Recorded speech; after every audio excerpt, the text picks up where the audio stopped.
At the very beginning of our story, attention is drawn to the green dragon. A group of people gathered around this majestic creature, the atmosphere filled with anxiety. They say that the guy has already been poisoned, and strongly recommend that he surrender, give something very valuable. At this moment, he takes in his hands a pink crystal, an object of considerable interest to those around him. His question is this what you need? Sounds like a challenge. He invites them to take the crystal if they are really up to the task. But people, for some unknown reason, comprehend a sudden insight, realizing that they must immediately leave here. After only a few seconds, the place where they just stood is engulfed in a powerful explosion. The next shot shows the guy punching himself in the face, completely bewildered and appalled at what he just did. The next place where we see him is the room where he is now. He is surprised that he managed to survive, and that he is still alive, despite all the catastrophe. He feels that his level of cultivation has dropped significantly, and he will have to climb this complex ladder of spiritual development all over again.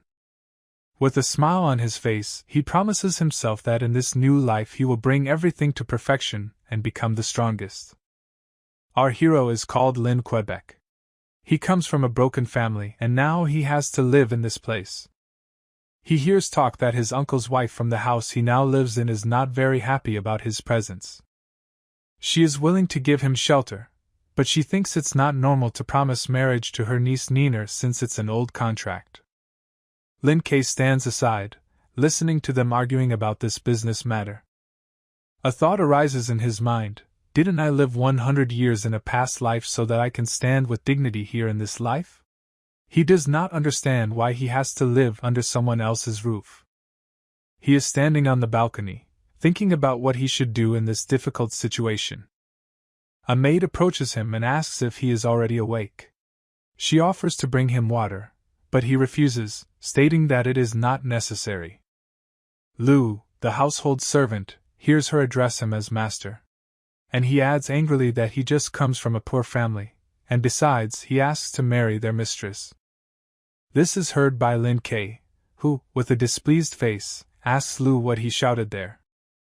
Lu unwaveringly claims that their master was too merciful to take Lin K under his wing. In his opinion, Lin K does not deserve to live here. Lin K reacts by punching Lu in the face so hard that his tooth falls out. Lu falls to the ground with a loud bang. Pain pierced Lu, he began to cough, rudely and desperately, losing more and more air with each new attack. His eyes were full of pain and surprise. Struggling with his throat, he reached out to wipe his face, a trail of blood left on his fingers. He tried to say something, tried to respond to what had happened, but the words died before they could leave his lips. Stepping on Lu with his foot, Lin K looked at him. His eyes were cold and ruthless. He answered, his words were firm and resolute: "You do not decide anything here. You do not decide whether I leave or not." This was seen by the lady, who was watching the scene from her balcony. She yelled at him to stop, desperation and fear in her voice. Lu, coming to his senses, began to complain to Mrs. His voice was weak and trembling, but there was an accusatory chord in it. The lady listened to him. She was shocked by what had happened. She couldn't understand why Lin K did this. She turned to Lin K with a question, looking for an answer in his eyes. "What did you tell him that you needed to hit him?" It was the annual meeting of the Lin family. And according to customs, every family and every courtyard will pay a visit to the Lin family. And this, she shook her head in displeasure, noticing that Lin K was overconfident. "You're not the boss here," she reminded him. "You can't just raise your hand against the servants of my house." After a few moments, the Lord approached them. His gaze was filled with regret and weariness. Lu, finding his voice again, began to complain to Master. His words sounded like a wound he couldn't forget. But the Lord waved him away, dismissing his complaints. "I think it was just a misunderstanding," he said in a peaceful tone. He came from so far away, but the Lin family's annual meeting was widely known, and he couldn't help but come. He thanked Mr. Xiu for his words, but the lady, full of anger and disappointment, did not pay attention to his request. She kept walking, leaving behind a feeling of being abandoned.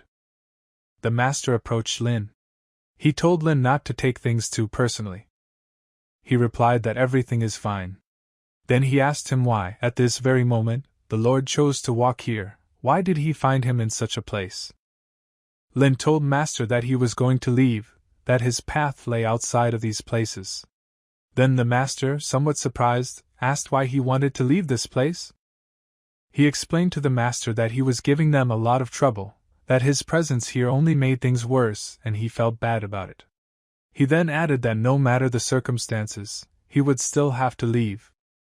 Hearing this, the Master sincerely apologized, regretting that Madam had offended him on several occasions, and added a wise man should see the whole picture in his head, and not act impulsively.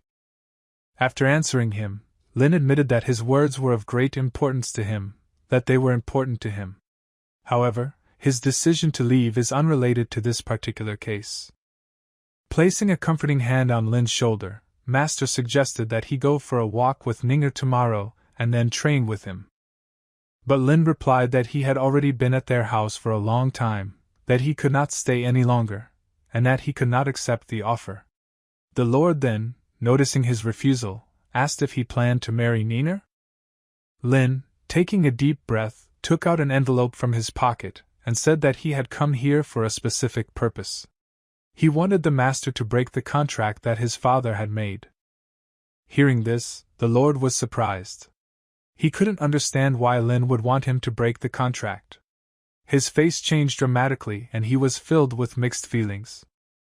Lin gathered his thoughts and explained that as the eldest son of his family, he had certain obligations. He must deal with all the problems of his family before getting married.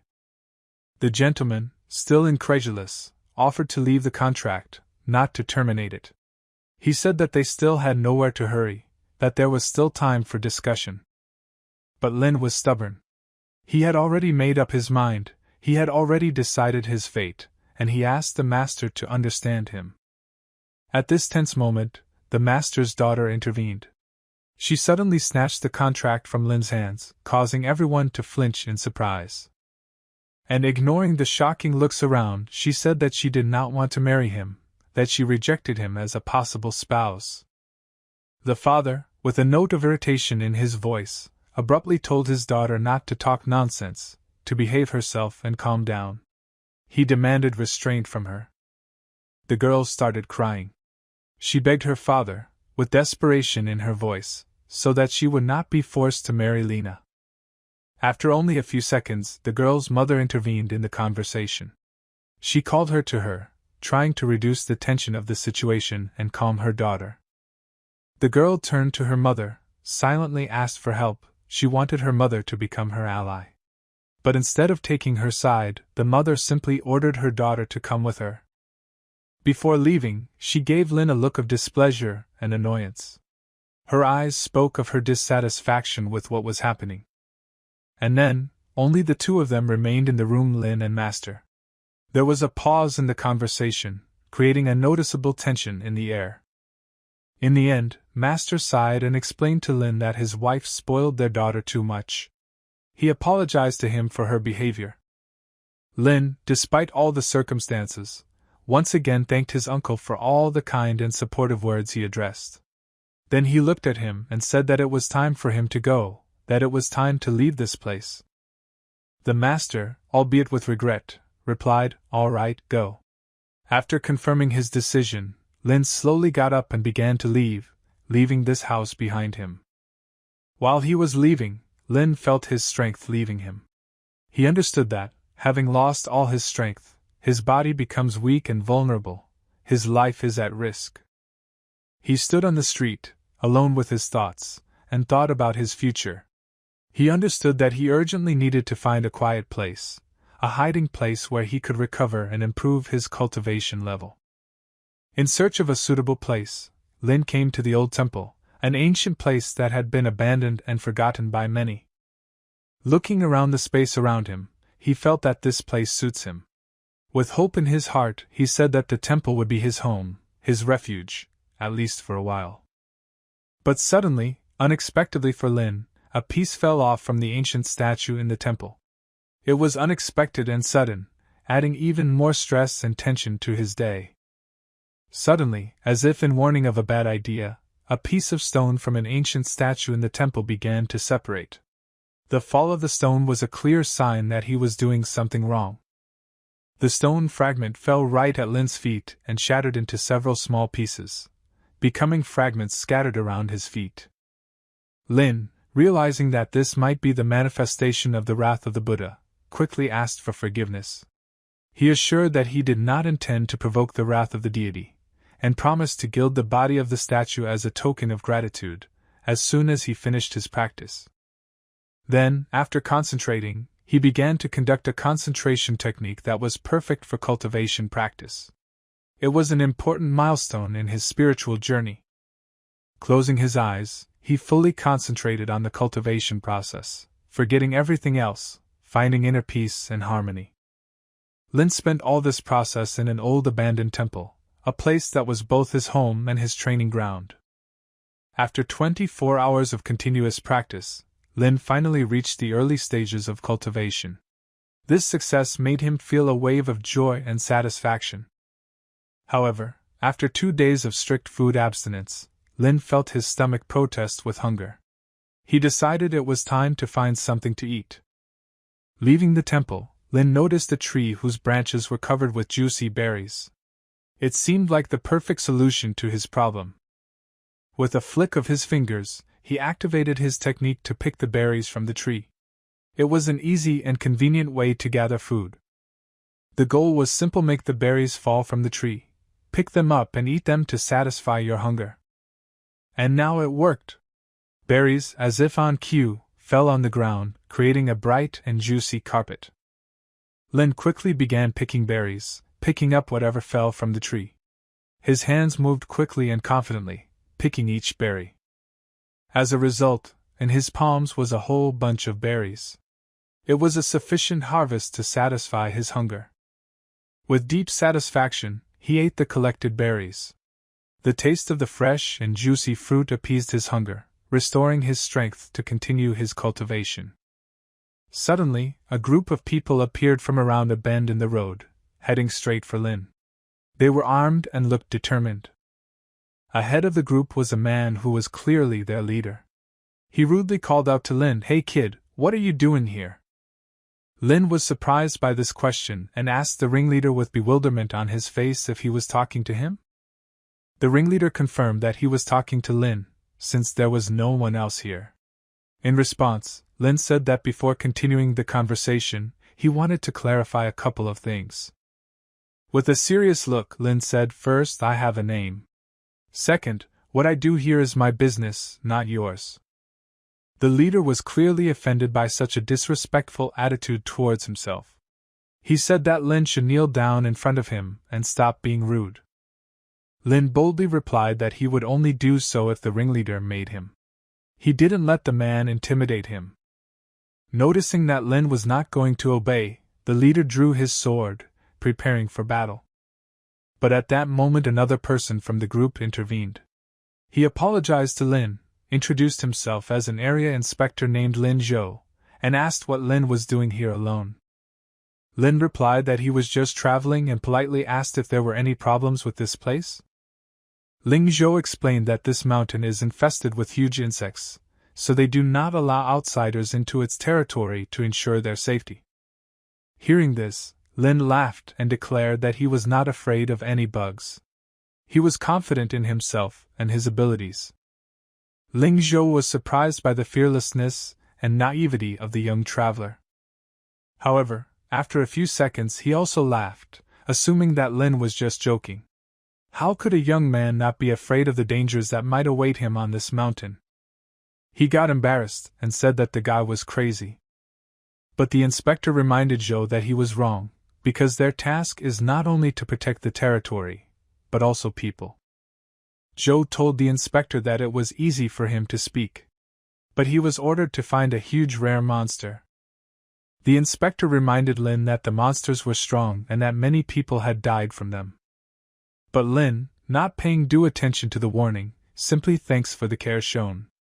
Soon, he begins to move away, leaving the inspector alone. Zhou, noticing this, can't help thinking how arrogant Lin is. The inspector, in turn, offers to take a short break, restore strength, and then continue the search for the monster in order to earn a well-deserved reward. The elder, calmer but still full of questions and feelings, slowly approached Lin. He was ordered to find a huge rare monster, but suddenly, like a bolt from the blue, he hears the sounds of battle, not too far away from him. He turns around quickly, trying to determine where the sounds are coming from. Having determined the source of the sound, he rushes there without hesitation. Arriving at the battlefield, he witnesses a scene where a crowd of people are fighting against a huge tiger. The tiger, being ferocious and powerful, attacks the territory inspector. He realizes that the situation is unfavorable, and they clearly underestimated this monster. He understands that they must run to save their lives. Seeing this desperation, Lin decides to use his special technique. He successfully hits the monster, and it begins to fall, crashing to the ground. Lin wastes no time and quickly approaches the defeated monster. But the tiger, despite the damage it has received, still has strength and growls menacingly. Lin approaches the monster with an offer to peacefully surrender and save his life. The monster understands the fullness of the criticality of his position. Realizing this, he decides to give up. Lin shows mercy to the defeated beast, invites him to follow him. Tiger, seeing no other options, agrees. Saddling their new companion, they boldly move from their place. Those who had recently fought him were left in a state of deep shock. They all knelt down to thank Lin. Lin, seeing their reverence, tells them that such courtesy is not needed. He reassured them, saying that he was able to conquer this beast, and now he will not harm anyone. They speak of him with deep gratitude, honoring him for saving their lives. After a few seconds, after collecting their thoughts, they cautiously turned around and began to leave. Suddenly, something flies towards them. To their surprise, it turned out to be a large net designed to stop a powerful beast. Suddenly, a dense mesh enveloped the imposing beast, as well as Lin, who sat on it as if on a mount. Working hard as a team, they tightly tied the knots on the net, investing all their strength to securely hold the mighty creature. They kept the beast inside the net, exchanging smiles of contentment and triumph, full of satisfaction from the perfect deed. Zhou, not holding back his laughter and rejoicing at his triumph, proudly declared that they were finally able to fuck this terrible monster, overcoming all obstacles. Now that the beast was in their power, they were sure to get a lot of proceeds from this wild incident, because its capture costs a lot of money. The inspector, not hiding his displeasure, resolutely asked Zhou about his motives, because it was he who saved their lives in this dangerous situation. Zhou, confident in his actions, replied that it was he who dared to fuck the beast, and therefore, rightly, the reward should go to him. With a mocking smile on his face, Zhou ironically thanked his comrades for holding the beast here while he prepared the ambush. But suddenly the beast, as if anticipating betrayal, attacked Zhou with all its cruelty. The beast instantly, with stunning strength and speed, broke this weak grid, which could not withstand its power. With wild fury, the beast seized Zhou's neck with its sharp fangs, leaving no chance for him to escape. He brutally devoured him with one powerful bite with his huge and terrifying maw, in which strength and fury were too great. The rest, seeing this horrific picture, began to randomly run from there, trying to save their lives. But the beast, noticing their stampede, rushed after them, quickly closing the distance. A ferocious beast, the embodiment of rage and fear, brutally tore them into small pieces, leaving behind only chaos and devastation. Despite all the difficulties, the inspector and his team, surprisingly, remained intact, without a single scratch. Lin, not hiding his condemnation, replied that they should all bear responsibility and pay with their lives for their meanness, which caused so much trouble. With raw gratitude in their hearts, they once again bowed to the master, kneeling before him in respect and recognition of his wisdom. Calmly and confidently, he addressed them, convincingly telling them not to worry, and also recommended that they go down the mountain and find a doctor to treat their wounds and restore their health. The inspector, feeling deep gratitude for the rescue, once again expressed his gratitude to Lin with a respectful nod of his head. After it was all over, Lin returned to the temple with calm relief, accompanied by his new surprise pet. After much deliberation, he decided to name it Shanjun, after the majestic mountain on the slope of which he found this mighty beast. A few days later, people came to him, as if confirming that calm after a storm is always short-lived. They slowly and carefully began to approach his temple, each step bringing uncertainty and a premonition of new trials. Seeing the strangers, Shanjun, like a defender of his territory, immediately rushed at them, ready to defend his master and his abode. People were afraid of meeting with the beast, because they did not have weapons, and they were not ready for such a collision, the fear of which made their hearts freeze. However, without allowing any conflict to arise, Lin immediately called the beast back to him, uttering its name in a calm but determined voice.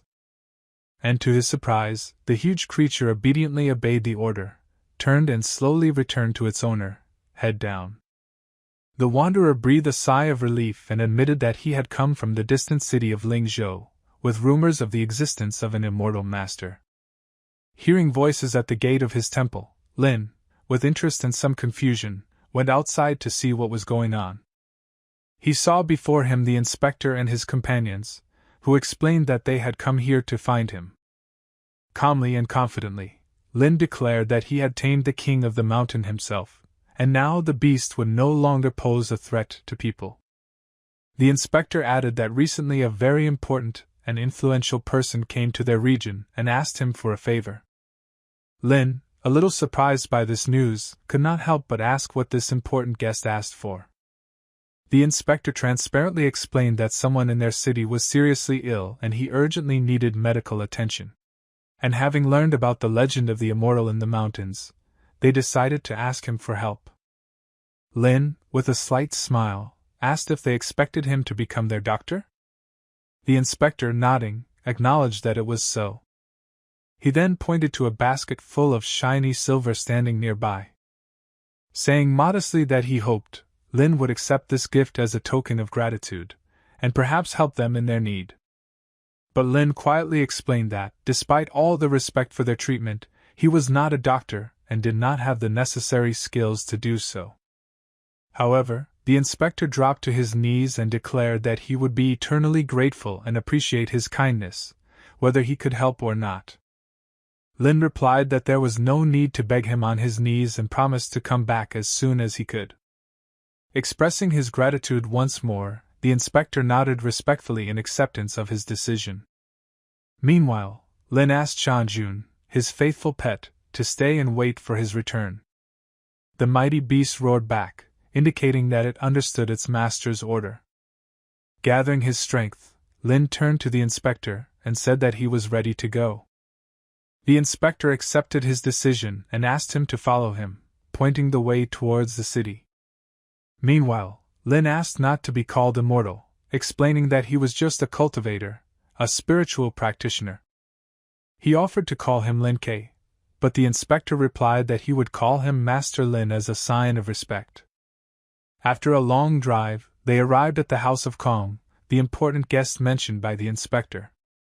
There, Lin saw a sick man who needed his help. Wasting no time, Lin applied his unique healing technique. He gently touched the patient's hand, transferring his energy to it. Then he carefully watched the patient, waiting for changes. When Lin finished, he explained that the patient was in a coma due to circulation problems. He used his energy to clear her meridians and restore circulation so she would wake up soon. A grateful Kong thanked Master Lin for his help and invited him to rest in the courtyard of his house. And he strictly ordered his servants to fulfill all the requests of Master Lin during his stay. Uncle Yang, who was seeing Lin off, asked him to follow him. They arrived at the field where young people were training.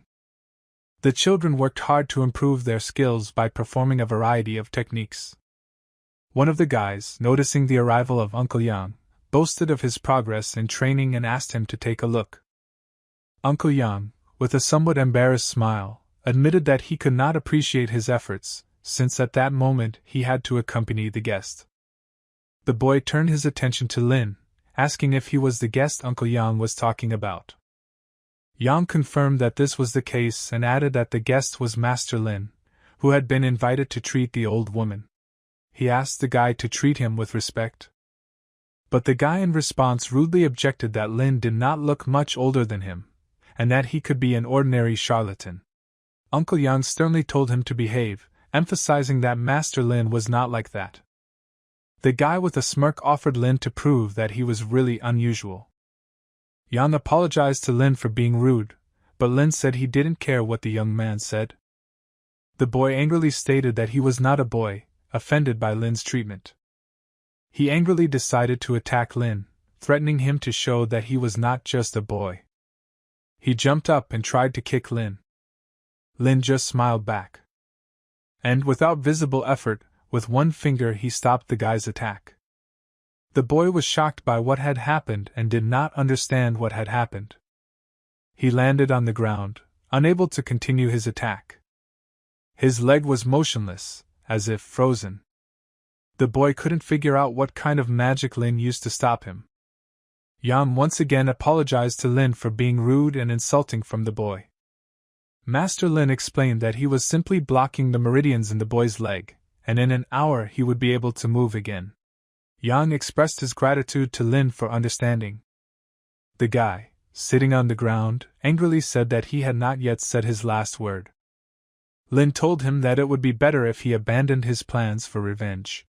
He noted that the guy is not strong enough and should avoid further humiliation. The boy, dissatisfied, declared that he would tell his father about it. Lin looked at him in bewilderment, and did not respond to his threat. At that moment, a girl approached them, who reproached the guy, asking if he was ashamed of his behavior, and how could he count on his father's support after this. The guy was taken aback by her harsh words. The girl then turned to Master Lin and apologized for her brother's behavior. Lin asked a question that interested him. Who was it? Yang replied that the girl was the eldest daughter of their respected master known as Kong Yao. She, showing her respect, apologized to Lin, repeating once again that her brother was unfortunately rude, so she came here to apologize to Master Lin. But he, showing his generosity, replied that everything was absolutely fine, there was no need to apologize. And having translated the topic of conversation, he asked how their grandmother is doing? Kong Yao, with a touch of joy in her voice, replied that Grandma had finally woken up and expressed her desire to see him, Master Lin. Lin, expressing gratitude and respect, agreed to meet with his grandmother. Upon learning that his mother had managed to wake up, Lin experienced a wave of joy. He said with a smile that he was very generous and would be happy to help her. Lin, with concern in his voice, asked Kong Yao, "How is she feeling now?" In response to this, he heard that his grandmother wanted to see him in person. Lin, confirming his willingness to communicate, stated that he was not against the meeting at all.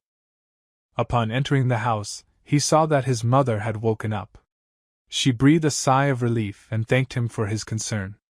But Lin advised her that for a speedy recovery, it would be better for her to stay in bed until the illness was completely gone. Lin also noted that she was now weak, so he promised to write a prescription for the necessary medicines a little later so that she could get out of bed and enjoy life again. With a smile on his face, expressing his gratitude, he addressed the master with warm words. Leaving the house, Lin noticed a familiar guy standing nearby. The guy suddenly knelt down in front of Lin, and with great respect asked to be punished for insulting him earlier. Lin responded with restraint, saying that it was absolutely unnecessary, and showing indulgence for his mistakes. The guy, with sadness in his eyes, picked up a stick, admitting that he was guilty and made a mistake. He stated that he should be punished for his behavior in order to correct his wrongdoings. Lin was somewhat confused in his thoughts, and did not understand what course of action he should follow in this situation. Then Yang, noticing his confusion, turned to him with a request to come closer and give him some time to talk. Both of them together began to exchange thoughts and opinions. Their dialogue began. Jan patiently explained to Lin that after the young boy learned that his grandmother had successfully woken up, he felt a deep respect for his abilities. Inspired by this, the boy expressed a desire to become his student and learn his healing methods. Lin laughed and added that the guy clearly has a temperament, and this can help him in his studies. Jan shared his observations, saying that the young master has a rather stubborn personality, which sometimes leads to constant arguments between them. Lin couldn't help but joke back, saying that Jan was quite a good mediator in this situation. Jan laughed at this joke, and was ready to add something of his own. However, Lin already understood the gist of what Jan wanted to say without further explanation. Then he returned to the young master, and illuminated by the idea, asked him directly, "Does he want to become his student?" The determined boy knelt in front of Lin and enthusiastically replied, "Yes, please. I'm ready to learn from you." Lin, after listening to him, immediately clarified that he is not accepting students at the moment. Instead, he suggested that he learn a series of exercises that would help him along the path of self-improvement.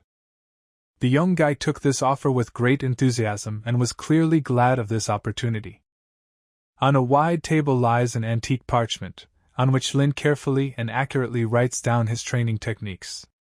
Nearby, leaning on the table, stands Qian, watching this process. A man standing next to him carefully looks through the papers lying in front of him. He expresses surprise on his face, amazed by the information contained in Lin's words.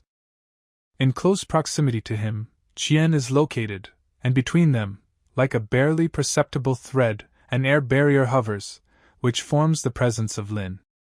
Qian, ignoring the tension around him, begins to go about his business, striking up a conversation with someone present. One of the men with whom Qian communicates expresses his thoughts with noticeable aggression, attacking Qian with harsh words. After these words, Qian, apparently amazed by what happened, abruptly falls to his knees in front of Lin K, showing respect and submission to him. At the same time, another man who previously addressed K now engages in a conversation with him. He expresses obvious surprise on his face. It seems that something in the conversation shocked him, or made him think. White-haired Lin, remaining calm and confident, raised his hand and addressed the answer to the man who had recently struck him with his words. Joyfully opening his arms in a welcoming gesture, the man accepts Lin's answer, and Qian is still standing next to him, like a faithful companion. Qian's face flashed with a sly smile, cunning and anticipation of the next events shine in his eyes. A beautiful, majestically standing mansion, inside which at this time Lin meets with a crowd of people enjoying communication with him. One of the men, suddenly standing out from the crowd, pointedly raised his fist, addressing the white-haired Lin with a direct challenge. But Lin, without embarrassment, continued his conversation, keeping his pleasant and peaceful smile on his face. It looks like Qian was startled by something he saw or heard. His face expresses surprise close to shock, the impression that he could not believe what had happened. Lin, showing no emotion, calmly continues his conversation. At the same time, as a sign of respect or attention, he slowly raises his hand. Qian also addresses Lin, but his expression is clearly annoyed. Something obviously didn't go according to his plan. Meanwhile, a sly smile appears on K's face, as if he has calculated all the possible outcomes and is satisfied with the result. One of the men addresses Lin, with enthusiasm and determination in his voice. Behind him stands an elegant carriage, ready to set off. A beautiful, eye-catching carriage that draws the attention of the crowd around it moves slowly down a city street, heading towards an unknown destination. Inside the carriage, snuggled up, Lin looks through a small sheet of paper. Apparently, he is carefully studying the information written on it. The guy in whose hands this sheet of paper is, examines it with interest. The paper is decorated with beautiful patterns, adding a special charm to it. K's face spreads into a pleasant, warm smile, reflecting his inner state. Perhaps he is happy with what is happening or just enjoying the moment. Lin, raising his hand in greeting or attention, turns his attention to a man who seeks to attract his attention. Surrounded by the attention of a crowd of people, Kay focuses his attention on a distant point, peering somewhere, as if he sees something interesting or important.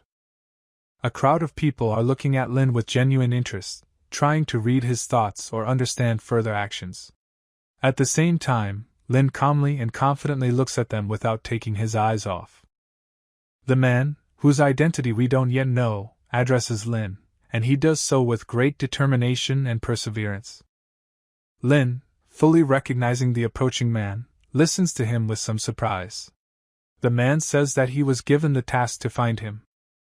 Intrigued and a little wary, Lin asks the man about the reasons why he has become the object of such attention.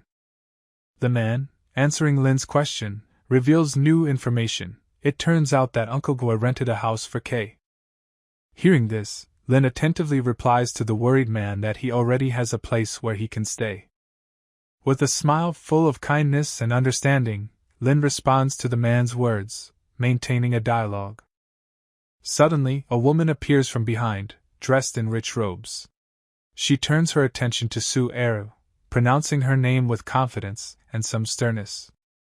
The man who hears her voice quickly turns and lowers his head in respect and submission. He obviously recognizes the authority of this woman.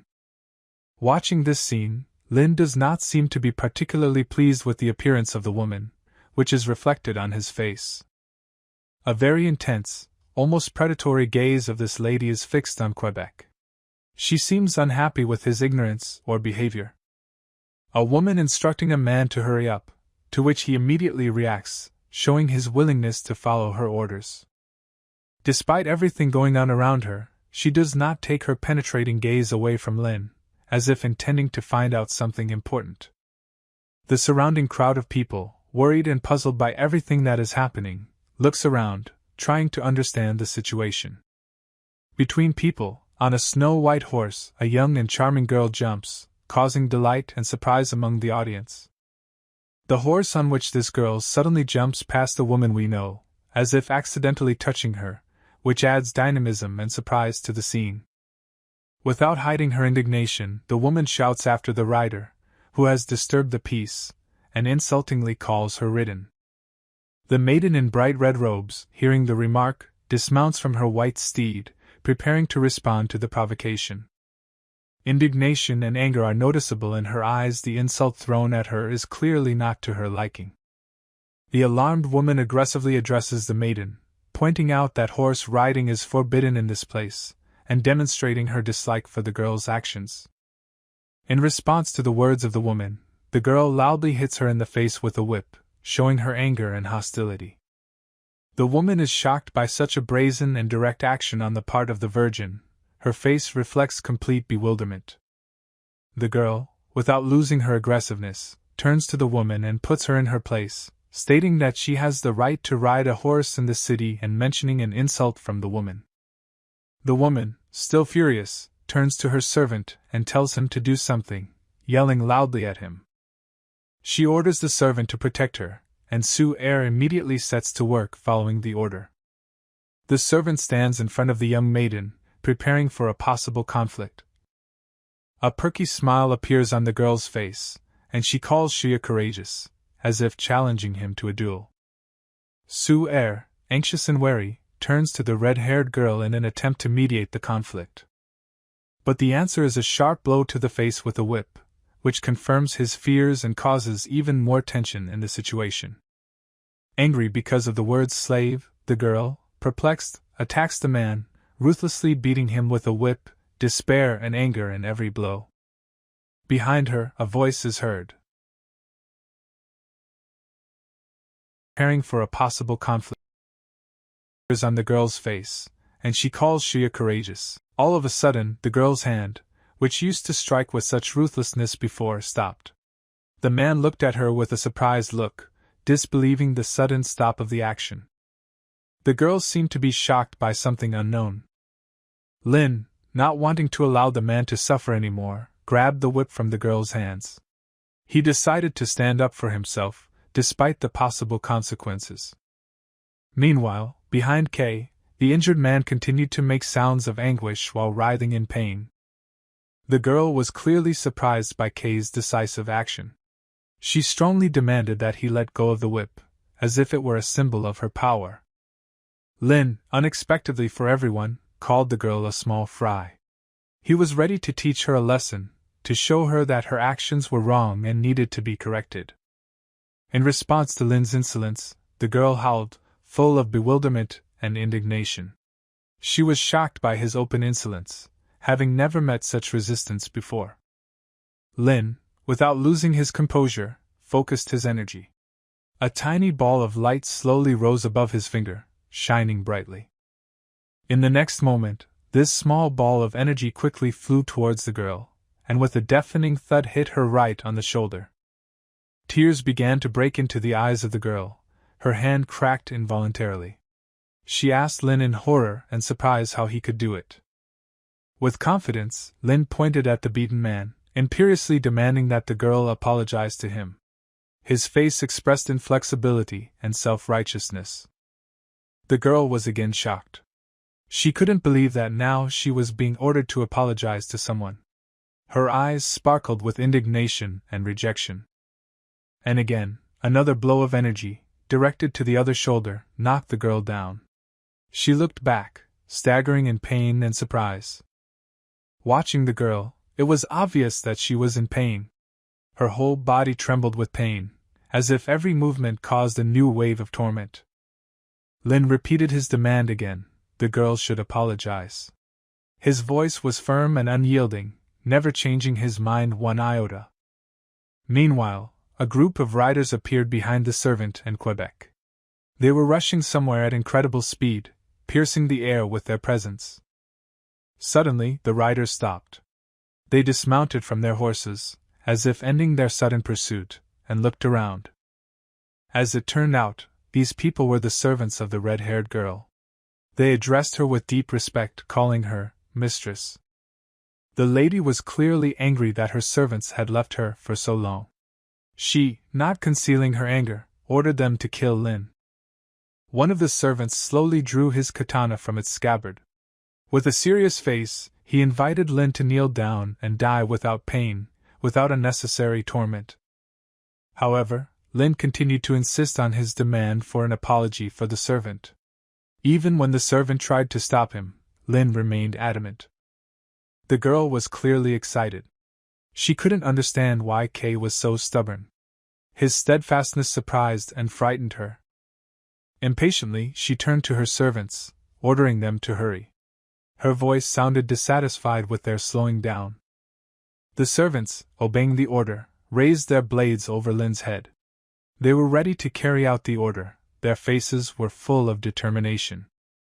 But suddenly, in the middle of the street, a voice sounded calling for all this to stop. It was the sound of despair and hope, cutting through the silence. The girl we knew, raising her eyebrows, was heading towards Lin. Behind her walked a group of servants, their steps reeking of determination and authority. Alarmed, Lin, the servant, and the red-haired girl turned around to see the approaching people. However, the cry didn't seem to stop the red-haired people. The red-haired girl was startled by the presence of Miss Yen. She looked at her in surprise, trying to understand what was going on around her. The look of surprise on Miss Yan's face was inimitable. She seemed unable to believe Kong Yao's presence in this situation. "What is it?" Calmly, but with a note of interest, Yao asked Miss Yen, catching something unusual in her gaze. Miss Yen glared at her in response and sharply asked what exactly Yao wanted to see here. Her question sounded like a challenge. Yao knew everything thanks to information from Inspector Yang. Her servants listened attentively to their mistress, waiting for further orders. Yao mentioned the laws in force during martial law, according to which riding a horse in the city leads to arrest for 15 days. Miss Yen was furious at these words, and she clearly threatened them by mentioning her father. Her anger was almost palpable. Yao talked about the equality of all before the law, and how Miss Yen will face the king in court. Her words were persuasive. Young Miss Yen stuttered in confusion. She clearly did not expect this turn of events. Kong Yao continued to intimidate her with the trial, pointing out that due to Miss Yan's minor age, it would be Kong Yao who would represent her. Miss Yen clenched her teeth as her anger-filled face contorted into an animal grin. Her emotions were on edge. "We'll see," the girl exclaimed, already rapidly moving away from the place of conflict. Her voice sounded determined and menacing. With a gesture of an empress, Miss Yen withdraws her subjects and swiftly leaves, leaving only questions and bewilderment behind. Yao addressed Lin by introducing herself and giving her name. Her politeness contrasted with the general atmosphere of tension. Lin tells her that there is no need to be too polite. His words were simple and blunt, but respectful. Kay turns to Brother Yang, wondering what exactly happened. His question expressed a sincere curiosity about the events taking place. He begins his story by describing the moment he saw the writer. His story confirms the determination to ask Kong Yao to deal with this situation. Lin's questions about the girl sound interesting as, behind him, a bloodied servant lifts his mistress, supporting her to keep from falling. To Lin's question, Yang replies that Miss Yen is the daughter of the king himself, who was assigned to Linzhou. The information was a revelation. The woman previously lashed seems very surprised to learn that the girl is a member of the Yang royal family. The Yang family doesn't have much influence, but if you violate their honor or law, they can greatly affect your life. It was a warning. The bloodied man, terrified for Lin's fate, advises him to run. However, Lin dismisses it as nonsense. Kong Yao laughs softly, beautifully ladylike, and says, "Of course not." Her words sounded like music. Lin asks Kong Yao to solve Su Er's case while another man stands behind him. His request was serious and important. In response, Kong Yao reassures him, saying that there is no reason to worry. Her words sounded confident. Kay thanks Yao for resolving this difficult issue. His gratitude was sincere. Yao compliments Lin on his politeness. Her words sounded sincere and respectful. The woman expresses surprise at everything from the fact that this girl is from the Kong family to the fact that Lin lives on the mountain. Her surprise was palpable. Lin talks to Brother Yang. He doesn't want to burden him with travel, but Yang says not to worry. At this time, Su Er enters into a conversation, saying that it is convenient for him to get to the appointed place, because it is just on his way. Behind him is his mistress. She is watching closely. Lin thanks Su Er for the offer, responding positively. He also delicately invites him to clean up before the meeting, taking care of Su Er's appearance. Here the attention of everyone present switches to the carriage, which slowly moves away from Lin and the richly dressed woman, leaving them in silence on the street. The woman, left alone with Lin, is lost in her own thoughts. Scenarios run through her mind. She thinks Lin is here to humiliate her. She suspects that Lin is on good terms with Kong Yao, and this makes her vaguely suspicious. She understands that she still has a lot to learn. Meanwhile, near the large and prestigious Gua Manor, where a noble family lives, 3 people are gathering, holding documents in their hands. As the conversation continues, Lin expresses his gratitude to Brother Yang for his help and understanding. However, Yang brushes it off, saying he didn't do anything special. Gua himself also shows gratitude to Yang for his work. Yang replies that he shouldn't be so polite and says it's just part of his job. Lin, overhearing the conversation, tells Yang that he shouldn't refuse thanks, as his work is truly commendable. Kay then thanks Gua for his hospitality, and is already preparing to leave, but Gua remarks that it is too late and invites Kay to stay. Lin, in turn, says that he was about to return home, his eyes filled with sadness at the thought of the road ahead. But Gua, a loving uncle, can't help but worry about his nephew. Lin listens to his caring words while remaining calm and humble. Gua brings up the subject of his nephew's alleged resentment and doubts about his honor, further troubling Lin. Lin, however, replies to Gua that he should not blame himself for the circumstances. His words are permeated with confidence and calmness. Uncle Gua, flustered, says that no matter what happened, this place will always be his home. His words sound like a promise. Uncle Gua admits that his wife and daughter don't know Lin very well yet, they need time to discover his true nature. Lin, in response to this, reassures his uncle, saying that he is ready to wait and does not worry about it. Gua's face breaks into a gentle smile at Lin's words, and he makes a comment about his nephew's noble intentions. Gua's words sound like a compliment. The same gentle smile appears on Kei's face. He responds to his uncle's words about his seriousness, with reverence and respect for his wisdom. Gua hopes that the relationship between their families will always be great. Lin, in turn, shares his uncle's hopes, confirming that he is ready to work to strengthen their ties. Uncle Gua does not hide his joy at his nephew's words. This fills his soul with happiness and satisfaction. After the meeting, Lin is in his room near the cauldron. He realizes that in order to improve his level of cultivation, he must seriously study medical practices. Hanging in front of Kei is a ball of energy that floats above his finger, sparkling with soft light. Kei concentratedly launches this charge of energy under the bottom of the cauldron. As soon as he touched it, the entire cauldron instantly lit up, filling the room with warm light. Kei looks away wearily and excitedly, his eyes full of excitement and hope. His heart beats in anticipation of the next events. Lin looks at a certain white vial and remembers the night of cleansing, after which the medicine became more effective. In the background of his attention, like a slight echo of the presence, is Ninir. Her figure looms vaguely, like a ghost from the past, returning to his mind. Wanting to see Zhu off, Ninir plunges into the depths of his memories. Her mind fills with images of her brother, whom she still loves and remembers so much. Ninir thinks deeply about how her brother sees Lin Zhu. Various scenarios form in her mind as she tries to understand his thoughts and feelings for Zhu. Suddenly, she raises her head, and her gaze becomes distant, as if she is immersed in the contemplation of the sky. Her thoughts on Lin Zhu take her back to the past once again, when even her own mother had a change of heart about him. A scene from the past resurfaces.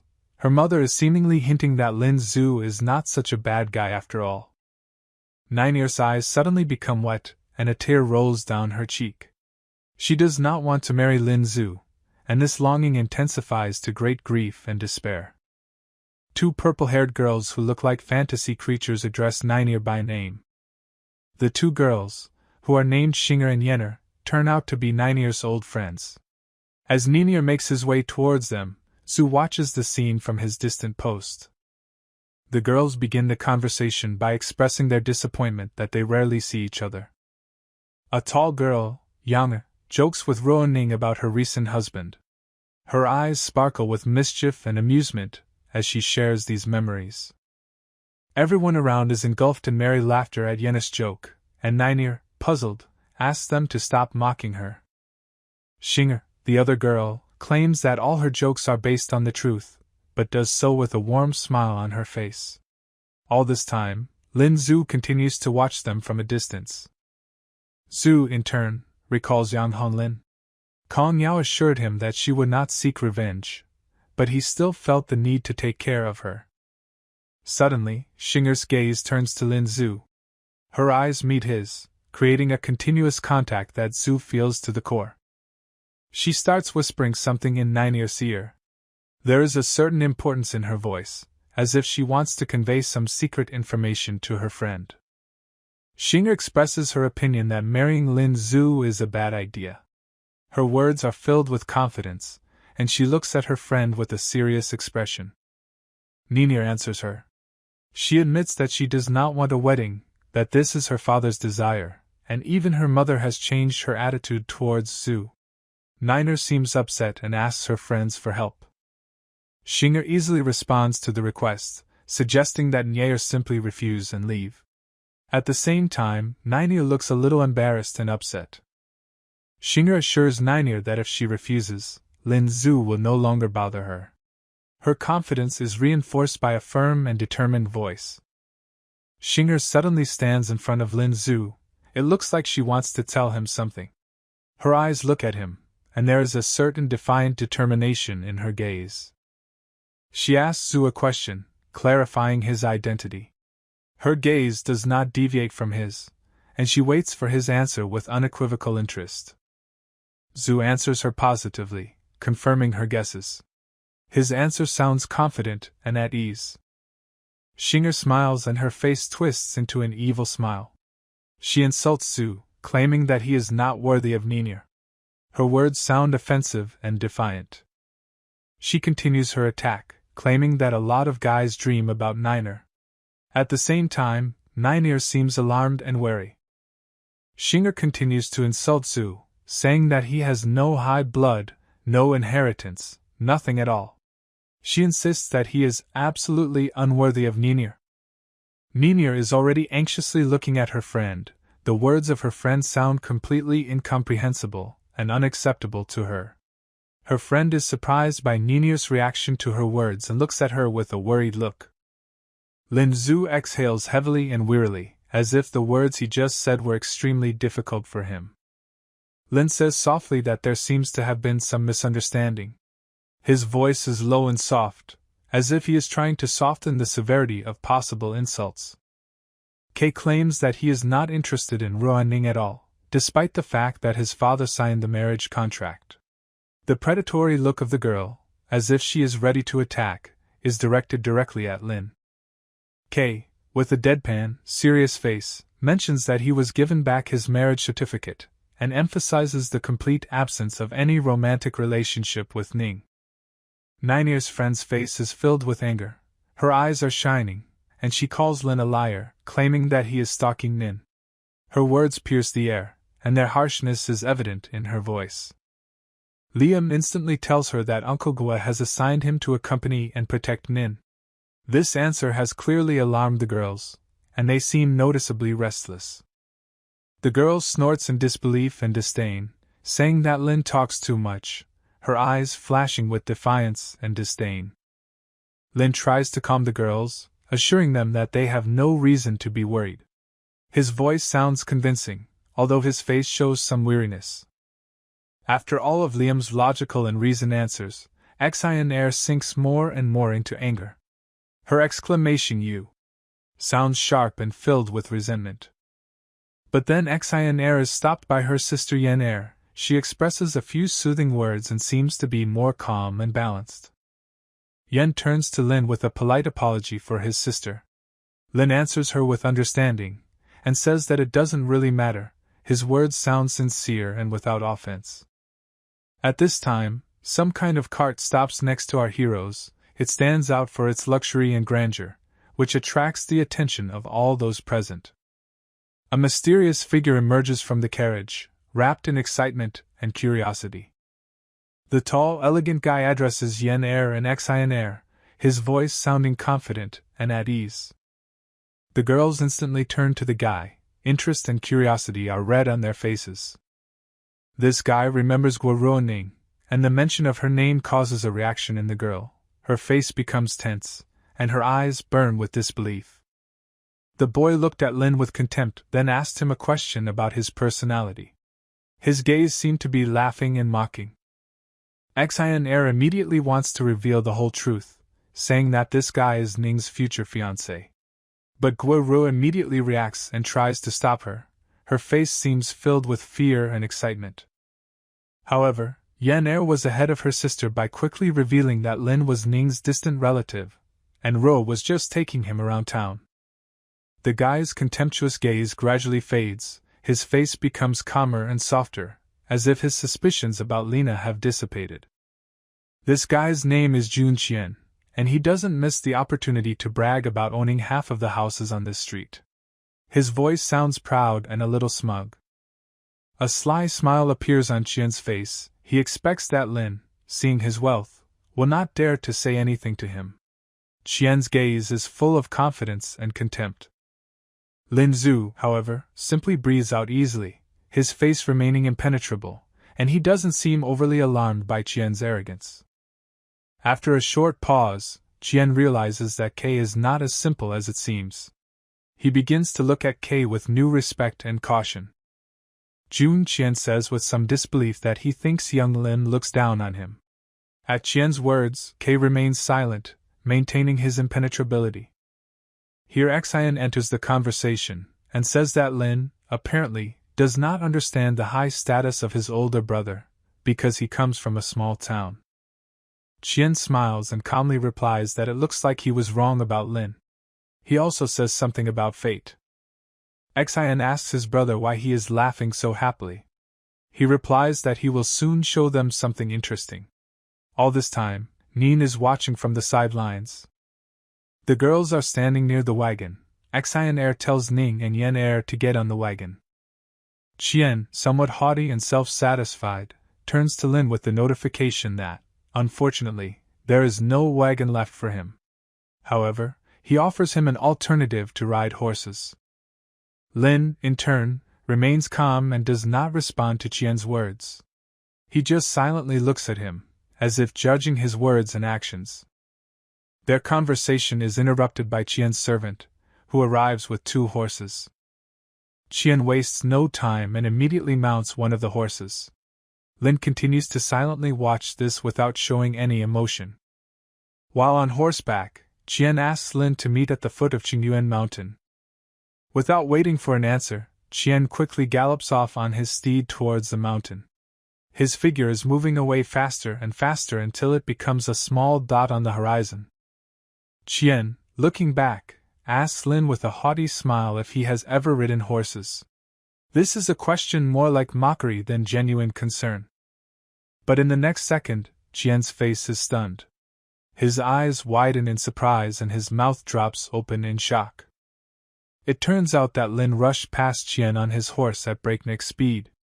Lin's white hair flutters in the wind, creating an impressive picture. Lin takes the lead in this unplanned race that targets Qingyuan Mountain. His mount runs so fast it leaves only a cloud of dust behind. Qian gets this dust in his face and in anger insults Lin, calling him a bastard. These words sound harsh and insulting, reflecting his anger. Qian's face is covered with anger, and he starts to wonder where this Lin came from. His eyes are trying to penetrate the mystery of the origin of this unexpected adversary. At the foot of the mountain, Linya meets a group of people. This meeting seems strange and unexpected to him, which makes him feel uncomfortable. Lin begins to reflect on the state of his tiger. He looks at his pet with a worried look, turning over different scenarios in his head. However, in the end, he comes to the conclusion that there is nothing to worry about. After all, his tiger is the king of animals on this mountain. Meanwhile, behind Lin, Qian approaches on his horse. His mount quickly closes the distance, and soon he will be close to Lin. From the crowd gathered at the foot of the mountain, 2 people emerge, addressing Qian. These people obviously know Qian and greet him with respect. Qian brushes off Lin, who is standing behind him, with a haughty smile. Qian then turns to the girls he just talked to. He sarcastically remarks that they haven't seen each other for a long time, as if joking about their situation. To Xian, this joke does not seem to be funny. She looks at Qian with a serious expression, as if she doesn't understand what the joke is. A dozen longbows are scattered on the ground at the foot of the mountain. They look menacing, as if waiting for their owners. Qian invites the whole company to hunt on this mountain. He says it with confidence, as if he knows this suggestion will lead to amusement. Xian and Yen are very surprised by the words about hunting. Their faces express bewilderment and surprise, while Nin simply remains silent. Qian, in turn, claims that this is just a game to allay their fears. Yen expresses his fears that hunting here can be dangerous, because giant monsters are rumored to live in these mountains. Xian, speaking to Yen, he says that the government has already attributed its role in the destruction of the monsters that terrified all the people. Qian says not to worry, because there are people among them who can kill these monsters. Yen, looking at Qian doubtfully, finds the courage to protest. With a smile, Yen says that many respected people have gathered with them today. A tense atmosphere envelopes the field, where a group of armed men is standing. Xian reaches for his quiver and draws out a bow, handing it to Ning. Ning, confused, refuses the bow. Despite Ning's refusal, Xian invites him to try, standing behind his older brother. Ning felt objections begin to swirl in his head. Here Lin joins their conversation and says that it is not safe here. He speaks with a serious expression on his face. Xian, turning to Kei, asks him if he is scared. Xian cheekily calls Kei a coward, chuckling at his fear. He claims that such a person is not even worthy to be with a girl, showing his disdain for Kei. Qian, who was nearby, noticed Xian provoking Kei, and he turns his attention to it, preparing for a possible conflict. Qian enters the discussion, saying that their main goal today is to have fun. If Lin does not like something in their plans, then, according to Qian, he can just leave. Lin listens to all these words with calmness, without showing any emotion. Not only Qian and Lin are included in the discussion. The people standing behind them also decide to join the conversation. They offer to drive Lin out of here, deeming him out of place in their plans. Xian begins to subtly manipulate Ning. Ninir, faced with Xian's manipulative tactics, feels lost. One of the girls, seeing the tense atmosphere, orders Kei to return home, announcing that she herself will go along with the rest of the group. All Lin can do in response to these events is to take a deep breath. The air that he releases seems to symbolize his despair and helplessness. He turns slowly, feigning his desire to get away from the scene. His movements indicate that he wants to be as far away from this place as possible. The quiet life of a young deer was brutally interrupted by a stray arrow that pierced his body without warning. The moment the deer cried out in pain, a second arrow pierced its neck, adding more suffering to the poor creature. The arrow was released by Qian, and his actions were greeted with applause from the crowd who stood behind him admiring his marksmanship. Each of the assembled gulp praises Qian and flatters him with pleasure, because killing a deer with one arrow is an achievement worthy of praise. Xian, admiring his older brother's actions, calls him a great shooter, to which Qian, pleased with the compliments, agrees. Yang remains standing over the deer's lifeless body, wondering how Lin would react to such a scene. He's sure Lin would be scared. A loud cry is heard from the depths of the forest. An unknown voice loudly declares that the killed deer belongs to him. In the place where Qian is standing, a certain guy comes out to meet him. His confident gait and longbow resting on his shoulder represent him as a hunter or warrior. Qian looks at him haughtily, and from behind one of the servants asks why this deer is his. The man, ignoring the words of the servant, approaches a deer lying nearby. The body of a deer that fell after the shot lies motionless, right on the road. He surveys the animal's body, seemingly measuring the accuracy of his shot. He claims to Qian that he was the one who first shot the deer. But Qian's servants, in response to his words, only laugh, frankly not believing in the man's statement. Their distrust of the hunter's words becomes more and more evident. The man, feeling anger from ridicule and contempt on the part of the servants, declares that he himself decides what he fancied or not. Suddenly, the man turns his attention to something. His gaze darts to the side where something catches his attention. And then suddenly, the man gets a knee in the stomach from one of Qian's servants.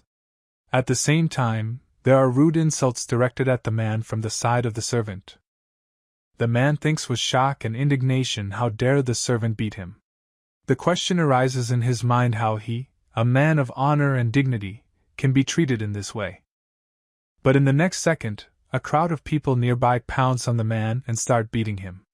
Among the insults they throw at him, they call him blind, due to his lack of understanding of the situation. Suddenly, another crowd of warriors comes out to help the man. They emerge from the shadows, their armor gleaming in the sun, their katanas gleaming in their hands. An old man in a bandage appears, surrounded by warriors with katanas. His appearance speaks of his experience and skill in combat. Qianyu's servants, seeing this new group of people, stopped and turned their attention to them. Their eyes are tense, and their hands are already reaching for their weapons. Behind the crowd, Qian notices the figure of Lin standing on top of a tree. He observes what is happening, but does not interfere in the situation. Entering the conversation, Lin declares that he is ready to compensate for the damage caused during the conflict, despite all the controversial points. Meanwhile, the beaten young man struggles to his feet, heading towards his father, who is standing aside, all in suspense from what is happening. Who dared? A loud angry cry coming from the lips of the beaten guy's father breaks the air, attracting the attention of everyone present. The guy points to the one who offended him, and asks his father to get down to business. In his eyes one can read the determination and the demand for justice. Immediately, the father makes a decision. He orders one of his soldiers to cut off the hands of the mocker, causing shock among those around him. This decisive statement confuses the attackers. They freeze in bewilderment, not believing what they heard. Meanwhile, Hazy had already prepared for action, starting to draw his blade from its sheath. The Qian warriors turned to him in confusion, asking about their plans for the current situation. Qian outwardly remains calm, but his look shows that the situation has alarmed him, and he is deeply occupied with its consideration. Qian, trying to gain control of the situation, demands to clarify exactly what Hazy allowed himself, after which he begins to describe his status and connection with his powerful father. But the man speaks his name directly and clearly and reproaches Qian and his people for mistreatment. Qian's father doesn't seem to know or recognize him. Qian and his henchmen are shocked by the stranger's status. They laughed at him, but now they understand that he is influential. Qian is terrified, realizing that before him is the head of the Linzhou group, which rules over the underground. They are known for their brutal acts, which have caused many deaths. Duan, with a clear note of contempt in his voice, says that he never wanted to deal with this terrible monster that both of them faced. From above, from the mountain peak, Lin is watching everything that happens, barely holding back his saliva coming from the tension. Qian, confused and visibly frightened by the unexpected situation, makes a desperate attempt to apologize to the overbearing head of the group. But suddenly, unexpectedly, something hits Qian right in the knee. Terrible, unbearable pain spreads through his body, as if lightning struck his leg. Qian falls, his face contorted with pain, expressing all the torment he is experiencing. He screams, grabs his injured leg. Duan, holding two golden balls, one of which had just hit Qian, says with obvious mockery that if beating his nephew was a misunderstanding, then if he breaks his leg, that too will be considered a misunderstanding. The servants stand in utter horror, unable to believe in their eyes, watching everything that happens. Qian, tormented by unbearable pain, begins to delirious, his speech becomes slurred, the words merge into nonsense. With a smirk on his face, Duan says, "Your father's face," and immediately asks Qian what those words mean. Qian, mustering all his strength, gets to his feet and confidently declares that if their boss spares him and his men, they will never let him down. Duan seems to be surprised by such audacity, his eyebrows rising in amazement. Duan agrees to Qian's proposal, but as expected, he has his own terms. With difficulty enduring this terrifying performance, the girls in bewilderment and fear watch everything that happens. Duan, stony-faced, says that he will let Qian go, but only on the condition that everyone else on the spot breaks their legs. At Duan's words, fear appears on all faces. Horror fills the eyes of everyone present, and even the most persistent cannot hold back tears. The girls are also terrified. Their eyes are wide open and they cannot even utter a word in response to these terrible conditions. Ning deeply regrets not leaving with Lin to avoid this nightmare. Her heart beats with fear, and her eyes reflect despair. Qian, feeling responsible for everyone present, turns to the boss asking for mercy for the girls. He claims that they are absolutely innocent in everything that happened. Duan seems to agree. He states that girls can keep their legs intact. This takes some pressure off the air. But then Duan says let the girls have fun with their brothers. These words fill the girls with fear again, their hearts beating like drums in horror. The boss calls out to let the fun begin. The warriors standing behind him smile sinister smiles as they wait for those words. They are already looking forward to the upcoming entertainment. Without further ado, these men rush at the frightened girls in anticipation of their fun. One of them had already almost reached Ning, his dirty fingers for a split second from her pale skin. But suddenly, a powerful blast of energy slams into the arm of one of the men, right before it touches Nin. He screams in excruciating pain, his face contorted in horror and anguish. Duan appears to be surprised by this intervention. He wants to know who this scoundrel is, who dares to interfere in his affairs. And then a leg appears above the ground, floating in the air, as if rejecting all the laws of physics. Only then will everyone see who came to the rescue. This is Lin Ke, who hovers above the earth with majestic calmness, like a deity saving victims from a terrible fate. Above the ground, Lin hovers. The wind plays with his clothes, creating an effect of lightness and grace. He makes a sign with his hand, giving the command to stop everyone who is below. Something strange and unknown flickers in his eyes. He says he has an offer, but his voice is cold and inscrutable. Duan, a strong and dominant leader, is perplexed and dismayed. He asks him with a challenge in his voice, "Who are you?" His gaze is full of disbelief and bewilderment. Lin replies with the certainty that his identity doesn't matter. The main thing is that Duan must fulfill his order.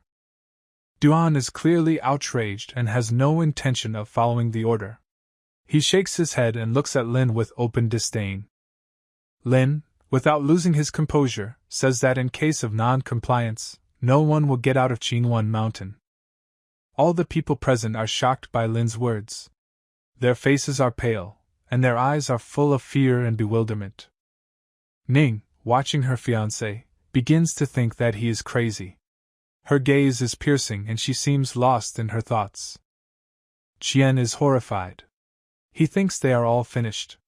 His imagination draws terrible pictures, and he already imagines what horrors will be done to them. Duan starts laughing. His laugh is loud and derisive. He is surprised that they talk to him like that. His face is contorted in mockery.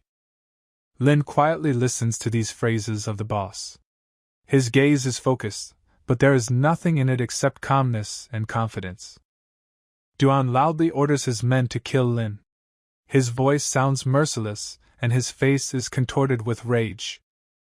The servants of the boss with blades rush at Lin. Their movements are quick and determined, but there is doubt in their eyes. Lin easily dodges all blows. His body moves with incredible grace and speed, like the wind. Lin delivers energy strikes to each opponent. His movements are precise and powerful, each strike hits the target. Qian is shocked by Lin's strength. His face expresses deep regret, and he clearly regrets that he insulted him. Duan realizes that Lin is a cultivator. His gaze becomes serious, and he begins to assess the situation differently. But he is not scared, thinking that Lin will not be able to handle all of them. Behind him is a group of people who aim their bows at Lin. Duan smiles slyly. He raised his hand, preparing to give the fire order. His eyes sparkle and he says it himself without taking his eyes off Lin. But Lin is not afraid. His eyes are calm and he says, "Try it." His voice sounds confident and defiant. Duan is shocked and angered at Lin's courage. His face is red with rage, and his eyes sparkle with malice. Suddenly from the forest, and a terrible roar is heard. Everyone turns around, the fear in their eyes growing with every second. The archers are being attacked by the tiger. His eyes sparkle and his body moves with incredible speed and grace. Duan is just horrified by this. His face is contorted with fear, and his eyes are wide with horror. The tiger is already approaching Duan. Because of this, the latter is frightened. The tiger stopped and looks at its next victim, Duan. Luckily for Duan, the hint of imminent danger turns out to be false, and the tiger passes him casually. The huge beast instead heads towards its owner, Lin Ke. Lin Ke looks at his powerful pet, asking with a smile if he misses him. In response, the tiger, for his part, approaches his master and licks his face, expressing his affection. Lin, in turn, says that they can play later, now he has a case to solve. With those words, the smile disappears from Lin's face. He gets up and begins to move in a certain direction. His step is full of determination. Ning, watching this, can't contain her surprise. She slowly says he. When? Indeed, quite recently it seemed to her that Lin was an ordinary person, and now he communicates with the tiger, as with a pet. Duan, in turn, is shocked by everything he sees. It seems to him that all this is impossible. After all, Lin seems to him invincible on this mountain. Lin then turns to Duan, telling him to rethink his proposal. His voice is calm but confident. With these words, Duan begins to apologize to Lin. Sincere remorse can be heard in his voice. He noticeably softens in front of Lin. Qian, in turn, is shocked that Duan himself is saluting Lin. This event puts everything in a different light. He cannot believe it. Lin listens to Duan's apology without taking his eyes off his face. His gaze is filled with depth and calmness. Duan bows, a sign of respect and humility. He is very agitated and scared, feels that he has lost control of the situation. But Lin, seeing his condition, orders Duan to get up. His voice is again soft but determined. Duan continues to apologize, admitting his guilt. He says that he was wrong, that he should have respected Lin. Duan then asks Lin for his instructions, accepting his authority over him. In response, Lin Ke announces that he and Guer Ning are in a relationship, opening a new chapter in the story. Having made his decision, Duan confidently declares that he will carry out all the immortal's orders. His voice reflects respect and determination. Lin then slowly climbs onto his majestic tiger, ready to ride. His actions are permeated with confidence and calmness. Before leaving, Lin addresses Duan, advising him to be more restrained in the future. Advice given in a friendly manner is still dangerous. Duan, realizing the seriousness of the situation, immediately responds to this remark, nodding respectfully in response. Meanwhile, Lin watches as Qian's servants restrain their master, preparing for their next move. Kei just stares at them with his serious eyes without saying a word. But this look says more than 1,000 words. From that look, Qian's servants tightened up inside. They felt the strength and power that Lin radiates. Resigned to this, Duan orders his men to untie the girls and Qian's servants. After that, he retreats, giving them the opportunity to breathe freely. Duan's men quickly follow his orders, freeing Ning and the others. Qian, supported by his servants, continues walking towards Duan, ready for further communication. Duan, noting the change, confidently declares that they are no longer enemies. Friends of the immortal, in his opinion, are his friends. In response to this, Qian says that they are not worthy of Duan's friendship, but still expresses gratitude for his kindness. With these words, Qian turns around and hurries to leave, leaving anxiety and uncertainty in his wake.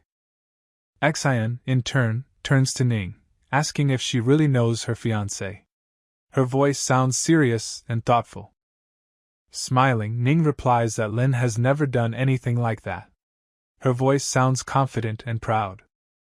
Hearing these words, Xian seems to fall in love with Lin as well. She says that if Nin changes her mind about marrying him, then she wants to take him for herself. Ning in a serious tone says that Lin is not a thing, and she cannot just give it away. But Xian, in turn, expresses the opinion that she now finds Lin very attractive. Yen, with a slight grin on her face, says that Xian once insulted Lin, and now she suddenly changed her mind. Yan's laugh reflects her surprise at this turn. Xian suddenly became angry at Yan's sudden joke, because Yen had so unceremoniously recalled her earlier hurtful words about Ling. One of the servants, with a questioning expression on his face, addresses his boss. He wants to understand why the boss treats this young man with such respect. Duan patiently explains to Hazy that, unfortunately, he doesn't see the whole picture. He points out that Hazy is missing a lot of important details. Hazy asks Duan what exactly he means by this, with a puzzled expression on his face. He is concerned about understanding this statement. Duan confidently replies that people need to be considered in all their versatility, and not just from one side. He emphasizes the importance of a comprehensive perception.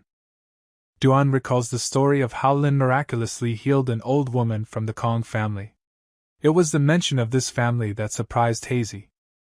Duan notices that even the powerful Kong family respects Lin.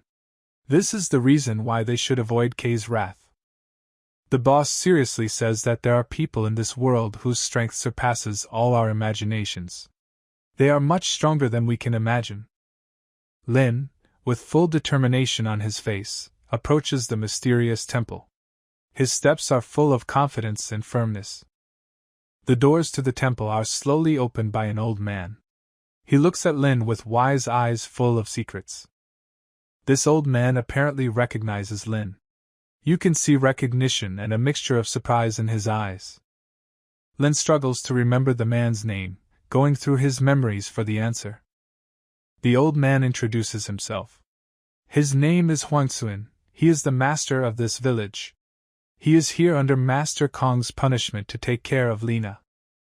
Lin just exhales, trying to hide his amazement and digest all this information.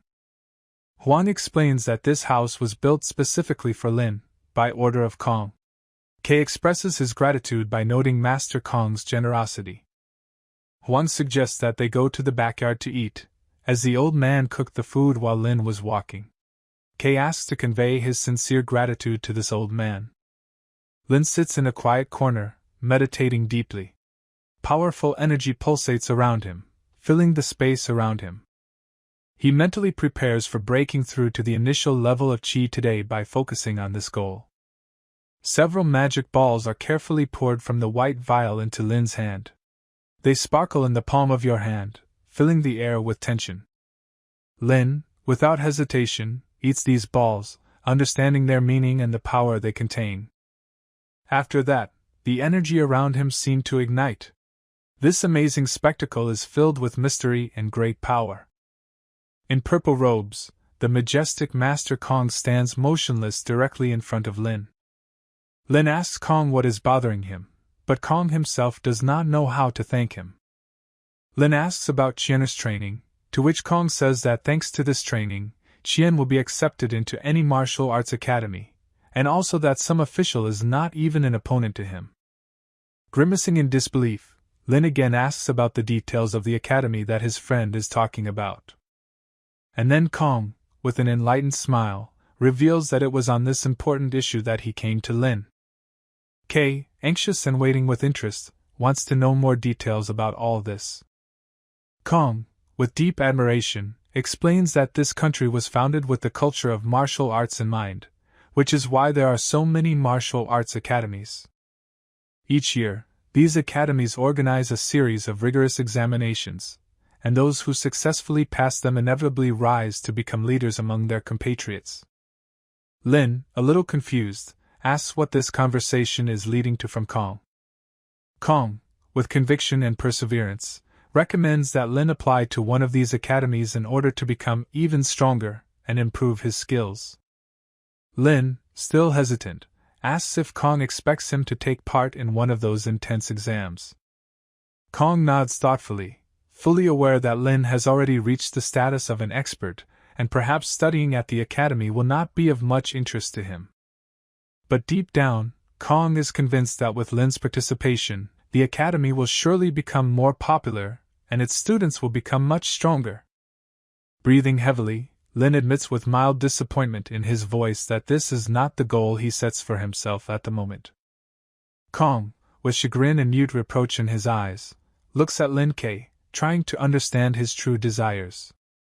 With a slight sigh, Kong struggles to force a smile through which one senses sadness. He nods, confidently stating that he understands Lin's reasons and fears despite his disappointment. Unwilling to give up, Kong begins to convince Lin, insistently and convincingly about the privileges and benefits that comes with being the patron of one of the academies. Kong's words penetrate Lin's mind. He listens attentively, paying more and more attention to his friend's arguments. And so, after much thought and internal struggle, Lin, to the surprise of everyone, finally agrees with Kong's proposal. Linzhou Martial Arts Academy flaunts on top of a beautiful, high mountain, whose peak is decorated with fluffy clouds, creating an aura of majesty. A long staircase leads to the academy, including more than 100 steps, which adds to the place an atmosphere of sacredness and majesty. 3 men in traditional kimonos are standing on a platform at the foot of the mountain. They seem to be waiting for someone, their eyes towards the wind are full of expectation. Examiner Li Chuan, in front of his deputies, addresses the assembled group of people. He inspires authority, and his voice spreads over the area. Chuan says the rules: candidates must last in combat against one of the 3 for a certain amount of time. The opponent for this test is chosen among these 3 teachers. Pausing for a moment, Chuan addresses the crowd with the question of who wishes to be the first test subject. The students, among whom there are certainly potential applicants, are clearly very excited. Suddenly, a heavily built man emerges from the crowd, ready to take on the challenge. He wants to be the first to accept this test and, perhaps, to become an example for the rest. Slightly away from this whole scene, Lin Ke watches what is happening, carefully analyzing every move and decision. Suddenly, unexpectedly, a strong blow with immeasurable force flies right into the face of a brave volunteer. The blow was so powerful that the volunteer who received it immediately passed out, his body falling lifeless to the ground, causing shock among the onlookers. Immediately thereafter, the examiner calls the next candidate with a loud cry, leaving no time to rest. Each subsequent student easily flew off from one blow of the examiner and his deputies. It was impossible to predict who would be next until all the students had fallen under the onslaught. On the faces of men, despite their destructive power, no strong emotions are visible. They are like bronze statues, with unchanged facial expressions. 3 men, like winners on the battlefield, stand over their defeated students. They look invincible.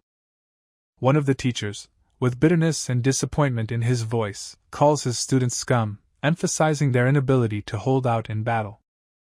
Chuan, the famous examiner, sighs heavily, saying that the level of martial arts of these students is low, and that their abilities were clearly overestimated. Holding back his frustration, he asks the crowd if there is anyone left who wants to challenge and show off their skills. Suddenly, a girl steps out of the crowd. Her name is Yu Xiaojing, and she says she is ready to take the exam, causing mixed emotions among the onlookers. To his surprise, the examiner, after looking at her, says that she can immediately begin the test, without preliminary selection. The students, excited by this turn of events, are dumbfounded, but one of the crowd says that this girl is the best student in the academy, which causes even more surprise. The girl looks at the examiner and his assistants, analyzing the situation, but then an unusual, but decisive voice is heard from behind. Behind, a burly man addresses the girl. He doubts she can be the top student at the academy, his words adding more turmoil to the already tense atmosphere.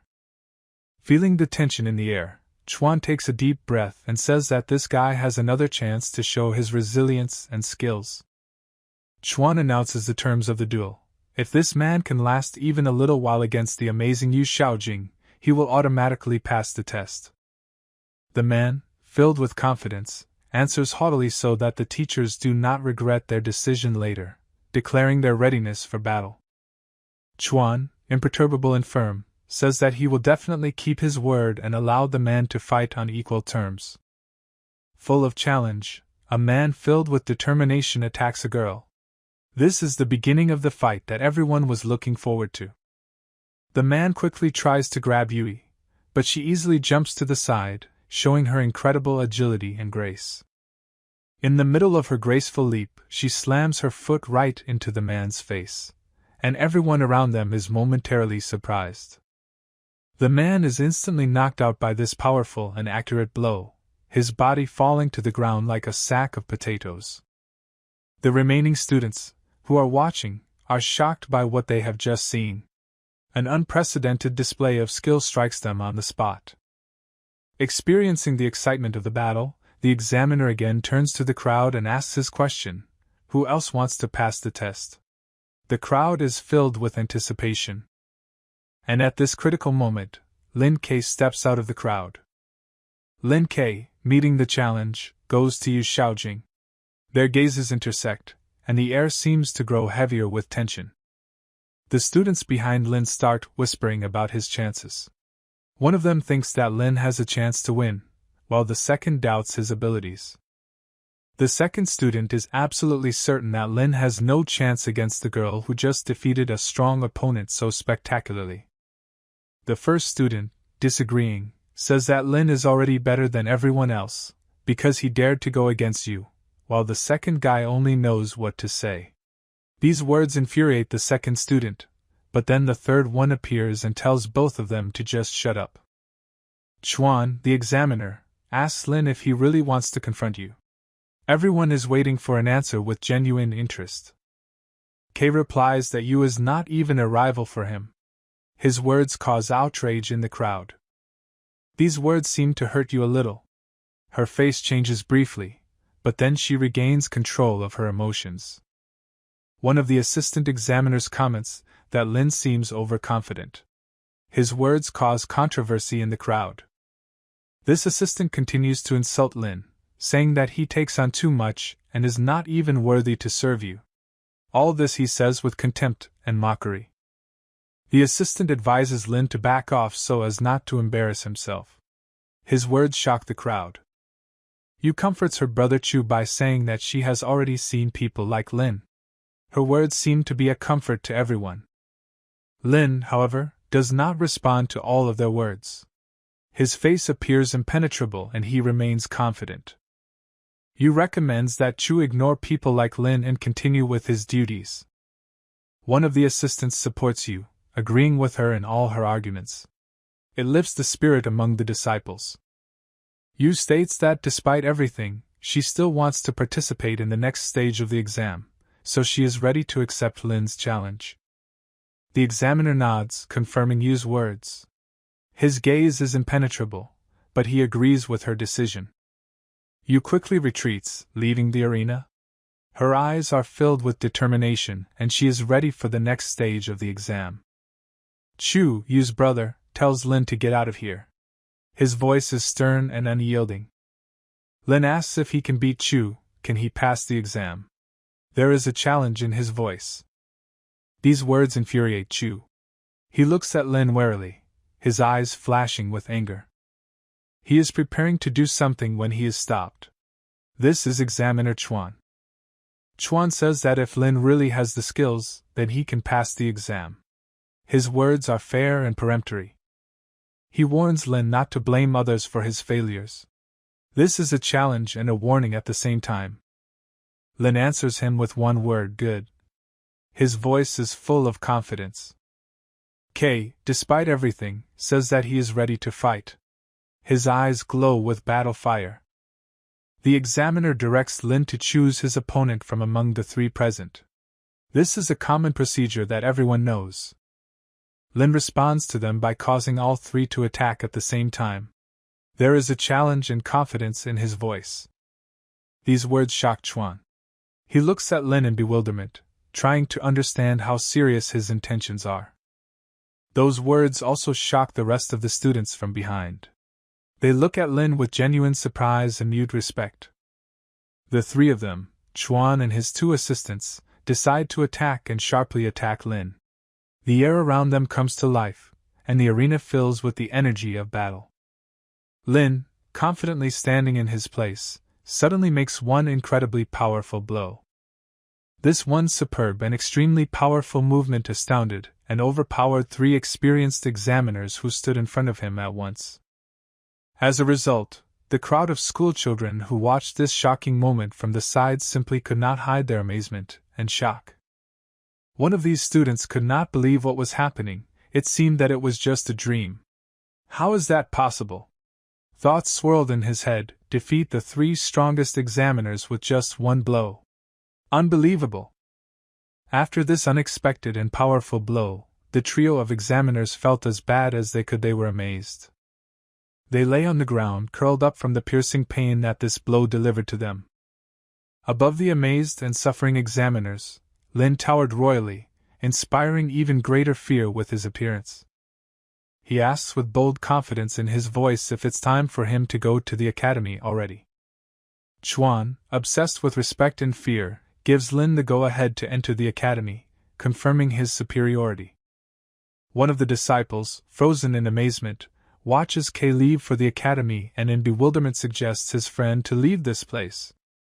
Suddenly, Lin stops his steps, turns around and stares piercingly directly at the student who just spoke. This gaze, filled with power and confidence, was so strong that it went through the body of an electric shock on the body of a confused talker. Stunned by that look, he instantly falls to his knees in front of Lin, apologizing and asking for forgiveness for his words. In response, Lin simply remains silent, and this silence was even more terrible than any words that he could have uttered. Silence.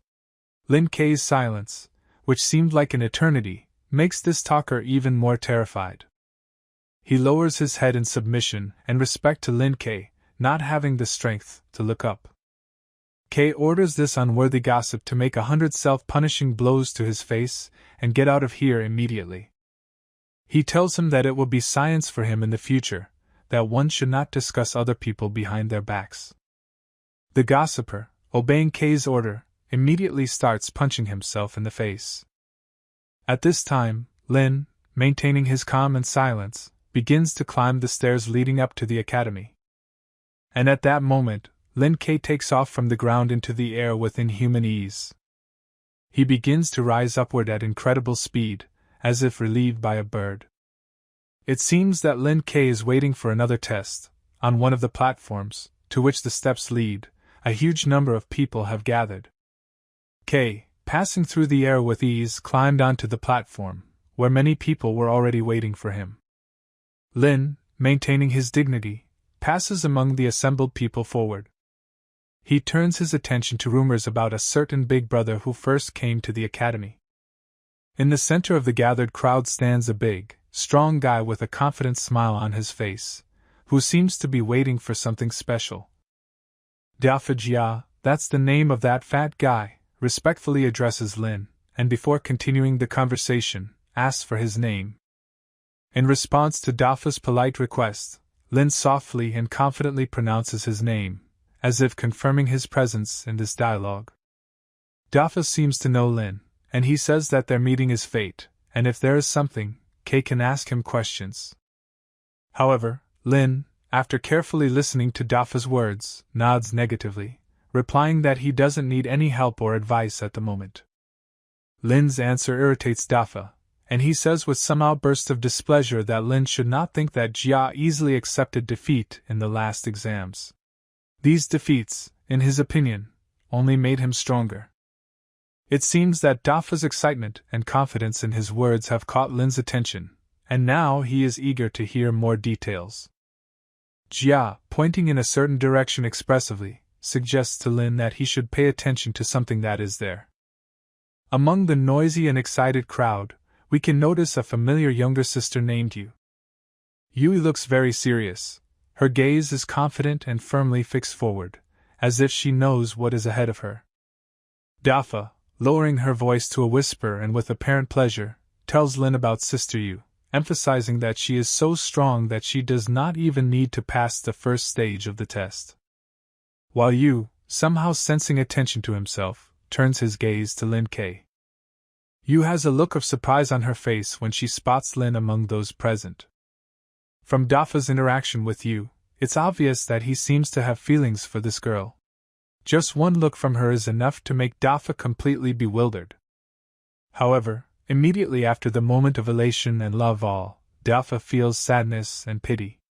Lin, noticing Dafa's mood change, wonders why he became sad. With sadness in her voice, Dafa explains that Yu was courted by many guys, but she didn't even pay attention to them, completely ignoring their efforts. However, Lin has no interest in this girl at all. In his eyes, she has a completely ordinary appearance. She will not even fit the role of a simple servant. Lin's words startled Dafa. Jiao, while respecting Lin as a decent person, nevertheless considers his actions and decisions to be very strange and even insane. Another participant joins the conversation, a young man with the appearance of a rat, who claims that if Lin's words reach the head of the Duan family, the latter will not be in trouble. But Lin doesn't seem to pay attention to this strange guy's warnings. He doesn't seem to care what he says. The mention of Master Duan causes shock and horror in Dafa. His face turns white with fear. Meanwhile, the rat turns to Lin, asking him for his opinion and reaction. Dafa, in turn, begins to fear that now he and Lin are in for trouble. Jia begins to elaborate on the Duan family, including their influence, status, and history. Lin, listening intently, begins to think about everything he just heard about the Duan family. At this time, Dafa mentions that half of the exam candidates present here are members of the Duan family, and... However, Dafa's words were interrupted by the excited shouts of the crowd announcing the arrival of a certain young master. A young guy with purple eyes, dressed in rich clothes, is heading towards the crowd. The appearance of this guy greatly upsets Dafa, who thinks that now they have absolutely no hope of passing this exam. Meanwhile, this mysterious guy turns to a girl named Xiaojin, saying that he missed her. However, Xiaojin easily dismisses this rich youth, ignoring his attempts to gain attention. Xiaojin easily fends off the young master's pressure, turns around and walks away, leaving him confused. The actions of this adamant girl seem to anger the young guy, his face quivering with obvious indignation. He cannot contain his anger and tells the girl that she does not understand his true feelings for her. He also asks what she meant by saying that she was not happy to see him. She replies that her words express her hope that he will no longer bother her with his unwanted attention. Her words seem to have become a real blow to the young guy. He seems to feel their sharpness pierce him. Out of anger, he clenches his fist, stating that no girl has yet been able to escape him and his attention. Clearly annoyed by his impudence, the girl asks the guy what exactly he wants from her. The guy, threatening her, states that she may lose her qualifications for the exam. Then the young master turns around and shouts to his servants to block access to the mountain. At his order, they immediately rushed in the indicated direction, fulfilling the will of their master. They stood right in front of the stairs leading up, blocking the path of the other participants. A crowd of people watch as a group of the young master's subordinates block the way to the top.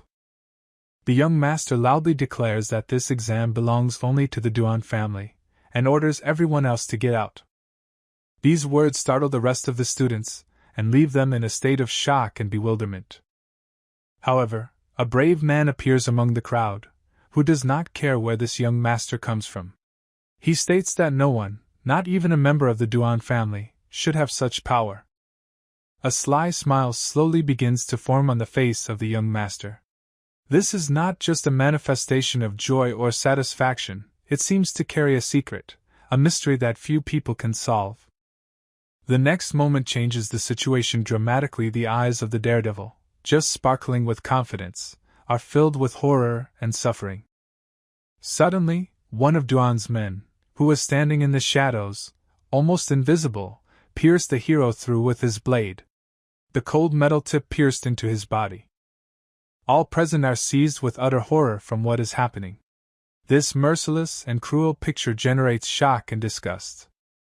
Not only did this shock Xiaojin and Dafa, but surprisingly, Lin didn't feel any emotion either. The strange calmness of this man seems frightening and incomprehensible in such a situation. The young master tells you that if she takes his side, he will make sure that she can safely cross the border. He promises to lay down all obstacles in her path and ensure her safety. All emotions disappear from the girl's face. Her usually lively and expressive features become a mask, devoid of any manifestations of feelings. In this chaos, Dafa makes an offer to Lin to leave here. Luck is clearly not on their side, and it is better to save a life than risk it. At this time, Kay takes an unexpected step forward, which brings even more horror to Dafa. His decisive movement, as a provocation of fate, causes fear and anxiety. With calmness and confidence, Lin goes to meet the young master from Duan. This open disdain angered the master. Disapproval and anger flashed in his eyes. He could not put up with such impudent behavior. But Lin continues to demonstrate his courage. He, ignoring the master's anger, orders him to get out of the way. Such audacity causes surprise and admiration for his fearlessness.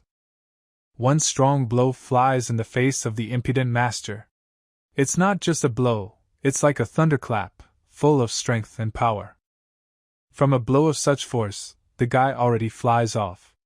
He, like a toy doll, flies helplessly in the air, his face contorted in pain and surprise. The strongest blow threw the young master to the ground. From the incredible force of this blow, all the gathered people, engulfed by the crowd, were in a state of deep shock and bewilderment, with difficulty comprehending what had happened. The young master, indignant at this impudent and shameless encroachment on his dignity, is overwhelmed with anger, which visibly breaks out. In his anger and desire for revenge, he orders his subordinates to immediately kill Lin Ke, whose insolence caused this situation. Lu, surprised and intrigued, wonders what it is. Ordered in pain and surprise. Despite the approaching threat, Lin Ke remains calm and stands still, waiting for his opponents, ready to confront them. Suddenly, one of the masters rushes onto the stage, his figure hovering in the air, from where he shouts loudly, demanding an immediate end to this terrible madness. The young master interrupts his actions and directs his attention to this man as he slowly sinks to the ground, leaving traces of his flight in the air. The young master felt shocked and confused. The unexpected appearance of this man turned all his plans upside down. The master appears and begins to scold the young master Zaheo threateningly, reproaching him for the chaos he has caused in this peaceful place. Zaheo, with his arms outstretched in peace and a nervous smile on his face, tries to convince the old master that this is all a misunderstanding and he was only trying to clean up the situation. The older man resolutely shuts up the guy, citing as an example a rule, the violation of which leads to the deprivation of the qualifications and dignity of the master. Realizing the impending danger, Zaheo yells urgently at his men, urging them to stop attacking Lin and stop the unrest. Kei, watching this scene, calmly and serenely looks at what is happening, without showing any emotions. A man slowly approaches the master, in his hands are cards that can be important in this situation. He carefully shows the students a set of cards with various numbers, reminding them that each of them has the right to choose one of them according to their preferences. The senior master announces that the rules of the upcoming exam are surprisingly simple and easy to understand for everyone present. Each of the students must carry 3 chosen cards to the top of a giant mountain.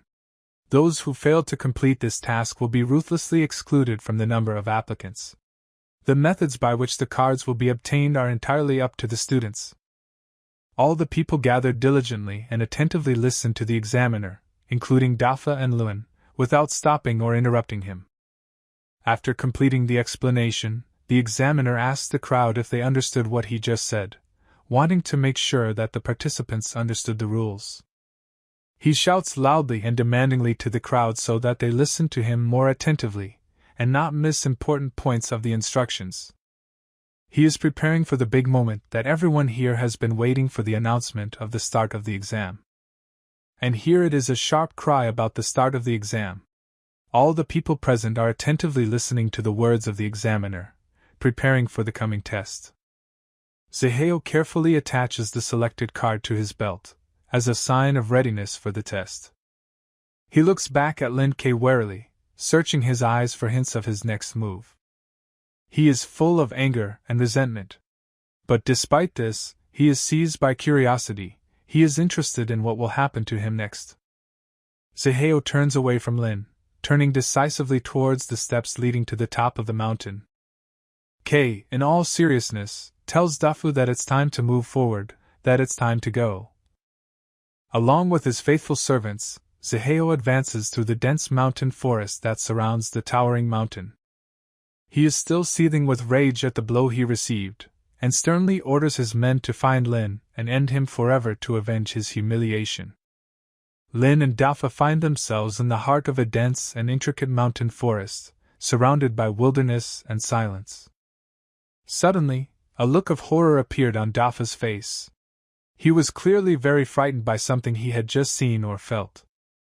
In front of Kei and Dafa, an imposing group of people suddenly appears, commanded by Zaheo, all armed with sinister blades and looking ready to fight.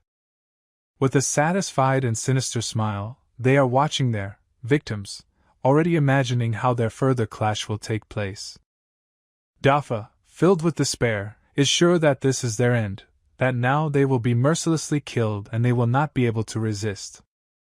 However, at this critical moment, a stranger in an examiner's robe appears in front of Zaheo, breaking the tense atmosphere.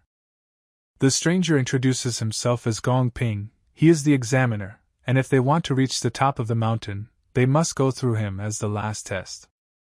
It looks like Zaheo is stunned to have an intermediate martial artist standing in front of him, which is an unexpected obstacle in his path. Zaheo orders one of his subordinates to hand over his number card to him, after which he resolutely takes him into his own hands. They readily follow their master's orders, nodding their heads in respect and submission to his will. Zaheo with unexpected swiftness separates from his group and moves in an unknown direction. And on the face of Gong Ping, a gentle smile never disappears, as if he is watching the events with pleasure. Zaheo continues to run continuously and quickly through the impenetrable wilds of the mountain forest, not paying attention to the difficulties. From everything it is clear that Zaheo is deeply excited about some event or foreboding. Something is clearly unnerving him. Suddenly, Zaheo's body goes through an electric shock as he acutely feels that someone is following him behind him. Gong Ping, with the same gentle smile on his face, is already following Zaheo. Zaheo saw his pursuer and was horrified. But as soon as he turned around, the figure of the pursuer instantly disappeared from his field of vision. It was as if Gong Ping had vanished into thin air, leaving Zaheo bewildered. Suddenly there is a blow. Gon was about to direct his powerful blow directly at Zaheo's face, but he, being in the utmost tension, managed to deflect the blow with his blade at the last moment.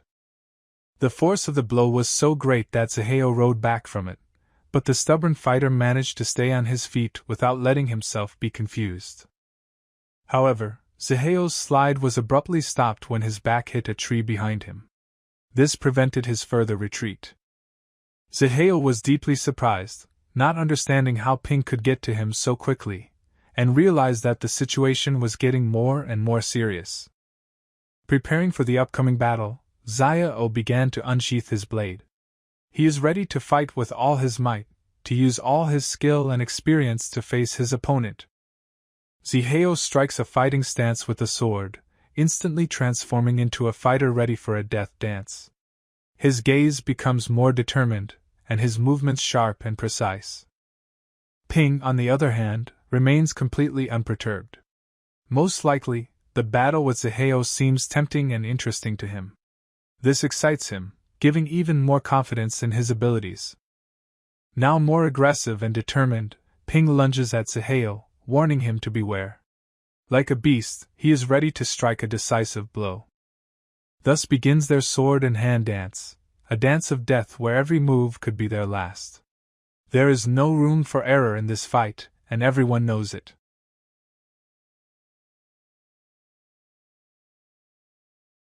Skillful blows after blows.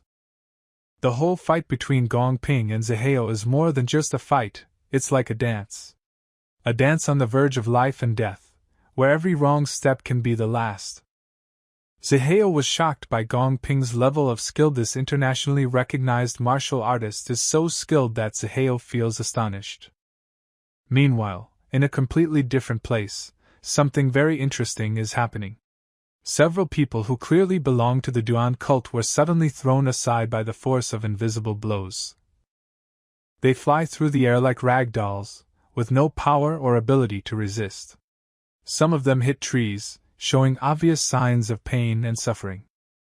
The cause of all this chaos and pain was none other than Lin Kei, who was watching with a thoughtful and calm look. Dafa, accompanying Lin, is incredibly happy that he decided to go with Lin, because it was thanks to this that he escaped a terrible fate.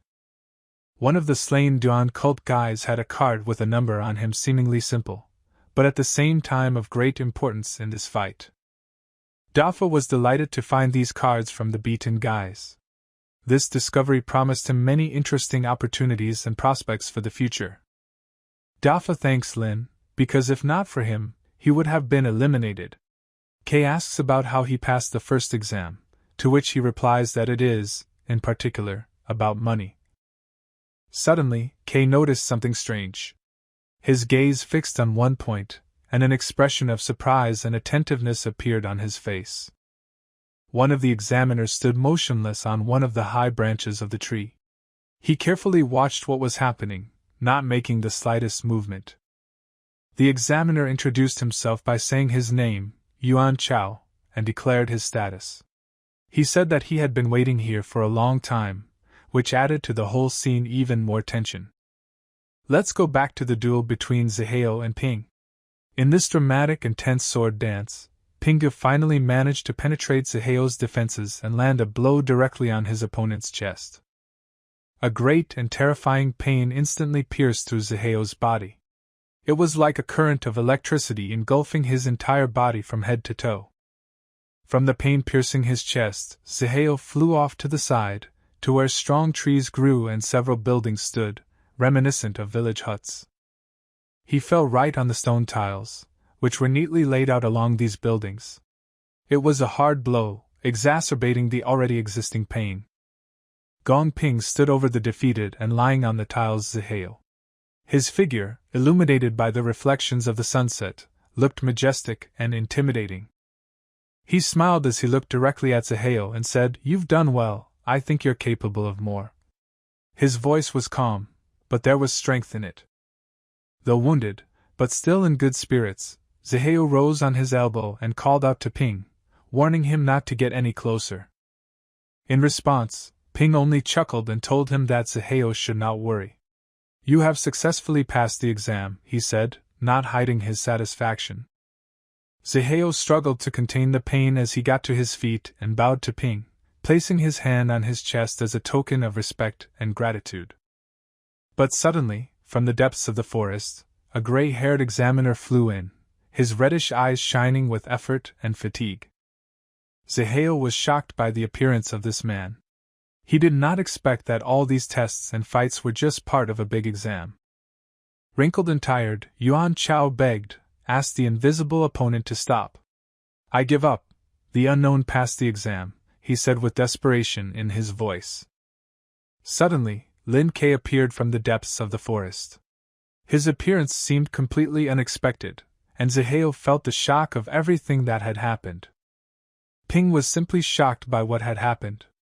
What he had just seen completely refuted all his ideas about human capabilities. He was shocked by Brother Yuan's defeat. He was at a loss, and his heart was beating faster with excitement and anxiety. Yuan folded his hands in apology, his face full of sadness and disappointment. He looked at Ping with a piercing gaze full of weariness and disappointment. He silently turned around and hurried away, leaving behind only his bitter disappointment and sense of failure. Dafa, who was standing next to Lin, slowly turned his head towards Zihao. His eyes were full of interest and bewilderment. Zihao screamed, unable to understand how Lin could handle all this so easily. His voice was full of bitterness and despair. He turned to Lin with a question about what the latter had done to his people. His voice trembled with excitement. Lin calmly replied that Zihao's people would only wake up after a few days. His voice was calm and confident. After finishing his speech, Lin calmly walked towards the buildings. His figure, fading into the shadows, was full of dignity and confidence. Ping was surprised by Lin's strength. He thought about how powerful this person was even if Brother Yuan had been defeated by him. Zihao, full of curiosity, asked Ping how strong Brother Yuan was. His gaze was full of interest and concern. Ping replied that Yuan's brother was a senior martial artist, further piqued Zihao's interest. Ping also seems to have decided to walk away. His figure vanished into the distance, leaving only shadows behind. Zaheo was horrified. He could not understand who Lin Ke really was. His brain refused to accept this information. The Linzhou Martial Arts Academy, towering on top of a mountain and surrounded by clouds, stood in front of him as a symbol of unattainable height and power. A large crowd of people had gathered in the courtyard of the academy. They all witnessed these amazing events. Dafa addresses Lin with a smile on his face.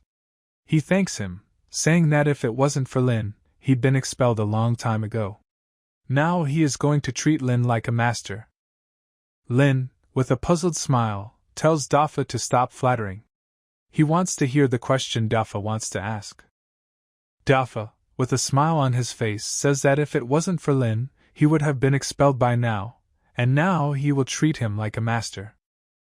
Lin asks Dafa if it is important for him to become a martial artist. Dafa tells Lin not to look down on the masters. In his opinion, masters have many advantages. Masters do not have to pay taxes, and if they break the law, the Attorney General's office will protect their interests. He adds that martial artists are considered the most valuable group of people in the entire great martial empire. Lin, with a smile, tells Dafa that he knows a lot. Dafa, in response, explains that it is natural, since he has been taking the exam for 3 years now.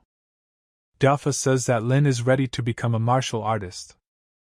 With delight in his voice, he adds that Lin can become even not only a master, but a supreme master. Lin, in turn, wants to ask Dafa for details about this status. Dafa starts talking about the hierarchy of masters and the different ranks within it. He calls this title extraordinary, explaining that only those who are able to found a sect can receive it. He adds that there are very few such masters in their dynasty. Lin listens attentively to Dafa's story. His eyes appear thoughtful. But their conversation is interrupted by a sudden scream in the middle of the courtyard of the academy. Loudly announced that the time is up. One of the examiners yells that time is up. The entire crowd, including Lin and Dafa, heeded his words. The man tells the students that they have a talent, and also that they should leave all their past achievements and status in the past, and now they have only one identity, one of the martial arts masters. He says that everyone has their own potential and needs to be revealed, and this academy will become a springboard for their practice. He points to a box that contains the things of the students, and also that with a belt map they can safely walk around the academy. He strictly emphasizes one of the main rules: private fights are strictly prohibited. Violation of this principle will result in serious consequences, including disqualification for practice. The man says that in 3 months there will be a comprehensive assessment of all students. Those who successfully pass this test will be awarded the well-deserved title of Master of Martial Arts. The disciples listen intently to the words of their master, full of confidence and determination to fulfill his demands. They are ready to challenge fate and prove their strength. Lin, standing with an emotionless expression, carefully listens to all these words, while the smile does not disappear from the face of his fellow Dafa standing nearby. Near the entrance to the pavilion of Tibetan scriptures is a master. People enter the premises to choose their equipment. Lin Ke meticulously studies the ancient Tibetan scriptures, permeating every word, every symbol. In his reflection, Lin plunges into the depths of his inner world. He realizes that aura is rare in this world, and these academies will most likely not help him on his long and difficult path to immortality. Dafa, with a smile playing on his face, appreciates this academy full of opportunities and promises. On the other hand, Lin, with a haughty smile, treats these techniques as entry-level and considers them unworthy of his attention. Dafa replied that for Lin, these scriptures may not be of interest, but for him, Dafa, they are a rare treasure that he treasures and adores. Suddenly, another of the experienced masters of the academy appears. His grave face is filled with sternness as he announces that it is strictly forbidden to take scriptures outside the sacred pavilion. Dafa, scratching the back of his head, confirms his knowledge of this prohibition.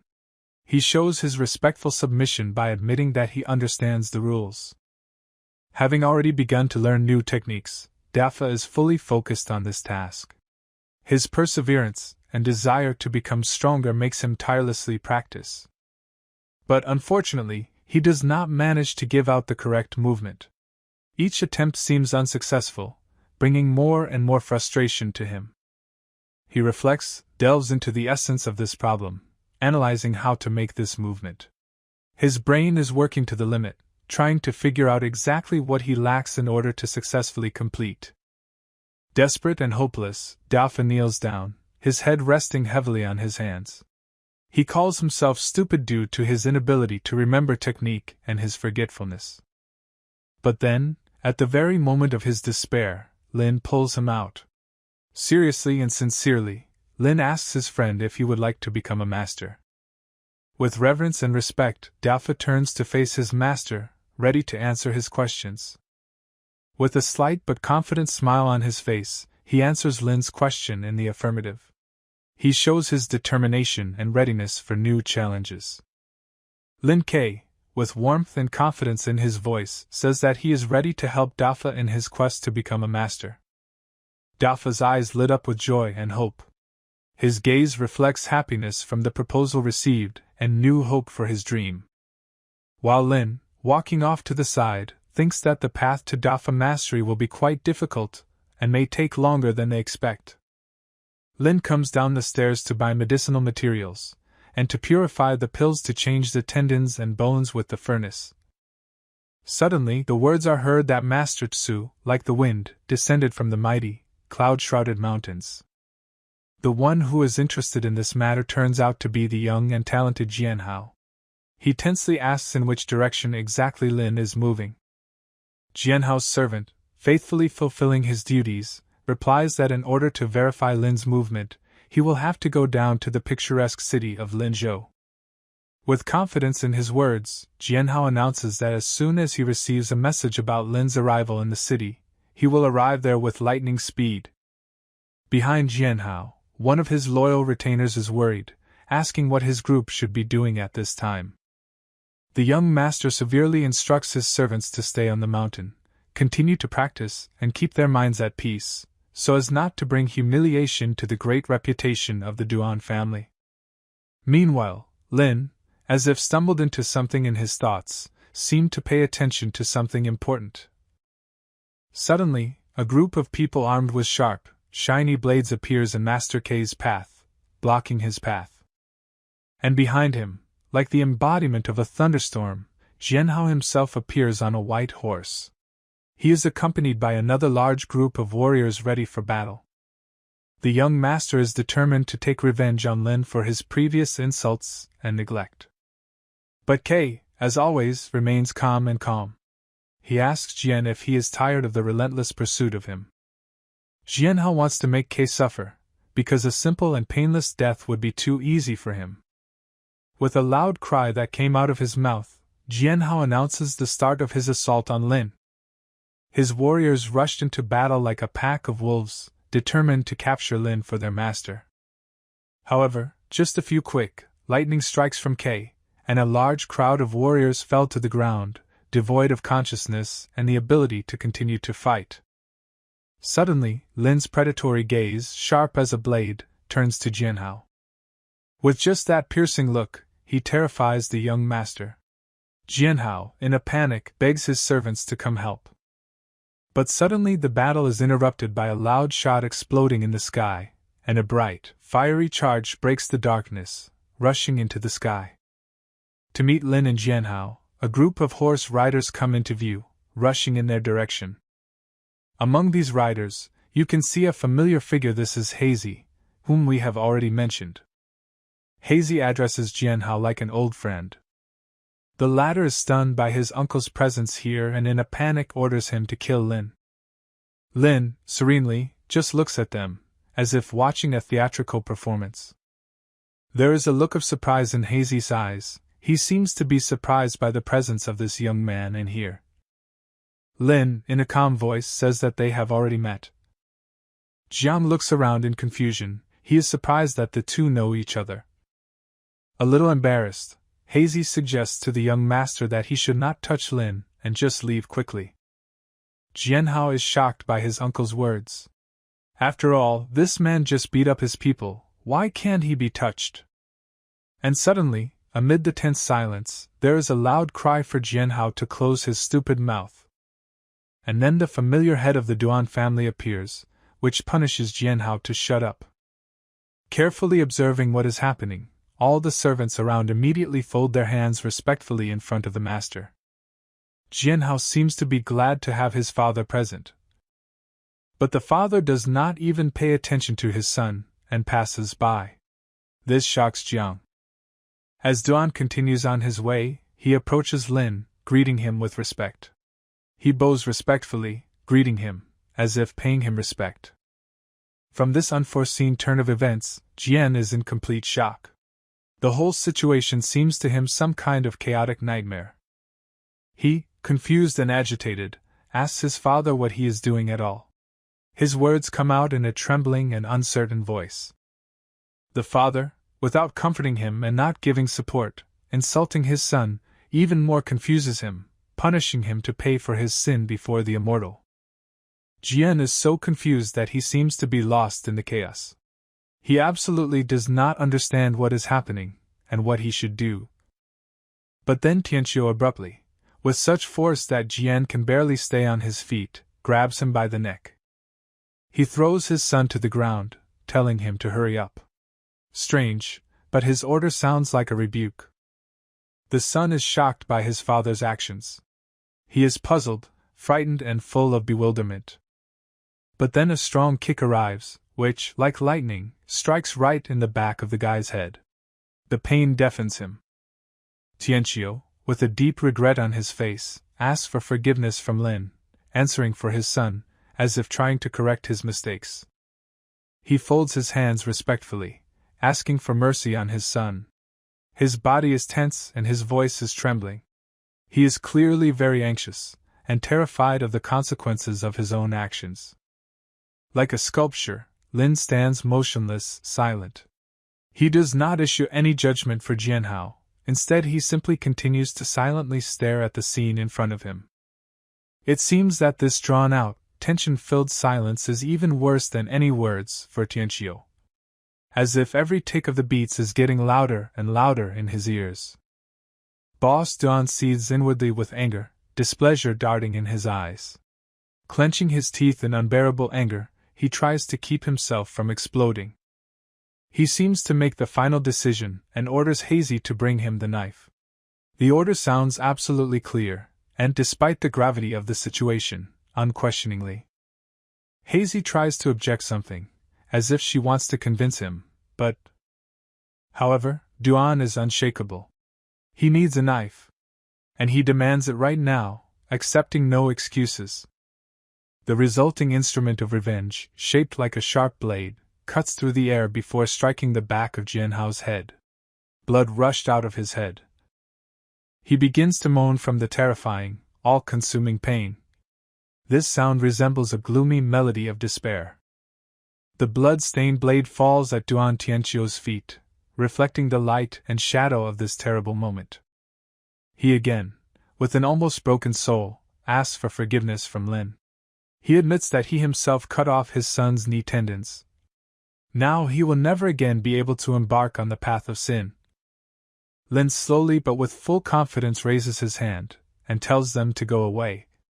His order comes with the force of a tsunami, leaving no room for protest.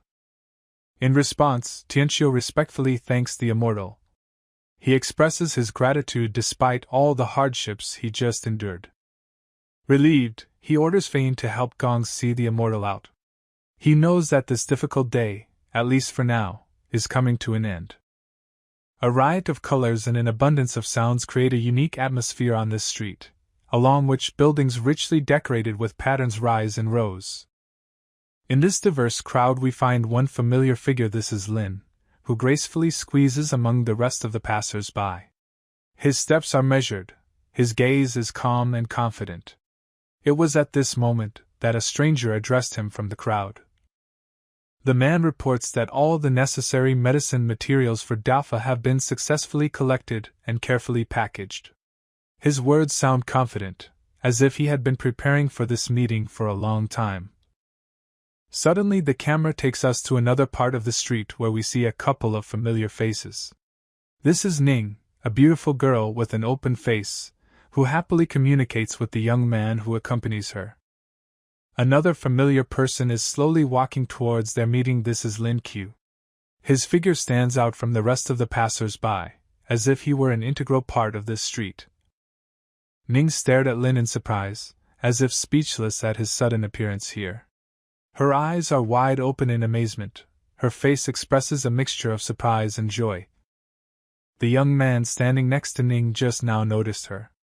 He glanced at her, as if he wanted to say something, but fell silent, immersed in his thoughts.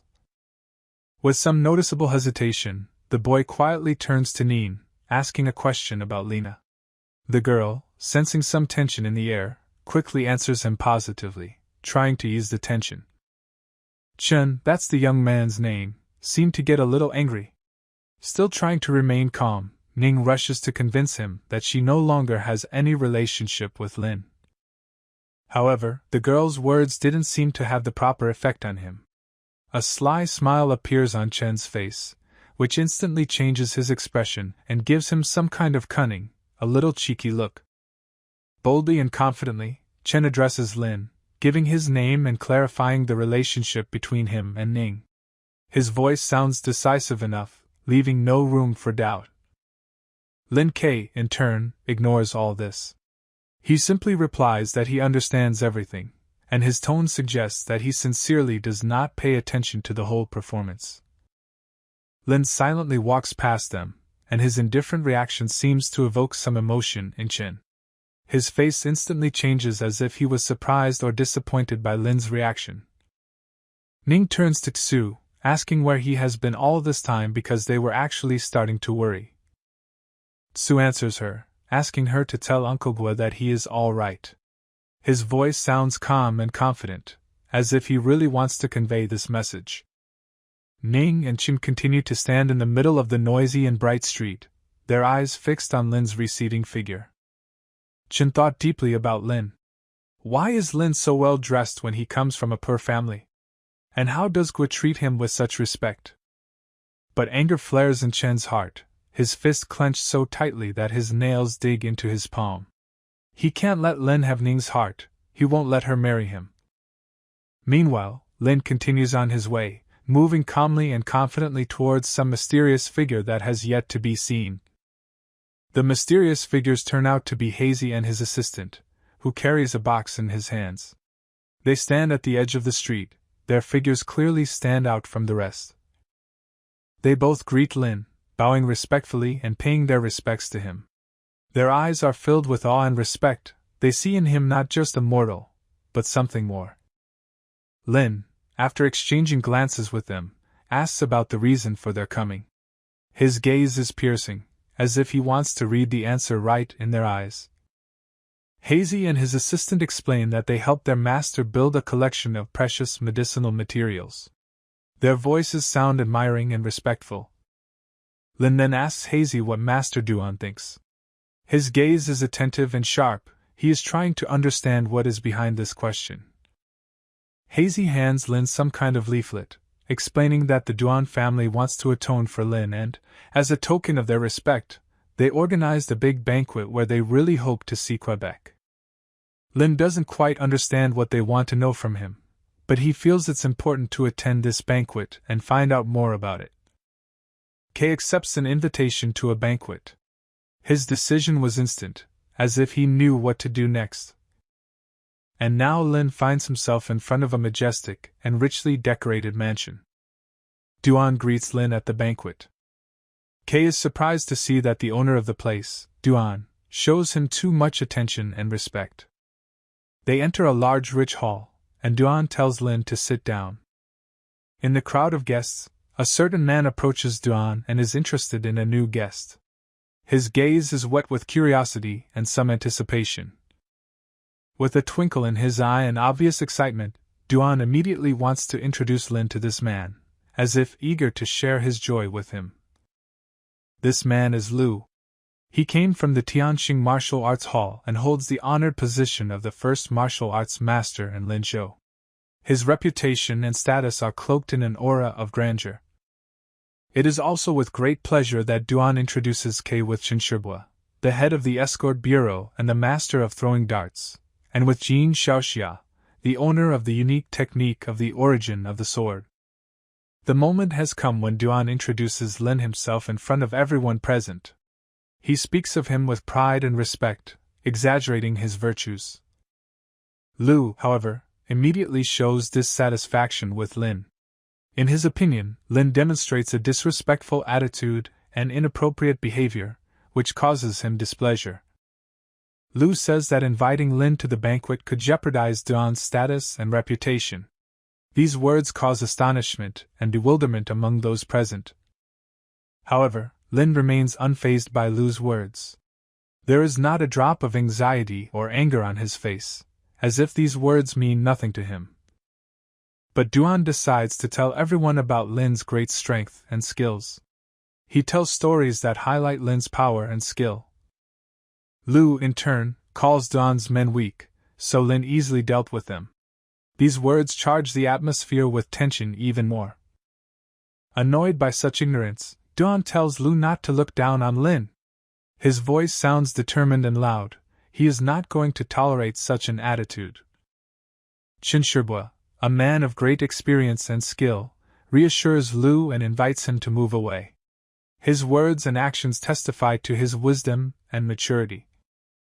Everyone calmed down. Lu and Qinshirbua retreated peacefully, leaving Lin and Duan alone. The atmosphere in the room is calm again. Duan quickly asks Lin's forgiveness for what happened, realizing that his guest might take it as an unfortunate incident. However, Lin does not seem to care about all this embarrassment. Sitting together, Duan admits that she now respects Lin despite their relationship being strained in the past. Lin, looking thoughtfully into his mug of drink, asks Duan what brought him here today. Duan confesses that he has a request for Lin.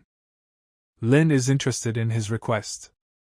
Duan begins talking about his old enemy, with whom his family has a long feud. He says that this enemy is too strong and very difficult to defeat. Lin suggests that Duan should take this issue to the official instead of him. His words sound confident. He knows that he cannot solve this problem alone. But Duan insists that the enemy is too powerful. Desperation is heard in his voice, and worry is reflected on his face. Lin recalls the terrible crimes his family committed that the government turned a blind eye to. His thoughts go back to dark times. Duan doesn't know how to respond to Lin's words. He just looks at him, full of anxiety and indecision. Lin says that if the enemy is so strong that it cannot be defeated, then there is no other choice but to accept it. He doesn't want to talk about it anymore. Yes, is the only word Duan Tianxiu says when meeting Lin's gaze. Under heavy centuries of fatigue and frustration, driven by incomprehensible power, Lin and Duan slowly make their way through the hall decorated with grace and wealth. Their path passes Lu and Qin, who, absorbed in an alcoholic feast, are in no way distracted from their glasses. Lu, shaking his glass roughly, defiantly addresses Lin, calling him a swindler. He insistently and with obvious disbelief claims that he does not believe that Lin is immortal. But at the same moment, Lin, ignoring the insults, turns his attention to something else, his eyes filled with keen interest. From behind the door, at the opposite end of the hall, some screams are heard, unexpected and disturbing, breaking the silence. Above the fallen warriors, helplessly lying on the ground, rises the majestic image of a man with yellowish hair, an image that is distinguished by extraordinary strength. This man is prowling around, looking for a certain person, Duan Tianxiu, in the crowd.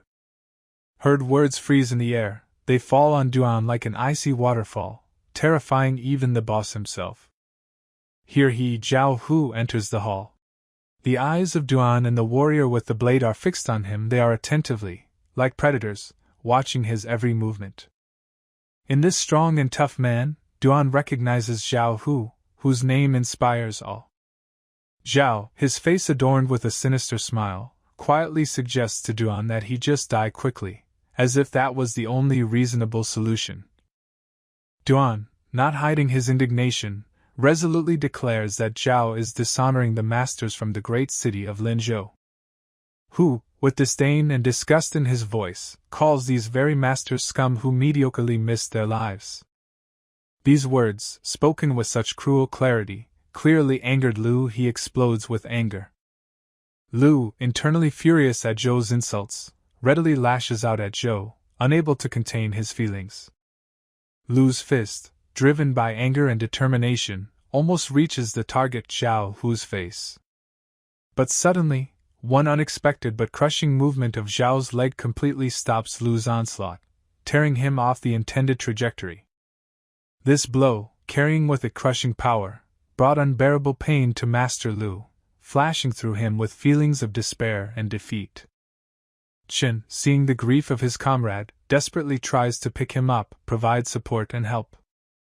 Zhao, showing his fearless confidence, in turn contemptuously calls this master a weakling, ridiculing his attempts to resist. These words, like a powerful gust of wind, anger Lu even more. He, wiping sweat from his chin, invites everyone to unite and attack Zhao Hu. All together, as a group of warriors united in the struggle, they pounce on the unshakable Zhao Hu. Like hail, blows from different directions fall on the warrior, trying to break through his defenses. But Zhao, like an unhindered dance, masterfully dodges them all, dodging blows and maintaining control of the situation. Suddenly, like a flurry, a lot of coins, like furious bees, rush towards Zhao. They are about to reach him, ready to hit and inflict a wound. But Zhao, once again demonstrating his incomparable dexterity, easily dodges them, as if maneuvering between raindrops. And then, unexpectedly, like lightning from a clear sky, Jin attacks him from above with a dazzling blade. But at the decisive moment, Zhao, with incredible calmness and dexterity, grabs the blade with 2 fingers, blocking the attack. The smile hanging on Jin's face didn't disappear even though his sword was successfully grabbed. His face was like a mask, not reflecting the inner turmoil or insecurity that arose as a result of this turn of events. But Jin was fully prepared for this development. He tensed, and suddenly another blade burst from the edge of his sword, making it look like a new weapon was being pulled from its scabbard. It seems that this is exactly the sort of origin that Duan talked about so much, Lin whispered to himself, surprised and at the same time delighted with the performance. And at that moment, suddenly and inevitably, Jin's blade penetrates Zhao's chest, guided by his master's hand with the same confident smile on his face. But Zhao was ready for this event. Despite the outward surprise, he was fully prepared for such an outcome. Jin was taken aback by Zhao's smile, which showed a tinge of realization on his face. He realized that there was more to this fight. Jin's blade, which had pierced Zhao's chest so confidently, suddenly twisted and failed to complete its mission, unable to pierce its enemy. Zhao stared straight into Jin's eyes, penetrating his gaze just as his own blade tried to penetrate his body. All of a sudden, he delivers a powerful blow straight to Jin's heart. It was so sudden that no one had time to react. At the same time, his hand, firm and unrelenting, penetrates Jin's body, distorting the balance between life and death. But at this moment, the ring quickly flies towards Zhao, as if in a last attempt to save Jin. But Zhao easily catches it and throws it back to the sender with incredible force, showing skillful skill and speed of reaction. When the coin pierces Jin, blood flows from his mouth. It was a shocking image, filled with meaning and tragedy. And at this moment, Zhao is already rushing towards Lu, covering the distance between them with incredible speed. Lu, realizing the danger, quickly turns his attention to the approaching threat. He is horrified by what is happening around him. With one powerful blow, the strength of which can only be compared with a heavy blow of a blade, Zhao knocks Lu down. Lu falls clumsily to the ground, losing this battle. His legs can no longer support him, and he collapses in front of Zhao, who has the pleasure of this outcome painted on his face. Zhao looks around with a smirk, enjoying his victory and the power he feels at this moment. His smile is sinister and embarrassing to others. Duan is horrified by this look. Fear and anxiety can be seen in his eyes. But Lin, who stands nearby and watches what is happening, also pays attention to this. Lin is increasingly aware that Zhao is now a rank 9 martial master. He has become such a powerful adversary that he inspires fear even in experienced fighters like Lin. Despite the blow, Lu remains alive thanks to the protection the armor provides him. If it wasn't for her, I'd probably already be dead, Lu thinks, pretending to be dead to ensure his safety in this dangerous situation. Zhao, with a smile on his face, is already preparing to kill Duan. He asks him who else can save him in this situation, mocking and enjoying his superiority. Tianqiu is horrified, completely confused and frightened by this turn of events. He does not know what to do, his thoughts are confused with fear. Zhao shouts to the entire hall, loud and confident so that everyone can hear him. It was a challenge that cannot be ignored. He declares that he is going to kill only Duan, and only those who bow to him 3 times he will spare.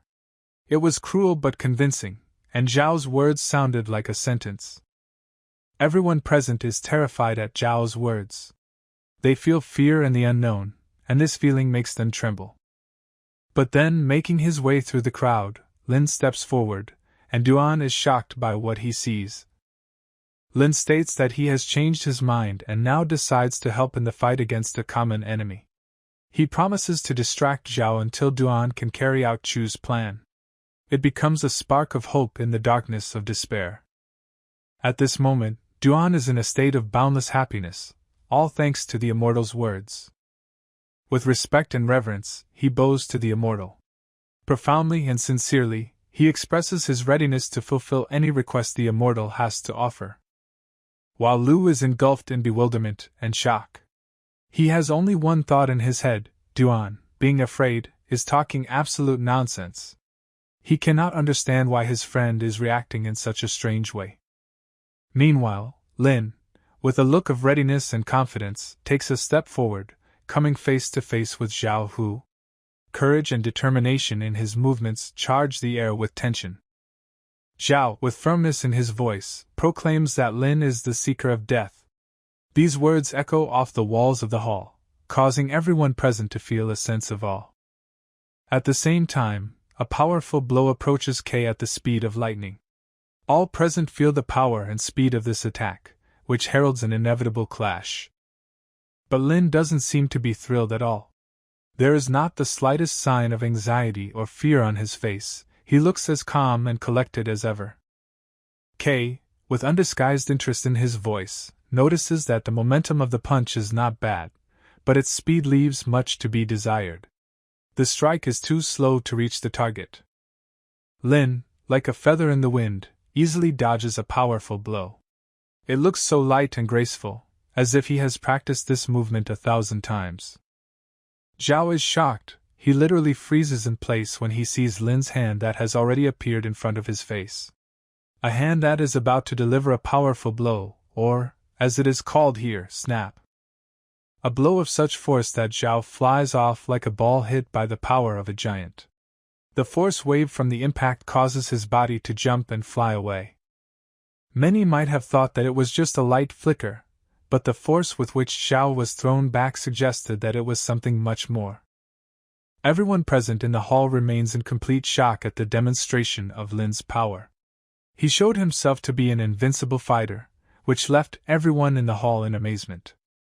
Lu, still in shock, tries to pull himself together after what he just saw. His mind is hard to understand what happened. But Zhao does not lose consciousness, despite the power of the blow. He quickly gets to his knees, holding himself back from falling. Even after such a blow, he continues to fight. Zhao, recovering his breath and mustering his courage, turns to Lin. He states that from now on, he will fight Lin much more seriously. As if in response to his words, powerful energy begins to pulsate around Zhao. It rises, creating a halo of power around him, and saturates the entire environment, making everyone present feel the power of his spirit. But Lin does not give up. With ease, like a bird, he flies above the floor. This incredible feat is admired by all present. Energy also begins to pulsate around him. She is more calm, not as fierce as Zhao, but at the same time her power is felt. Lin seems to be in complete control of his energy. Lin, directing his energy into Zhao, issues a severe warning: now the wrath of heaven will descend on you. This warning hangs in the air, filling it with unsettling anticipation. Lin then strikes with only 2 fingers. It's not just a blow, it's a crushing force concentrated in his fingertips. Shock and horror seize Zhao. His eyes reflect the fear of Lin's unpredictable power. However, Zhao manages to dodge the powerful impact wave coming from Lin's technique. His movements are quick and determined, almost dancing in the midst of destructive force. But Zhao does not have time to catch his breath, because the fast and unpredictable K is already appearing right behind him. Now Zhao must fight 2 opponents at once. Hu remains shocked at this new turn of events. He can't believe what he sees with his own eyes, and his heart is beating wildly in his chest. Lin strikes again, relentless and powerful. In response to this, Zhao does his best to block this incredible punch. Lin's punching power is incredible. Zhao flies away as if thrown at great speed, and smashes the column behind him with devastating force. This moment captures all the senses, and everyone froze in bewilderment and awe. Lin, with undeniable self-confidence, towers over his subdued opponent.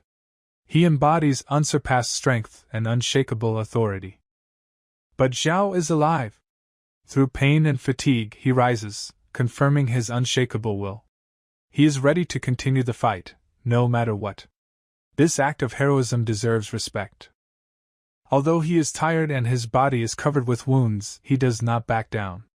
This is not just physical exhaustion, this is a mental struggle in which he participates to the end. Lin, respecting his tenacity, admits that Zhao is a good opponent.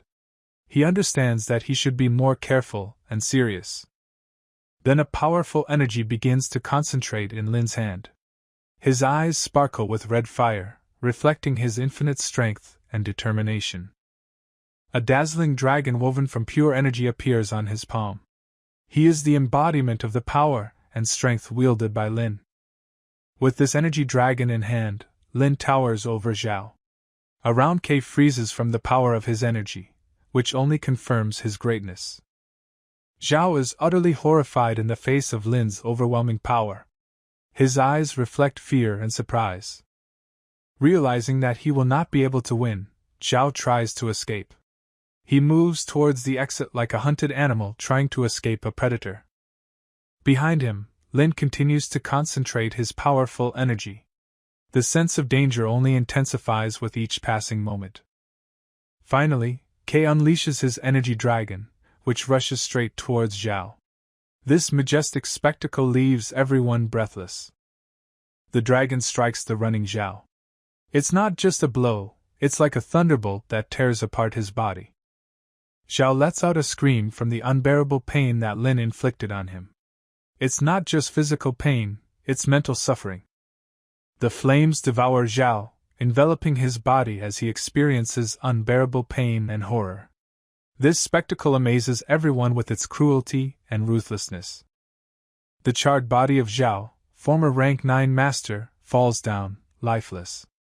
This sight makes everyone freeze in horror and awe. Duan is completely shocked by what is happening. He is numb with horror, looking at Lin's victory. Lin calmly remarks that his skill is more like a fire snake than a fire dragon, easing the tension in the room. Everyone in the hall, from masters to students, bows to Lin, chanting him as an immortal. His title reminds everyone of his greatness and power. Lu is utterly horrified, realizing that Lin is indeed an immortal. Remembering your recent insult, he is afraid that he will be punished. Fear seizes Lu, because now he can be punished for his recent rudeness towards the immortal. Lu tries to slip away unnoticed to the exit, trying to remain unnoticed by Lin. Just as he is about to leave, Lin yells at him to stop. Lu shudders like a deer as he realizes he's been caught. Lin asks Lu if he is going to leave without a word. His voice sounds so accusatory that Lu is confused. Lu is confused and scared. He doesn't know how to even answer Lin's question. Lin is annoyed by Lu's lack of respect. Now this disrespectful student will be punished. Lin entrusts Duan with punishing Lu. Duan nods, accepting this task with seriousness and determination. Tianqiu bows and folds his hands respectfully, confirming that he will immediately complete the task. Tianqiu, armed with a blade, stands right in front of the frightened Lu. He looks adamant and determined, ready to carry out his task. Tianqiu states that he doesn't care that Lu insulted him, but insulting an immortal is a grave and unforgivable sin. Lu, horrified, tries to negotiate with Duan, but Duan does not listen to his pleas.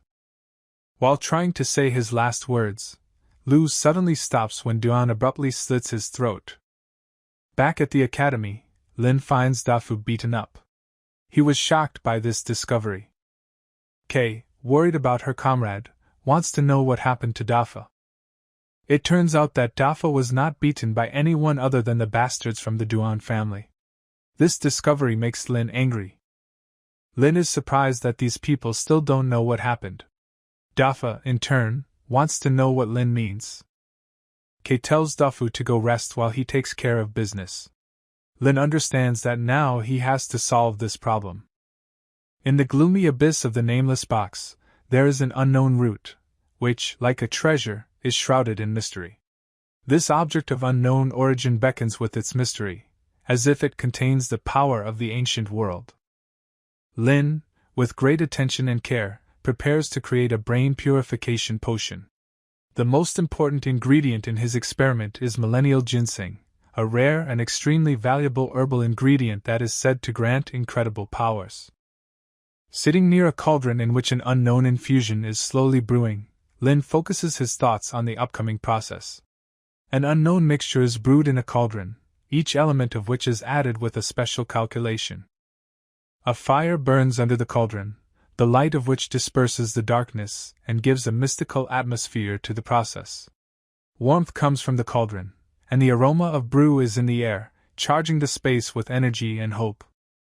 Dafa has Dafa pills in his hands, and he can't help but wonder if these small spheres can turn him into a martial artist.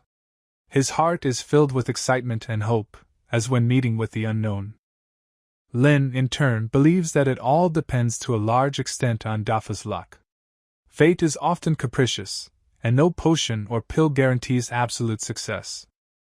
Sincerely, Dafa folds his hands and thanks Lin for his wisdom and help. Lin, in turn, strongly advises Dafa to start cultivating without delay, because every minute is precious.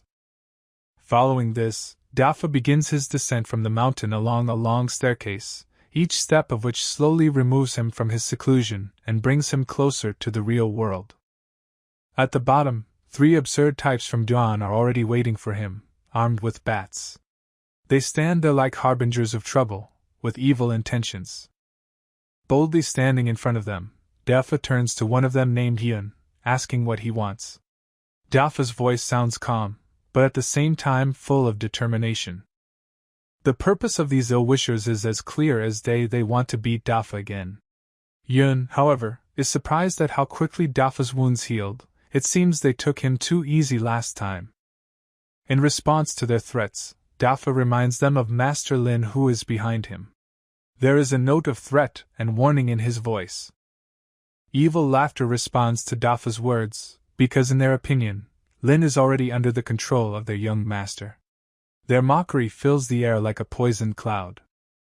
But then, from behind Dafa, a voice is heard that expresses surprise at the words of these bastards.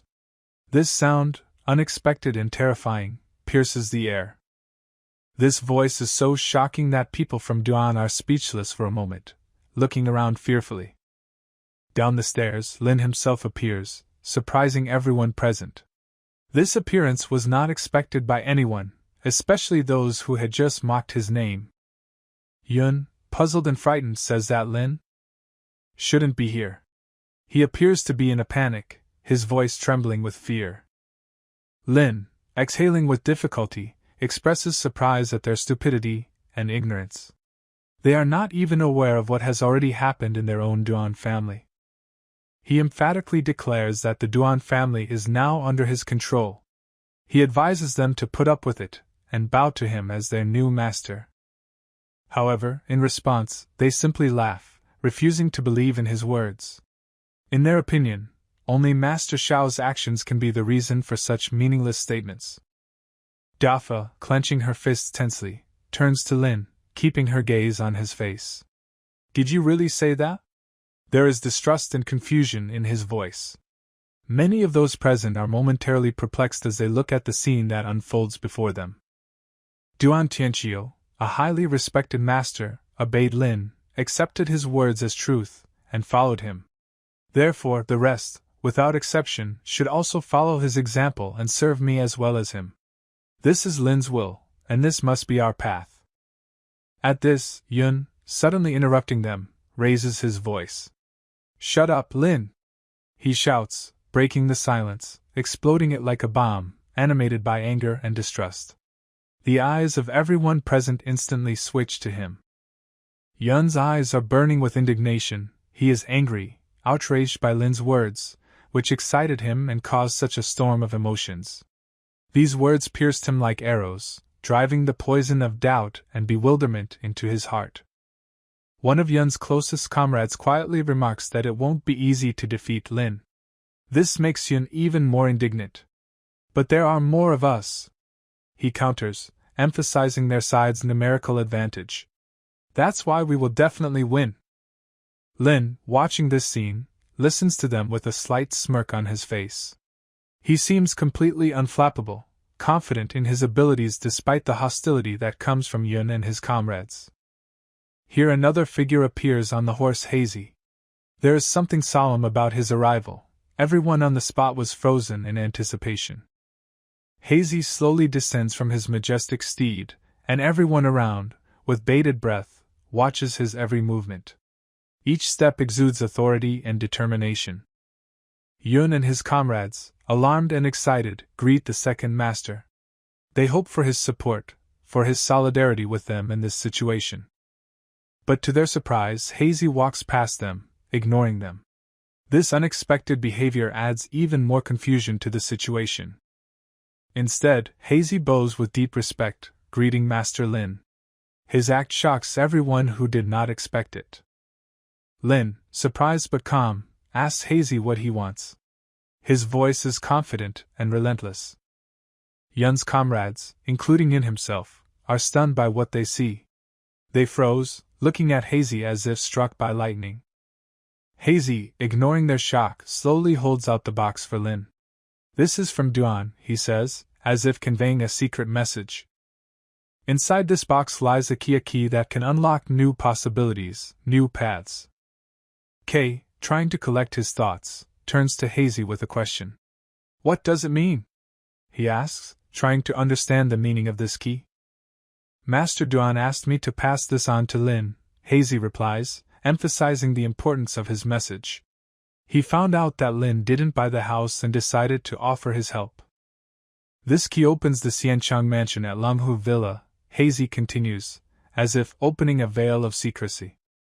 The mention of this villa shocks Dafa. He seemed to be petrified, unable to believe what he was hearing. Lin, in turn, asks with interest about the location of Villa Langhu. His question sounds like a challenge, like an attracting magnet against which everything rests. Dafa says that the villa is located in Sito Lake. It is a feng shui place.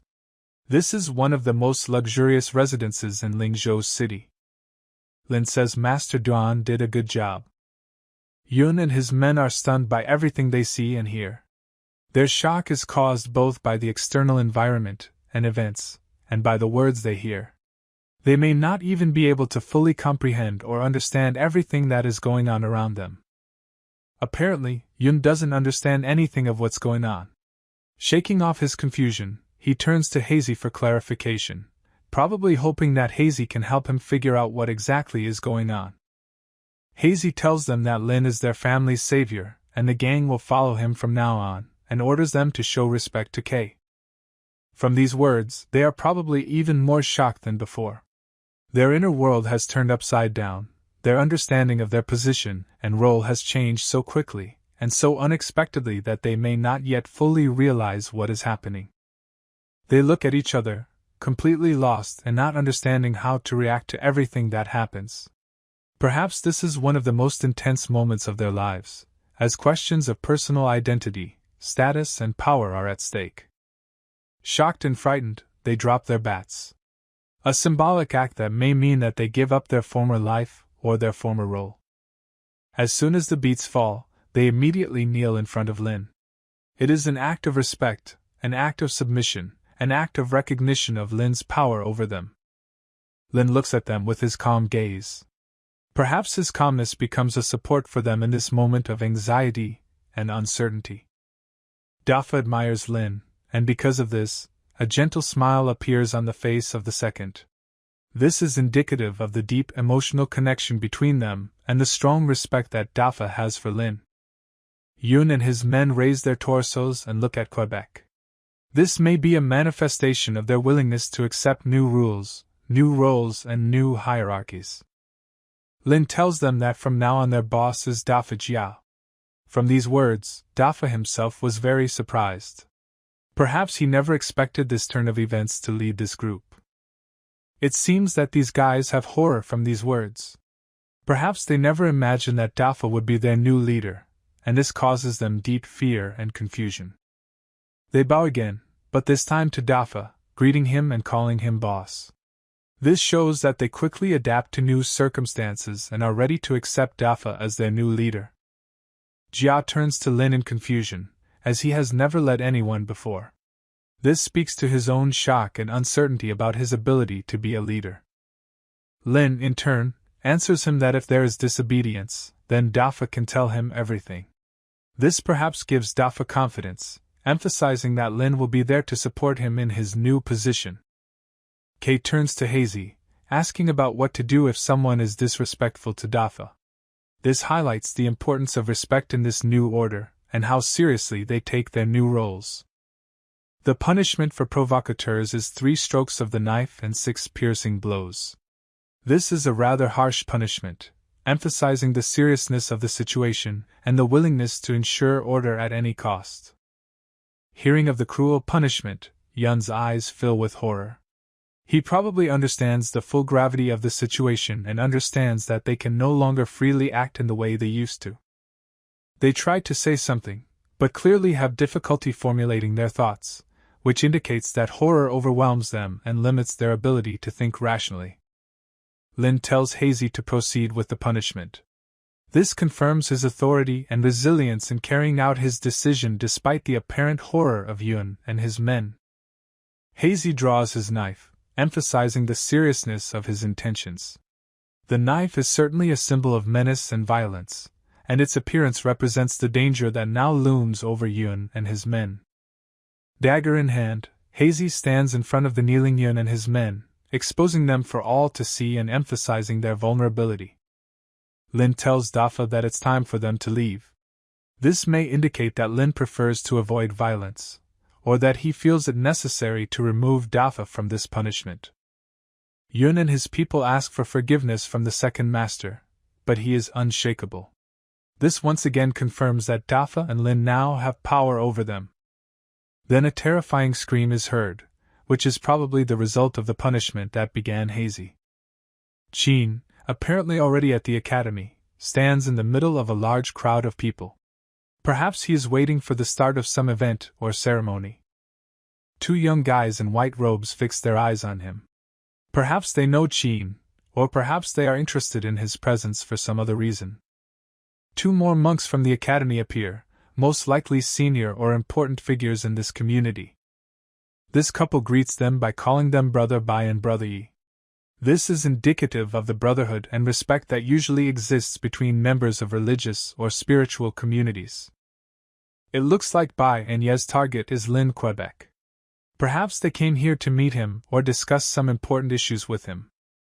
One of these monks seemed to get angry when he saw Lin. Perhaps there was some hostile past between them, or perhaps the monk simply expected more respect from Lin. This monk is angry because Lin does not give him the respect he deserves, which is a violation of the generally accepted rules of interaction. Lin does not pay respect to this monk, because he considers him to be insufficiently qualified. This demonstrates Lin's confidence in himself and his independence from the opinions of others. Lin's words irritate the monk even more. Lin, as always, remains calm. This confirms his self-confidence and his ability to remain calm even in difficult situations. Energy begins to pulsate around this monk, and his eyes glow with scarlet fire. This may be a manifestation of his anger or spiritual power, as well as a hint of a possible upcoming confrontation. Brother Bai orders Yi to calm down and not act rashly. This indicates his seniority or influence over Yi. These words calm Yi, but at the same time, they disturb him a little. Perhaps he fears the consequences of his behavior or is annoyed at being called to moderation. Yi insults Lin, stating that he is not worthy of belonging to the academy and that his skills are not enough.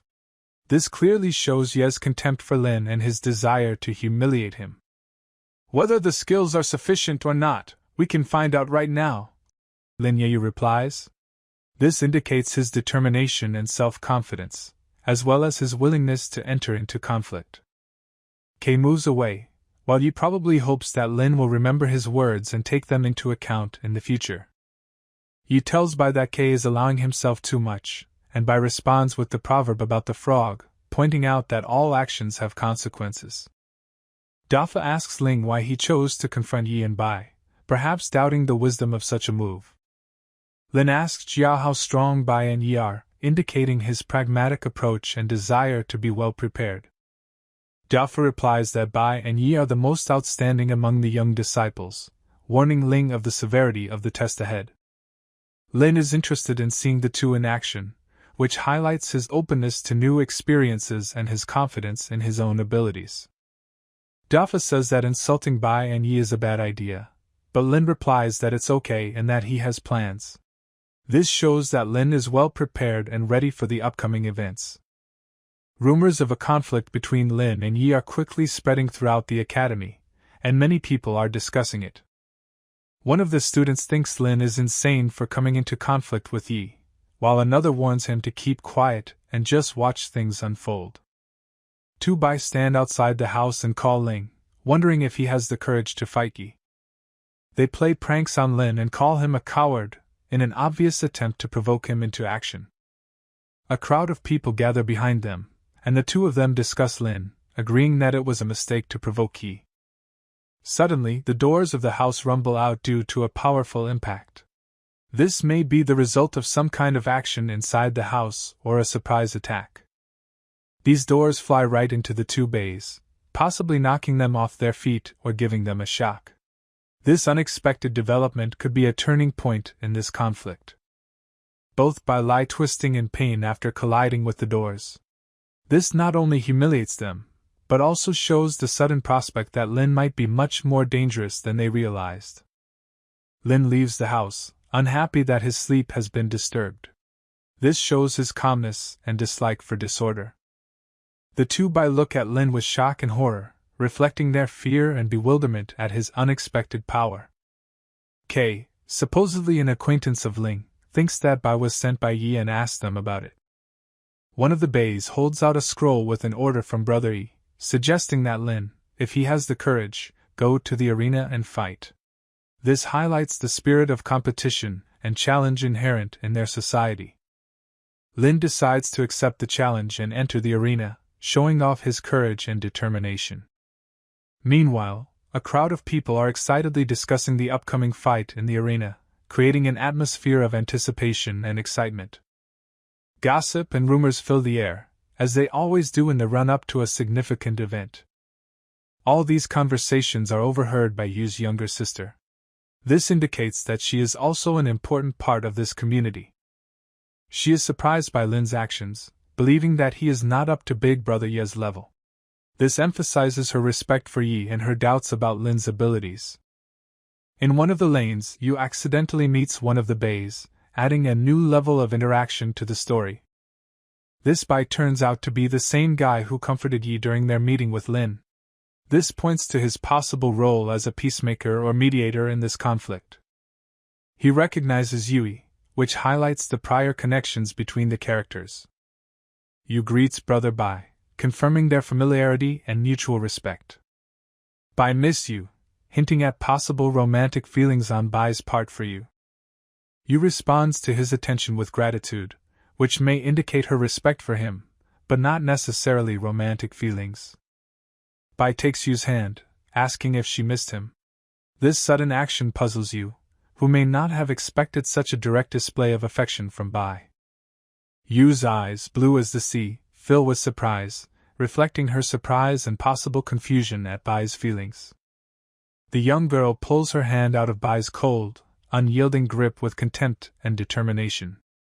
Leaving no room for further discussion or objection, she abruptly throws his hand away and turns to leave with lightning speed.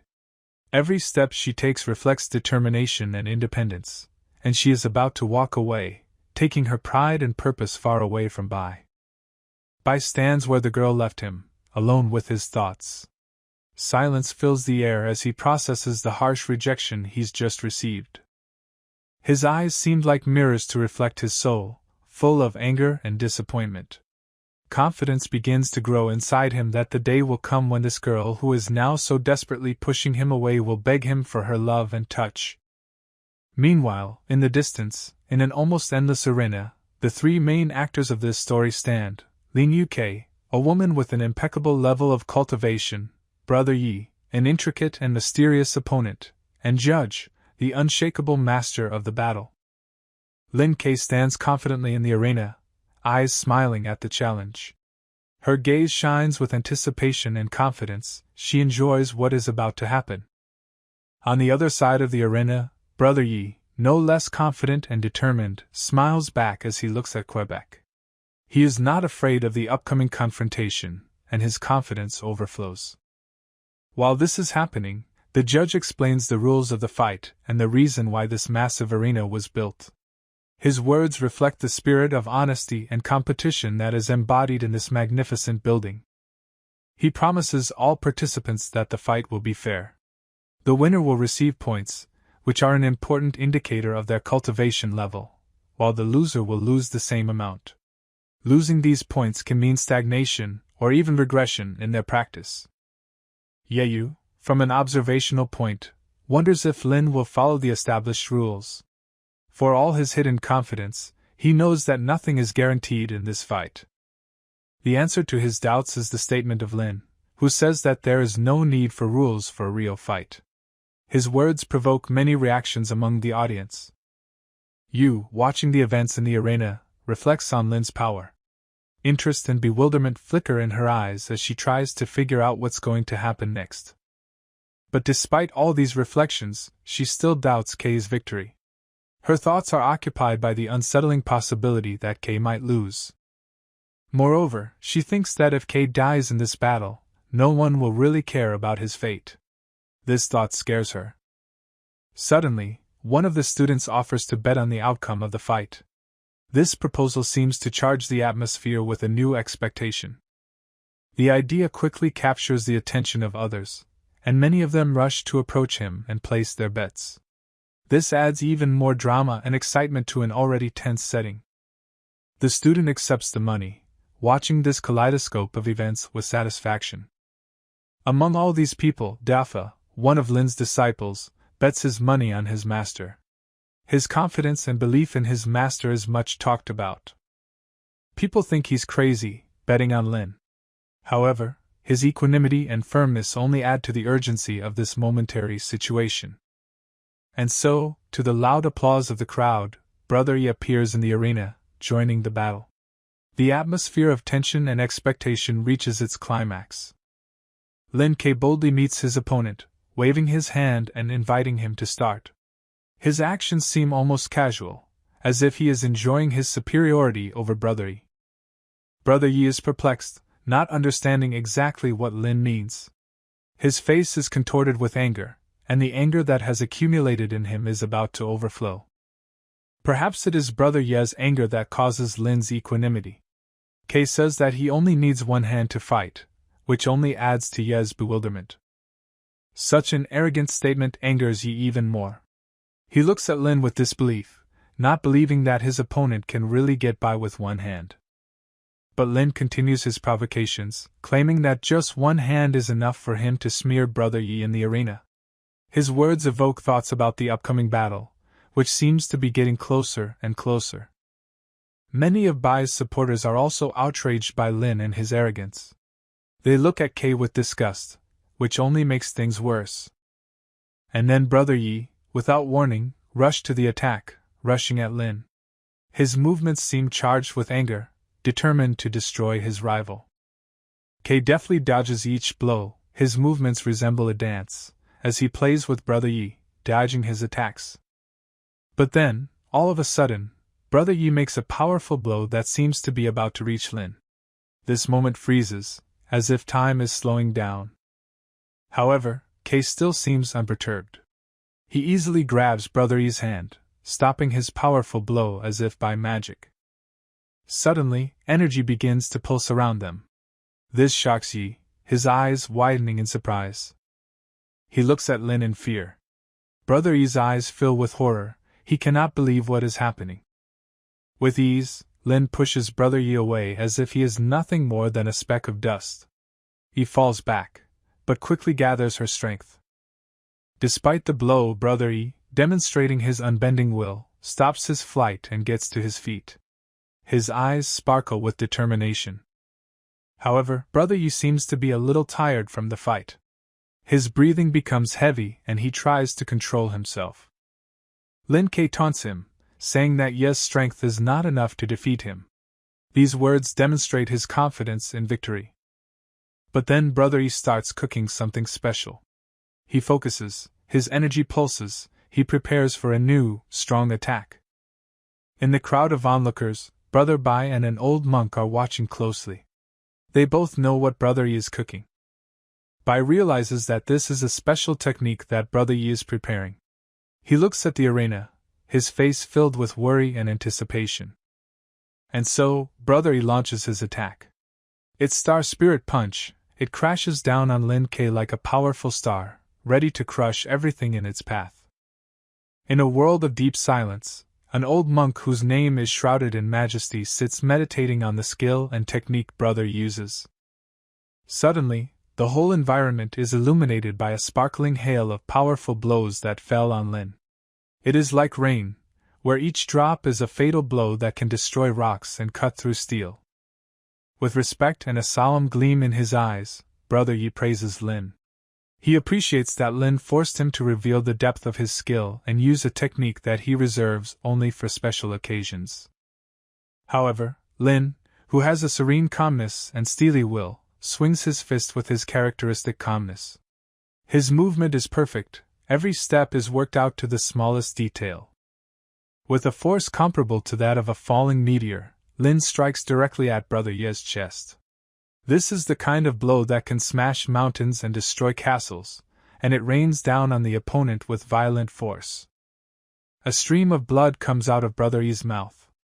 This blow, full of power and determination, was insanely strong, capable of destroying everything in its path. Brother Yi, in shock from the blow received, limply falls outside the ring. This place, which usually witnesses great battles, has now witnessed his defeat.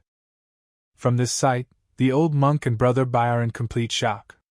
Their emotions are confused, and their views are filled with bewilderment and horror.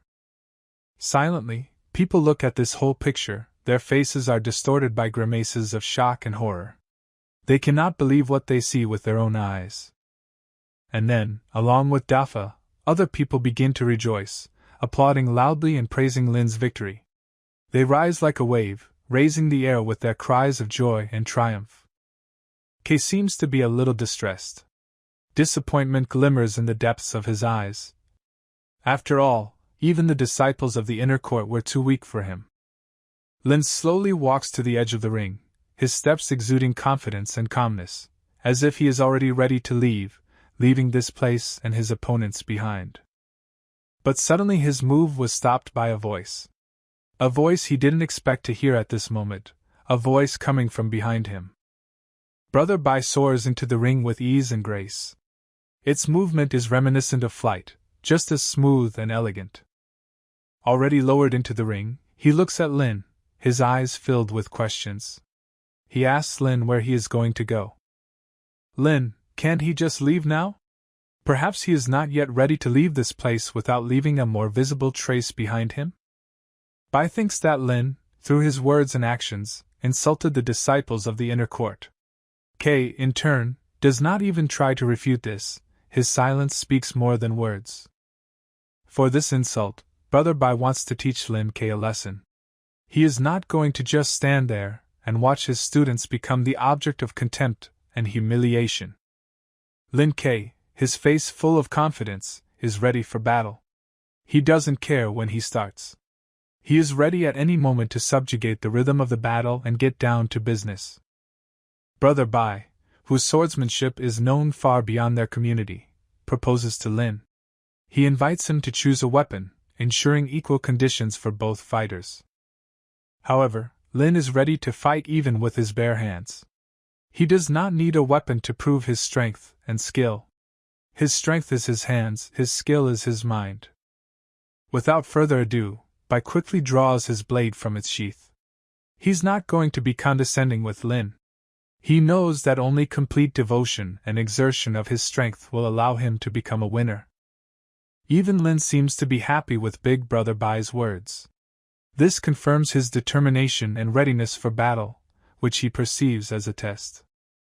With the same determination and confidence as he drew his blade, Bai lashes out at Lin. He is full of determination, his gaze is piercing, every movement is precise and swift. Bai is already striking with his beautiful blade that sparkles like a star in the sky. But his blade is pointed at his opponent with such force that even the air around him begins to vibrate. But K easily deflects the blade with his finger. He easily deflects a powerful blow with his side, as if it were just a light gust of wind. This unexpected turn of events throws Brother Bai into disarray. From this blocking, he was already mowed down. He did not expect such a reaction from Lin. Bai's hand begins to tremble. From the pain or from the strength of Lin's blocking, it's hard to tell. But his face expresses more than words can describe. Meanwhile, Lin folds his fingers into a pose as if he is about to throw something. This movement resembles the pose of a shooter preparing to shoot. Seeing this technique, Bai is horrified. He sees something like this for the first time and doesn't know what to expect next. Suddenly, an energy bullet fired from Lin's fingers flies at Bai with extraordinary speed. Bai blocks it with his blade, but even that is not enough to completely resist the force of this blow. Lin then folds his fingers back into a pistol position and starts firing faster than you can imagine. His fingers move so fast it's almost impossible to follow their movements. A hail of energy bullets rains down on Bai, making the fight hellish. Bai blocks them with his blade, but even this is not enough against such an intense attack. Bai seems to be at the limit of his powers. Blocking the energy bullets becomes more and more difficult, his breathing becomes heavy, his hands tremble with exertion. Suddenly he jumps back. But this is no ordinary retreat. He seems to throw himself away from an invisible obstacle. One of the bullets was so strong that it pushed Bai away. It was such a strong blow that he was literally thrown into the distance from his opponent. Bai now stands 3 meters away from Lin. He sighs, trying to catch his breath, his hands shaking from exhaustion. Bai feels tired. He is exhausted, his breath is caught, and he feels his strength leaving him. He is amazed by Lin's strength. Brother Bai wonders how, with such strength and talent, Lin is still just an ordinary martial artist. His inner voice screams, "Why?" Holding his sword tightly, Bai began to concentrate his energy. But Lin, his opponent, was not afraid. He just stood there, robed in peace, not letting anything of the upcoming battle bother him. Grasping the hilt of his sword, Bai raised it above his head. The energy that flared around him was like a blue flame that seethed and pulsed, making everything around him sparkle and shine. This pulsation of energy was so strong that it terrified everyone who was nearby. Rushing off, Bai yells at everyone around him to get out of the way. At his words, half of the spectators of the battle, in fright and horror, are rapidly trying to move away from the place of the fight. Their faces are white as sheets, and their legs tremble with fear. The 10,000 sword technique, the one that had both fascinated and frightened everyone who had ever heard of it, was about to rain down on Lin. Bai held his breath, focusing his entire mind and body on this attacking maneuver. A strong energy wave from Bai's sword swing is already heading towards Lin. She is like a hurricane, ready to sweep away everything in its path, inexorably moving towards its goal. But Lin, like a light wind, dodges her with grace and ease. He moves so naturally and freely that he seems to be dancing in the midst of a raging storm. Leaving the energy wave past him, Lin watches as it hits the arena, leaving a deep crater that looks like a cut. It was a trace reminiscent of the strength and destructiveness of Bai's technique. Seeing the destruction, Lin begins to think. His eyes darken for a moment, filled with some deep understanding and appreciation of what this battle could bring. Bai, full of self-confidence, invites Lin to admit his mistake. He is like a master, offering his subordinate to surrender, promising that then he might let him go. But Lin is not even going to listen to his proposals. He stands straight and unshakable, pride and determination shining in his eyes. Smiling, Lin advises Bai not to rejoice too soon. His words sound like a contemptuous mockery. They involuntarily provoke Bai's anger. These words made Bai angry. He seethes with anger, and the fire of rage lights up in his eyes. He is ready to attack again. Once again, a frenzied energy begins to pulsate around Bai and his sword. It resembles a huge flame, ready to burn everything in its path. On the other hand, Lin takes a deep breath, filling his lungs with air. He gathers strength for the next round, his body tensing like a bowstring. The released wave of energy is already flying towards Lin. This is something huge and unstoppable. It seemed that it would sweep away everything in its path. The wave has almost reached him. Everyone in the vicinity froze in anticipation, as if time had slowed down, and every second felt like an eternity. But Lin, with full determination in his eyes, prepares to meet this attack. He looks at her without fear, his body is full of energy, and he is ready for battle. And then, as if from the depths of his soul, from Lin's throat, a piercing, thunderous cry bursts out, of such strength and suddenness that everyone around was stunned. His next action was to create an incredible power of flame that seemed to flow from his mouth, filling the space around him. The firestorm that Lin had just created was moving towards the wave of energy launched by Bai. Their clash was inevitable, and it foreshadowed incredible consequences.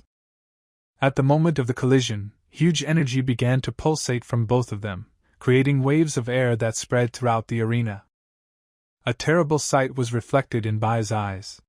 He could only watch helplessly as the huge wave of flame moved in his direction, giving him no chance of escape.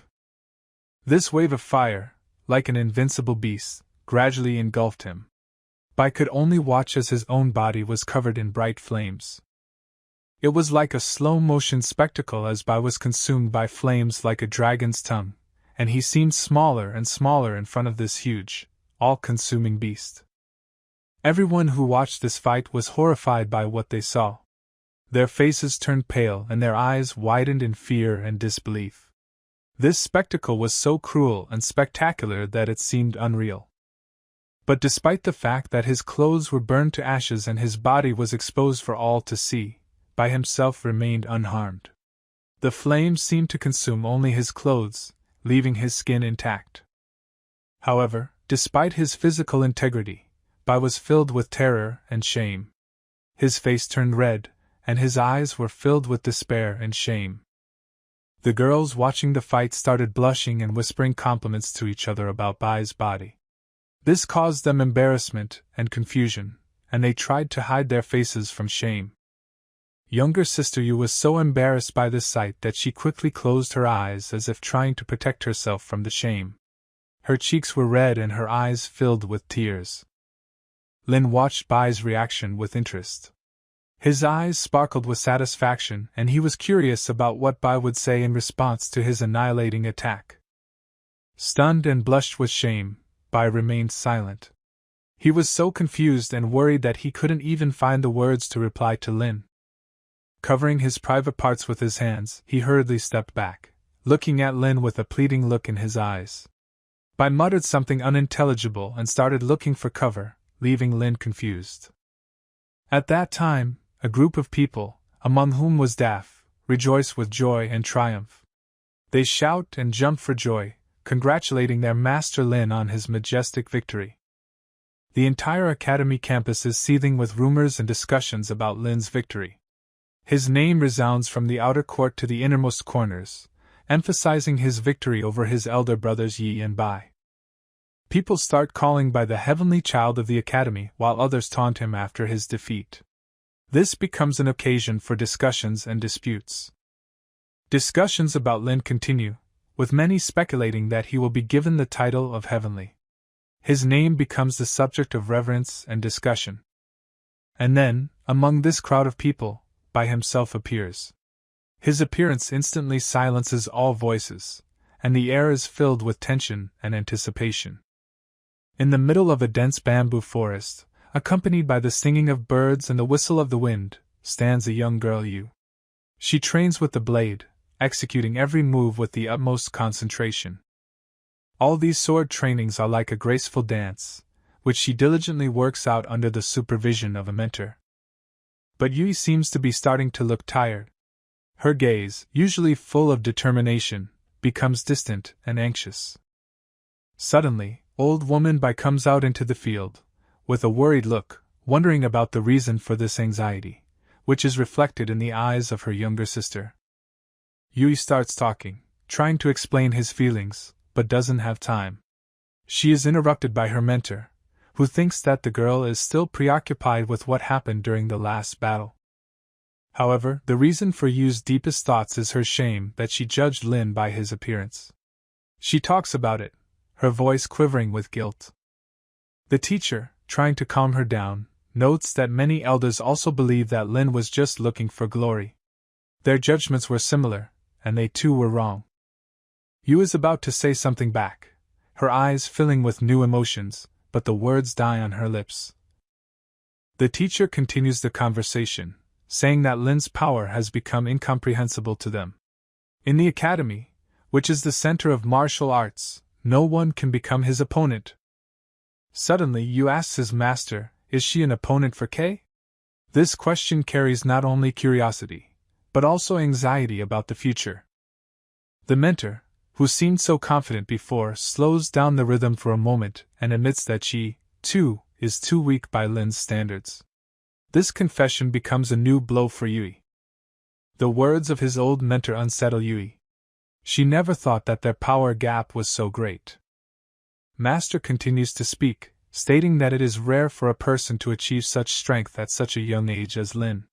She mentions Long Kongmin, whose name inspires awe in all who are familiar with the martial arts. The mention of Long Kongming, the first great martial arts warrior and the current owner of the old ones, completely shocks you. The mentor, seeing such a reaction, nods her head in approval, understanding shines in her eyes. She continues by saying that Jiner has always been self-sufficient and proud, but there are many strange and strong people in the world that it would be difficult for her to deal with. At this time, Dafa and Lin, who are far away, look very surprised. They can't believe that anyone would want to bow down to Kei as a teacher. It turns out that the person who wants to become Kei's disciple is Yu. Lin, who hasn't planned to have disciples until now, is stunned by the offer. However, he remembers that he lacks a maid. These unexpected words of Lin bring new excitement to Yu's heart. She does not know how to react, and her fate hung in the balance over the abyss of uncertainty. In her memories, the image of the mentor flashes, that the teacher in the form of Lin is a great idea. She recalls the moments of training, when he was there, helping and supporting, like a real big brother. The girl greets Lin, calling him elder. Her eyes reflect awe and recognition, and her words sound sincere and warm. Dafa is in complete shock and cannot believe that Xiao Jin has become a maid. His mind refuses to accept such an unexpected change. Lin says he doesn't need any titles, just brother. He always puts friendship and relationships ahead of formal titles. The girl folds her hands respectfully, calling Lin brother. This word for her is more than just a title, it is a symbol of their long-standing friendship and mutual support. One of the monks says that today is a kung fu test, and encourages students to go on stage in the order of their number. The air is filled with anticipation and excitement. Brother Bai is quietly watching all this action. Determination and some sinister secret are read in his eyes. He seems to want revenge on Lin for his defeat, and he seems willing to do anything to achieve his goal. Bai quietly looks at his opponent and sees in him not only a rival, but also a target for revenge. His heart beats with the desire to administer justice. With a smile, he wants Lin to look down at him to show that the situation has now turned in his favor. Today, Lin's examiner is Bai, and he decides whether Kay will pass the test. All those present are surprised by this appointment, and are looking forward to an interesting event. Lin stands in the middle of the crowd, watching everything that happens with a focused look. His soul is full of determination and strength. The beautiful blade dance is performed by Xiao Jin, and the students look at the skill of Yu's younger sister in amazement. Her movements are harmonious and magical. The guys are simply shocked by the skill of the younger sister Yu, and they have no words before such perfection. These words about Yu seem to anger Bai, who himself is in love with this mysterious and beautiful girl. He feels his heart overflow with jealousy. Yu walks somewhere among the crowd, not paying attention to the opinions of others. She has always been her own, independent and courageous. The girl is walking somewhere while Bai is watching her, whose thoughts boil with unpredictability and internal contradiction. He wants to change fate, and his election can lead to this. Bai thinks that he decides the fate, and the academy will be his only again. His mind is full of plans and dreams of power and recognition. It turns out that Yu is walking towards Lin, and when she comes to him, she stands close to him, as if wanting to hug him. At this moment, time freezes, and everything around disappears, leaving only two. It seems that this whole picture shocks not only the students, but also Bai himself, who did not expect to see such behavior of Yu in front of his eyes. Yu asks Lin what he thinks about the sword dance he taught her. Kei seems to be a little confused. It seems to him that they have begun to see each other too often. The girl answers him that she just decided to use her brother as a shield from some annoying people. Her words sound humorous, but beneath them lies a sincere reason. Smiling, Kei asks the girl if she is afraid of gossip, and also that he can become a target for everyone. He shows care and concern for his girlfriend. The girl compliments him, saying that with his skills he has nothing to fear. She expresses confidence in his abilities and strength. Lin exhales heavily. His thoughts boil and he feels mixed emotions, but tries to remain calm. He goes somewhere, and Yu follows him. Their bond and friendship grows stronger with every step. People are shocked, they think that Lin is lucky. He has gained so many influential friends and support. One of the guys is shocked that his goddess fell in love with Kei, and the second says that this is not surprising, because Lin is a real master. Their conversation is about the fact that Kei's talent and skill attracted the attention of a girl. The monk calls a certain Nyuenda. Everyone's attention is drawn to the new character. A strong and tough guy steps forward when he hears his name. He enters the circle of martial arts. The man hands No a white robe, giving him the status of a martial artist. Niyuan becomes an important member of this society. The guy accepts the robe and thanks the master. His eyes shine with pride and a sense of responsibility. Lin and Dafa are watching people's promotions. They are happy for their friends and students.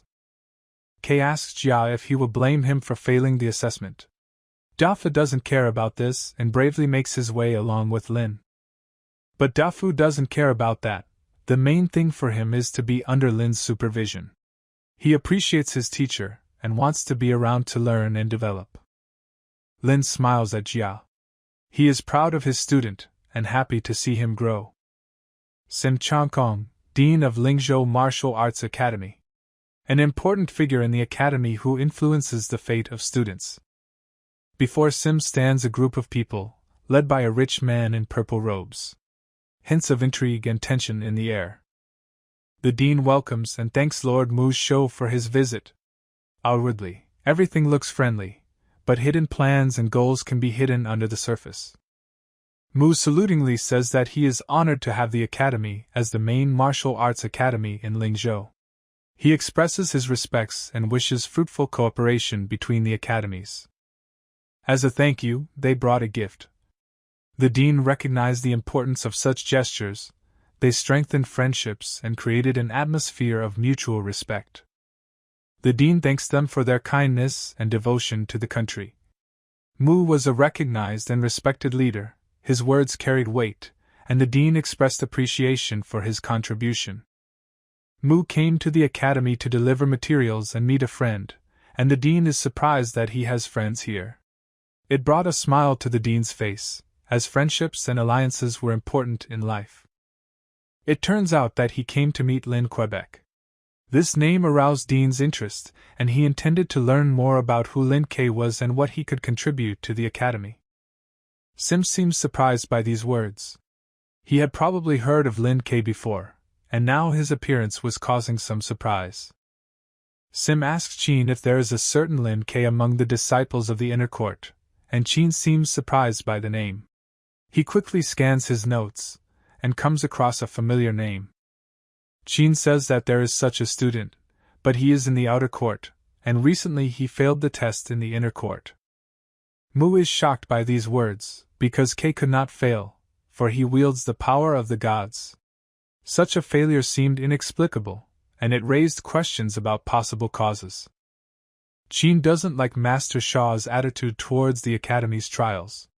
He always believed that trials were just one way to test the strength and ability of students. Shou smiled nervously and said that Qin had misunderstood him.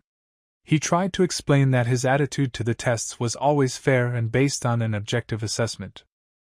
Behind them, Bai realizes that Kong has a high opinion of K and wonders about Lin's background. Bai decided to be attentive to the conversation, because this information could be important. The dean tells Qin to be more polite to Kong, as he is an honored guest. He calls for respectful treatment, and asks Qin to restrain his emotions. Qin immediately apologizes. He decided not to repeat his mistakes and show respect for the guest. Here Master Yu joins the conversation. She has information about Lin Quebec. Her intervention causes mixed feelings in Qin, for he did not want her to interrupt his conversation with the dean. Qin is angry at Su Huiyu's brazen intrusion into the conversation. He thought the conversation was interesting and important, and now it has been interrupted. But the dean again yells at Qin for his rudeness. Because of this, Qin even got a little scared. He understood that his emotions could influence the situation. Sim tells Su to tell them this information. Her words were important, and Mu was intrigued to learn about what she knows. She thinks that Lin with his abilities can be called a grand master of martial arts, not to mention just a master of martial arts. Her opinion arouses amazement and admiration among all those present, for Lin K aroused universal respect and interest. Su says that in her opinion, Lin with his abilities can become a grand master of martial arts. Her words cause surprise among those present, and everyone is waiting for an explanation. Sim wonders why she thinks so and wants to know the basis of her opinion. She says that Lin is in this situation because he has made many enemies. His ability and superiority cause jealousy and envy among other students, which cause some difficulties. A Sim with a serious face asks Qin how true Su's words are. He wants to find out the veracity of this information and decide on further actions. Qin and Bai seem to be very worried. They feel that this question may affect Lin's future. Sim apologizes to Kong, saying that he will figure everything out and find out the truth. He strives to be objective and fair in his decisions. Yu aggressively tells someone to let them calmly stop someone from passing the test. Her reaction reflects her strong feelings and determination to act. Yu tells Dafu and Lin that he will go look for his master to solve this problem. She decides to act immediately and resolve this situation. Under K's words that this is not necessary, the girl turns around. She realizes that this is her own business, and she can handle it herself. She turns around, about to say something. Maybe she wants to speak again. Lin has his own plans, and don't worry about it. He decided to trust his strength and skills. But then one of the men who led the test appears, and he turns to Lin Quebec. His words grab the attention of everyone present. He says that the dean wants to see Lin Quebec. This statement comes as a bit of a surprise, and everyone is waiting for an explanation. Because of the mention of Dean, Dafa and Yu were surprised. This indicated that the situation had become serious and might require senior management intervention. The dean is surrounded by a crowd, among which are Bai, Chin and Su. His presence gives the atmosphere an official character. Right in front of them, Lin is showing off his strength, agility and grace. He decides to demonstrate his skills in front of the dean. From his blows, strong stone columns crumbled into thousands of pieces. This impressive sight causes surprise and admiration for everyone. From the skill of Lin, the dean himself is in great shock. His outstanding abilities are admired by the dean, and he realizes Lin's great potential. Sim aggressively tells Chin that if with such skills, Lin didn't pass, then no one should have passed. His words are aimed at blaming the injustice of what is happening. He says that fairness and impartiality are the foundations of their academy. Chin has dishonored the academy by issuing an unfair verdict, and this is causing serious concern for everyone. From now on, Master Su will be in charge of the exams. This announcement causes excitement and interest among all the students, because Su was a famous and strict teacher. Chin tries to say something while a worried Bai stands behind him. Their concern is understandable, as the new changes could affect the entire academy.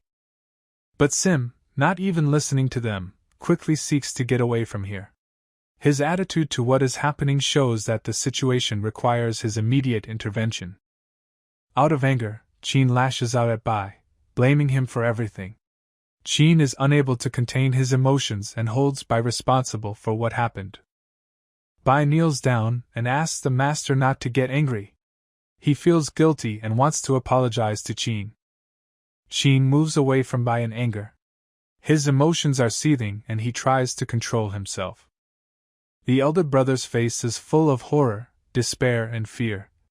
He understands what happened and can affect the further fate of his younger brother.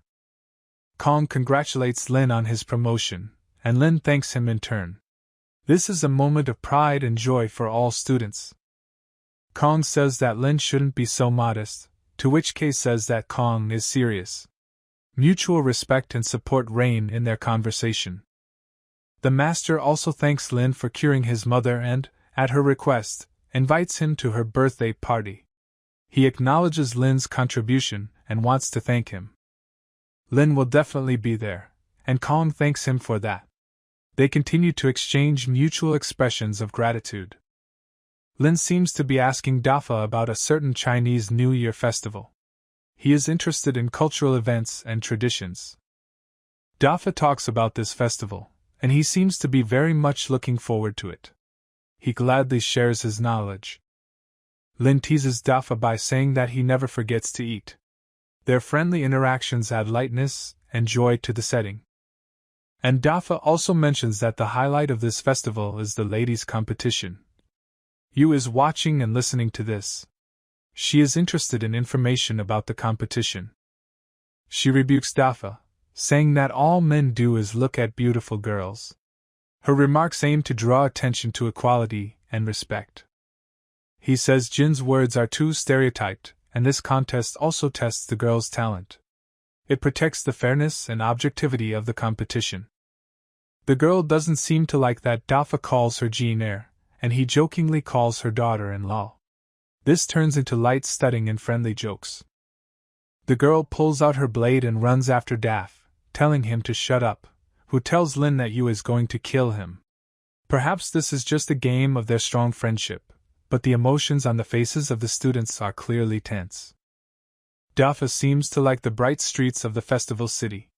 His eyes sparkle with joy as he walks through the crowds, surrounded by bright lights and a festive atmosphere. Someone seems surprised that Lin is here at this fun festival. Perhaps his gloomy nature and serious expression make him different from an ordinary guest. Kate turns around and sees Chin standing next to Ning. She rejoices that they met here at the festival, and hurries to them. "Hi guys!" She happily greets them, hugging them in turn. Chin, as usual, can't help his humor and tries to hurt Lin by calling him a redneck. Ning, being used to his jokes, tries to calm him down so as not to spoil the mood. However, Chen does not stop and invites Ning to show him the city. "Perhaps I can help you get comfortable in this place," he adds ironically. Lin, uncomfortable with Chen's insults, denies his offer and says that he doesn't need a guide in the form of Chen, and will sort out the city himself.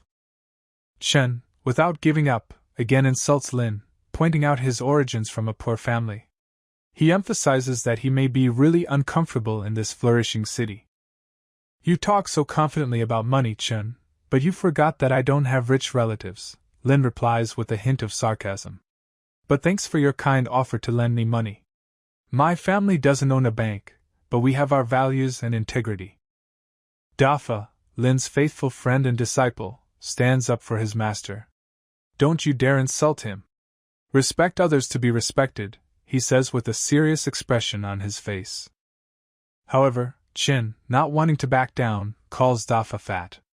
In response to Chen's words, Lin and Dafa only smile, not succumbing to provocations. Dafa tells Chin to leave and not ruin their party, otherwise he will be forced to protect his friend. Such words angered Chin even more, and he is going to do something, but his mind tells him not to go into conflict. He knows that Lin and Dafa are not ordinary guys, and fighting them can be dangerous for him. Smiling and showing calmness, Dafa and Lin look haughtily at the evil Chin. They do not succumb to his provocations and maintain their composure. "Don't be so impulsive," the girl advises, encouraging Chin. "You can't defeat them with words or force. Just try to enjoy the festival." He is angry, but clearly heeded Nin's advice. An inner voice tells him that this company is too dangerous for a skirmish. Indignantly, Chin quickly moves away from Lin and Ning's company as she tries to stop him and calm him down. Ning apologizes to Lin for Chen's behavior. She knows that his words can be harsh, but she hopes that in time he will learn to control his emotions. Kay asks Ning if Chin is her friend. Ning slowly nods, remembering that her father always wanted her to marry Chin. She feels that the soul connection between her and Lin is much stronger than with Chin. Perhaps she should listen to her feelings and choose the path that her true heart tells her. Although Chin is being rude, there is indeed some truth in what he said, and Lin cannot deny it. He listens carefully to criticism, realizing that there is room for personal growth and development. At the same time, although Ning understands that her words were too harsh, she does not regret the words she spoke. She believes that it was important to express her thoughts and feelings, even if it causes discussion and disagreement. Lin, keeping calm, exhales easily and doesn't react to Chen's insults. He understands that decisive action says more than endless verbal arguments. Lin points out Nin's self-confidence, and says that she shouldn't measure his ability. He notes that he is not interested in her presence, and does not wish for her to be his maid. Ning listens carefully to Lin's words. She realizes that his interest does not lie in her personally, and perhaps this brings her disappointment. After this conversation, they move away from each other. Ning seems upset about her encounter with Lin and makes sense of what happened. She thinks back to what she said to Lin during the conflict, and thinks about how she might have approached the situation differently. Meanwhile, the acrobats continue to perform amazing acts in front of an enthusiastic audience, creating a magical atmosphere at the festival. The man easily holds a heavy jug on his head, demonstrating outstanding acrobatic skills. Dafa looks with wonder and interest at the acrobats and other performances at the festival. He likes everything new and exciting. Suddenly, a cry is heard from the crowd that someone has been found or that something unusual has been found. A group of people, led by Chen, walk right up to Lin and his company, drawing the attention of those around them. Chen is aware of Lin's special bond with the Duan family, but he has no fear of them. It turns out that his cousin, the same brother Yi, is also present at the festival. However, Lin only has an indifferent emotion at the mention of brother Yi. Chen thinks Lin is scared and invites him to bow 3 times in front of him as a gesture of respect and obedience. Dafa and Yu exchange glances, expressing surprise and bewilderment at Chen's behavior. However, instead of showing fear, they burst into violent laughter at Chen's words, as it seems ridiculous to them. This kind of laughter irritates Chen even more, and he is sure that they will soon shut up. But suddenly his cousin Yi appears behind Chen's back and warns him that because of his behavior and conflict with Lin, he may lose status and respect from others. But then his cousin Yi appears behind Chen. He says that because of Chen, he may lose the status he has long sought to maintain in his social environment. Chen seems to be glad to see his cousin, because he knows that Yi usually handles situations like this and always comes out victorious. However, when he hears Lin's angry words, his mood changes dramatically. He feels that something is not right, and he has a feeling of anxiety. Stepping closer, Yi realizes that Lin is laughing at him. This is a prank usually played on him by his friends. Yi begins to get angry, but he understands that he should not be distracted by trifles at such an important moment. Seeing Kei, Ye's face contorts in a grimace of horror. He knows that Kei is dangerous and merciless, and despite his strength and experience, he understands that this time may not be as easy as all the previous ones. Lin continues to play pranks on Yi, but now he feels some concern for his cousin. He knows that Chen can be proud and independent, but with his status and security at stake, he may need support and help. Chen asks cousin if they know Kei and what his plans are. Yi tells him that Kei is a dangerous opponent, and it's better to be on your guard. He also says that he has a plan and they must work together to confront Kei and his associates. Dafa also makes fun of Chen's words, but it is done with benevolence and understanding. He knows that Chen is strong and capable, but sometimes his pride prevents him from calculating all possible moves. Putting her hand on her cousin's shoulder, Yi wants to let him know that he is not alone in his struggle and can always count on the support of his family. He turns around and quickly moves away from Chen, so as not to interfere with him to deal with Kei and his henchmen. One hit of Dafa in the face of one of Chen's henchmen, and his teeth fly out. He displays his strength and skill to show that they should not be underestimated. Another blow, but already in the chin of another henchman. Yi has no regrets because he knows they didn't come in peace and now they have to take responsibility for their actions. Dafa doesn't even seem tired. After all, what can 2 miserable bandits do to a student of the academy? He is confident in his victory, and does not doubt his strength. Saying that Dafa is from the academy, Chen's face is full of horror. He understands that this is not an ordinary opponent, but a person who has undergone complex training and can use his skills to the death. Dafa asks Chen if he told them about them and their plans. Chen is confused and doesn't know what to even say. His pride does not allow him to admit that he told someone about his problems. Chen is confused. He does not know how to deal with this situation and feels that he has created this trouble for himself. His mind is fighting with his pride and fear, and he does not know how to find a way out of this situation. Haughtily, he tells Chen to bow 3 times and then he will be pardoned. Chen feels that his dignity has been humiliated and he is ready to give up his status, but he is not going to worship the enemy. From these words, Chen is shocked. He did not expect such cruelty and mistreatment from Dafa. His mind tells him to give up, but his heart tells him he shouldn't give up without a fight. But the figure of a big and strong academy student convinces him that he must bow in order to save his life and status.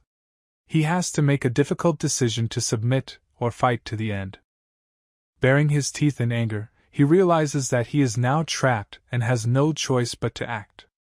He has to make a choice that will determine his future fate and dot the I in this tense situation. Immediately, he falls to his knees and bows to Dafa, who is full of respect and fear. His heart is pounding with fear, and he feels Dafa's power and authority overwhelm his own. After 3 bows, Chin quickly moves away, feeling the eyes of others on him. He feels vulnerable and naked in front of these people who were watching him bow. You didn't learn her brother's skills, but she did remember the style. She pays attention to his every move and gesture so that she can use them in the future if she needs to defend herself or help him. Jokingly, Dafa says that as a junior, he will help senior learn skills. Chin understands that this is not just friendly advice, but a hidden warning that Dafa will always watch over him and his progress. Lin tells Jia to stop acting out, and in response, Jia just laughs, ignoring his words. Jia is not going to succumb to Lin's persuasion and threats. He is independent and confident in his abilities. Near the large building of Miue, a lot of people gathered, just like in the whole city. They gathered to witness the start of the competition and enjoy a spectacle that promised to be exciting. The interior of the building is lined with tables and chairs, creating a cozy and inviting atmosphere for visitors. Bai sits at one of these tables and sips sake alone, drowning in his thoughts. Sip by sip, he tries to forget his worries and problems that torment him. And then his idol is interrupted by Brother Yi, who suddenly burst into his loneliness. Bai looks at him with displeasure, but is still glad to see his brother. Already slightly tipsy, Bai asks Ye about the start of the ladies' competition, showing interest in the event. He wants to know all the details and be aware of all the events taking place in the city. But it seems that she does not have the necessary information about the competition. This disappoints Bai a little, as he was hoping for an interesting story, or at least details about his members. But Chin bursts in. He wants to know Lin Kei's origins. His voice is filled with determination and anger, and he is not going to leave without getting an answer to his question. The mention of Lin seems to alarm Bai. He feels anger, but tries not to show it openly. He wonders if Kei came here and wants to know what made his brother mention that name. Yi, in response to a question, says that he met Lin at a festival, but does not mention his misadventures. His voice is calm and composed, and he doesn't want to interfere in Bai and Lin's affairs. But the name Lin does not leave the lips of the irritated Bai. He cannot understand why his brother has connections with this man, and it worries him. Chin was full of questions and anxiety as he turned to his brother to find out what happened today. But his brother seemed somewhat closed off and didn't want to talk about the incident. Despite Chin's initial anger, a smile slowly appeared on his face as his brother suggested that he just relax. However, Bai was not enthusiastic about the idea of seeing vulgar women, and offered to send them to Shui Rui, who was considered the most suitable company for such entertainment. Yi explained to Chin that his younger brother had a low status in the area and that might be why he didn't want to meet them. At that time, Lin was on one of the ships along with his company. Dafa noticed that other boats were filled with artists from various theaters vying for the title of King of Flowers. Lin listened carefully to Dafa's story and smiled, admiring the professionalism of the performers. In the distance, a beautiful girl dressed in bright outfits was noticed, who began to dance in front of the audience. From the height of the pavilion, Bai, Yi and Chin watched everything that was happening. Yi suggested going downstairs to watch Aunt Shue's performance, and Bai agreed. And so, among the crowd, Bai suddenly noticed a familiar company. Chin noticed that Kei was also among these people, and this made him very worried. Looking at Kei, Bai's anger began to pour. The crowd was excited, because now the most mysterious and enigmatic person in the pavilion, Shui, was about to enter the stage. Dafa couldn't help but rejoice at the prospect of seeing Shui perform. Lin was interested and asked Dafa about Aunt Shue's identity. Dafa told him that Shui Ruo was the most beautiful girl in the entire Tingfen pavilion and had served as the flower maiden for many years.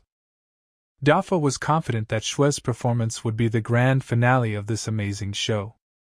And so, a beautiful girl appeared on the stage in pink clothes, with her face hidden behind a veil. She began to play a beautiful melody on the guqing, mesmerizing the entire audience with her art. A beautiful melody resounded throughout the hall, captivating the audience with its magnificence. The crowd admired and praised the girl for her ability to play the guqing. She clearly mastered this art with skill. After some time, the girl was covered with a cloak as she quietly moved away from the spotlight. The audience ardently asked for another song. They did not want to interrupt this magical moment. However, her departure caused sad exclamations of disappointment from the crowd, and they were eager to hear more. Then a certain man, perhaps the organizer of the event, addressed the audience. He revealed that the Mingyu Tower gave Shui great support so that she could perform here. However, now he began to complain about the difficulties and obstacles they faced. The man continued to speak, but the crowd continued to be inept at his words. They just yearned to hear Shui again and again. However, the man was persistent and wanted to convey something important to everyone present. The crowd waited, watching him intently, waiting for what else he had to say. Suddenly, he announced the existence of a unique opportunity for all who are now present.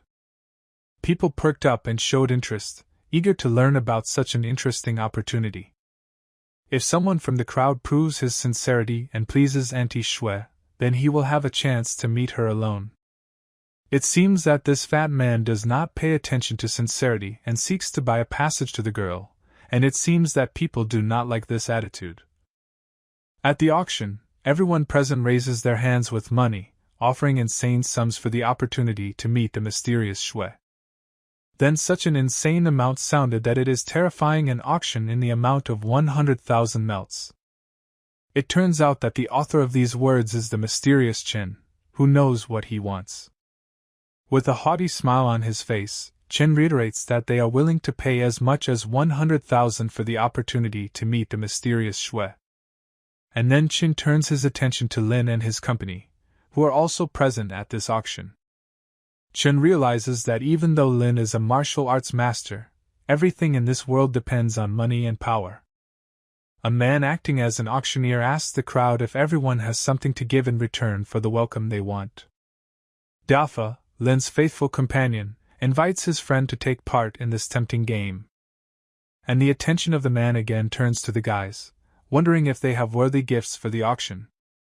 Chen strongly advises Lu not to waste any time and immediately report his intention to Aunt Shui. Meanwhile, Chen thinks that probably no one will ever choose an ordinary hillbilly like Lin in this peaceful battle for attention. Lin, despite some doubts, is sure that he has a gift that can attract the attention of the mysterious Shui. Lu, surprised and intrigued, wonders what it is. Lin decides to play a piece of music as a token of appreciation to the mysterious woman who caught his attention. Approaching the ancient guqing, Lin gently touches with his fingers the thin strings of the instrument. He recalls his past lives and what talent he possessed: magical music that can touch souls. It seems funny to Chen that a simple village boy, Lin, wants to learn how to play such an exquisite instrument as the guqing. Chen doesn't want to make a fool of himself. There is a heated discussion and debate among the audience about what made Lin offer his unique gift. But then Lin begins to perform a piece of music, enveloping everyone present with an atmosphere of enchanting harmony. Lin's beautiful melody suddenly surprises Dafa and Yu, as if they were magically in the middle of a picturesque flower garden, surrounded by colorful buds. Even the mysterious Aunt Shui, as if sensing the magic in the sounds, turns her attention to the place where the beautiful melody comes from. The mysterious woman understands something, her interest awakens, and she wonders who is performing such a magical melody. Shui instructs his devoted maid to find out who is behind this amazing music. After completing the melody, Lin seems to be a little tired after the kind of art he gave to those around him. The crowd is in awe. The melody is just amazing. It was music, as if originally born in heaven. Chen is angry, because even now Lin shows his best side, and his talent undoubtedly amazes others. The maid can't contain her curiosity, and asks Lin if it really was him who played the guqing. Dafa confirms the girl's words with a smile, proudly saying that his boss, Lin, sang the melody. Lu asks the maid if she came from Shui to gather information, and gets confirmation of her guesses. The mysterious maid introduces herself, revealing her high status and announcing that she came for a reason. She brings an invitation from Shui.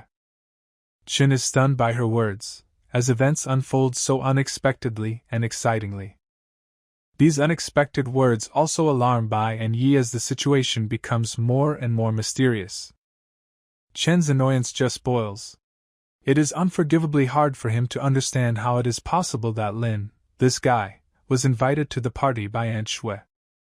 But the girl he's talking to isn't lost. She's not the type to get scared in the face of a problem. In all seriousness, she tells him that Lin's invitation is a mandate from Shui herself. Dazzlingly embarrassed by these words, the guy is confused. He simply does not know how and what to say now in response. As a result, the man decides to submit to circumstances. He says that if Aunt Shui agreed to this meeting, then he, as the youngest, must obey her will, despite all his doubts and discontent. The maid, deftly mastering the situation, leads Lin after her, straight to Shui's chambers. He follows her like he's a chess piece that she moves at will. All this time, Bai stood aside, observing the situation. However, now his irritation has reached the limit. He turns abruptly and, without saying a word, walks away into the darkness. The surrounding buildings and houses, illuminated by the soft light of lanterns, look beautiful and majestic in the dark. Next to them, the water quietly splashes in a small reservoir, where there are several boats swaying on the waves. Yu, watching this scene, says that men cannot do without the presence of beautiful women. It's like a certain law of the world that cannot be broken. At this moment, Dafa, with a sarcastic smile, asks Yu if she is jealous of their beauties. He provokes her, pushing her to an honest answer. The girl, at first embarrassed by his direct question, and then began to get confused in trying to find a suitable answer. Her heart is beating, her face is red, and her thoughts are racing. But when she saw that even Lin, the man who seemed unapproachable, could not resist such beauty, she mentally resigned herself to the fact that maybe Dafa was right. Emboldened, Dafa says that Yu is in no way inferior to Aunt Shui. It's just that she always looks like she rejects everyone around her. But he's sure she can always change things if she wants to. Intrigued by his words, Yu asks a question about a certain probability that Dafa mentioned earlier. Dafa continues her game, playing tricks on her again. He says that Yu has a great chance of becoming a daughter-in-law. His words light up the air around them with sparkling laughter. These joking words, just like last time, irritate Yu again. Her eyes sparkle with displeasure, and her heart beats faster with indignation.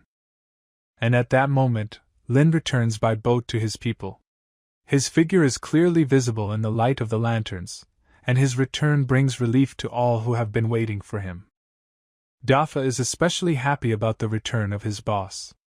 His eyes sparkle with admiration and respect for Lin, who managed to overcome all obstacles.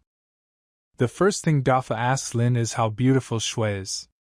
He, as if childishly, longs to hear the details about her in order to imagine the whole picture. Lin, surrounded by his friends and servants, is already standing in the middle of his villa, as if the ruler of the world, his gaze covering the entire territory of his possession.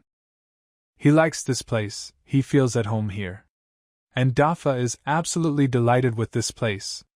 This is the perfect place for them, and they are ready to enjoy every moment of their stay here. Lin's voice is heard in the distance. He addresses the crowd, pointing to the inn in front of them. We'll stay here. Then turns to his people, pick a room for us. Then Lin decides to retire to his spacious villa, where he can calmly devote time to reflection. He realizes that the time has come to form his dharmas, to prepare his teachings and ideas for transmission to others. Wasting no time, Lin prepares an envelope containing valuable goods for Tianqiu. He hands it to his attendants, telling them exactly where they should deliver it. Having received an order, they bow to him as a sign of respect and consent, expressing their readiness to carry out his instructions. They were accustomed to follow all his orders, and this case was no exception. Then, sitting in his office, Lin is lost in thought about the upcoming birthday banquet for old Lady Kong. In his mind, the thought arises that it would be worth buying a gift for her. Meanwhile, a crowd of people had already gathered outside Kong's sumptuous home. They buzz, discussing upcoming events and looking at all the new faces. Master Kong and Lin greet each other, exchange greetings and smile delicately, as is customary in high society. Behind, many of those present begin to whisper about Lin, wondering who this young man is who communicates so freely with Master Kong. Chin is also seen among the guests, approaching a group of curious people and answering their questions about Ling, referring to him with a smile as just a village boy who became a martial artist. This causes a new wave of questions among the men, who begin to discuss how Kong would feel about Lin if he was not a martial artist. Chen looks at Lin intently and then replies, "Maybe Kong is mistaken in underestimating him," which sparks even more curiosity among those present. Lin, meanwhile, continues his journey among the assembled rich people, chatting with them and smiling at their jokes. In the crowd, he notices a familiar face. It's Aunt Shui. He approaches her and greets her. Despite their past, Lin appears calm and even, feeling no emotion from the meeting. Aunt Shui, on the other hand, greets him with joy, talking about how she missed him and sharing her progress in the music he once showed her. She also expresses her joy at this meeting and asks him for advice on her musical pursuits. Lin believes that Aunt Shui, like him, came to old Kong's birthday party. She confirms his guess and they continue their conversation. Meanwhile, other nobles begin to take an interest in Lin, wondering about his personality and relationship with Aunt Shui. The neighbor on the table cannot answer their questions, only shrugs his shoulders, since he himself does not know the answer. Chen reappears. He remembers how Lin was a guest at Aunt Shui's a few days ago, and how it aroused everyone's interest. Listening to his words, people are even more interested in Lin, but Chen evasively answers their questions, clearly not wanting to think about it anymore. One of the guys in blue robes, watching Lin, thinks that failure awaits him ahead, but he does not seem to suspect anything. Chen stares at Lu, trying to figure out what made him say those words. Intrigue appears in his eyes as he enthusiastically tries to understand the subtext in his brother's words. Lu opens his mouth again. He explains that among those present today is Lord Qin, a man who was fascinated by Shui in the past but could never truly understand her. The mention of Qin's name makes Chen nervous. He quickly asks Lu if he is talking about Qin Muji, the commander-in-chief of the entire Lingzhou army, this world-famous and respected general. Lu confirms his suspicions, adding that an insult to Qin, or even a hint of it, invariably entails a death penalty. A wide grin appears on Chen's face, his eyes light up with delight at the mention of it. He seems to be really happy about this information. The two men greet Qin, presenting him with all the respect that is due to his high status. Lord Qin is a powerful and courageous man, handsome and imposing, the same person who commands the entire Lingzhou army. Shui and Lin stroll peacefully through the crowded courtyard of Kong's house, enjoying the festive atmosphere. Suddenly, their path is blocked by Qin. He was looking for Shui, and now that he has found her, his face lights up with satisfaction. Shui greets the commander-in-chief respectfully, but her gaze remains on Lina. Qin without ceremony grabs her hand, ordering her to come with him.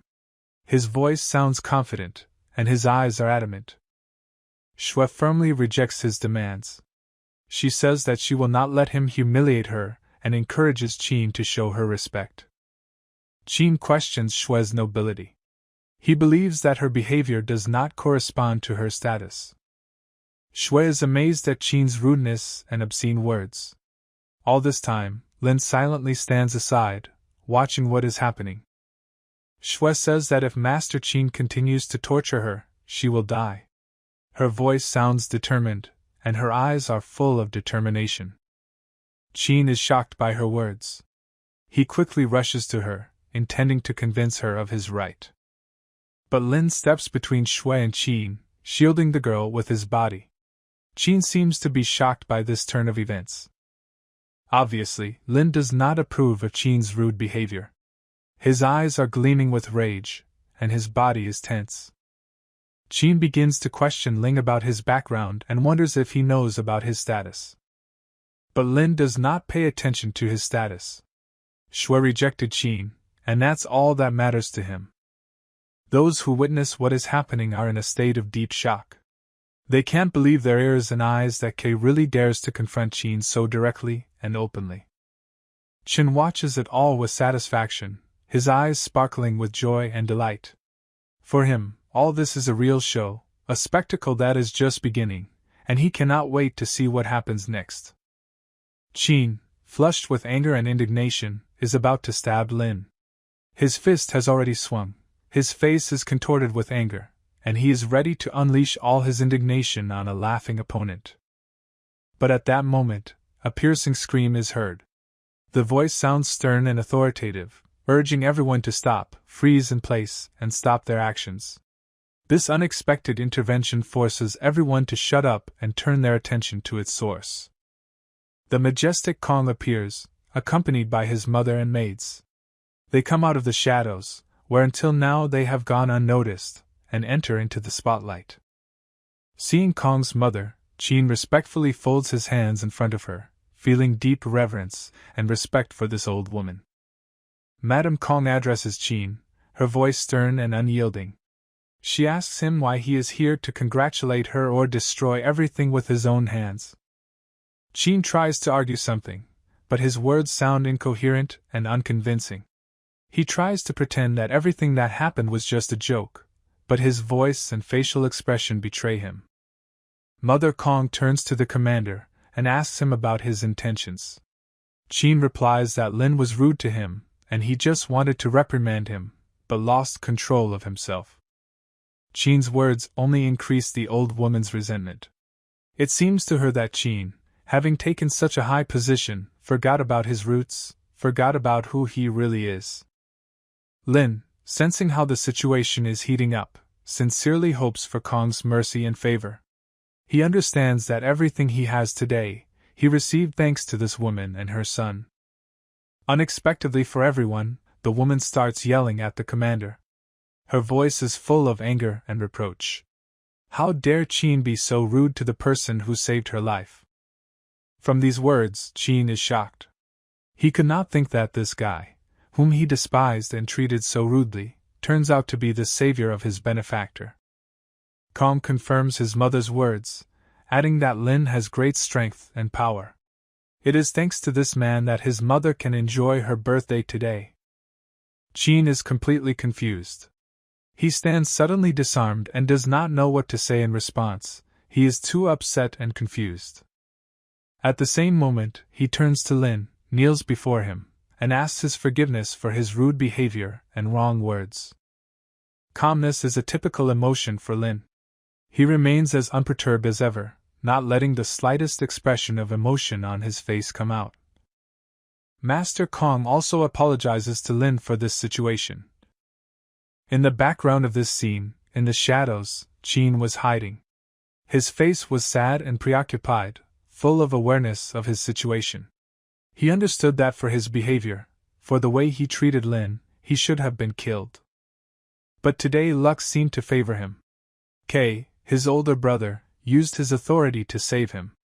He told Qin to get up and go, and Qin, feeling great relief, bowed to him in gratitude. At this time, Lin stepped forward. In his hands was a parchment with a sentence. Everyone watched his movements closely, waiting for what he would say. Qin now has no right to harass Shui. Qin, though frustrated and embarrassed by this turn of events, agreed. He couldn't deny that this was the only correct decision. He retreated, resigned to his new position. All this drama playing out in front of Chen's eyes was too much for him. From everything he saw and heard, he was in complete shock. Chen, like everyone present, was shocked by the unexpectedness of this outcome. But Chen was a man with an indomitable spirit. He understood that there was no way to deal with this Lin. Everything was so complicated and confusing, and yet Chen did not lose hope. He knew there was still a chance to fix the situation. As Chen struggled with his feelings, Les Hall began to fill with people. There were so many people that they filled the entire hall, creating a booming echo of their voices. In the midst of all this chaos, an old woman was sitting in the corner of the hall. She was calm and happy, despite everything going on around her. It was the grandmother, the owner of Les Hall. Her servant knelt before her, who carefully listed all the gifts that her guests had brought. He reported on each gift, conveying emotions and joy from everyone present. The servant had not yet finished his list, as the grandmother had already begun to thank everyone who came to this event. She spoke to each name, giving her gratitude and respect. Suddenly, a man appeared in front of the grandmother. He was well dressed, with a gift in his hands. And behind him, standing back slightly, was Chen. Suddenly, Chen's gaze fell on Lin. This was the moment Chen had been waiting for. His gaze, full of determination, focused on Lina. However, Kei's presence at the event annoyed Chen as always. His presence was like a sip of bitter wine that cannot be swallowed. Meanwhile, the servant continued his list. He loudly announced that Yi Yunwei had brought a gift, the Golden Buddha. Everyone in the hall was shocked at Yunwei's generosity. All eyes were on Chen as he removed the cloth from the gift. Suddenly, the hall was filled with admiring sighs and whispers. On Chen's arms was the figure of the Golden Buddha. It was majestic and beautiful, its shiny surface reflecting the light, illuminating the hall. One of the guests took the floor and remarked that Yunwei was by far the richest man in Linzhou. He was impressed by his generosity in gift. Another guest started in surprise and remarked that no other gift could surpass this one.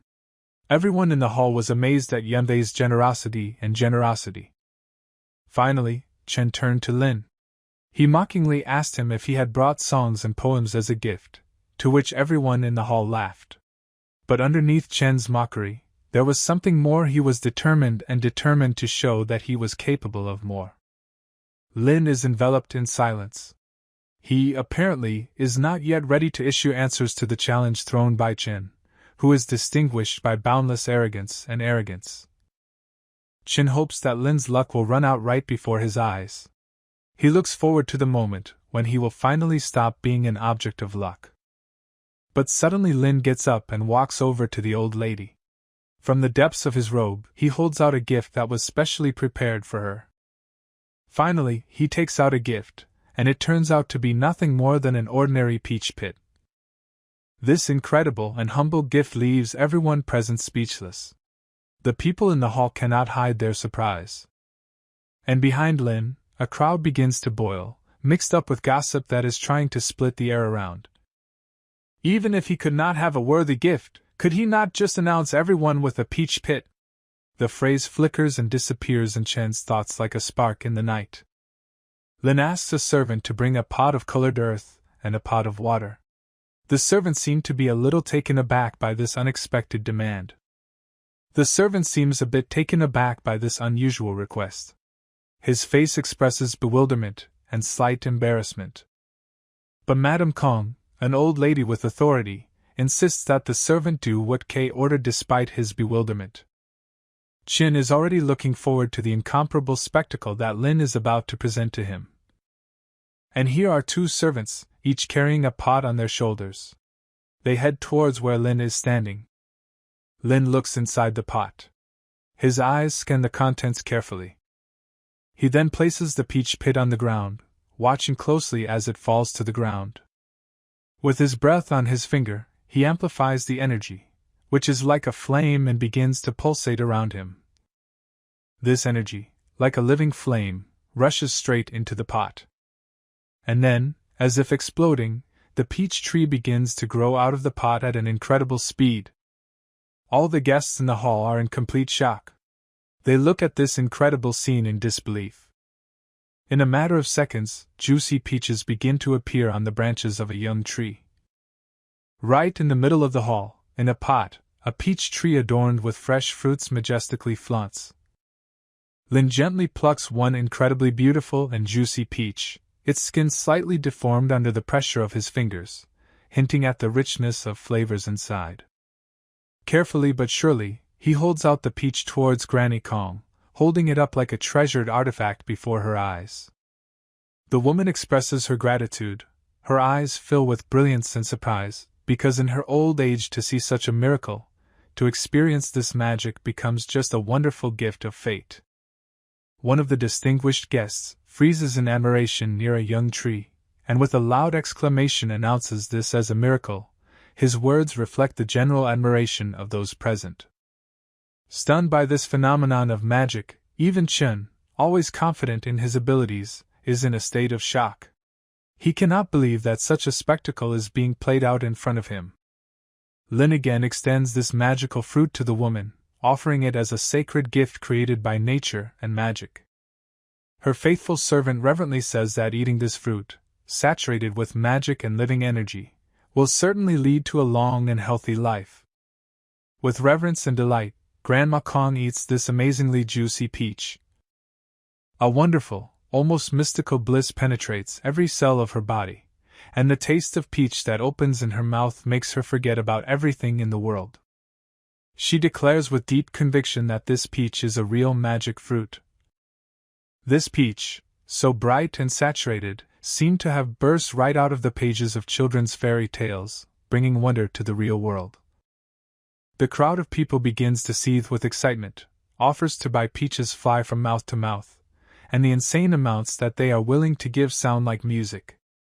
But suddenly, a loud cry is heard from the entrance to the hall, announcing that the Emperor wishes the old lady long life. And at that moment the Emperor himself enters the hall. His presence fills the entire hall, and his numerous retinue enters with him. One of his henchmen, showing respect and hoping for approval, asks for permission to show his incredible abilities. All those present in the hall bow respectfully, showing respect to their sovereign, and greet His Majesty with their deep bows.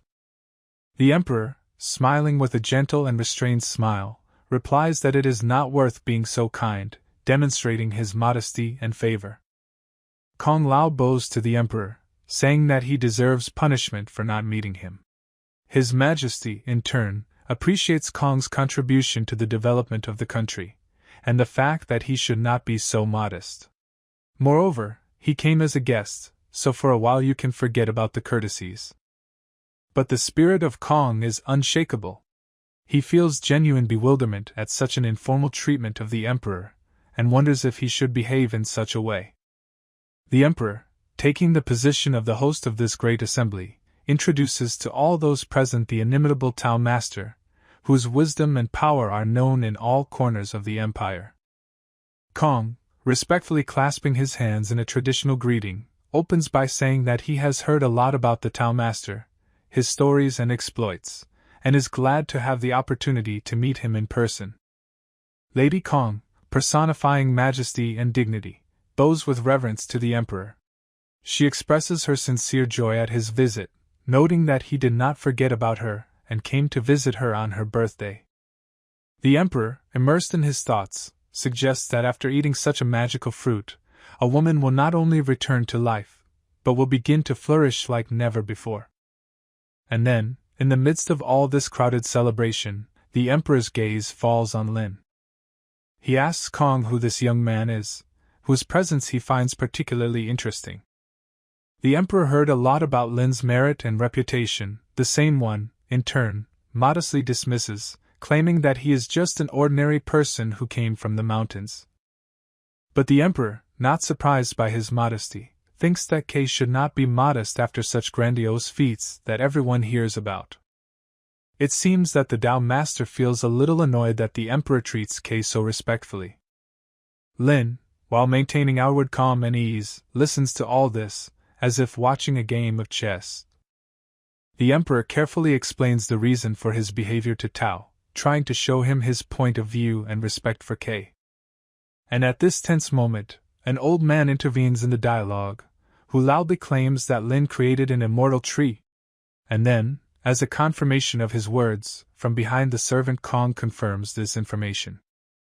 But Tao does not shy away. He insults Lin for the whole room, calling him a charlatan, and claims that he is deceiving everyone.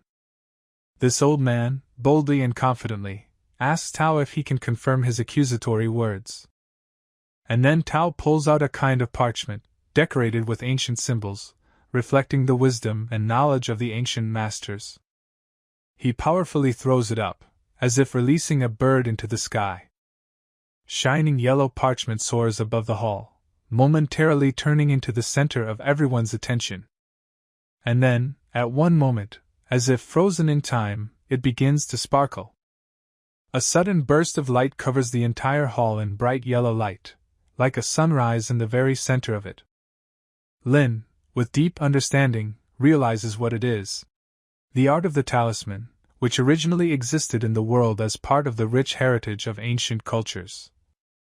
Tao, without losing its unshakable determination, throws another talisman into the air, sealed with power and wisdom. This parchment seems to be alive, spinning and flying straight towards the peach tree, as if driven by an invisible force. And at one moment, like a flash of anger of the celestials, the tree begins to blaze with an all-consuming, furious fire, as if it itself had become part of the sun. It seems that this defiant act of the Tao, this exorbitant arrogance, angers Lin a little, awakening in him a sense of struggle. And then, as if sunlight starts to break through the clouds, the light from the explosion begins to slowly dissipate. The Emperor, with obvious curiosity in his eyes, asks the Tao what exactly he is doing, causing such strange and powerful phenomena. Tao proudly explains that he used the sacred golden talisman, an ancient relic, to open people's eyes so they can see the true face of the world. The whole room is in shock. That magical, luminous peach tree that seemed to be the symbol of a miracle has vanished as if it never existed. The Tao firmly states that this tree was just a beautiful illusion created to deceive the onlookers. Lin is the deceiver. Tao shouts, pointing an accusatory finger at him. He claims that Lin only learned a couple of magic techniques and created an illusion. But Tao, like a true master, dispelled this illusion. The same old man who previously claimed about the magical nature of the tree stands embarrassed, as if at a loss for words, not knowing what to say. Tao used a powerful golden glow to blind everyone and destroy the illusion of a tree. This becomes clear to Lin, and he, imbued with determination, is not afraid to strike at Tao. Tao claims that the reason for Lin's anger is the exposure of his deceit. That all this anger is just a reaction to the fact that his secret was exposed. The Emperor is trying to ease the tension by reminding everyone that today is the lady's birthday, and this holiday should be full of joy and respect. But Tao persistently tries to explain to the Emperor that he cannot allow those who deceive others to be among the guests at such a solemn feast. The Emperor repeats, even more irritably, that today is the mistress's birthday, and this is a time for fun, not conflict. And suddenly Mrs. Kong enters this heated discussion. She is from a great dynasty based on the art of war, and she herself is a worthy descendant of a heroic general. She invites these two, burning with rage, to resolve their conflict in a specially designated place, promising that it will be just entertainment for all the assembled guests. She gives her blessing to Lin, allowing him not to hold back during this upcoming fight. A crowd of people, full of anticipation and excitement, gathered in the courtyard, waiting for the exciting show that they will soon see. The Tao crashes to the ground as if it was hit by a mighty whirlwind. The ground beneath him shakes from the impact. Towering over him, Lin looks out, the source of his sudden fall. His face radiates confidence and contempt. Tao angry. He tries to get up, obviously underestimating his young opponent, a guy with a sudden discovery of strength. And then, like lightning in the night sky, the master takes out a blue talisman that flickers with a cold light. The electric talisman is already moving towards Lin like an arrow, leaving a glowing trail behind it. He is about to overtake K. Every second the talisman approaches, inexorably moving towards its goal. Lin seems alarmed, his eyes widen. He knows this talisman. This is the Thunder Talisman, known for its mighty energy. Tao, confident in his victory, is already looking forward to the moment when this talisman will kill Lin. But then something unexpected happens. One wave of Lin's hand, and energy begins to pulsate around him, like a protective sphere. This energy seems to grab the Thunder Talisman, slowing down its progress, causing it to vibrate and shimmer. Gradually, with every moment, Lin's strength, like a magnet, absorbs the talisman, disarming its power. Dao's shocked. He can't believe his eyes. How is Lin capable of such a thing? Lin seems offended that Dao used such a weak talisman against him. It's time to show your true abilities. Thunder and lightning begin to pulse around Lin's arm. They curl and sparkle like snakes in battle. He rises above the ground, towering over the Dao. Lightning flashes around him, making his power even more impressive. Dao's eyes are filled with terror, his confidence crumbling as if he is facing a power he could not imagine. And realizing that there is no way out, that his strength cannot be compared with this new power, Tao tries to escape from this relentless enemy. An attempt to escape through running becomes absolutely useless. The lightning that Lin summoned hits Dao at a frightening speed, literally outpacing the wind with terrifying pain like he had never experienced before. It becomes too much for Tao. He lets out a piercing scream of horror and pain, his voice echoing off the walls of the surrounding buildings, creating an unpleasant resonance that momentarily freezes everyone. At this time, the Emperor, who has been watching the battle all this time from the high balcony of his palace, addresses Lin, with apprehension in his voice and hope in his eyes. He begs him for mercy, hoping that the powerful warrior will not go through with it and spare his servant. Lin, not distracted from the Tao, listens attentively to the Emperor. He perceives every word, every shade in the monarch's voice, assessing how sincere his request is. Almost at the same moment, the lightning bolts that were still flashing around Lin disappear as if they were suddenly turned off. Lin falls to the ground, and Tao, exhausted and dazed, falls to the ground, almost losing consciousness from exhaustion and pain. It was the most terrible torment Tao had ever experienced. His face, covered in tears and sweat, reflects the emotions of horror, fear, and anguish he endured. All this becomes a clear lesson for those who are present at this spectacle. As punishment for the Tao using the power of the ancestors for his own gain, Lin announces that he will destroy that power within the Tao, depriving it of one of its most powerful tools. Tao, in desperation, kneels before Quebec. His eyes full of tears, he practically begs Lin not to do this, not to take his power away from him. But Lin, showing unexpected indulgence, decides to be more merciful. After all, today is Mistress's birthday, and disrupting the festive atmosphere would be inappropriate. But he warns that next time he won't be so condescending. Bowing, still trembling with horror and pain not yet completely gone, Tao thanks Lin. His voice is weak, but you can hear sincere gratitude in it. Even the Emperor, seeing this, kneels before Lin, giving him his respects. This is an unprecedented event that demonstrates the true power of Lin to the whole world. All the people around, seeing how their head kneels, do the same. They follow the Emperor's example, bow to the great immortal god that Lin has become. Lin, feeling the attention of everyone present on him, turns his gaze to something. Interest and curiosity can be read in his eyes. Qin, horrified, realizes that he would be dead if he dared fight Quebec. His face is as white as a leaf, and his eyes reflect pure terror. Kong, relieved, is grateful that his family has always been on good terms with Lin. He only regrets that he cannot take him as a son-in-law. The same old man who has been watching the scene all this time is shocked by Lin's true strength.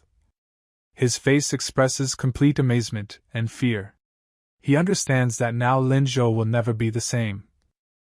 Even Chen himself, despite all his arrogance and self-confidence, ends up on his knees before Lin. His face is full of horror, he trembles, as if in the presence of death itself. Excitement and fear so strongly filled his body that he almost fainted. Lin, noticing him, glares at Chen, turning his attention to him. His gaze, filled with strength and confidence, pins Chen to the ground.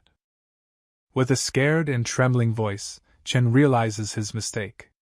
He admits his guilt before the immortal, and not daring to raise his eyes says that he deserves death. Chen's words about death suddenly catch Lin's attention. There seems to be something about Chen's desperation and sincerity that piques Lin's interest and stimulates his curiosity.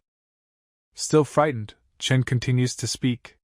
He states that he is just a small person, unable to pose any threat to a being as great and powerful as Lin. His words, filled with fear and despair, sound sincere. Lin, listening to Chen's words, decides to go along with his request. After all, today is a holiday, and he does not want to spoil this joyful day with unnecessary bloodshed and death. He will promise to spare Chen for now. Hearing these words, Chen cannot contain his joy and relief. He goes into hysterics, begging for Lin's mercy, as if his life depends on every word he says. But then all of a sudden, Chen starts experiencing strange seizures. He falls to the ground, his body contorting in pain, his face turning pale, and he looks like he's about to pass out. Seeing this, his father rushes to him in an attempt to help. His face, filled with anxiety and fear for his son, expresses all his feelings. Meanwhile, Dafa and Yu return to Master Lin's villa. They bring with them everything that has been bought and collected in preparation for meditation. Lin reaches out to them, checking to see if everything needed has been purchased. Dafa, confirming his question, nods, confirming that all the necessary items have been purchased. A wide variety of items were laid out on the ground around Lin. Each of them has its own unique role and significance in the upcoming meditation. However, Lin realizes that these items will not necessarily help develop a magic formation. They may be helpful, but they do not guarantee success. He assumes a posture for meditation, placing all these objects around him. He prepares to perform the ritual, intending to mobilize all his energy. Each of these objects, laid out around Lin, represents one of the 5 elements of spiritual formation: water, fire, earth, air, and ether. All of a sudden, each of these items begins to pulsate with bright blue energy. This amazing sight fills the space around Lin with a special magical atmosphere. By performing this ritual, Lin hopes to mobilize the aura within a 100-mile radius. This is a huge task that requires great concentration and skill. But Lin believes in himself and is ready for the challenge. Hazy, with an ease that is like an artist creating a work of art, overpowers each of the wild sword warriors. He moves so fast and so precisely that his opponents don't even have time to blink. After an epic battle, Hazy stands over the lifeless bodies of his fallen opponents. The grandeur and power of this moment is reminiscent of a scene from ancient legends.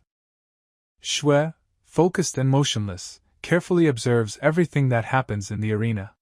His gaze is piercing and analyzing, as if he is looking for weaknesses in the style of Hazy. Tin, attracted by Hazy's power, approaches Li with a question about him. His curiosity is so great that he cannot just stand and watch. Li tells Tin that Hazy is a member of the mysterious Flying Eagles group, about which little is known. This increases interest in Hazy, covering him with even more mystery. At that time, Shui, allowing himself to be mocked, assumes that Hazy's battle is now over. His self-confidence and contempt for Hazy fill the atmosphere with tension. Suddenly, an unknown man appears, throwing insults at the other fighter. He, with a blade in his hand and fury in his eyes, rushes at his enemy. His aggression is so great that the audience cannot take their eyes off him. The serious look of the man is aimed directly at Hazy. He looks at him with such confidence and determination that Hazy can't ignore the threat. One of the man's servants, seeing the tension of the situation, suggests that he be careful and not give in to emotions. But the man, paying no attention to the servant, rudely pushes him away and orders him to get out of sight.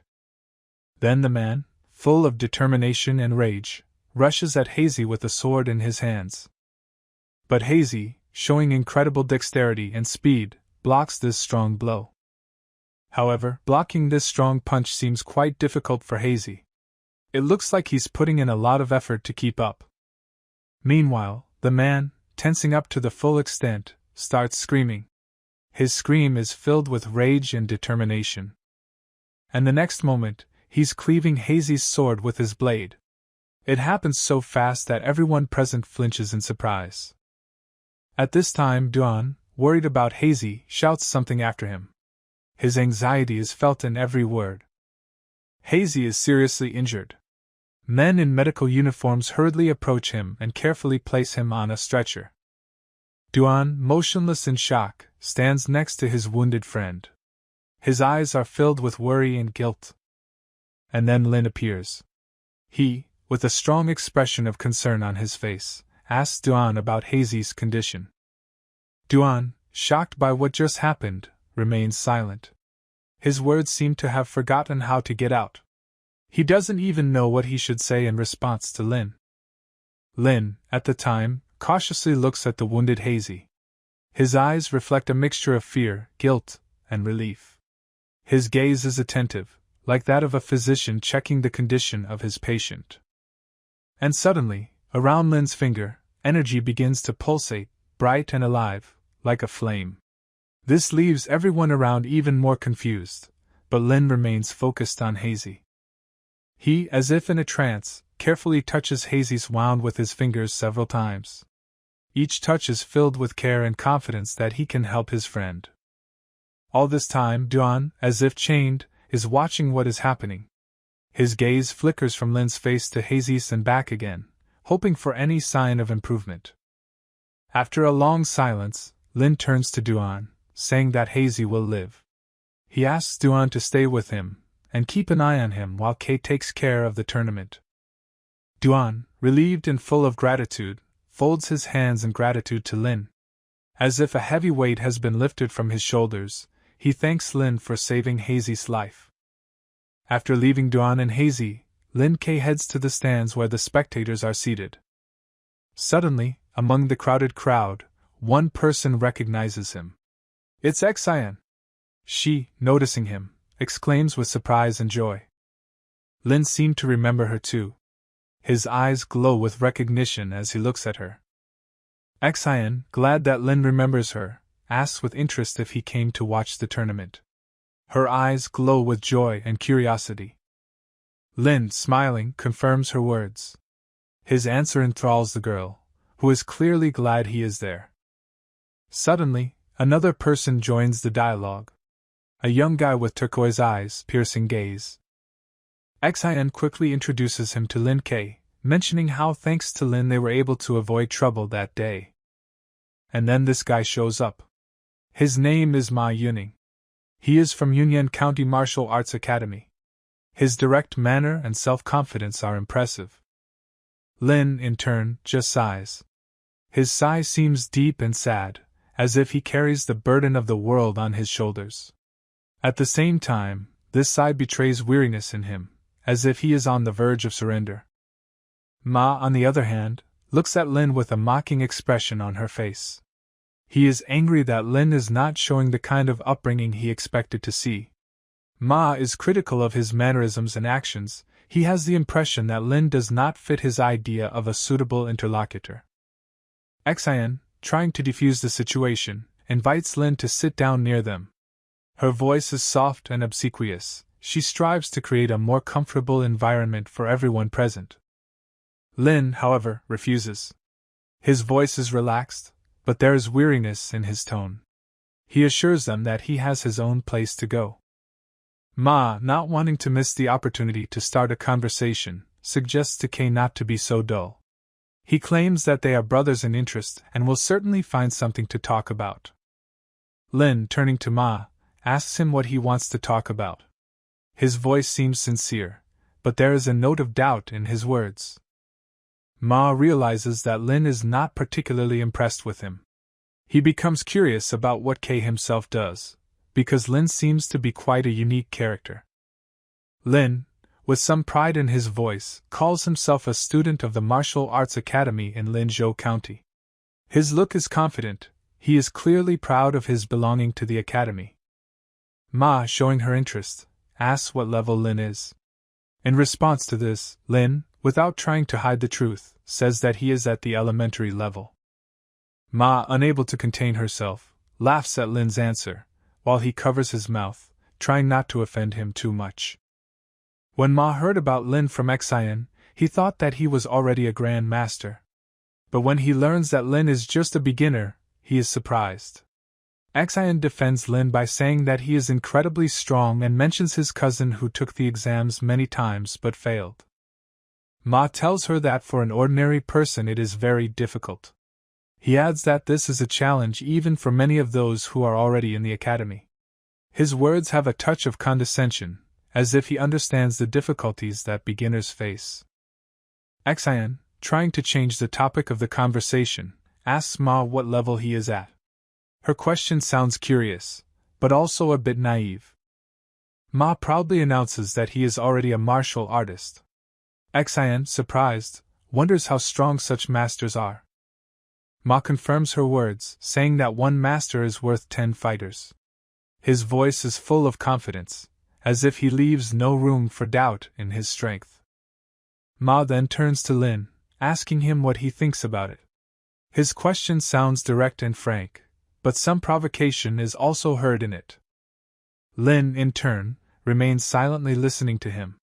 His silence speaks more than any words. He makes it clear to Ma that he is not going to get into an argument. Ma, not hiding her arrogance, says that since Lin is Xian's friend, he can be with him. He adds that Kei would benefit from hearing some advice from him for the future. Lin, however, is sure that this is not necessary. His voice is full of confidence. He makes it clear that he intends to stay here. The warrior who severely injured Hazy stands to the side, towering over the mountain of bodies of his opponents. Its silhouette looming against the sky creates an unsettling picture. Taking a deep breath, he suddenly bursts into a scream, asking with a menace in his voice who else from those present would dare to go against him in open battle. In response, only depressing silence, reflecting the fear and confusion of those present. In this pause, when everyone listens to the silence, it becomes clear that no one dares to answer this challenge. From Ma's harsh words, it becomes clear that the warrior who insulted them with his words and challenge is Lu Weiqi, the martial artist of Guangdao. Xian, in turn, asks Ma if he could fight Lu with dignity and save face if he loses. Ma, unable to hide his contempt, calls the Guangdao people savages. He claims that these people cannot compare with the disciples of his sect. They are not sufficiently trained and disciplined. They cannot constitute proper competition. However, Ma admits that Lu is a worthy opponent. He has serious fighting skills. In a fight with him, Ma would have about a 70% chance of winning considerable confidence, but leaving room for the possibility of defeat. But Lu, full of fearlessness and stubbornness, again challenges.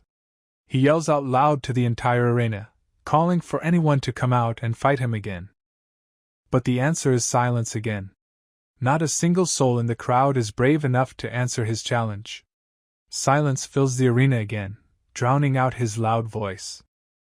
Ting, with some anxiety in his voice, calls Lu crazy.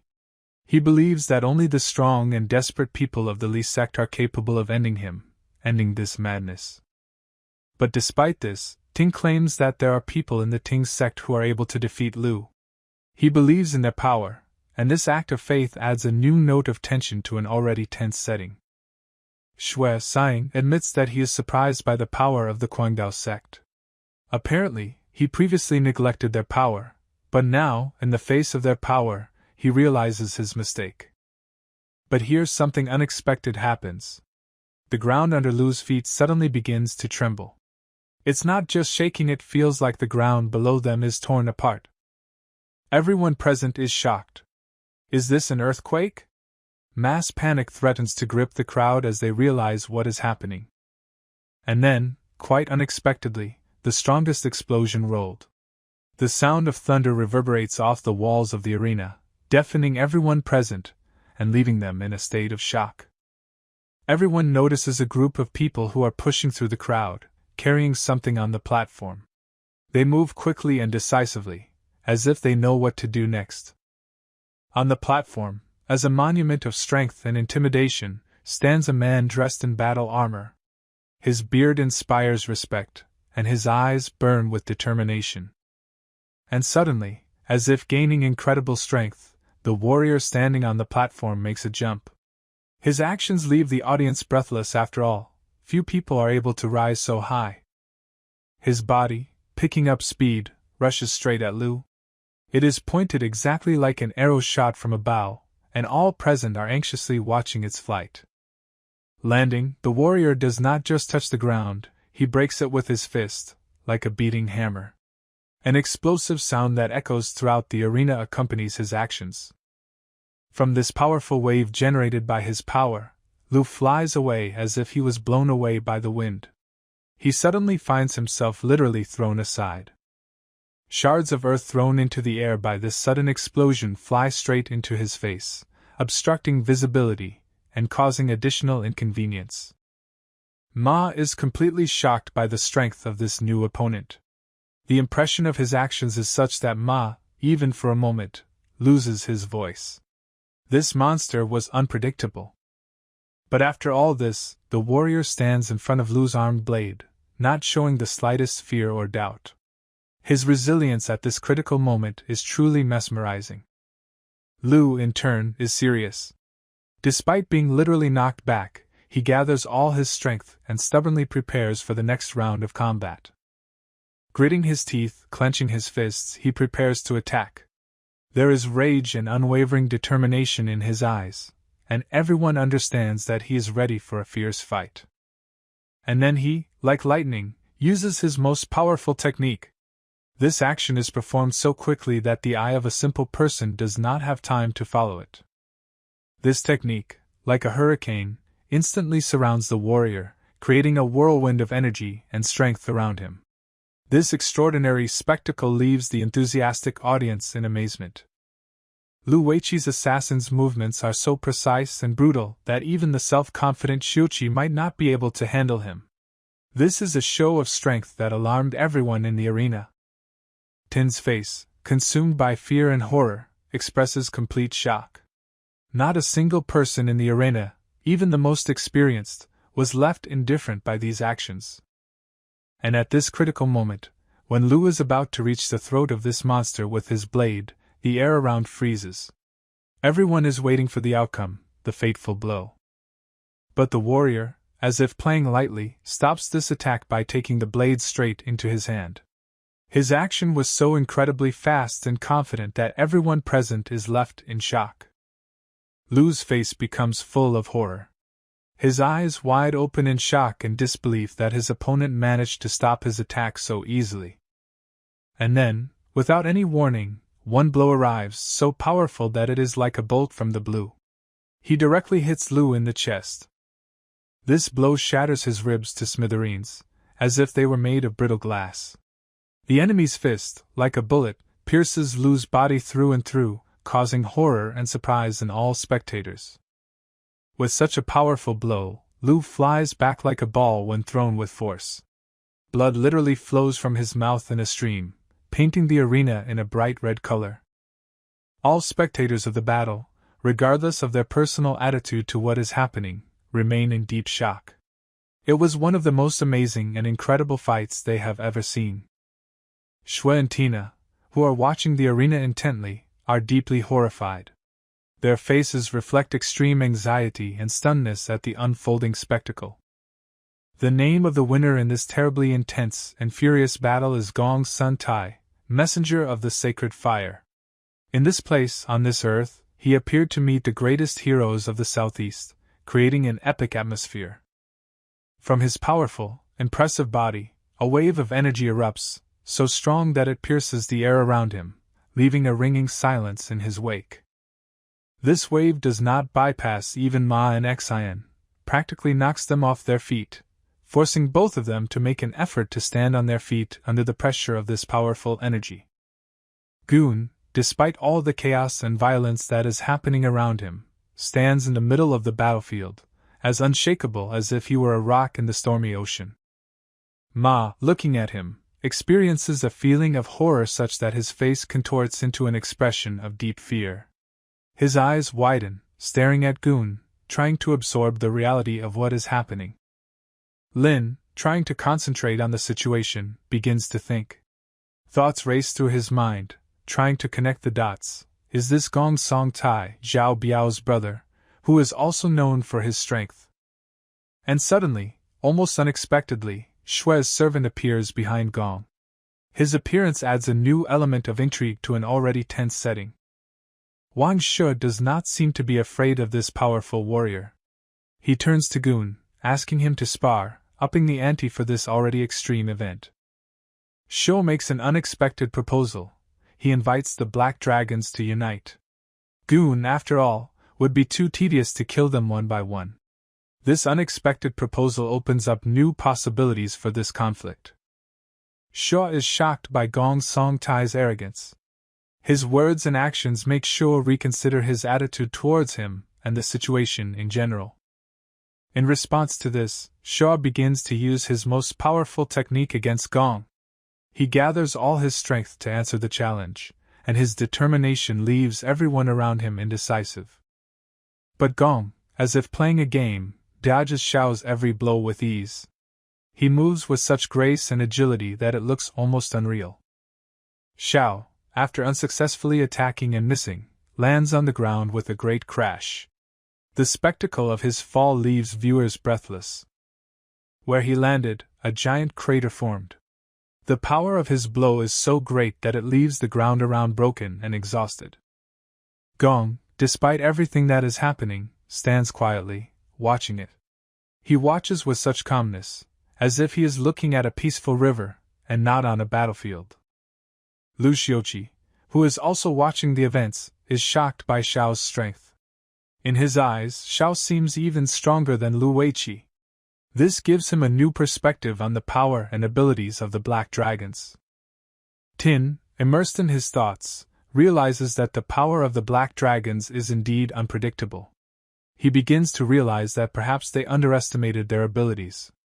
This realization raises questions about how they can resist this power. Xiao does not seem to have lost his fighting resolve despite past failures. He strikes at Gun again, about to deliver a powerful blow, so strong that it seems that all the air around his fist freezes in anticipation. But Gong, as before, stands still, waiting, like a warrior accustomed to combat who knows what to expect from his opponent.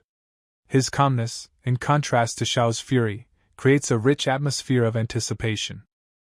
Xiao's attack approaches, with the might of a beast ready to attack. The strength of his attack is such that it seems that even the air around him begins to vibrate in anticipation of a collision. Xiao's quick hands, which have become almost indistinguishable from the energy waves themselves, approach Gong. The energy enveloping Xiao's hands becomes bright and intense, like fire. But all of a sudden, these energy waves overtake Gun. However, it seems that Xiao's face is frozen in horror and shock. His attack, which he had prepared so carefully, didn't seem to work at all. From the looks of it, Gong is feeling frustrated. He didn't seem to experience even the slightest discomfort or unease from Xiao's attack. Perhaps he expected more from his opponent. Suddenly, Gong grabbed Xiao's arm, his strong grip squeezing Xiao's hand so that the skin on his arm begins to turn white from the tension. Shui seems to be shocked by this fortress. After all, Old Man Wang was able to pierce even gold with his bare hands. Such physical strength is simply incredible. Tin's face is full of horror. His belief that Gong is just a simple person is starting to look completely unrealistic. In Tina's eyes, Gong now appears as a being far beyond human comprehension. And here, with one incredibly light, almost imperceptible movement, Gong breaks Xiao's arm. He does it so easily that it looks like he's just touching a stick. Xiao screams in horrendous pain, his scream piercing the air, leaving an echo of suffering in its wake. And then, the next moment, Gong pierces Xiao's body with his hand, straight through. The action is so fast and brutal that at first it seems incredible. A stream of blood comes out of Xiao's mouth, interfering with the scene and leaving everyone around in shock at what happened.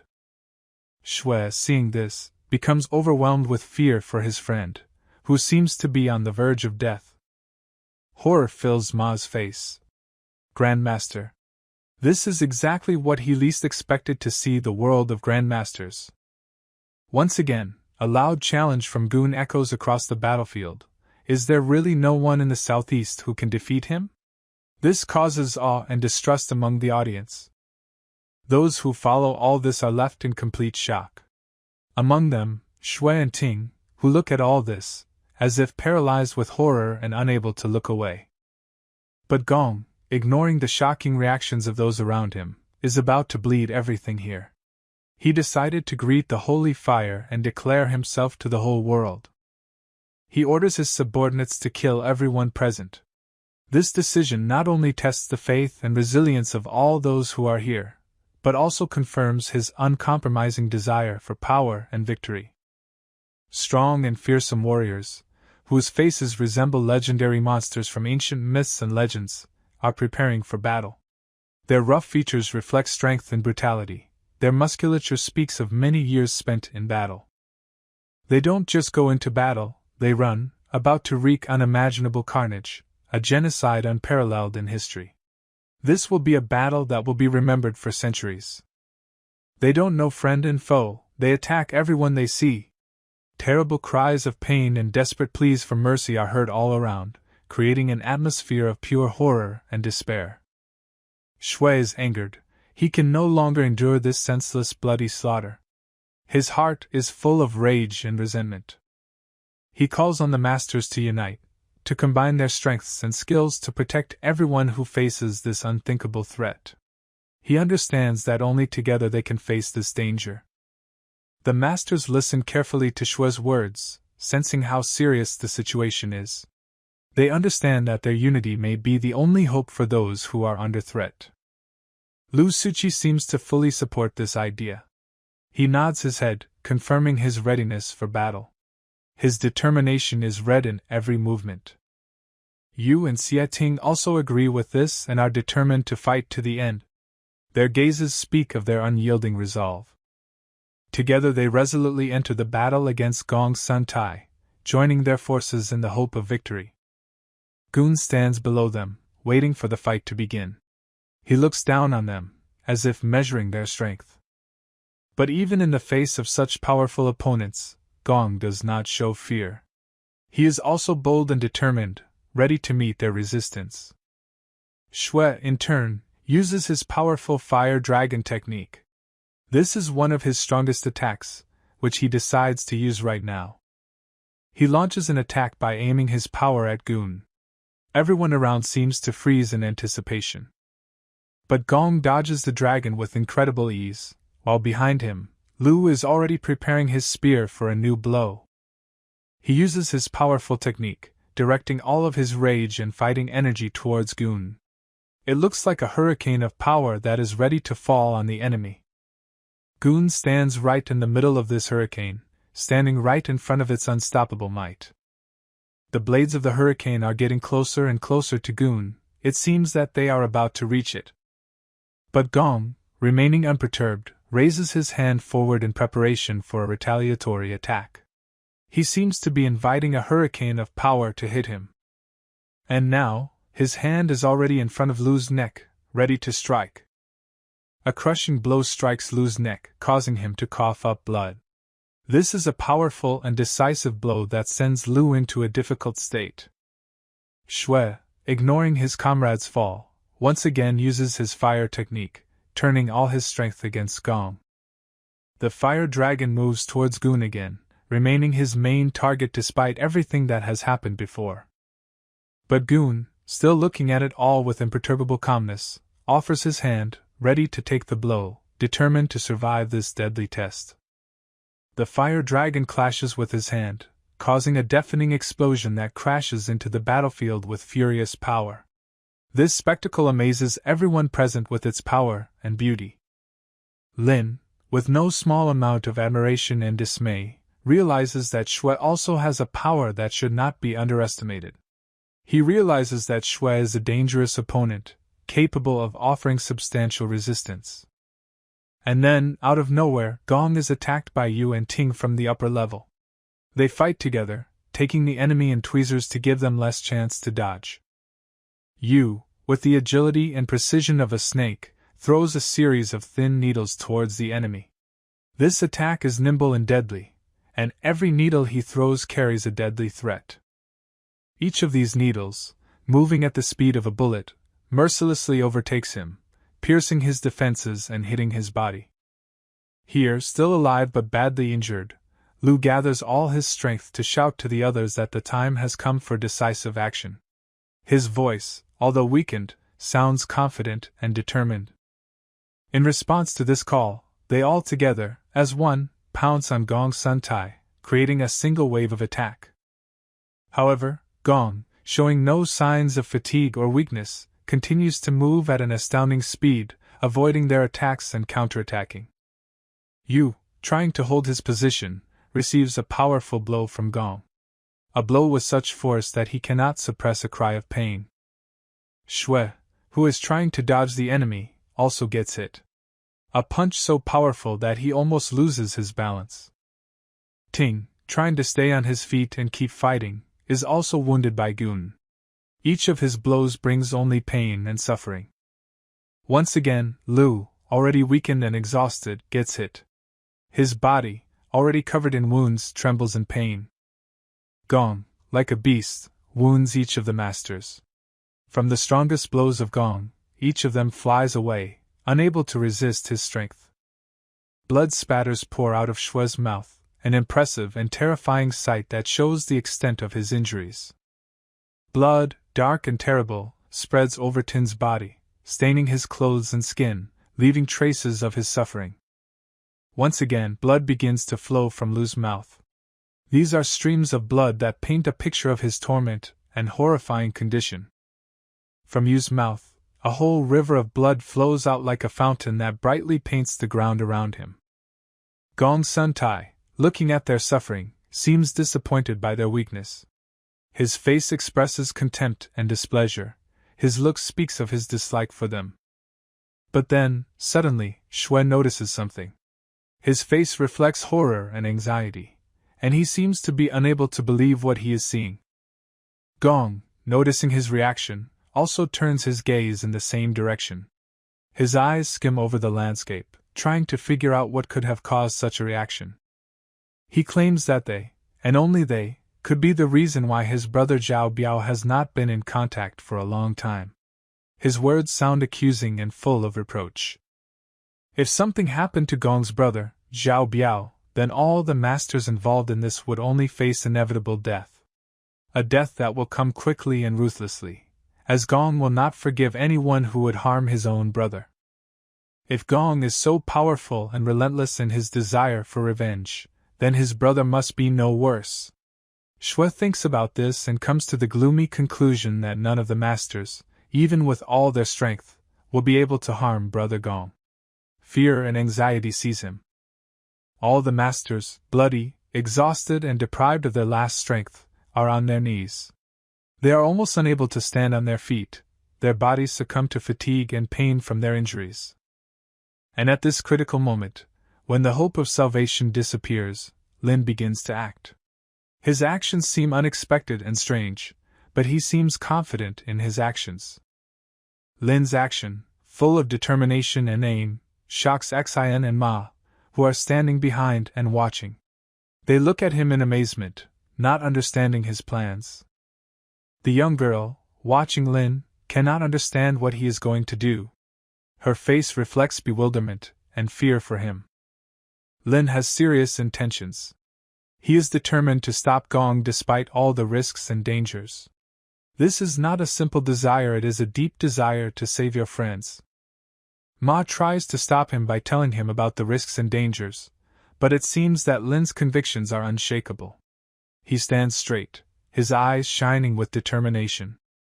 He had already killed Zhao Biao, and now it seems the time has come to kill his brother as well. This terrible confession sounds like a sentence in the air. These words, full of determination and defiance, make Ma a little angry. He can't believe that Lin would take such a risk. He promises Lin that he will take them along with Xianer. But Kay, seeing the confidence in Lin's eyes, cannot stop him. He proudly goes forward, despite all the obstacles. And now Lin is already near the wounded Shui. He approaches him, and his face expresses seriousness and concentration. Shui cannot understand what exactly Lin is going to do. He looks at him, trying to read his intentions in his eyes. And then Lin opens his cards and says that he is exactly who Gong was looking for. His words sound like a bolt from the blue, striking everyone with their openness. Shui doesn't understand why Lin is saying this. His eyes are wide open in surprise, and he can't figure out what Lin's motives are. Lin, looking directly into Gong's eyes, announces that he is the killer of Zhao Biao.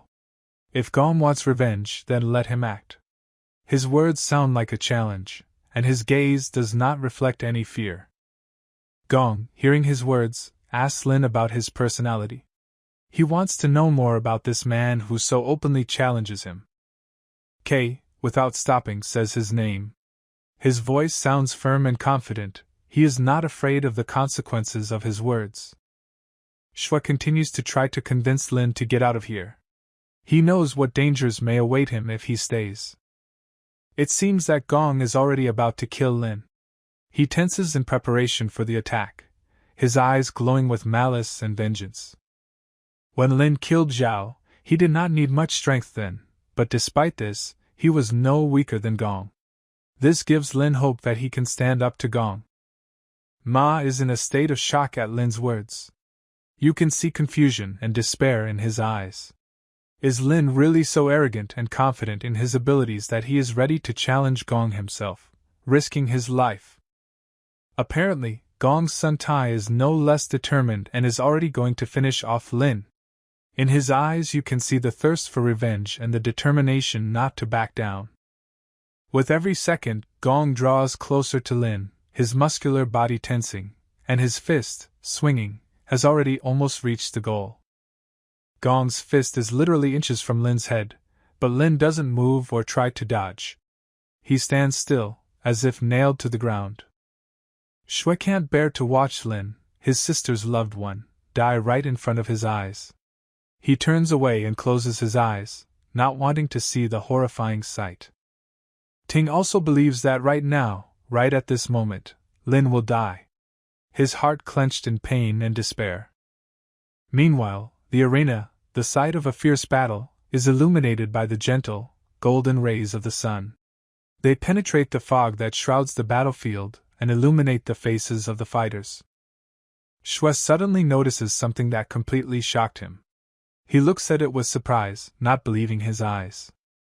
Lin, quite unexpectedly for everyone, easily stops Gong's blow. His actions were so fast and accurate that Goon failed to hit him. Ma is in complete shock from what he saw. His face is contorted with bewilderment and fear. How is this even possible? Lin, confident in his abilities, with a haughty smirk, asks Gong if he now believes that Lin is the one who killed Zhao. His voice sounds defiant and casual. And at that moment, Sun understands everything. He realizes his mistake and underestimation of the enemy's strength. Gong realizes that he is too weak to take revenge on Lin. His power is not enough to defeat him. But despite everything, Gong remains confident. This is only the beginning of the battle, and he intends to fight to the end. They bounce off each other, creating a distance between them. Their bodies are tense, ready for a new attack. Gong flexes his arms as if preparing a new technique. His eyes sparkle with determination and confidence. Frantic energy begins to pulsate around Goon. It envelopes him, sparkles and distorts the air around him. It recoils, aiming somewhere, as if preparing for a new, more powerful blow. Lin, seeing this, seems to be fully prepared for the next Gong action. He stands straight and motionless, as if waiting for a blow. Gong delivers a powerful blow full of determination and anger, but K blocks it. His actions were so fast and accurate that Goon failed to hit him. Lin jumps back, his whole body tense, ready for the next action. Gong's blow only managed to break his glove, leaving Lin's hand intact. Lin glances down at his hand, only taking a quick look at the glove before turning his attention back to Goon.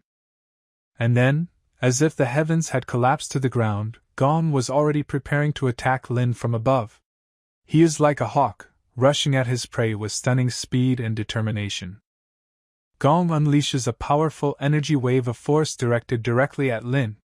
This wave, full of aggression and thirst for victory, is rapidly flying towards K, leaving a trail of light in its wake. In the place where Lin had just stood, only dust remains. The trace of Gong's strike turned the ground under Lin's feet into ashes and dust, creating only a funnel instead. It seems that Gong, seeing Lin's disappearance, begins to think that he has already won. His face is contorted with satisfaction, and there is a gleam of victory in his eyes. But suddenly, at the heart of the funnel, he sees a certain silhouette. A silhouette that slowly rises from the dust and smoke, returning to this world. If not for Lin's strength and perseverance, or rather his cultivation of the great Taoist body, then he would have been over long ago. But Lin continues to stand despite all the difficulties. Gong, upon seeing Lin's return, is left shocked at his strength. He cannot understand why he has never heard of such a strong opponent. He begins to doubt his own abilities. Gong's mistakes, ignorance, and self-confidence caused him to become weak. He was not prepared for this turn of events. Powerful energy begins to pulsate around Lin. She sparkles around him, creating an aura of power. It's his turn to attack. Lin concentrates all his strength, uses the strongest technique, and blades of energy form around him. These blades, each capable of destroying a mountain, circle Lin, ready to attack. Forward! Order will come! Lin's confident voice sounded. He, full of determination, launches his blades at Goon. Immediately, a hail of blades rains down on Goon. Their pointed ends gleam in the sun, each pointing at Goon. He barely manages to hold the line. His whole body is tense, and he tries his best to dodge this rain of blades. However, the force of the blows is so great that Goon is still pushed back. Each new blow sends him further and further away. Finally, the attack ended. Gong is standing, his whole body is burned. He is exhausted, but still on his feet. Goon's defense is good, Lin admits. Even he, facing such an opponent, is forced to admit that Gong's defense is worthy of respect. And now, in another moment of tension, Lin's new technique is already being prepared for release. The entire space around his hand begins to tremble, and the hand itself sparkles with a bright light, surrounded by pulsating lightning. Lin, illuminated by the brilliance of his energy weapon, addresses Gong. He invites him, with a mocking voice, to look at this new technique as the last thing he will see in this life. Now the Thunder Dragon, the idea that was born in Lin's mind, begins to circle around him, dancing in the air. The dragon looks huge and menacing, and its presence fills the entire arena with indescribable tension. Goon's face, seeing this Thunder Dragon, is full of horror. Lightning flashes around him, each discharge seems to penetrate into his very soul, making him feel the full power of the coming blow. And then, at lightning speed, the Thunder Dragon is already approaching Goon. Time seems to slow down as the dragon, filled with Lin's energy, rushes at Goon. A bolt of lightning strikes Goon's body, causing violent convulsions and painful spasms. He tries to hold the line, use all his strength to protect himself, but the power of the lightning is simply too great. Finally, the attack ends. Most of Goon's outer clothing is charred and burned by the terrifying force of the lightning strike. He looks tired and exhausted, his body shaking from the stress he's been through. From his eyes, mouth, and nose, as if reflecting internal wounds, blood flows. But he still withstood this attack, and his face fills with an amazing feeling of happiness and relief. But even here, from Lin's precise blow, as if with a sword, Gong's head flies off his shoulders. It was so fast that even Gong himself did not have time to understand what had happened. With his energy blade, Lin just blew off Gong's head. Blood gushing out of his body like water from a broken hose, turning the ground a deep red. All the people around, the spectators of this terrifying performance, remain in complete shock. They look at Lin with unparalleled trepidation that they are facing a man capable of incredible things. Watching this, Shui is filled with horror, as he realizes that Lin is capable of what he would consider impossible. His heart is pounding so loud it feels like it's ready to burst out of his chest. Tina, who is also watching this terrible sight, has the same emotions. He experiences a mixture of horror and amazement at the power that Lin has demonstrated. Ma is horrified. How did Lin manage to do that? Without exaggeration, it was fast and merciless, like the action of a god. He can't believe what just happened before his eyes. Ma is afraid that for his words he may be punished by Lin. He shudders with fear, imagining what awaits him if he does something wrong. Gong's slaves, who recently stood over the corpses of their master, are shocked by what they saw. They cannot believe that their powerful master was destroyed so quickly and brutally.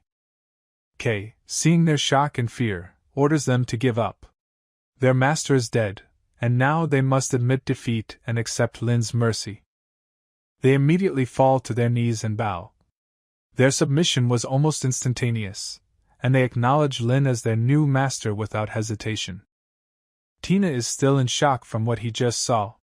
Lin's level, strength, and abilities seem to be as powerful as an immortal's. Now Shui understands why Kay is so proud and arrogant. He has a reason for this, given the strength and power that Lin has just demonstrated. The image of Lin, his strength and ruthlessness, flashes through Shui's mind. He sees his face, glowing with power and calm, and this sight captures his thoughts. Shui remembers Lin's words, how he said with a laugh that he would kill him with a single blow. These words are played in his head like an echo, and each of them pierces his heart. Shui realizes that he was so stupid that he did not respect and appreciate Lin's strength. He realizes that he made a huge mistake by judging him by his own insufficient standards. Shui, covered in shame and remorse, falls to his knees in front of Lin. He asks to accept their respect, and announces that from now on the Dragon Gang will obey his will. Everyone around, amazed by his action, follows his example and praises Master Lin. Their voices rise in one majestic chord, filling the air around. Hard but determined, Shui rises to his feet. He asks Lin to punish him for his rudeness and ignorance, and this act of humility enhances his status in the eyes of everyone present. Lin stands in silence, listening to him. His face shows neither anger nor regret, and only deep and unshakable confidence is visible in his eyes. The arena also falls silent, and everyone present waits to hear what Lin has to say. The air is filled with anticipation, and the whole world seems to freeze in anticipation of his words. Lin rises above all. He stands like a god among his followers. He looks somewhere in the distance, into the future, which he began to form. Xian walks up to him, with awe and reverence in his eyes, and behind her stands Ma, who watches her every move. With great trepidation, she asks Lin to return home for Shui. She recognizes his right to lead and asks him to show mercy. He looks her over, and then, exhaling lightly, says what he thinks. His words hang in the air, filling him with tense expectation. Confused, not knowing what to do next, Ma turns to Xian. His eyes are full of hope and fear, and he doesn't know what to expect from her. She sternly rebukes Ma, blaming him for his bad opinion of Lin. Her words tear the air, and they clearly show her contempt for his lack of respect for Lin. He bitterly apologizes to Lin for everything he said. His apology sounds sincere and he fully understands that he made a mistake. He asks Ma if he really considers himself worthy of Lin. His voice sounds contemptuous, and his words are menacing. Ma's eyes fill with terror. He understands that his place and status are under threat, and that he may not be able to withstand this test. Ma falls to his knees, his face white as a sheet, and he begs for mercy with a pleading voice and despair in his eyes. His body is shaking in fear, and he knows that his life depends on Lin's decision. Xian also falls to his knees, glaring at Lin. Her voice trembles with pain and fear as she begs him to spare Ma, the person she loves, this time. Her eyes are filled with tears, and you can see in them how she anxiously awaits his answer. Lin seems to be supportive today. There is a light of understanding in his eyes, and he seems to accept their plea. He raises his hand and releases Ma, letting him know that his life will be spared this time. Ma, stunned and relieved, thanks Lin at the top of his voice. His voice resounds throughout the square, and everyone hears him thank him with all his might for his mercy. At this time, a sunny day, with rare clouds, fills their environment with fresh and bright light. The air pulsates with warmth, and everything around seems so peaceful and beautiful. The tench gradually recedes, its figure shrinking in size until it becomes almost indistinguishable in the sunlight. His steps are firm and sure, and each of them speaks of his unwavering determination. Ma, still utterly horrified, realizes that just now he nearly lost his life. A storm of emotions beats in his heart, and he is grateful to Lin for his mercy. The surrounding scene transitions to a beautiful building that shines under the rays of the sun. This place seems to be an oasis of beauty and tranquility in this world. Suddenly, Lin turns his attention to someone. His gaze is sharp and penetrating, and he scans this person with the same precision as before. A large number of girls surrounded Lin. They flatter him, whisper compliments, and beg for his attention. Kay, standing nearby, seems to be a little confused by this turn of events. Suddenly, in the midst of all these faces, Lin calls out to one person, Dafa. His voice is clear and loud and has a sense of authority. Dafa quickly aims for its master, trying to get through the crowd of girls. His face is tense, and he feels that his master is demanding his presence. When Dafa approaches, Lin wonders what's going on. His voice is calm, but there is an undercurrent of curiosity in it. Dafa is clearly flustered by this unexpected attention and tension that he is experiencing in front of Lin. He feels he needs to tell the truth, but he doesn't know how to tell it. Lin turns to Dafa and wonders why King Ning sent so many women. His question sounds innocent, but there is confidence in his eyes. Dafa tries to remain calm, but he doesn't know the exact answer. He explains that after Lin left, Ning sent these girls to him, and a bunch of gold, silver, and valuables, saying it was a gift for them. Lin seemed to be interested in the words about the gift. He looks at Dafa thoughtfully, his eyes glowing with interest. Also, as Dafa adds, Ning sent a letter, which he will now bring. His voice trembles a bit when he talks about it. Dafa and Lin stand in the middle of a beautiful canopy surrounded by gorgeous flowers and lush greenery. The air is filled with the scents and sounds of nature. The note reads, "Congratulations on your move. I would like to ask you to accept that humble gift of 10 pretty maids and 500 gold. Lin carefully reads this, carefully considering each word, trying to understand the true intentions of King Ning. He wonders why the king made such a gift. He considers the unique gift, and wonders about the king's possible motives. Lin asks Dafa about Gina's location.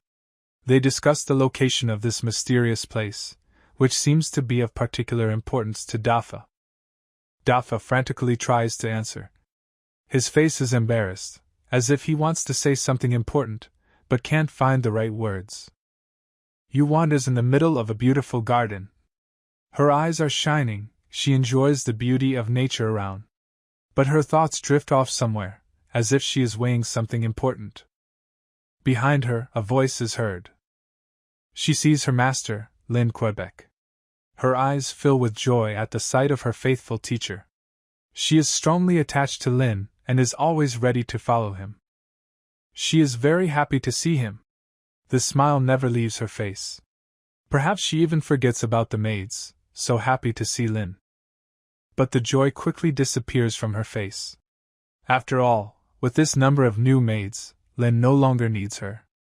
Sadness darkens her eyes, and she begins to think about her future. Lin pleases the girl, saying that he was not aware of the arrival of the maids, and could not refuse. Tomorrow they will return home. The girl seems to be happy about this news, but something in her voice and manner makes Lin doubt the sincerity of her joy. Does the girl not believe Lin's words? She shows restraint, and does not immediately believe in Lin's explanations. Maybe she senses something else is lurking. She says she wouldn't dare. Her voice is trembling slightly. She looks determined, but at the same time scared. Perhaps Yu is afraid of losing his master. She thinks that Lin is not sincere, because how can he let go of so many beauties? Her thoughts about Lina become more complex and conflicting. She tries to unravel his true intentions. A bunch of vulgar maidens are no match for Jinger. Yu's thoughts return to the mysterious place of Jinga once again. She believes that this place is unique and superior to all others. Those words seem to ignite a fire in Yu's soul. Her eyes burn with the desire to learn more about Jinger and resist the attraction to new maids. She tries to say something to Lin. Her lips move, but the words seem to get stuck in her throat. She wants to express her feelings and thoughts, but is having difficulty. Lin Zhou. Bai Yinguan. Loud insults are coming from this building. It's like the world is starting to fall apart. The sounds of insults carry through the air, and Lin senses that something is wrong. The Tao we know is praying to his brother for help. The mysterious Tao asked his brother for help. Maybe they have shared secrets or issues they don't want to talk about. He is afraid that if the owner finds out about such a failure, then he will be thrown out of the gate. Brother Tao is anxious, fearing the consequences of his actions. He wants to avoid punishment and keep his position. Brother Tao mentions a 100-year-old plan, and that for this he had to go to the house of King Ning. Brother Tao's cryptic words grab attention, and Lin begins to realize that something really serious might be behind the plan. Manor of King Ning. Lin remembers the place where it all happened. He thinks about the past and what led to the current events. Lin asks Yu if she now believes in the veracity of his words about the return of the maids. He looks at Yui with concern, hoping that she is beginning to understand his sincerity. Ning asks Lin what he has in mind. King Ning, who gave Lin such a mysterious gift, shows his curiosity. He wants to unravel Lin's thoughts and intentions. Lin replies that he does not need so many maids. He appreciates his kindness. His answer rings true, and he feels that Yu is beginning to understand his true feelings and good intentions. Lin and Yu look at Ning attentively, and he seems to have noticed something. The strange behavior of the king attracts their attention, and they are looking forward to what will happen next. Ning apologizes to Lin, because what are these maids for when there is such a beauty like Yu nearby? Lin replies that the king was not so modest. He invites them to his house. A new turn of events means that they will have the opportunity to learn more about the king and his secrets. Lin folds his arms respectfully. It is an honor for him to enter the king's house. He feels that this is an important event in his life, and tries to maintain decorum. Lin tells you that they will meet at the city gates. They agree on a meeting place where they will wait for each other before going to the king. Looking at the beautiful fish, Ning talks about the rule of the dynasty. No foreign vassal was allowed to enter the palace. The king calls himself a prisoner in Linzhou, but he still wants to be loyal to his country.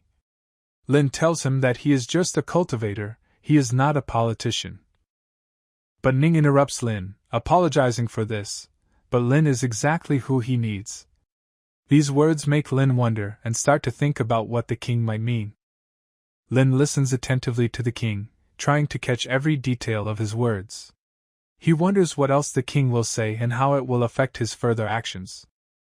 Ning invites Lin to go to the treasury and admire his new treasures. Lin does not refuse. He accepts the invitation and looks forward to learning more about this mysterious place. A maiden familiar to us is watching the guys from behind. Her appearance raises questions and excitement. Lin and Yu turn around to see who is behind them. She is surprised that her father is so respectful to him. New discoveries make the girl wonder about her father. But then her brother breaks the flow of thoughts. He enters the conversation, and the girl feels that he can bring clarity to the situation. She is glad of his return. Family happiness finds its expression in the joy of the return of her brother. The girl feels more calm and secure, knowing that he is near. The brother is also glad to see his sister. His smile shows how long he has been waiting for this meeting. He feels strong ties to his family. She asks him why he became a soldier. Mom misses him very much. He replies that a brave man must die on the battlefield. A conversation with his sister makes him remember what awaits him in military service. But the girl does not really want to talk about it. She hides her anxiety, not wanting to disturb her brother with her own experiences. He jokes with his sister with an absent-minded smile. The brother tries to cheer her up, but the sister feels that this does not always help. The girl got a little angry. If her brother keeps laughing at her, she will stop playing with him. The guy tries to stop her by apologizing and asking her to tell her what happened. A beautiful garden with a small lake. Their conversation takes place in an environment of natural beauty, and the girl feels that this can be a soothing backdrop for their serious conversation. The guy remembers his words about supporting the Kong family and that his sister cannot have enemies. He feels responsible for family ties and tries to resolve the situation for the benefit of all. Tears appear in the girl's eyes. She is angry at Lin for making a fool out of her. She feels mixed feelings of disappointment and resentment, and tears express her emotional state. The guy tries to calm her down, saying that he will figure everything out. He seeks to calm her down and find a solution to the problem that arose between them. She asks him about the veracity of his words, to which he replies that he never lied to her. Lin tries to prove his honesty and sincerity to the girl. But now they can't deal with it, especially in the palace. Circumstances do not allow them to solve their problems right now, and they must wait for a more opportune moment. The king tells the servants to bring tea. The time for talking is over, and the king turns his attention to tea drinking to ease the tension in the room. Lin calmly sits down on one of the seats. He maintains his carefree demeanor despite the discontent and unrest around him. One of the servants is shocked by Kay's arrogance in front of the king. Their unexpected behavior shakes the servants, who did not expect such a defiant reaction from Kay in front of the king. One of the men reproaches Lin for his bad manners. Lin replies that he can sit wherever he wants. This leads to tension in the room and highlights Lin's uneasy relationship with those around him. This is a royal palace. This is no place for ignoramuses like Kay. Another guest is indignant. Criticism leads to a new wave of discontent and outbursts of emotions in the room. But then Ning punishes Lao Kong to be more respectful with the king's guest of honor. The king intercedes and asks the participants of the event to remain calm and respect each other. Ning apologizes to Lin, who, in turn, is silent. The presence of the king curbs the intensity of emotions, and Lin tries to show respect for the king and keep up appearances. Ning yells at Lao again, saying that Lin can forget about the traditions and customs in the royal palace. The possible consequences make Lin think about his behavior and next steps. Lao says that the king should not succumb to the provocations of these tricksters. He warns the king against actions that may be caused by unworthy individuals. And then the angry Ning again screams at Lao. The tension in the room continues to rise and Ning shows her angry side. He immediately folds his hands and apologizes. Lao tries to smooth out the tension and belittle the possible negative consequences of his words. The ceiling of the palace with numerous pillars. The majestic details of the palace arouse admiration among the guests. He orders Lao Kong to bring the jewels to the first. Ning continues to order, demonstrating his power and inspiring the execution of his orders. Ning is standing near a table with many different items. He shows interest in the treasures given, wanting to know more about each one. Ning examines the beads. Lao says that this bundle of relics was made by a great monk from the west. Lao bought them for a lot of money. This magical weapon strengthens the body and prolongs life, but can change fate. Ning accepts him, and Lao praises his majesty. Ning accepts the beads gratefully, while Lao intensifies his praise. Now Ning asks Fan what treasures he brought. The king is waiting for the presentation of the new gifts Wan can bring. Wan presents Ning with a seal made by the great Chang Yuan. The king welcomes the next gift with anticipation and interest. Ning picks her up and praises her. This relic is indeed genuine, and Van probably does not want to part with such a thing. The gift is admired by Nina. One says that only someone like a king should have something like that. One expresses his thoughts that this relic should belong to the king. Ning claps her hands with a happy face. The king expresses his joy and satisfaction with the new treasures. Now it's Mr. Gu's turn. He brought the treasure from the Baiyun temple, the heavenly disc. Attention turns to the new gift, and everyone is waiting to see what Gu will present. Gu presenting the heavenly disc to the king. This compass is the legacy of an ancestor who relied on it to create the Baiyun temple. Gu talks about the origin of the gift and its historical significance.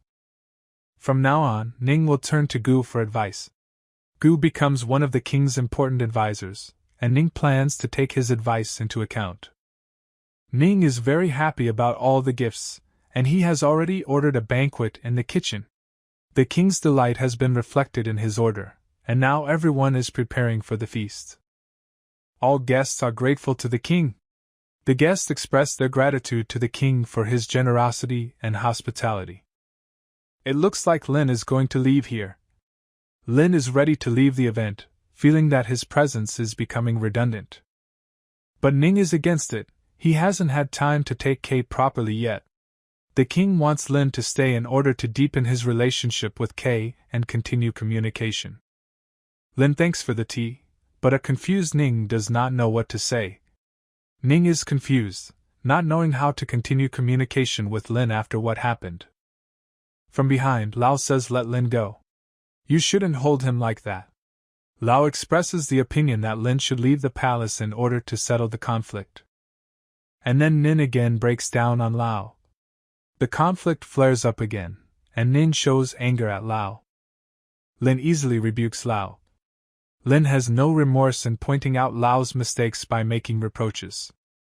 It seems that Lao did not like this rebuke very much. Lao reacts with discontent and possible resentment to Lin's words. One confirms Lao's words, "Young people are so arrogant." One agrees with Lao, noting that young people can be arrogant. Ning asks Lin what he thinks about this. Ning wants to know Lin's opinion about what is happening. Lin asks the king if he wants to hear a lie or the truth. Lin asks an important question, wondering what the king really wants to hear. Seal is a favorite of literati, so Kay will not comment on it. As for the other two, Lin wants to discuss the so-called magic weapon. Lin does not refer to Seal, knowing its significance, but intends to discuss other subjects that cause him doubts. To Lin, as a cultivator, these two things have no power. To be precise, they look like waste. Lin, as a cultivator, sees no power in these items and considers them useless. Lao is angry for insulting his treasure. Lao resents the insult, which he perceives as an attack on his treasures. Wang is shocked by Lin's words. Lao is Boss Don's friend, and Gu Jing is very experienced. They are both narrow-minded and vindictive. It looks like Lin will end badly. Wang is taken aback by Lin's words, realizing that Lin has offended their important friends, Lao and Gu. Gu is angry. How can this fool dare to say that the relic of his temple is rubbish? Lin is not a bit flustered. Gu reacts violently to the insult while Lin remains calm. Gu is about to attack Kay. Gu is ready to start a conflict with Kay because of his unacceptable words. But Ning stops him just in time. Ning intervenes to prevent a physical confrontation between Gu and Lin. He asks them not to disturb the peace. Nin begs them to remain calm and not disturb the peaceful event. Gu bows to Ning, asking for forgiveness. Gu apologizes to the king for his behavior. Ning stands in the courtyard with Lin, the latter folds his arms respectfully. Ning and Lin stand next to each other with respect. Lin seeks to retire from the royal palace.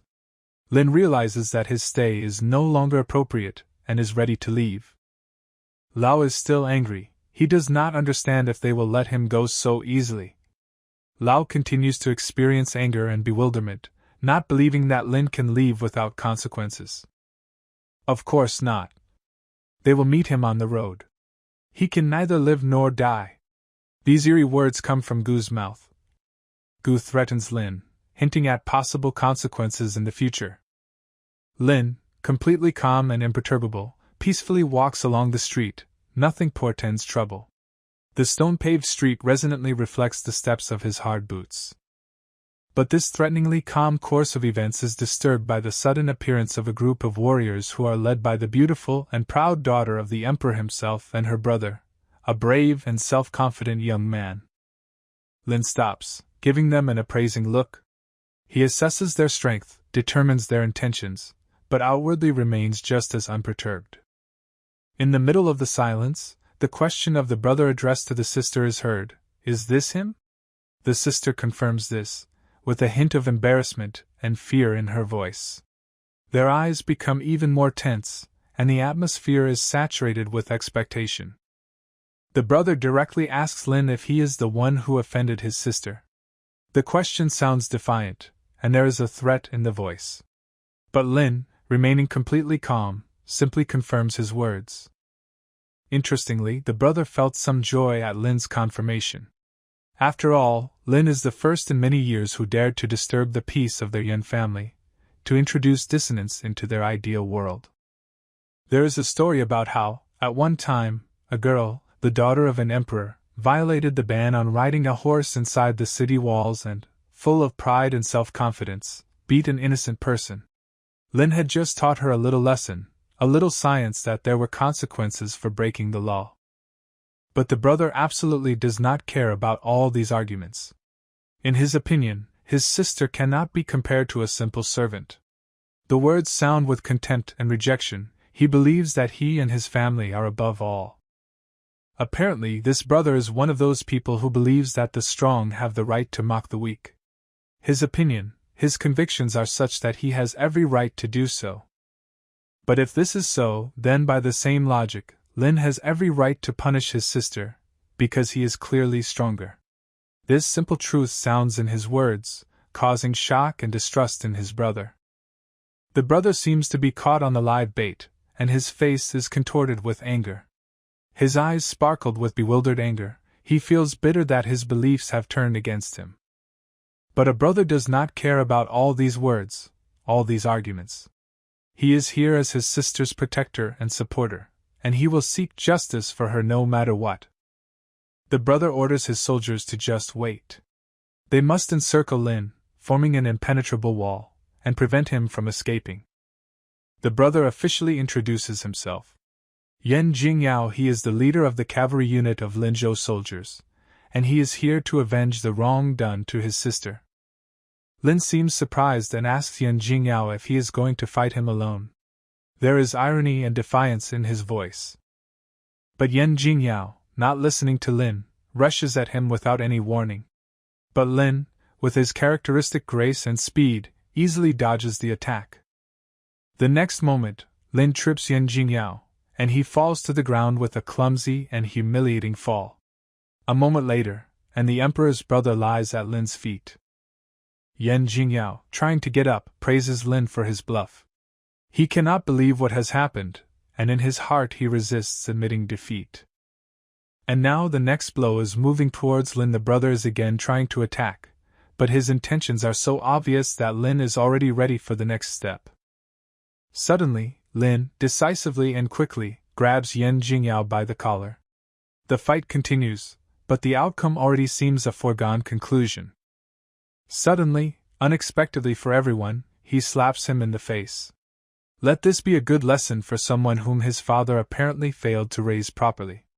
Since the older parent is unable or unwilling to exercise his right to physical punishment, he himself will teach him a good lesson, a lesson that he will never forget.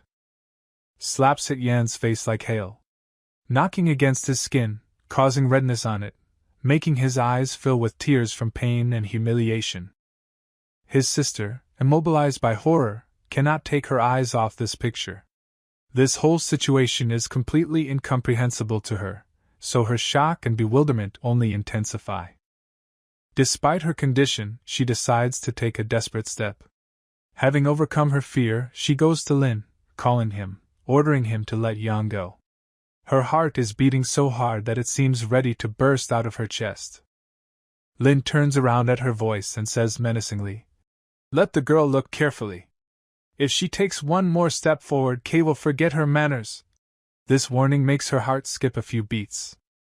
The girl, hearing these words, again finds herself in the grip of horror. Her breath becomes ragged, fear flickers in her eyes. It's hard for her to imagine what might happen if she keeps moving. The warriors standing nearby are also confused. They do not understand what to do in this ambiguous situation, because their actions can have unpredictable consequences. If they continue to just stand and watch, the captain may decide that they are not doing their job. Their failure to make a decision can cause them to fall in the eyes of their commander. Meanwhile, Lin turns to Yan, beaten and helpless. He asks if Yanxia convinced him of his words. Yan, in response, only remains silent, not knowing what to say. Sister Yana, no longer able to contain her feelings, falls to her knees. With tears streaming down her cheeks, she begs Lin to let her brother go. Her voice sounds desperate, and her every word reflects immense pain. Yan, seeing the suffering of his sister, appeals to her with a request to stop these pleas. He admits that he could not avenge her, thus becoming insufficiently strong and capable. However, his sister does not listen to him. She continues to pray for his release, and asks her brother not to say such words. There is stubbornness and desperation in her voice. She is ready to admit her mistakes, if only it would help her brother. With bitterness in her heart, she realizes that all this happened because of her, and this recognition only increases her suffering. Finally, after much prayer, Lin still decides to let Yan go. He backs off, giving the brother and sister a chance to get back together. But before leaving, Lin looks back at the girl and says that he hopes that she will remember his words forever. His gaze pierces her, as if imprinting that warning on her soul. Lin then slowly moves away from the siblings. He leaves, leaving behind two heartbroken people and a lesson they will probably never forget. Lin approaches the group of soldiers. He moves confidently. Despite everything that has happened, his face expresses firmness and determination. One of the warriors, barely suppressing a tremor in his voice, says that Lin can't just leave. He must stay and wait for the decision of the commander until he understands what happened. But how can they, warriors so few and discouraged, stop Lin, so powerful and unshakable? Doubt seizes their hearts. Suddenly, a certain warrior on a horse appears from the side. His appearance brings a new dynamic to the situation, filling the air with anticipation. One of the soldiers, alarmed and confused, approaches the newcomer and reports on what has happened. The commander, having heard about the shortcomings of his subordinates, expresses his disappointment and assigns punishment to them. The stern expression on the commander's face and his loud words confirm his disappointment in his subordinates. He assigns punishment to them, wanting to show the consequences of their lack of determination. And who would have thought that this strict and uncompromising commander is Qin? His appearance brought an unexpected twist to an already confusing situation. Qin, making his way through the crowd of his soldiers, suddenly finds Lin. His look, full of surprise and indignation, attracts the attention of all those present to him. Seeing Lin, Qin feels his heart skip a beat. This unexpected encounter raises many questions and concerns for him. But Qin does not show his surprise. On the contrary, he greets Lin, naming him immortal. His voice sounds confident, despite the internal anxiety. Yan, watching all of this, seems surprised. His face expresses bewilderment and surprise, and his gaze peers at Qin, as if trying to read his thoughts. Sister Yan shares his feelings. All this action and the appearance of Qin add more confusion to an already complicated situation. Shock and bewilderment seize the soldiers watching their commander. They can't figure out what made him act this way. This behavior seemed to them contrary to all the rules and expectations known to them, which are usually associated with the figure of a commander. Lin turns to Qin, wondering if all these people belong to him. He wants to understand who these people are and what connections they have with Qin. Qin, in response to Lin's question, states that he will punish all of them, no matter who they are or what relationship they have with him. However, Kay, trying to reduce the tension of the moment, suggests to Lin that he turn his attention to the other side of the situation. His words seem to soften the situation, adding a touch of hope to it, and opening up new horizons for the perception of events. Yen is dumbfounded by the behavior of his uncle, who salutes this boy. He cannot understand why Qin is doing this. Meanwhile, Qin asks Yen a series of questions, trying to figure out how Yen got into trouble with Lin and if they know anything about Lin at all. Lin certainly has skills, but calling him a great man seems like a bold statement. Is there anything behind his youthful appearance other than his ability to fight? Qin, despite his doubts, talks about Ling and his power. His words about Lin sounded like some kind of backstory that could explain his confidence and independence. But the most terrible and exciting thing about Lin is his skill. Qin witnessed him at Kong's banquet, and what he saw shocked him to the core. Yen, listening to Qin's words about Ling, becomes terrified. Every word Qin utters intensifies this unsettling atmosphere, eclipsing all his previous notions. It's really better not to mess with Lin. Such thoughts are spinning in Yen's head, because he is now afraid to even imagine what could have happened if he had acted differently. Yen's face is contorted in horror. Now he understands why his father treated Kay like that. Now he understands what was behind all this mask of misunderstanding. It looks like Yen is depressed. He seems to be standing on the edge of an abyss, looking into the abyss of his bewilderment and fear, and he cannot find a way out of this state.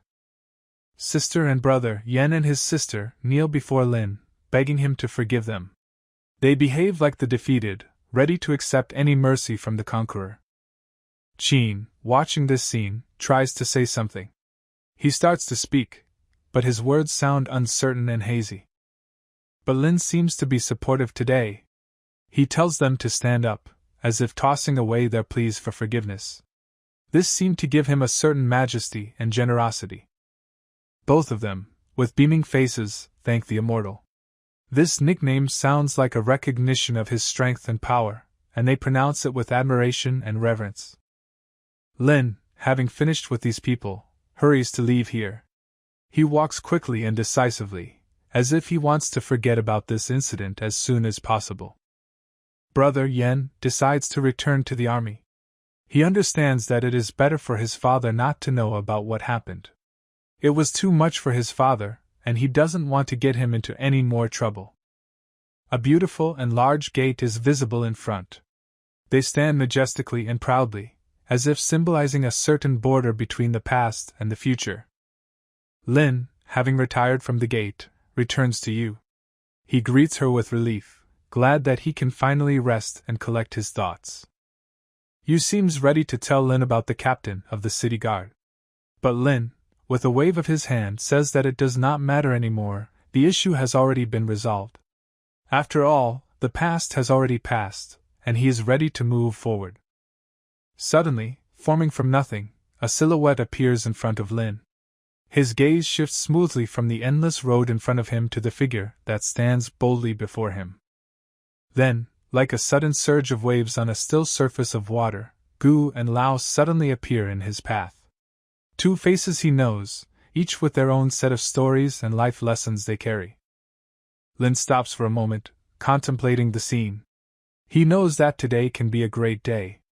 Filled with a sense of opportunity, he realizes that this is not just a day, this is the beginning of a new chapter in his life, a new path that he must go through. While Lao and Gu seem to be up to something terrible, Kei shows no signs of fear. He stands like an indestructible pillar, confident and unshakable in his decision. He meets their threat with calmness and confidence, with a face full of determination. Gu, as if testing Lin's reaction, asks him if he has any other options. His gaze flickers over Lin's face inquisitively, his voice sounding like a challenge to be answered. Lin, however, just looks at Gu, wondering if Gu would be able to die without a burial place. It sounds like an unusual question, however, there is a deep seriousness and intent hidden in the depths of his gaze. However, Gu and Lao, not taking his words seriously, start laughing. Their laughter breaks the silence, filling the air with irony and contempt. Meanwhile, Yu, troubled by this turn of events, suggests to Lin that they deal with the two. But Lin dismisses the thought. He doesn't need her help, he knows he can handle it on his own. On the other hand, Lin can't help but admit that he's lucky to be around a beauty like Yu. Her beauty, combined with her confidence and strength, makes her irresistible. Gu, overcome by sudden excitement, begins to study Yu's forms. His gaze, full of desire, wanders over her figure, obsessing over every detail. Gu practically radiates joy. He is sure that he is lucky today. He is looking forward to the pleasure he can experience playing with a beautiful girl like Yui. However, Yu, meeting his gaze, does not seem to understand what he means. She continues to look at him, perplexed, not understanding his intentions, unable to decipher the hidden meanings in his words. Meanwhile, Gu states that after killing Lin, he will take Yu as his cultivation partner. He plans to make her feel dead by using her for his own needs. These words clearly do not please Yui. Her gaze becomes cold, her face contorts with indignation, and her body tenses, as if she is ready for a fight. At that moment, the clatter of hooves is heard from behind Lao. A group of riders are approaching, their silhouettes looming on the horizon, creating an impressive picture. And then Master Duan appears. If he helps Gu with Lin, Gu promises him any treasure from Wang Bao Lu. This is a tempting offer, promising not only wealth, but also power. However, Lin, hearing this, cannot help but laugh. He finds it funny and ironic that Gu thinks that Duan is on his side, when in fact Duan is serving him. While Lao continues to laugh, not yet realizing what has happened. His laughter sounds more and more stupid and meaningless, because he does not understand the danger he is in. Duan, wanting to clarify the situation, checks with Lao if he is talking about this young guy. Khan confirms his words, increasing the tension of the moment. And at that moment, like lightning, the blade pierces right into Lao's back, piercing him through and through. Everything freezes. Ken is horrified. He looks at the impaled Lao in disbelief, and the horror reflected in his eyes only emphasizes the brutality of this moment. Gu is completely stunned by what is happening. He cannot understand what exactly happened, and how it became possible. His mind refuses to accept the reality into which he has suddenly fallen. This is not just a shock, this is complete despair and a lack of understanding of what to do next. Duan, realizing the importance of the moment, bows to the immortal. His movement is filled with respect and reverence. He pays tribute to the great and powerful, whose power is undeniable and who has enduring wisdom. Suddenly, a thought shoots out in Gu's brain with fright, which he can't let go. It is he. It's Lin, the one who beat up his little brother. The understanding of this fact crashes into his mind like a bolt from the blue. Lin, watching Gu, asks him who his brother is. In response, they call him the name Ma Jinren. The name turns out to be familiar to Lin, adding to the complexity of an already confusing situation. Lin's own memories of Ma Jinren are clouded. It seems to him that the younger brother Gu did not tell the whole truth to his older brother, dooming him to inevitable death. With this thought in his heart, Lin's eyes become even more sad. Gu, feeling that his position is becoming more and more threatening, decides to leave. He, however, does so with the confidence that their paths will cross more than once. With panic in his heart, Gu tries to get out of this place as quickly as possible. His heart is beating wildly, and his mind is full of feverish thoughts of evacuation. But then Lin catches up to him, piercing his throat with an energy blade. This moment freezes in time as Gu's death becomes inevitable. He realizes it's too late to run. That fate, which he feared so much, overtook him in the twinkling of an eye. Duan, respecting Lin, awaits further orders from him. Lin in turn orders Tianqiu to take the bodies and leave. This simple indication emphasizes his power and control over the situation. The scene shifts to Baiyan Temple, which is located on Baek Mountain. This place is holy and full of mysticism. Its aura is so dense that it is almost palpable. A lot of people gathered around the stones. Their faces are filled with delight and reverence for the power and wisdom that these stones symbolize. And then there is an explosion. The stone, to which everyone was paying attention, suddenly shatters into thousands of small fragments. This sudden outburst evokes fear and astonishment among those assembled. An old but strong man emerges from the dust and smoke. His presence, despite his age, is filled with power and majesty. Those who are bowing now greet the ancestor. Their voices are filled with respect and reverence for this man who stands before them. However, the ancestor does not see Gu Yunyang among those present and inquires about his whereabouts. His question sounds sincere and full of concern. Gu Yunyang's brother is puzzled by this question. His silence suggests that he doesn't know what to say. Ma tells about the whole situation.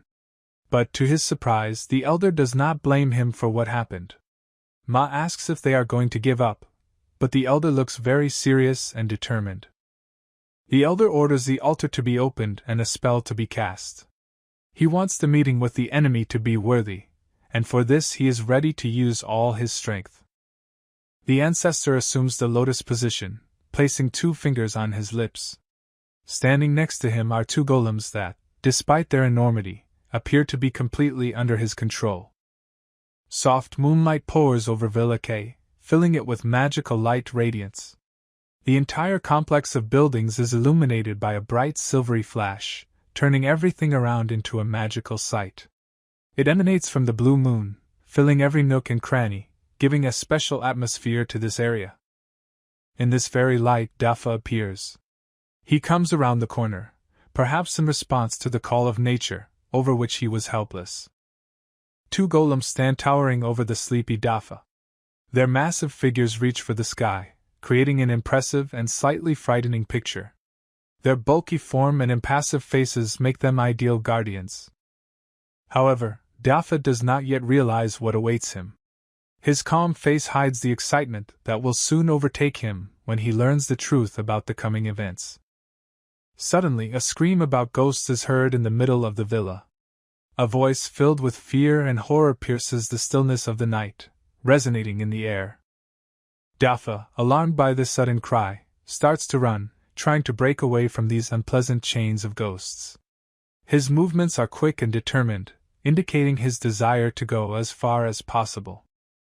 But here, one of the ghosts is struck by a certain bullet. This sudden event stops them for a moment, surprising them with its unexpectedness. The next ghost also falls victim to this bullet, which mercilessly penetrates right into his forehead. This demonstrates the relentless strength and precision of the one who fired. All of a sudden, some kind of ribbon wraps around Dafa's arm. This sudden contact causes him to jump in surprise, interrupting his attempt to escape. The owner of this tape, Yu, begins to pull Dafa towards her.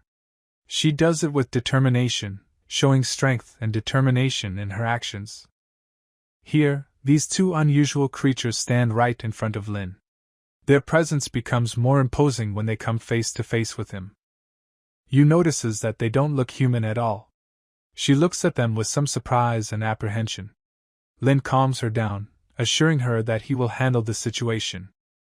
The ancestor who controls these golems is happy to note that he has finally found Lin.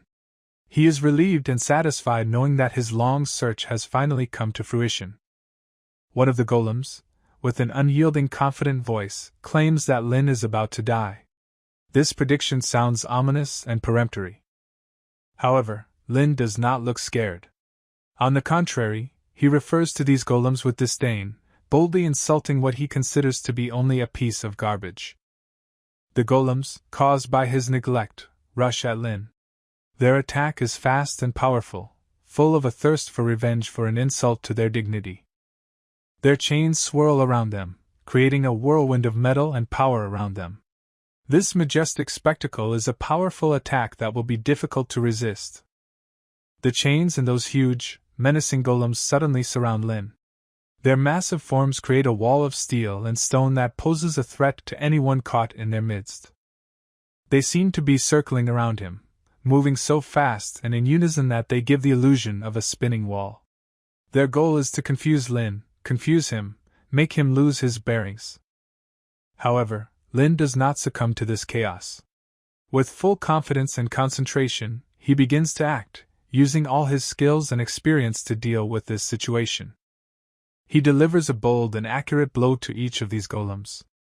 The strength of each blow and its inflexibility cause respect and fear. One of the golems suddenly begins to pulsate with a powerful energy that grows stronger every moment. This dazzling sight is reminiscent of a flashing star, ready to explode. He begins to exude smoke that spreads around, adding an effect of mysticism and mystery to an already tense situation. Contemplation sounds out of Lin's mouth like a mantra or a spell as bright lightning flashes around him. These lightnings reflect his determination and fortitude. They are a manifestation of his inner energy. He strikes 2 golems with these lightning bolts with powerful force. The blows are so strong that the air around them flares up, emphasizing the intensity of this moment. As a result of this powerful attack, these automatons, once so formidable and powerful, were shattered into smithereens. This spectacle is a visual confirmation of Lin's power and unsurpassed skill. Now each of these broken golems can be carefully examined. Their shattered hulls and complex machinery now at Lin's disposal provide a unique opportunity to explore them. The Elder is shocked. After all, this artifact, now destroyed and helpless, was created by an ancestor from super-strong metal. It was a treasure that he could not help but revere. The head of this black artifact fell to the ground. She fell with a booming sound that echoed in the surrounding area. A ball of energy comes out of their mouths. This powerful energy permeates the air around, creating a spectacle that the Elder, frozen in horror, will not be able to forget. These bundles of energy, like terrible ghosts or spirits, tend to fly away. Their desire for freedom makes them even more mysterious and disturbing. Lin, in turn, is interested in how the mind can travel beyond consciousness.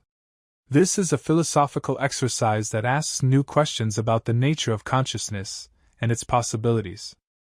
He releases a kind of cloud of energy, acting with confidence and determination. This energy is a manifestation of his will and strength.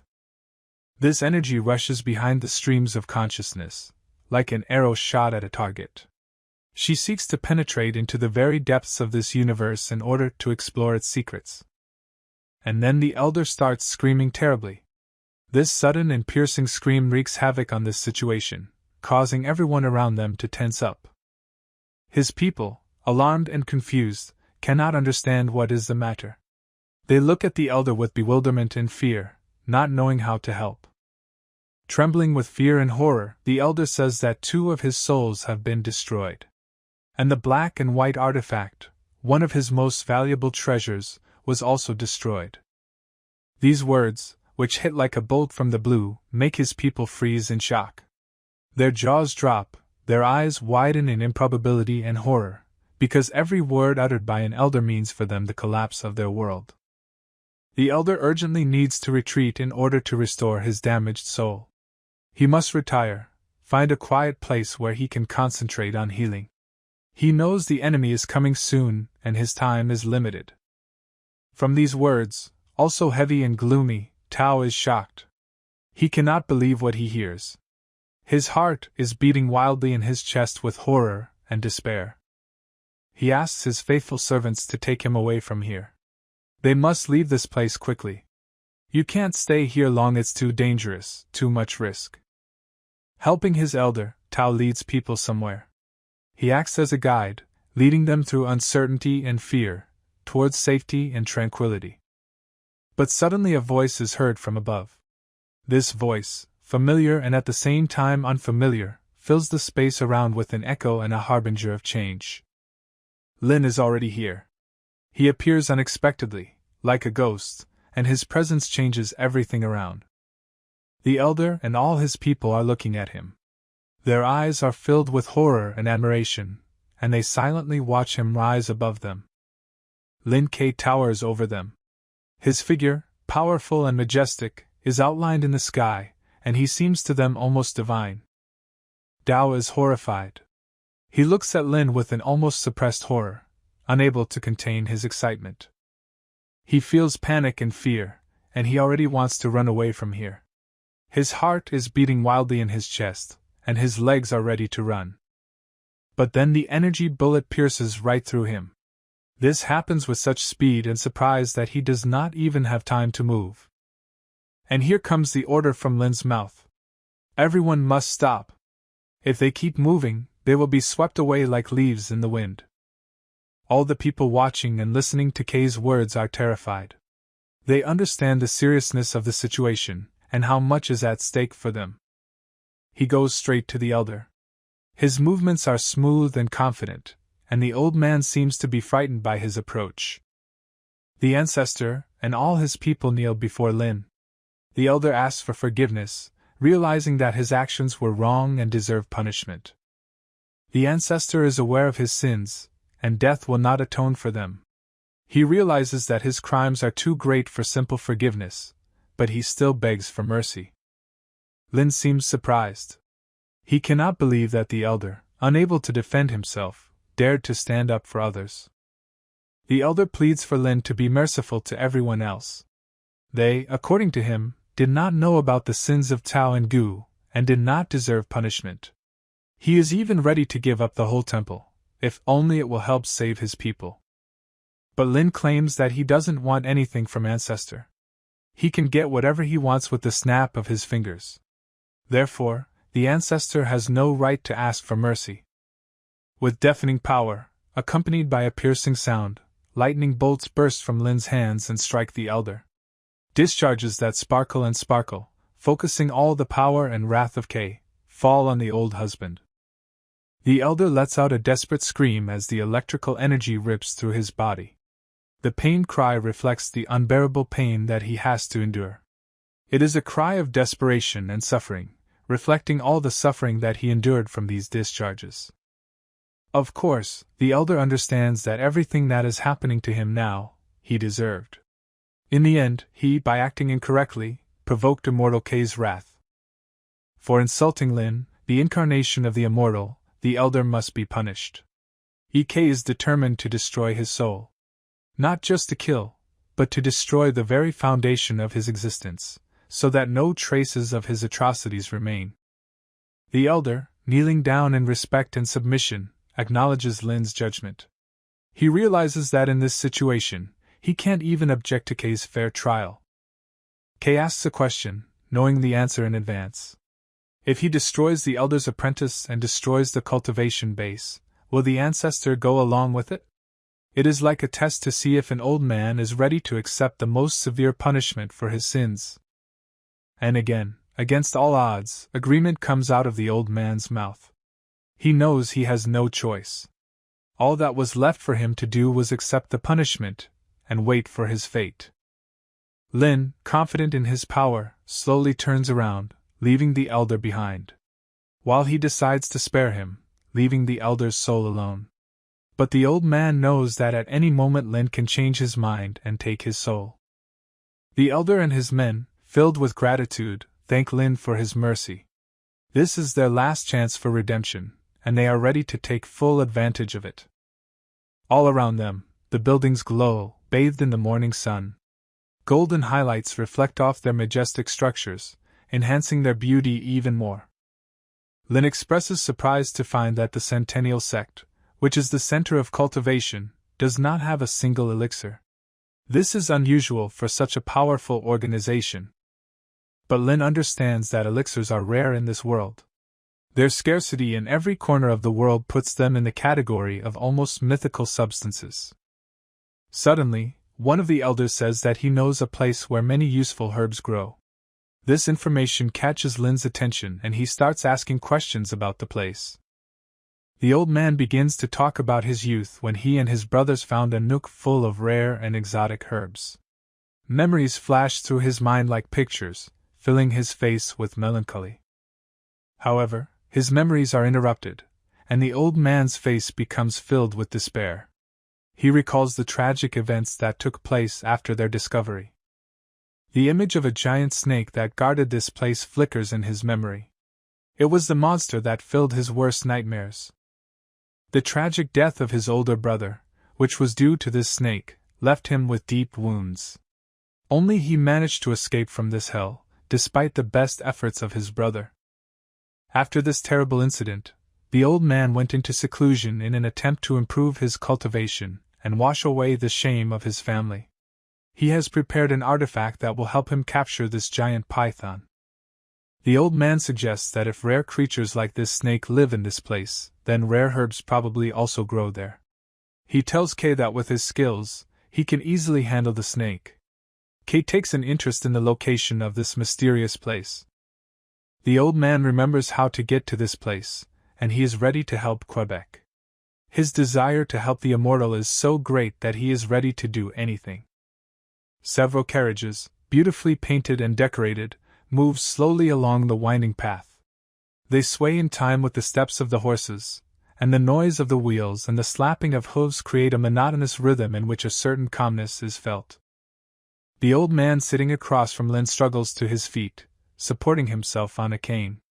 He addresses Lin, saying that they will stop at a nearby town for an overnight stay before continuing their journey the next day. The Yongzhou city gate, powerful and majestic, towers high above all who approach it. The streets of Huirenton are bustling with life. Merchants shout for their wares, and children play in the shadows of the numerous buildings. The smells of various foods and spices mix in the air, creating the city's unique flavor. The merchant looks at Lin with surprise and admiration, praising him for his vigilance. In his hands, the ancient Ganoderma lucidum is a real treasure in their store. This rare and valuable herb with many beneficial properties is the pride of his range. The merchant claims that Ganoderma not only has a deep history, but also has healing properties. He says that although she is obviously not 100 years old, she is considered a panacea that heals all ailments, and has been serving people for thousands of years. Lin thanks the seller and asks him to pack the Ganoderma carefully. His attentive gaze and hands carefully took this valuable elixir, as if he were holding a piece of history in his hands. And at that moment a man appears. His attire indicates his high position, and his face shows irritation. He's spotted the Ganoderma, and he doesn't seem pleased that such a rare and valuable elixir has fallen into the hands of the first person. A man named Lu, seeing Li Guancher, expresses his hope for Li's leniency. Li categorically states that Ganoderma must be his, and his determination leaves no room for questions. However, the merchant explains that he has already sold the Ganoderma to Lin, and he has already paid for it.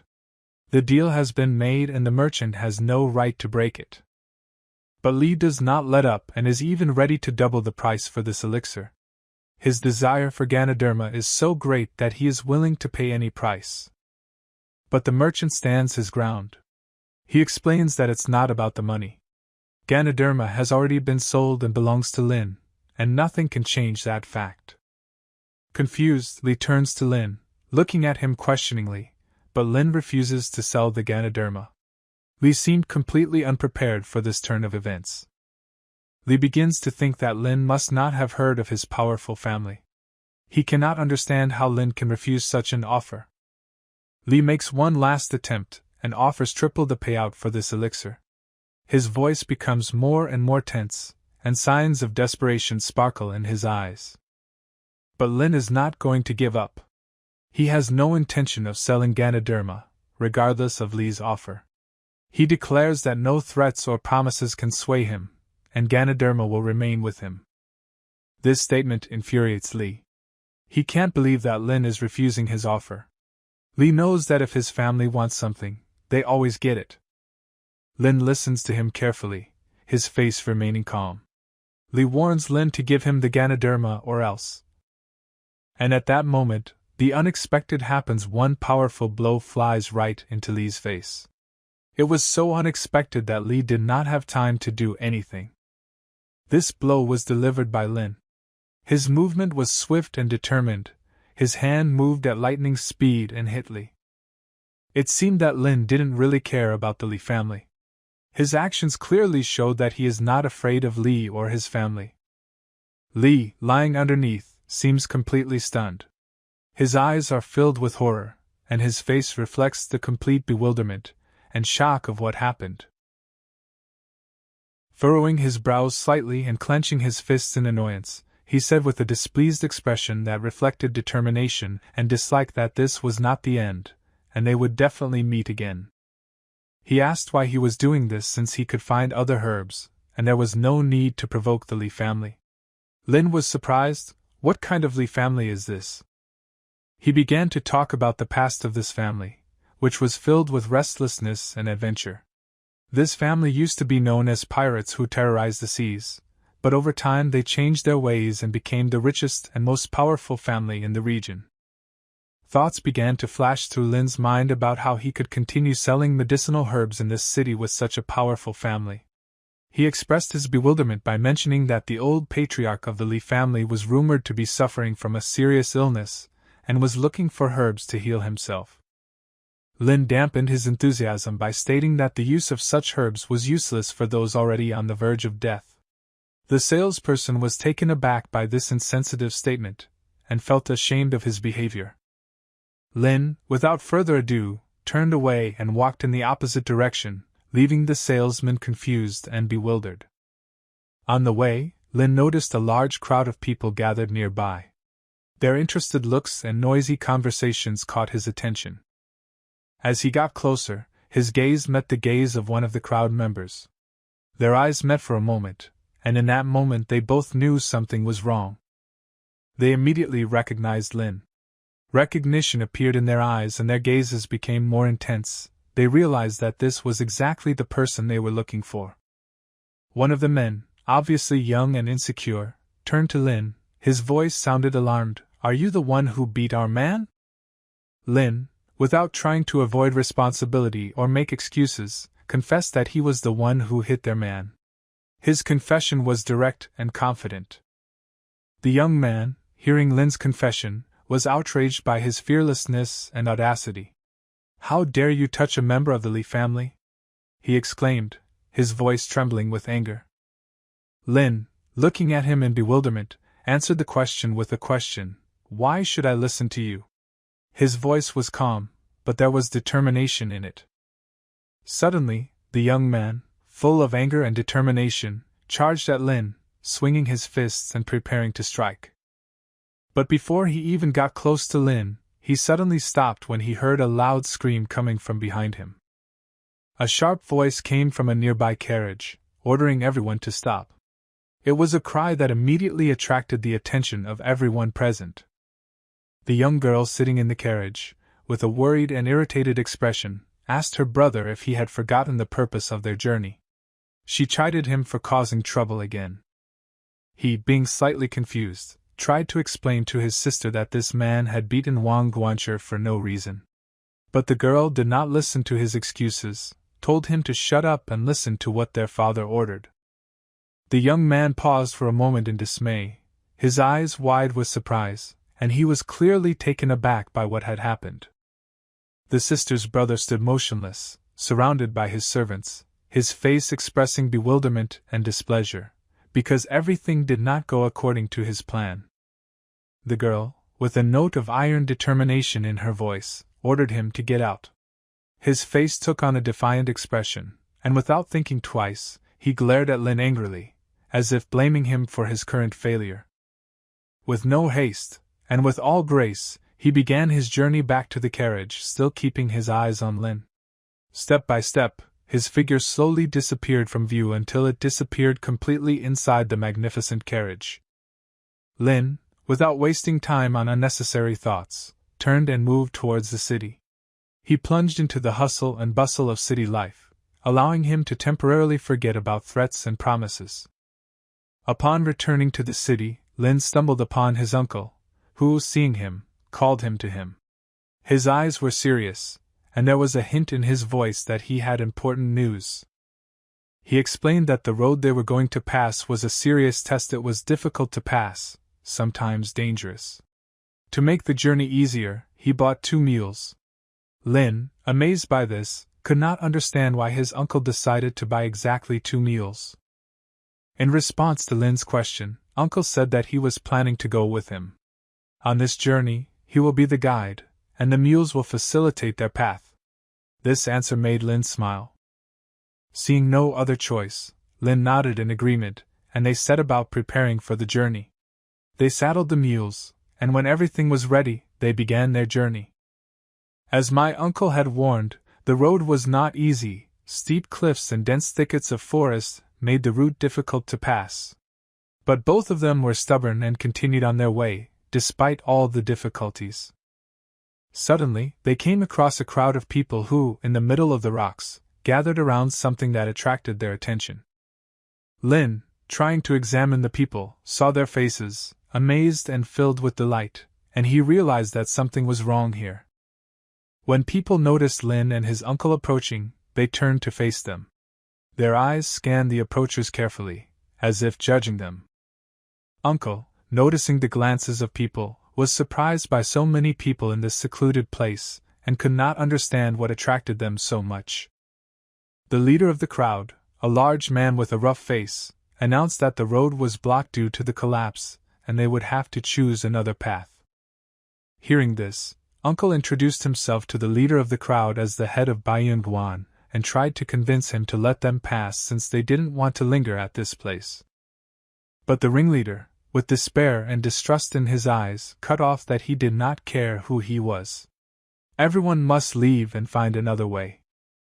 Uncle, not hiding his displeasure, repeated his desire to drive along the blocked road, trying to convince the ringleader of his sincerity. The crowd, seeing his persistence, drew their swords, preparing to confront him. But the uncle, smiling, suddenly rose into the air, causing surprise and amazement in all those present. He used his secret technique, and as if by magic, all the swords were thrown out of the people's hands and scattered around. Those holding the swords were so surprised by this technique that some of them lost their balance and fell to the ground.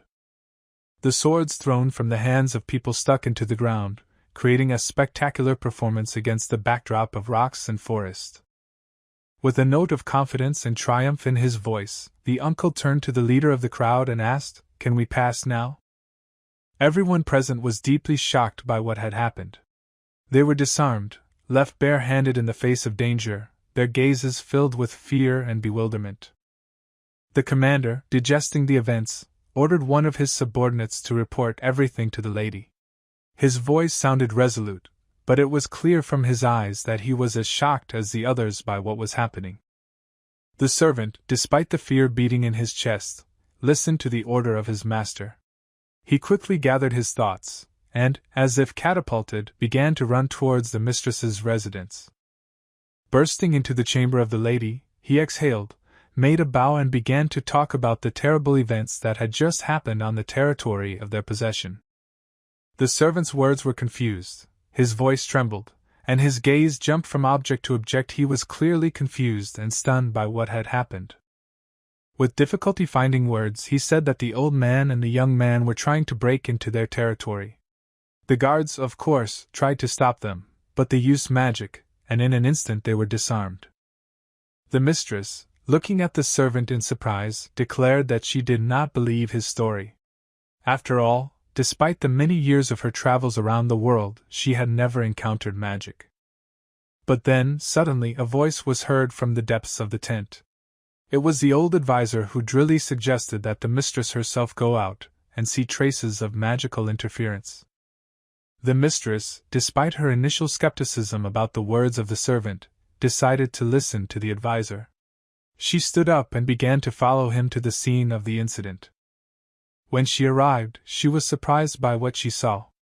She was especially struck by the fact that among those who tried to break in, there was a person whom she had already encountered before. Lin, recognizing her, could not help but ask with irony in his voice, "Haven't you learned your lesson yet?" The mistress, hearing his words, felt her anger break through her. She glared at him, her eyes like lightning. She, flaring up in anger, ordered her subordinates to immediately deal with him, expecting them to immediately follow her orders. But to her surprise, none of her men took a step towards Lin. They seemed to be paralyzed with fear and did not follow her orders.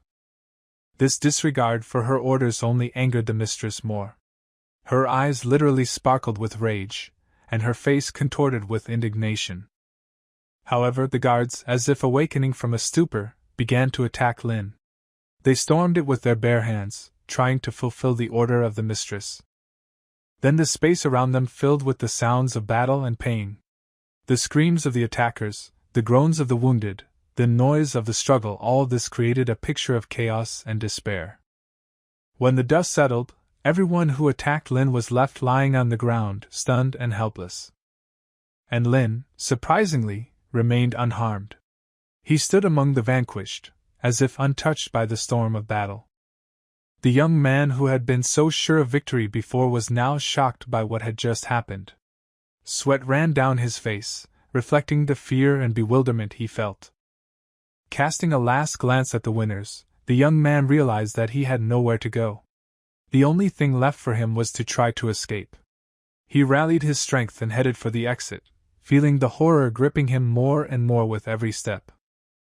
But Uncle, who was watching what was happening, decided not to let him leave so easily. In the blink of an eye, he applied his technique, not giving the guy a chance to save. A golden ticket appeared in his hand and he threw it in the direction of the fugitive. The ticket, as if alive, stuck to the young man's leg, wrapping it tightly around him. The young man suddenly felt unable to move. His legs were as if dug into the ground. He felt how his whole body was in captivity of some invisible force. He, in complete bewilderment, turned to Uncle and asked him with concern in his voice, "Who are you and what did you use against me?" His face contorted in helpless anger and fear. Uncle turned to Lin, asking what he should do with this guy. But Lin indifferently waved his hand as if brushing off the question, and replied that Uncle should decide for himself. Uncle smiled at the young man. He confidently stated that the guy dared to offend Lin, and this is an unforgivable crime. His voice was steadfast, and his eyes shone with determination. Wasting no time, Uncle hit him on the head with his hand. The impact was so strong that the sound of it echoed throughout the area. The young man, as if struck by lightning, fell to the ground. His body lay motionless, and his eyes were half closed. Lin, watching what was happening, suggested that the guy stand up and talk to him. His voice was calm, and you could see genuine interest in his eyes. "Let's go," Lin said, pointing towards the tents, "and see what's happening there." The young man, gathering all his strength, showed determination and, supported by the wall, began to walk in the direction indicated. They got to the place and saw tents located a few steps away from them. In this place there was a whole camp, where there were many people from young to old, from women to men. All of them were busy with their own affairs, not paying attention to the newcomers. There was a man on a rock high above the camp. His figure stood out against the sky, creating an impressive picture. Everyone present in the camp, noticing their arrival, turned around and began to look at them. There were many emotions in their eyes, from surprise to fear. The man on the rock sat at a table with chairs arranged around it. He drank tea and it seemed that nothing could disturb his calmness. Lin noticed him and frowned a little. He knew this man. A girl was standing near him, and when she saw a man on a rock she thought in surprise, "Is this him?" He, noticing their glances, smiled and said, "That's what you, friends of Tao, are, merciless." His voice echoed through the camp, causing a wave of surprise among those present. With some bewilderment, Uncle looked at the people gathered around and asked loudly, "Is the owner of this place here?" He also spoke about that servant. With these words, Uncle slowly pulled out a bottle filled with a cloudy liquid from his bag. "Let's drink this drink together," he suggested. "Let it be a symbol of our meeting and forthcoming communication." Passing the bottle into the hands of the owner, Uncle carefully looked at his face, trying to read his thoughts and intentions. He noticed that the master was carefully examining the bottle and suddenly realized that he had to be very careful. Suddenly, Uncle rose into the air like a bird with a sharp flutter of wings. His face was tense, and his eyes were focused on the Lord. Then he began to apply his technique, raising his hands and describing complex signs in the air. Sparks suddenly danced around him, growing stronger with every movement he made. The gentleman, sitting at the table, watched Uncle with bewilderment. His eyes flickered between Uncle's face and the bottle in his hands, not understanding what exactly was going on. After finishing his manipulations, Uncle slowly lowered himself to the ground, as if smoothly descending on a parachute. His gaze was fixed directly on the Lord, as if he was waiting for his reaction. And then his technique led to an unexpected result. The drink in the master's cup suddenly poured out, splashing around. Only drops of this drink remained in the Lord's hand, sparkling in the sun like precious stones. He looked at them in surprise, not understanding what had happened. Then Uncle, quickly and deftly, turned the remaining drops into crystals and threw them towards the Lord. They, like bright stars, rushed to his face. The crystals, rapidly spinning in the air, began to tightly surround the Lord's face, like insects rushing towards the light. But the Lord was ready for this. He managed to repel this blow, protecting his face with his hand.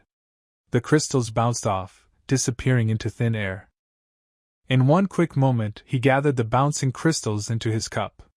His actions were so fast and precise that it seemed almost impossible. It only took a couple of seconds, and the crystals lying at the bottom of the cup turned back into water. He looked at them with some surprise, but no fear. Raising the bowl, he looked at Uncle and said with an ironic smile, "I dare not resist your kind invitation." His voice was calm, but his eyes sparkled with defiance. With that, he drank the drink without taking his eyes off Uncle. You could see the cautious curiosity in his eyes now. "It was just a misunderstanding," he said as his voice broke the silence that fell, "and unfortunately my servant is to blame." He smiled, but there was no sincerity in his smile. They resumed their journey again, slowly making their way through dense forest and towering cliffs. It seemed that nothing could stop them. They understood that their opponent was a member of the Lee family. There are a lot of people on the other side, and this may not go very smoothly. Lin agreed with this, and they decided to prepare for everything in advance. Turning to his companion, Lin respectfully asked, "Have you recovered your strength yet? I saw you melt the ice of our opponent." In response, he heard, "I recovered by a third, thanks to this elixir." Lin, who gathered his thoughts, said confidently, "I feel that this path will bring significant changes to my strength. After we complete our journey, I will become much stronger than before." With deep respect in his voice, he addressed the Lord, "Your nobility and wisdom support me on this path. I am ready to overcome any difficulties and go through all trials so as not to disappoint you." The young girl, looking at them with curiosity, asked the question, "But how did you get here? I heard that this place is secret and inaccessible to most." Lin replied with a smile, "We discovered this place more than 20 years ago. It was a difficult and dangerous journey, but we managed it." The girl was confused. "But how did you survive all this time?" The seller said that everyone who tried to get here died. To which he replied, "These are just rumors and not true. We were smart and strong enough to survive." They also realized that they needed careful preparation for the upcoming tests. "We need to find a reliable ally," Lin remarked, "a person who can help us destroy the monsters that live in this valley." With respect in his voice, he addressed the girl, "You are right, and your father is incredibly lucky to have a daughter like you. Your courage and determination are admirable." She replied, with hope in her voice, "All I want is to find a magic cure that can heal my father. It will make me the happiest person in the world." Lin was a little depressed. Apparently, something was troubling him. There was a hint of concern in his eyes, but he tried to hide his feelings. In the meantime, the travelers set up camp, and the people settled down for the night in tents. Silence reigned around, broken only by the distant whisper of the wind and the quiet noise of nature. One of the guys seemed to be unable to sleep. He got up and walked towards one of the tents. His movements were determined and he seemed determined. However, his path was blocked by a servant. "Your sister is resting, sir," he said, trying to be as polite as possible. The lad kicked him in annoyance, as if trying to pour out his indignation on the servant. "How dare you stop me?" There was anger and contempt in his voice. The servant writhed in pain, but did not dare to take another step towards him. His gaze was frightened, and he realized that it was better not to cross paths with this man. The guy was outraged by the impudence of the servant. After all, he was a young master in the Lee family, and such an attitude towards him seemed unacceptable to him. Suddenly, his sister came out of the tent. She heard a noise and went out to see what was going on. Seeing the situation, she said, "Enough of this. Calm down." The boy looked around and saw his sister. Her face was serious, and her eyes shone with determination. He wanted to say something to her, his eyes full of reproach, but before he could say a word, he was interrupted by a servant who called his sister. "Miss, you're expected," he said with a sigh of relief. She nodded back and turned to her brother. "Go to the doctor," she said, "and get some medicine. We can't risk people's health." The lad stood looking at his sister and the servant, who stepped aside. The servant, having accepted the command, disappeared into the shadows, heading for medicines, while his sister and brother remained at a nearby tent. The air around them was tense, filled with anticipation of what was to come. Seeing her brother's heavy feelings, the sister began to explain to him the long years of devotion of the servant to their family, trying to shed light on the true motives of his actions. "We do not know how to beat those who serve us so zealously," she said with confidence. Her voice took on a firmer and more confident tone as she continued, "A person who has power must do what is right. Power does not give us the right to act recklessly, it gives us the opportunity to make right decisions." Suddenly, her brother, wanting to change the subject, asked her to stop and, unexpectedly for her, asked if it was true that Stuart Van had been killed. Sister, sighing from fatigue and stress, replied that it was true. The brother felt the shock of the received news cool down in his heart.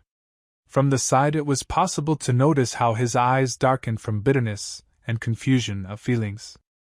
He was furious at the truth he had learned. His mind boiled at the thought that the Lee family, whom he respected and loved so much, should be feared. His sister, in response to his violent emotions, loudly shouted at her brother, ordering him to stop talking. Her voice echoed through the quiet night camp. She confidently stated that she had her own plans for this, and that her fatigue from this situation had reached its peak.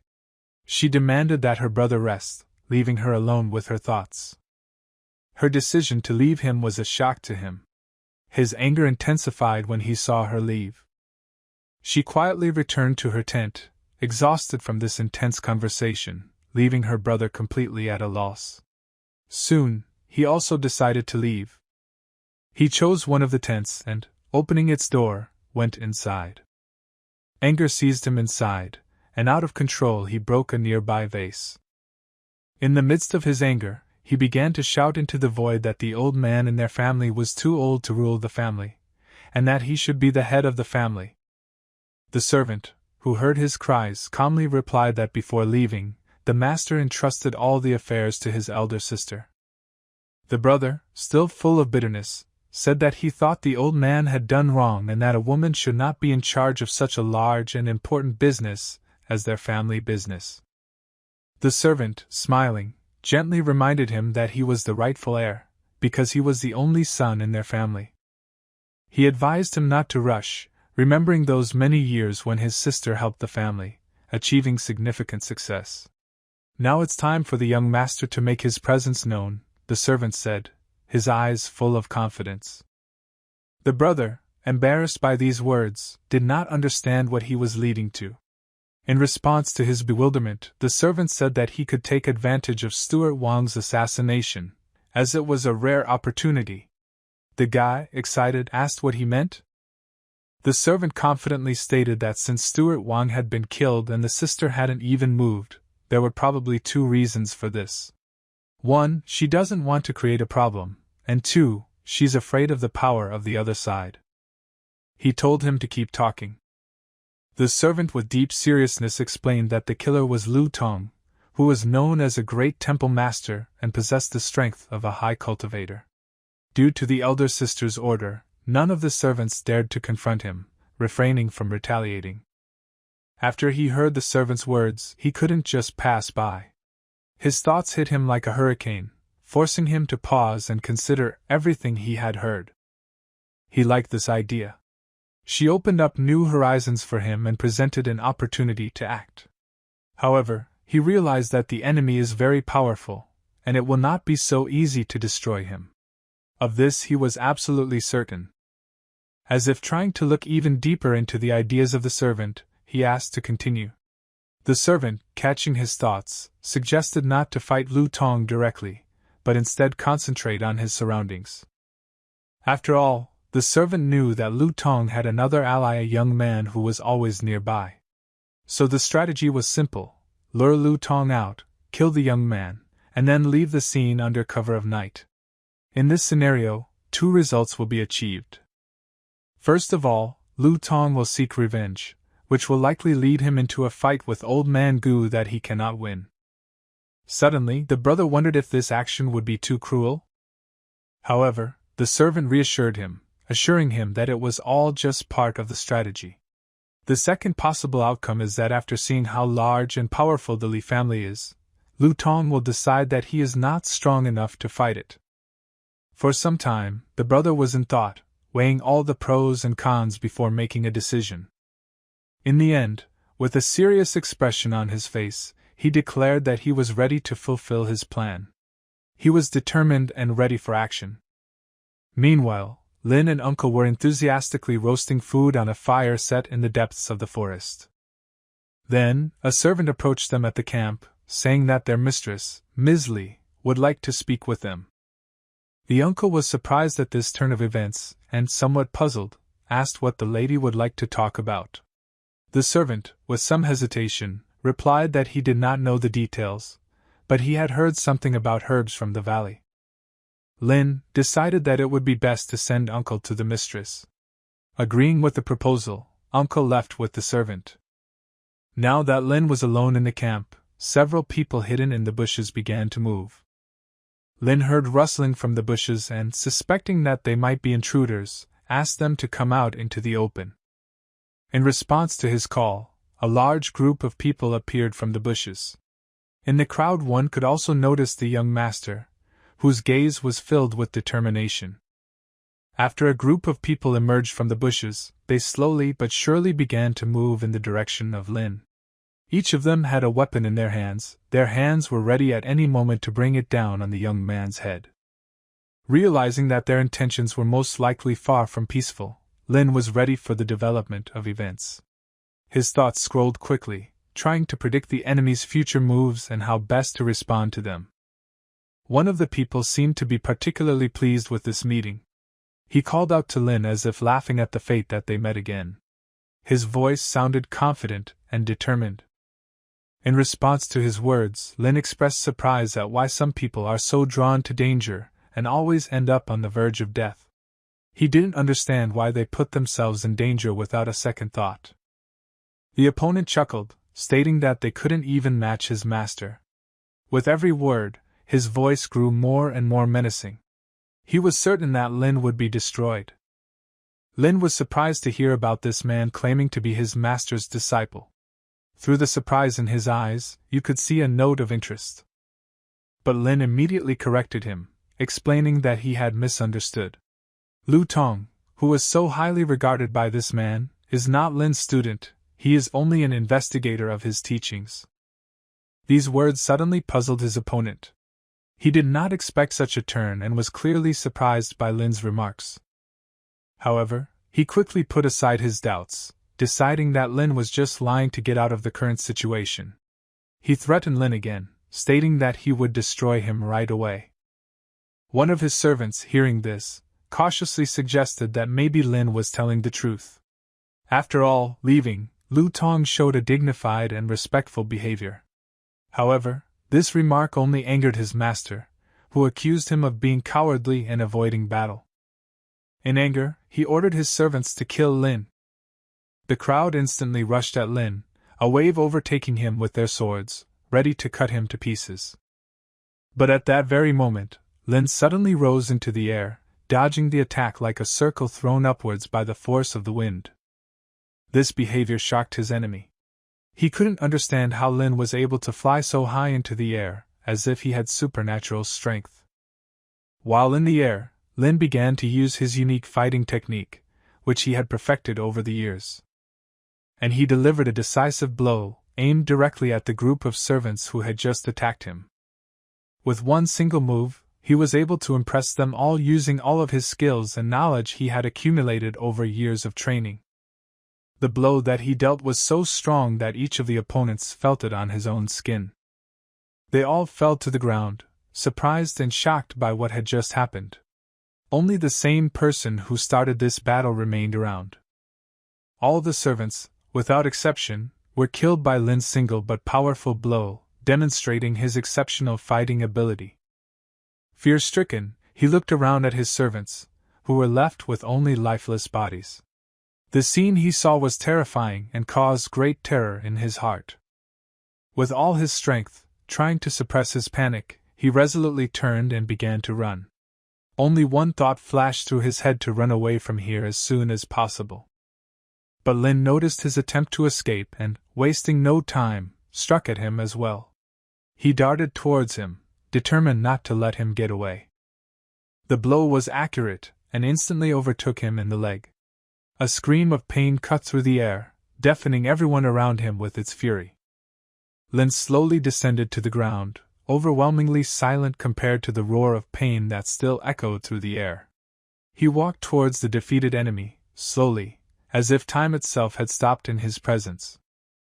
Wrinkled and defeated, his opponent begged Lin not to approach him.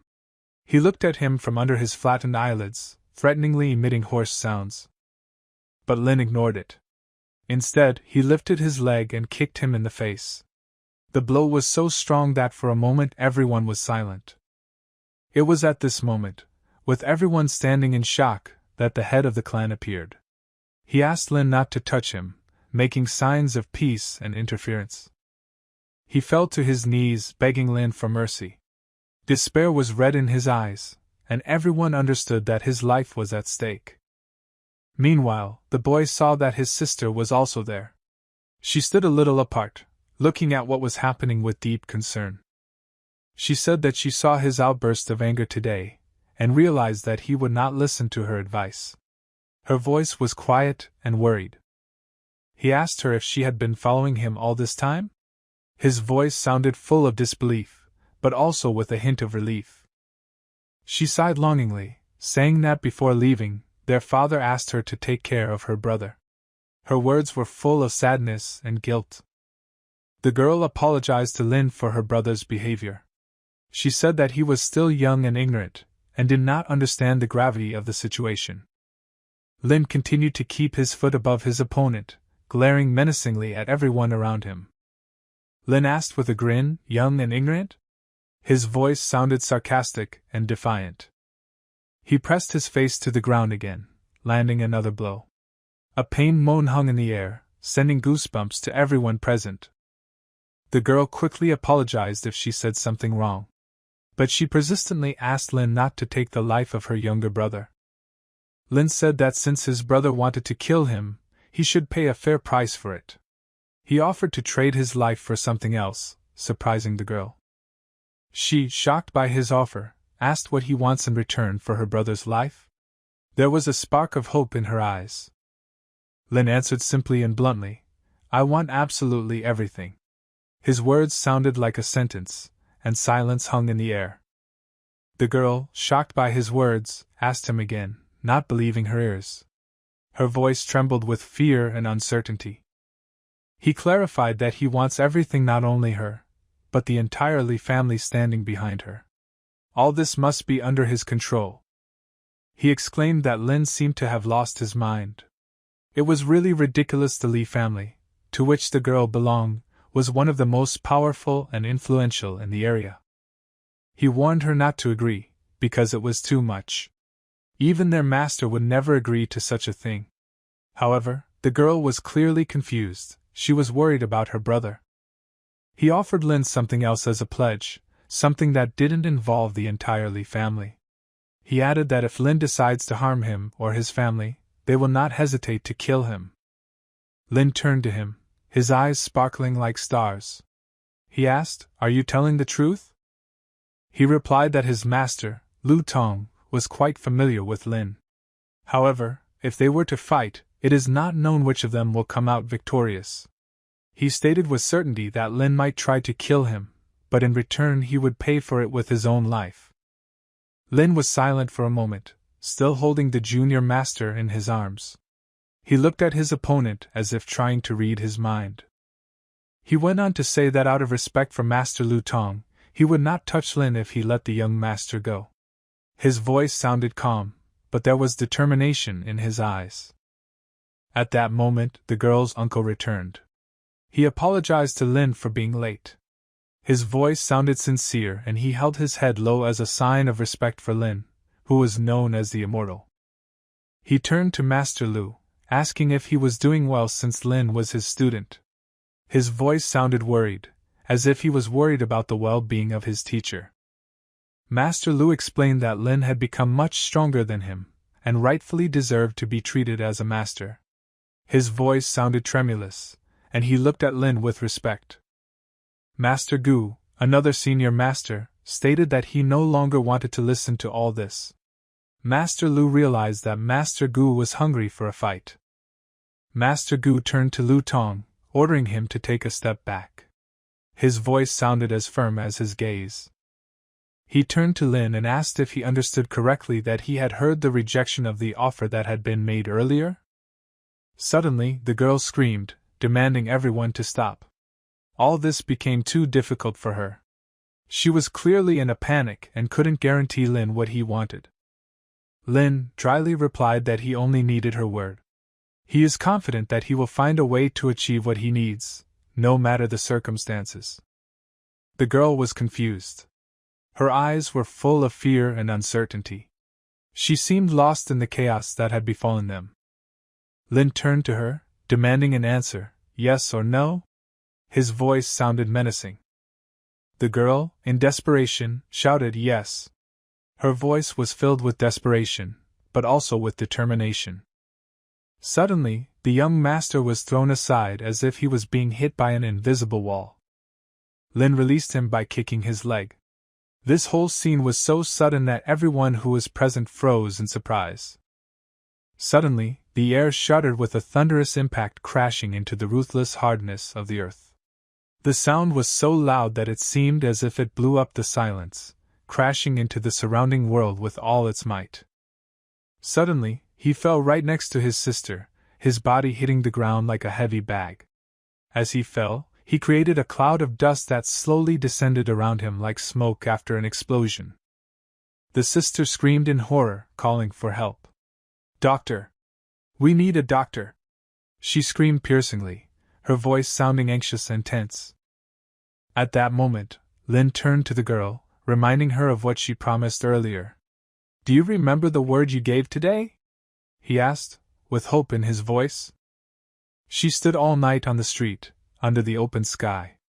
It was already late at night, the streets were empty and quiet, only the distant sounds of the city sometimes penetrated to her. The master, worried by her presence, approached and asked her why she was here at such a late hour. After all, she needs to rest after a hard day. She replied that she was worried about the situation that was developing around them. However, the girl realized that their real problem might not be Lu Tong, but that young guy who looked even more dangerous. She was sure that he was underestimating Lin, even though Lin had annihilated an entire squad of soldiers with one blow. The guy also noticed this, and came to the conclusion that Lin must have some kind of secret an artifact or a special weapon. He thought that this secret weapon could only be effective against ordinary soldiers, while he, being an elite class fighter, considered such things to be mere toys. However, the girl insisted that they did not need to provoke him again. She passionately urged him to leave things as they were and not cause unnecessary problems. Continuing their conversations and disputes, they reached the river, which flowed at the foot of a huge rock. It was quite a strange and at the same time beautiful place. It was a truly unusual place, shrouded in a mysterious atmosphere. Nature itself seemed somehow different here, as if it had come out of a fairy tale. The grass on the riverbank glowed with a bright light, like bioluminescent creatures from the depths of the ocean. It was so unusual that it made them stop and look at this miracle of nature. Such a phenomenon could not but surprise them. Master and Lin exchanged looks full of surprise and bewilderment.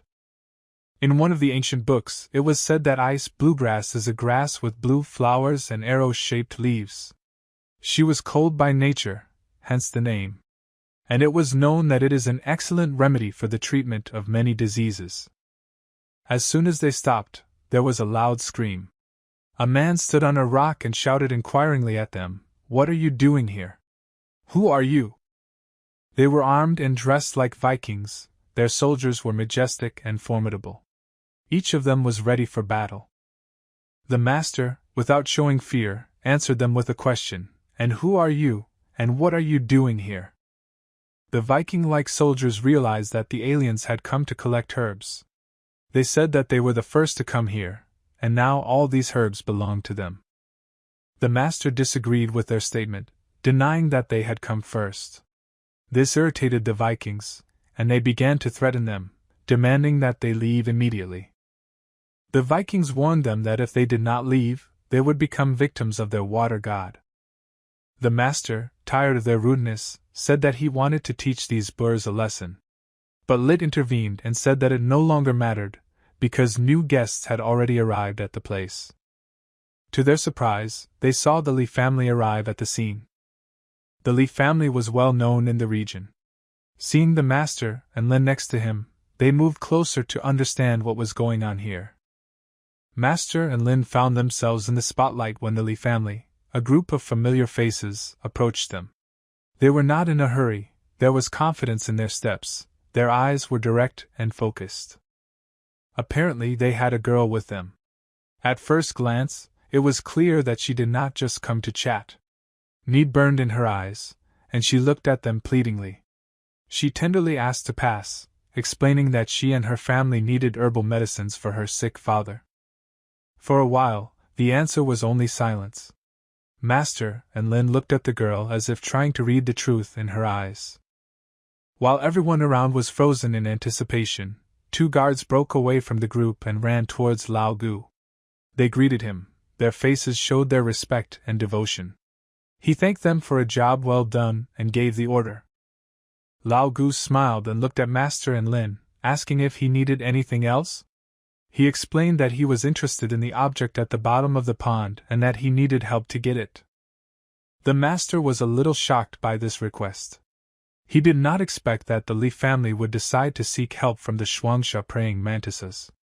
It was unusual and sudden. Master had already heard about the Lee family. They were famous in Shinho for their skill with giant scythes. They were criminals who committed many crimes, and they were constantly pursued, but no one could ever catch them. Many mercenaries tried to kill them, but they were all injured and some even killed. None of them received a reward for the destruction of this crime family. Lin noticed that the Lee family had apparently invested a lot of money in these mercenaries. He assumed there was some reason why they were trying so hard to destroy them and promised to look into the situation. When they asked Lao Gu if the 2 guards needed to be removed, he replied that they didn't. At the moment, he was more interested in the business than in the people who stood in his way. Suddenly, several soldiers brought a large pig to them. They dragged her together, each trying not to fall under the weight of the carcass. The pig was placed on the table and they began to slaughter it. You could see how they worked together as a team, each doing their part. Blood began to flow from the pig's carcass, dripping profusely on the ground under the table. Every drop was loud in the silence, breaking the peace of this place. Streams of blood spilled onto the ground, and then began to flow to the nearest river, staining it with a grape hue. Blood flooded the water, turning it dark red. The water in the river became muddy, creating an image of a gloomy and terrible picture. Suddenly, from under the surface of the water, where the blood had diluted it to a reddish color, a huge snake crawled out. Panic spread among the soldiers, and they began to scatter indiscriminately, screaming in horror and amazement. The master watched this and thought it was the same giant python they had heard about. It looks like it has grown to an incredible size. In fear, the soldiers ran towards their large crossbow. They lifted him up and pointed him at the huge serpentine creature. They lowered the string, and a large arrow shot out, flying straight at the giant snake. But to their surprise, the arrow just bounced off the snake's skin. She was incredibly strong, like armor, which led to the fact that the attack was completely powerless. Everyone involved in this scene had their eyes wide open in shock. The arrow shot with such force into the snake just couldn't pierce its skin. The snake, not reacting in any way to the attempted attack, began to move slowly and menacingly towards the soldiers. Unstoppable and formidable, half of her massive body was still in the water as she began to approach the soldiers. She attacked the nearby soldiers with a snarl, her huge teeth gleaming in the light, and she swallowed 2 of them. Her eyes, like 2 bright scarlet stars, looked at the others, sparkling with menace. The remaining soldiers, in panic and horror, began to quickly retreat, trying to escape from the place where the snake began its rampant bloodshed. However, their escape attempts proved fruitless, as many of them were also struck down by the snake. At this moment, as if enjoying its dominance, the snake produced a loud hiss. She turned her head towards the girl, apparently intending to pounce on her next. The sight of the snake horrified the girl. Her eyes widened in fear and she froze, unsure of what to do. Gwe, noticing the danger, reacted quickly. He pushed the girl aside, keeping her out of the snake's direct line of attack. At this time, the praying mantises, as a whole, began to attack the snake. The first of them quickly moved forward, striking with his weapon. The second also joined the attack and struck the snake, but, as with the first strike, it did not harm it. They continued to strike blow after blow, but the snake seemed to be immune to their attacks. While they continued their offensive, they tried to find a place where the snake would be vulnerable. But they could not break through her defenses, and the snake, deciding that it was her turn to attack, dealt a powerful blow to one of the warriors. Then, without giving him time to recover, she attacked the second warrior with lightning speed. Gwe, seeing how their attacks were powerless, decided to use his power. His eyes lit up with bloody fire, and he mustered all his might, preparing for battle. Concentrating his energy, he unleashed his most powerful technique, striking the ground with such force that the ground began to shake. He began to focus his energy, freezing the ground beneath him. With each inhalation and exhalation, the air around him became colder, and the temperature plummeted. The strength of his freezing power was so great that soon the ground around him turned into pure ice, which glittered in the light, reflecting the crystalline brilliance of his might. The force of his blow, which continued to spread, reached the monstrous python, instantly freezing its huge body. Seizing the moment when the monster was immobilized, the Shuangsha praying mantis eagerly rushed to attack it. Their movements were coordinated and fast, each of them directed at the weak spots of the enemy. They mercilessly struck blow after blow with their sharp swords, each of which was directed at the snake with precision and determination. With each blow, the snake made terrible sounds of pain, its piercing squeals bouncing off the walls and echoing throughout the space. The master, who was watching the fight, was surprised by the power and courage of Shuangsha praying mantis.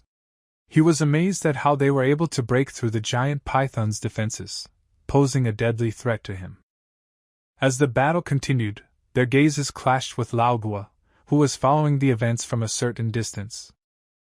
They silently acknowledged his resilience and strength, realizing that he was behind the creation of this gigantic power of ice that had helped them so effectively in battle.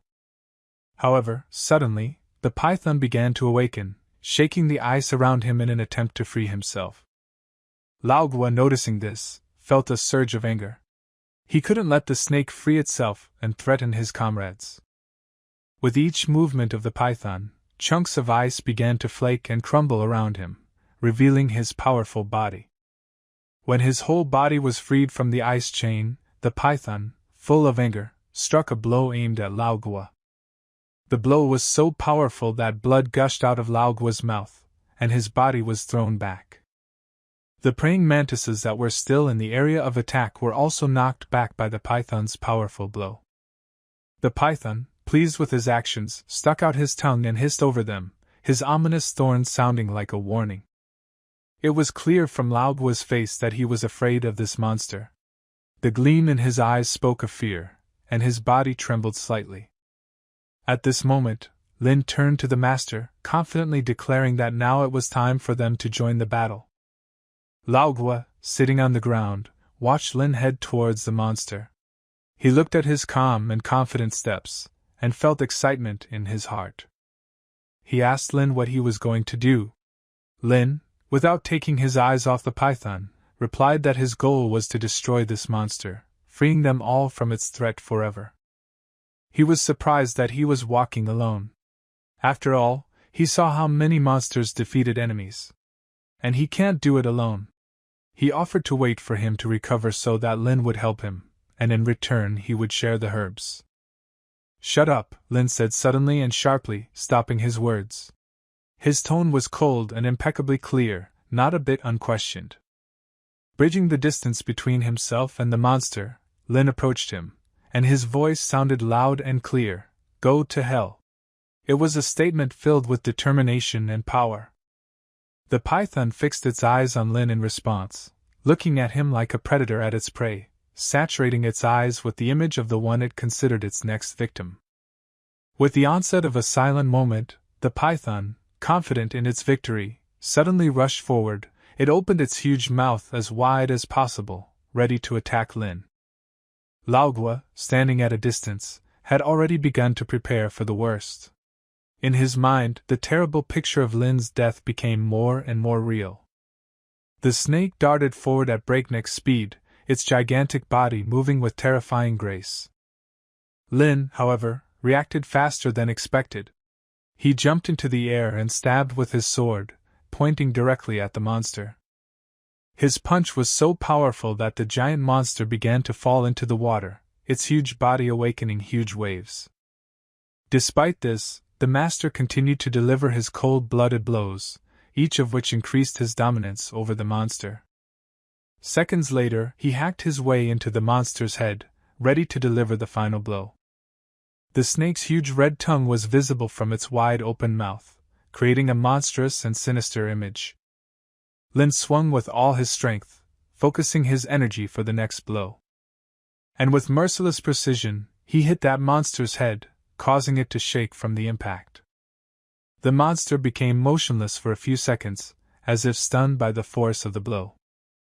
But the python, a real fighter, did not give up. He knew that one blow was not enough to defeat him. The python, desperately resisting, struck back, releasing poison on Lin. Lin, seeing the approaching danger, quickly saw this poisonous attack. He quickly and deftly dodged, avoiding a drop of poison. However, the poison continued on its way and headed for the soldiers who were behind. They were caught unawares and turned into skeletal skeletons in a matter of moments, the poison turning their flesh to ash. Seeing this, Lin rose even higher as he said heartily, "It is rare for beasts to develop to this level. If they continue to evolve, they will become a threat to even more people." So saying, he began to gather energy for his next attack. He activated his lightning technique, causing lightning around him. His face became serious, as if he was preparing for a decisive battle. The lightning around him grew brighter and brighter, filling the air with electricity. He declared with unshakable certainty, "This monster's life will now end right here." He was ready to finally destroy this monster. Suddenly, a mysterious blue glow began to form around the huge monster figure. It enveloped his body, radiating a soft and calm light, which, nevertheless, created a contrast with the wild and dangerous image of the creature. Lin, standing in front of the monster, began to gather his strength to attack. He focused his energy, preparing his next move. His confidence and determination were impressive. He was ready to deliver a very powerful blow. Finally, he fulfilled his intention by delivering a blow with such force and speed that it seemed more like a huge sword than a simple blow. It was a blow that shook the earth and sang the air. With amazing dexterity and precision, Lin cut off the monster's head. The heavy axe in his hands felt as light as a feather as he cut through the monster's neck, separating its head from its body. But he didn't stop there. With the same relentlessness and determination, Lin sliced the monster's powerful body apart, each blow as powerful as the last. Lin did not stop his attack. With each new blow, he demonstrated not only his power, but also his determination. Despite all the obstacles, he continued his actions. He continued to manipulate his weapon with ease and grace until he chopped the python's body into many pieces. It wasn't just an attack, it was an execution. Every blow was decisive, and every blow was fatal. Some parts of the headless monster fell into the nearby water, causing splashes and vibrations on its surface. These were the last signs of the battle that had just taken place here. From the outside, Lao Gua looked at all this with fear and amazement. He watched Lin defeat the monster that many could not handle. The girl standing nearby also realized Lin's power. She realized that he had powers she couldn't even imagine. She thought about what his family would have to face in the future, and realized that it would be something beyond her imagination. When the battle ended, Lin slowly sank to the ground, right where the monster's head had fallen. He looked like a winner returning from the battlefield. Lin raised his hand and touched the remains of the monster, taking the energy he had just released by defeating the enemy. This was his reward for courage and perseverance in battle. The master, watching Lin, said that it was the true essence. He pointed out that it was the python essence that Lin had just obtained that was the most valuable part that could be obtained from this powerful being. After Master explained this, Lin respectfully handed over the essence to him. He suggested to the master that he keep her to himself, and took the time to absorb her to gain even more power. But at that moment, like a fateful intervention, a manted weapon flew in their direction. It was an unexpected turn that caused all their plans to be instantly thwarted. The manted weapon knocked the essence out of the master's hands with sinister accuracy, as if that was its original target. The praying mantis who used his weapon so well caught the fallen essence in the air with ease. His actions were so fast and precise that they seemed almost impossible. The master was shocked by this unexpected turn of events. His face was a reflection of his inner state, a mixture of amazement, disappointment, and outrage at what had happened. After the mantis stole the essence, the master dropped to the ground holding the void where the essence had previously been. His last action was to demand the return of the stolen essence. His words, although spoken quietly, were determined and meant that he would not give up without a fight. The twins, who decided to intervene in the situation, declared with pride and self-confidence that without their help, Lin would never have dealt with the monster so easily. The words of these men did not leave Lin indifferent. He looked at them, and asked them a direct question: "Are you really sure of what you say?" Without waiting for an answer, Lin released his powerful energy a second later, directing it directly at the twins. He acted instantly, showing everyone his unbending determination. Both brothers were amazed by his powerful attack, delivered so quickly and unexpectedly. They were knocked down, their bodies literally torn apart by the energy blast. While the twins were still in shock from the attack, Lin grabbed the essence they were trying to steal. He took it back with ease, as if it had never left his hand. Then Lin, turning to the brothers, said that since he defeated them, the essence is now his by right. This was his final statement, which left no room for doubt or dispute. Lao Gua, who was watching all this, was frightened. He was aware that even strong warriors like the twins were easily killed by Lin. He was worried about what would happen if he found himself in a similar situation. The girl next to her asked Master Gu if he was okay. Carrying the burden of care and concern, she waited for his answer. Master Gu, showing confidence and calmness, confirmed that he was fine. Master Gu seemed even more distressed. He apologized to the girl for not being able to find the right herbs, and as a result, many people died due to his lack. The girl assured him that he should not blame himself for what had happened. When this discussion was completed, Lin and Master began to leave the place. They moved together like two warriors who fought and survived together. Suddenly, Gua called out to them to wait. His voice sounded desperate and piercing, breaking the silence around. Taking a deep breath, he announced that his mistress had agreed to follow Lin's orders, and that the entire Li family was committed to accepting him as their head. After finishing his announcement, Gua meekly asked Lin to forgive them. Lin looked at Guo without saying a word. His gaze was mysterious and impenetrable, making everyone around him wait for his answer. After making one last attempt to convince Lin, Guo said that if the Lord died, their entire family would be thrown into chaos that only Lin could overcome and control. Feeling the weight of this moment, Guo fell to his knees, begging for mercy and asking Lin to help them. His prayer was full of despair and hope. Following him, the girl also knelt down. She apologized for their past behavior and pleaded for mercy for her father, asking for help for him. In response to their requests, Lin took out a jar of pills. He explained that they should help with a serious illness, but the final recovery would depend on the condition of the patient. Master Guo, feeling relieved, thanked Lin. His gratitude was sincere and full of respect for Lin. The girl, rejoicing at the success of their prayer, also expressed her gratitude to Lin. She promised that she would never forget his kindness and help at this difficult moment. After all these events, the master went to the nearest waterfall. His steps were firm and confident, and he covered the road with the confidence of a warrior. At the waterfall, the master began to cultivate. He sat in a meditation posture, staring into the water intently, absorbed in the process of cultivation. When he finished his exercises, he took a deep breath, releasing all the accumulated energy. This exhalation was like a symbol of the completion of his exercises. Realizing that the training of the last few days had made such progress, which was comparable to the progress of his training for decades, he felt a deep satisfaction.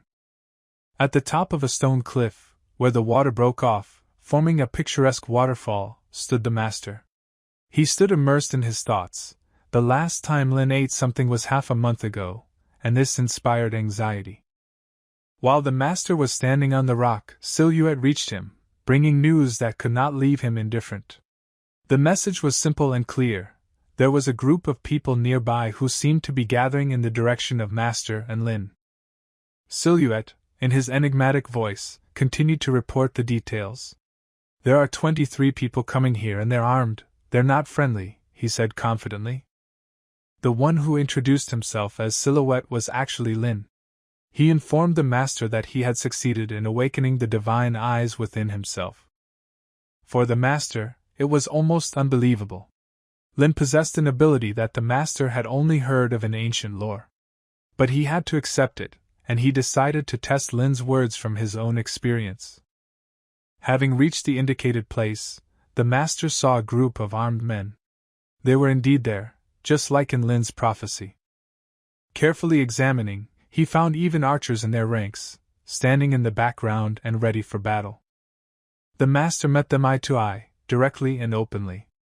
He told them that this land belonged to Lin and they should avoid it. But they reacted with hostility. They stated that Lin was just cultivating at the falls and that they needed official permission to be there. One of the people, apparently a soldier, entered into the discussion. He stated that this land belongs to the kingdom, and Lin and Master are here illegally. Moreover, he threatened to arrest both of them. Without going off topic, the Master asked the soldier if he was sure of his words. It was a question that required a clear answer. The soldier, sensing that the Master was not going to leave, replied, "We won't hurt the old man if he just gets out of the way." However, the Master was unshakable. He stated that this place is closed to outsiders and no one can enter here without permission. This angered the soldiers. They felt that the Master was interfering with their duty.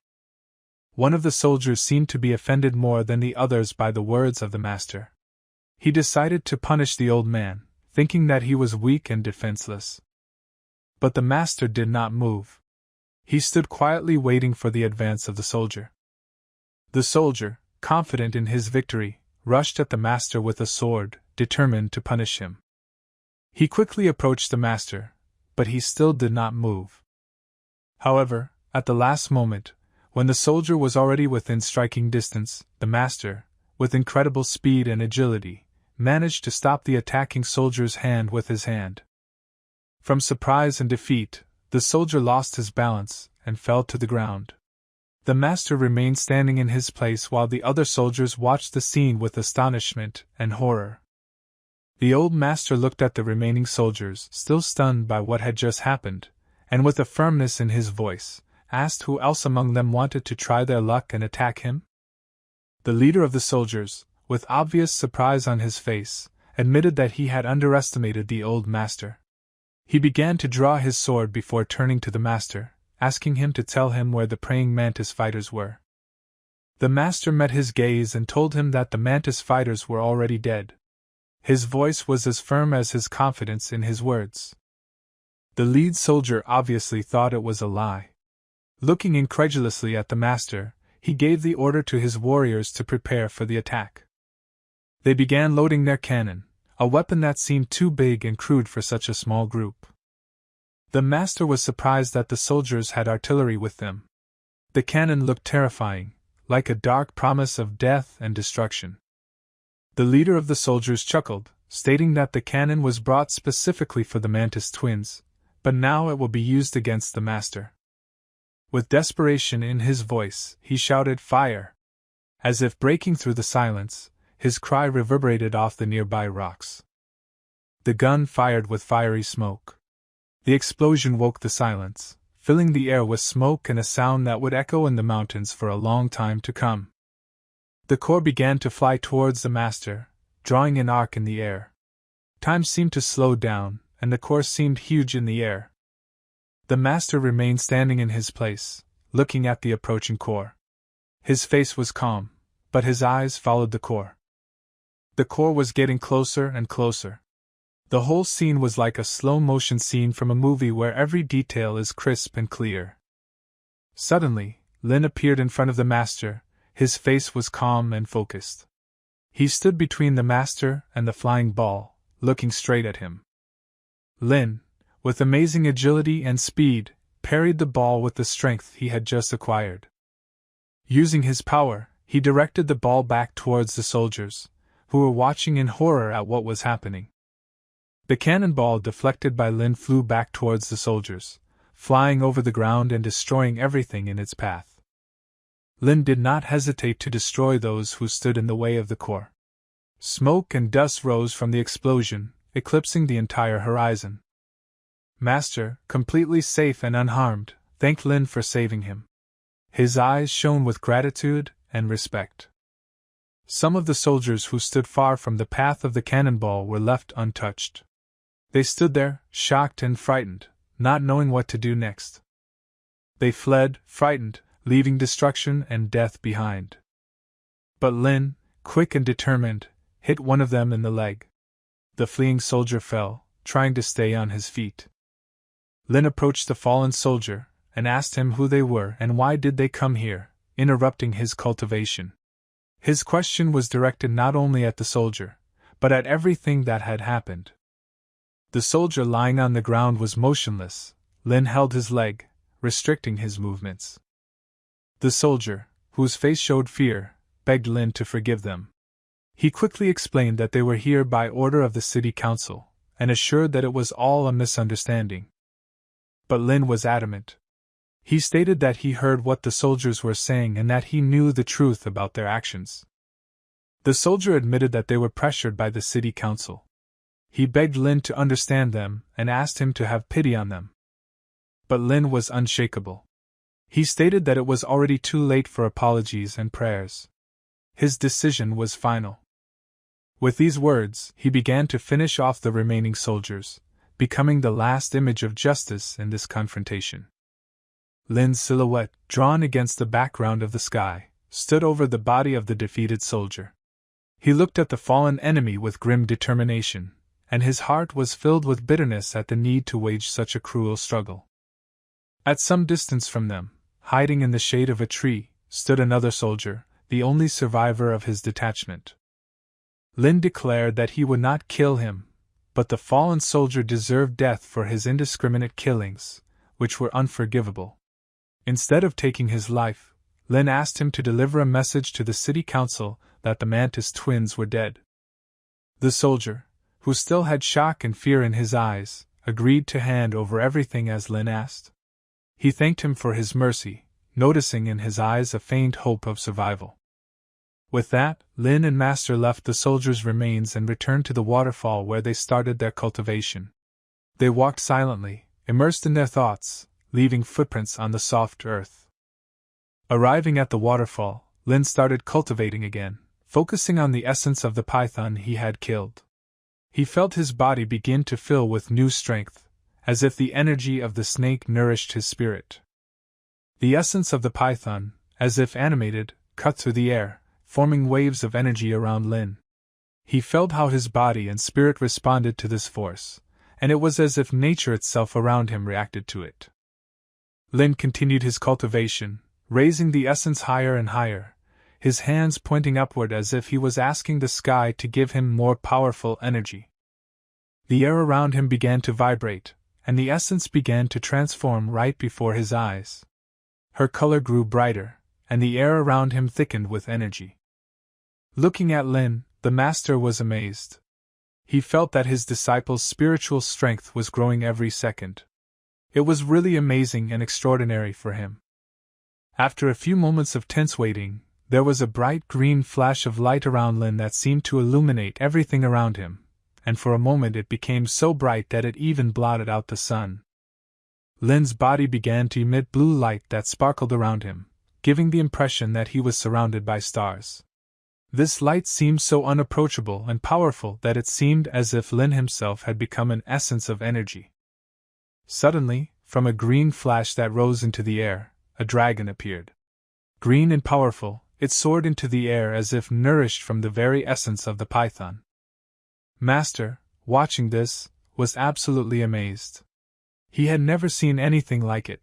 How impressive it was to see a real green dragon that appeared right in front of his eyes. This dragon was magnificent and awe-inspiring. He was huge, and his body was painted in a rich green, reflecting the rays of light and creating an unforgettable sight. Lin, standing at the foot of the waterfall and looking at the flying dragon, stated that he killed the python and revived it into a dragon, making it a real dragon, not a monster. It was his statement of power, and it was also a symbol of his own power. Away from the waterfall, at the foot of some rocks, a large crowd of people could be seen. They looked towards the dragon, their eyes wide with surprise and fear. Among this crowd was the head of the city. His gaze was fixed on the green dragon in the sky. His face was gloomy and thoughtful, as he understood that this question could not remain unanswered. The crowd of people, including the head of the city, stared at the green dragon hovering in the sky above them. They continued to stare at the dragon in disbelief. The green dragon hovering above them was a symbol of power and majesty they had never seen before. This man had a face full of surprise and admiration. It was a legendary dragon, a creature from ancient legends and myths, and he never even imagined that he would see him in real life. He turned to his soldiers and shouted for them to hurry. This sign could mean something important. Perhaps it is connected with the craftsman from the valley. His voice was insistent and decisive. He understood that the situation required immediate action. The soldiers quickly gathered and began to move in the direction indicated by their commander. They walked quickly, each step was firm and resolute, because they understood that they had an important mission ahead of them. When they arrived, the master was surprised by their arrival. He had already told them that they should not come here uninvited, but still they brought with them baskets of food, wine, and medicinal plants. The master was puzzled. He did not understand why these people came and brought him all these gifts. He looked at them carefully, trying to understand their motives. The group leader stepped forward and explained to the master that their visit was a kind of blessing for their district, and they would like the master to take it seriously. The master, in turn, simply told them to leave the supplies here and come back. But it was clear from his expression that he was expecting a different answer. His face expressed bewilderment and some confusion, as if he expected to hear another explanation. The master finally asked what had really happened. What prompted such a sudden trip, and why did they bring him all these gifts? He was particularly interested in the details of the death of the Mantis twins. It was a strange and unusual story that he wanted to understand to the end. The master explained in detail that the Mantis twins had indeed provoked the master, and were killed by him as a result. He stated that this is a release for the city, because these villains will no longer bother civilians. The chief, realizing the seriousness of the situation, thanked the master and invited him to join them for dinner. He wanted to show his respect and gratitude that the master had delivered them from these villains. The master told him that before accepting the invitation, he would need to ask the master about it. He wanted to make sure he made the right choice and didn't violate the rules of etiquette. Suddenly, Lin appeared next to them. He said that there was no need for this. His words were clear and decisive. Lin turned to the master and told him that everything was done and it was time to leave. His words sounded like he was completely confident in his actions and decisions. They headed towards the city hall. It was a majestic building filled with signs of power and status. People on the streets were shocked by the rumors about the death of praying mantises. They were powerful and dangerous villains, and the idea that anyone could kill them was inconceivable. They asked each other, who could kill these villains? This question was on everyone's lips, and no one could give an answer to it. The head of the city returned back to the city. His appearance caused even more excitement and discussion among the residents. Very soon, as soon as he showed up, people started bombarding him with questions about what had happened. Everyone wanted to know the truth. The head reassured the people, saying that everything was fine, and confirmed that the Mantis twins had indeed been killed. He openly stated that the master is the one who dealt with them. One young guy asked, "What is the name of this hero, this savior?" But the head replied that it was inappropriate to call his name in public. Suddenly, the blue-robed boy intervened, stating that the head's words were not complete and objective enough. The head turned to Su Guanping and asked him why did he leave his county. This question was unexpected and made Su Guanping think. Su Guanping replied that he was instructed by the provincial head to unite the efforts of different regions to deal with these villains. His words sounded convincing and decisive. He reminded everyone that the Mantis twins were dangerous criminals who had been tried many times to kill. He expressed doubt that they could have died in the area. He, with full confidence in his words, stated that it was all true that two famous martial artists arrived in Ping'an City, and yet were mercilessly killed by the inhabitants of the city. Hearing this, he burst into loud laughter, unable to believe what he was hearing. With a grin on his face, he asked, not without mockery, where then were the bodies of the murdered masters? The head of the city with a heavy sigh replied that nothing was left of the bodies but dust. However, he quickly objected that without the body it was impossible to convince the people of the truth of his words. Then he turned to Su Guanping, asking him a sharp question, how can he doubt the immortal master? The thought popped into his mind that Guanping had hired a person to act as a master. However, the head, with obvious anguish in his voice, declared that he could not accuse Guanping of such baseness, since such a move could destroy his career, and he would not have dared to take such a daring step. He, tired of the disputes, said that the head of the province himself would sort out this hitch. With these words, he invited his master to catch the dangerous Mantis twins. The master's name was Mr. Yu.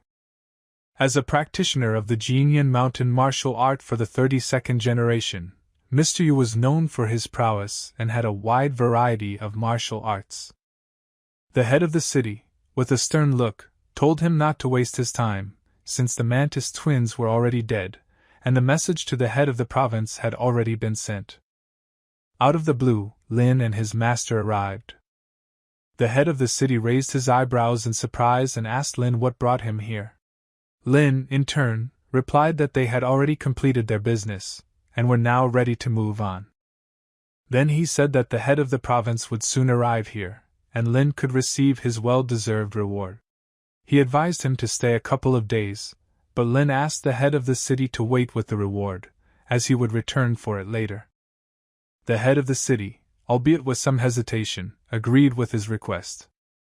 Seeing Lin in front of him, Su Guanping asked with disbelief in his eyes if this person was the same master? The head of the city, with confidence in his voice, replied that yes, this is the same master. Laughing at this, He stated that he had a hard time believing that Lin was a true master. He warned Gualping to be careful with his words when addressing Lin. But instead of shutting up, Gualping laughed even more, and declared that he was betting his house on the fact that this was all just a hoax. If this turns out to be true, then his house will become the property of the head of the city. The head of the city asked if he was sure of his rate. Suddenly, the thought flashed through Gualping's mind that perhaps he was too hasty in his statements. With complete confidence in his words, he replied that he was ready to go for it, although they could not determine at the moment whether Lin was a true master. Then the head of the city asked the question, if they cannot determine this, then who is able to do it?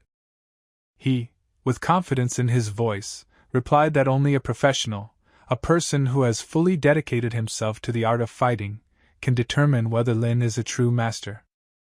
He then turned everyone's attention to Mr. Yu and asked him to show everyone what he was capable of. Mr. Yu turned to the people around him and asked them to keep a close eye on his actions. With those words, he wasted no time in applying his martial techniques, demonstrating his prowess to the entire assembly.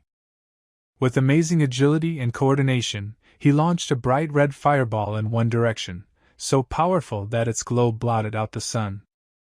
The fireball, rushing at breakneck speed, hit directly on the pillar of a tree standing nearby. From the force of the blow, the tree, like a weakened warrior, fell to the ground, laying a new strip into the ground. All those present who witnessed this demonstration battle were amazed and surprised by this unique technique displayed by Mr. Yu. However, there were those among the spectators who recognized the Jinyan Mountain's secret cultivation technique in this spectacle. This technique was known as burning hands. Mr. Yu was surprised that people recognized this technique, and he praised the guy in the crowd who was able to identify it. The boy, with some embarrassment but pride in his voice, thanked Mr. Yu for his praise. Mr. Yu then turned his gaze to Lin and asked him if he was the same master who had managed to kill the Mantis twins. Lin answered yes without hesitation. He said with a grin on his face that Lin was skillfully lying instead of developing his martial skills. Lin, not succumbing to provocation, preferred to remain silent on his words. However, Mr. Yu insisted that he would not allow Lin to mislead those present. Lin, without changing his constant calm manner, asked what exactly Mr. Yu was going to do. He, after a little thought, decided to give Lin a chance, since he did not want people to start talking about him as a person who beat a young guy. He said that he would hit Lin 3 times and he had to take them all. Lin, keeping his calm, continued to listen carefully to Mr. Yu. However, if Lin does not withstand these blows, then he will cause his own death, which he himself provoked. Mr. Yu added seriously. All the people gathered, fading with indignation and distrust, talked among themselves about Lord Yu. They discussed his reckless desire to fight Lin, considering him an unscrupulous person who did not think about the consequences of his actions, even ready to kill the boy.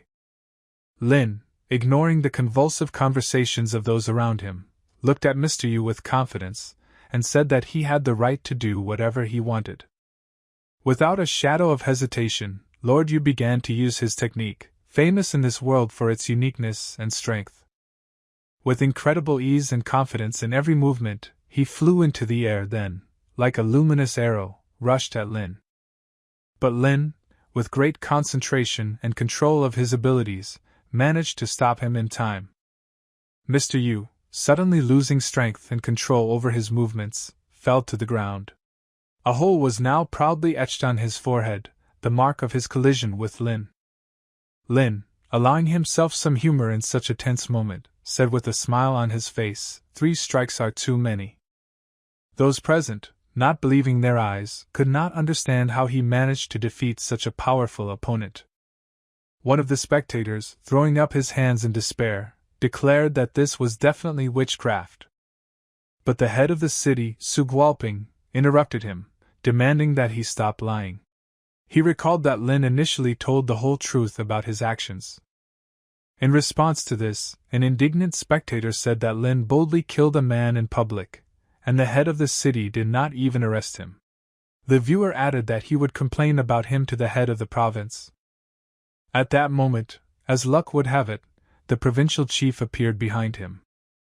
The arrived head walked, with a serious and inscrutable expression on his face, surrounded by his personal guard. The assembled people, sensing his presence, began to greet the head of the province, following all formalities as usual. Su Gualpin and an outraged spectator both started trying to get the attention of the provincial chief. Su Gualpin was faster and spoke first, insistently asking the head to do justice. He accused Lin of killing with sorcery as if it were the ultimate atrocity. However, the head of the city, defending Lin's interests, objected that all these accusations were lies. He claimed that Lin only eliminated the danger in the face of the twins, and Master Yu himself attacked him, forcing him to defend himself. At these words, the head of the province was silent for a few seconds, weighing the information. One of the men, clearly overjoyed at the arrival of the head, said that he was glad to see the master at such a moment. Seeing him, the head of the province immediately asked to tell all the details of this unpleasant incident. He wanted to know every detail in order to form a more complete and objective picture of what had happened. Evening came on, and the street plunged into darkness. But that didn't stop them from continuing the conversation. In turn, the provincial head introduced Mr. Sun, the government advisor.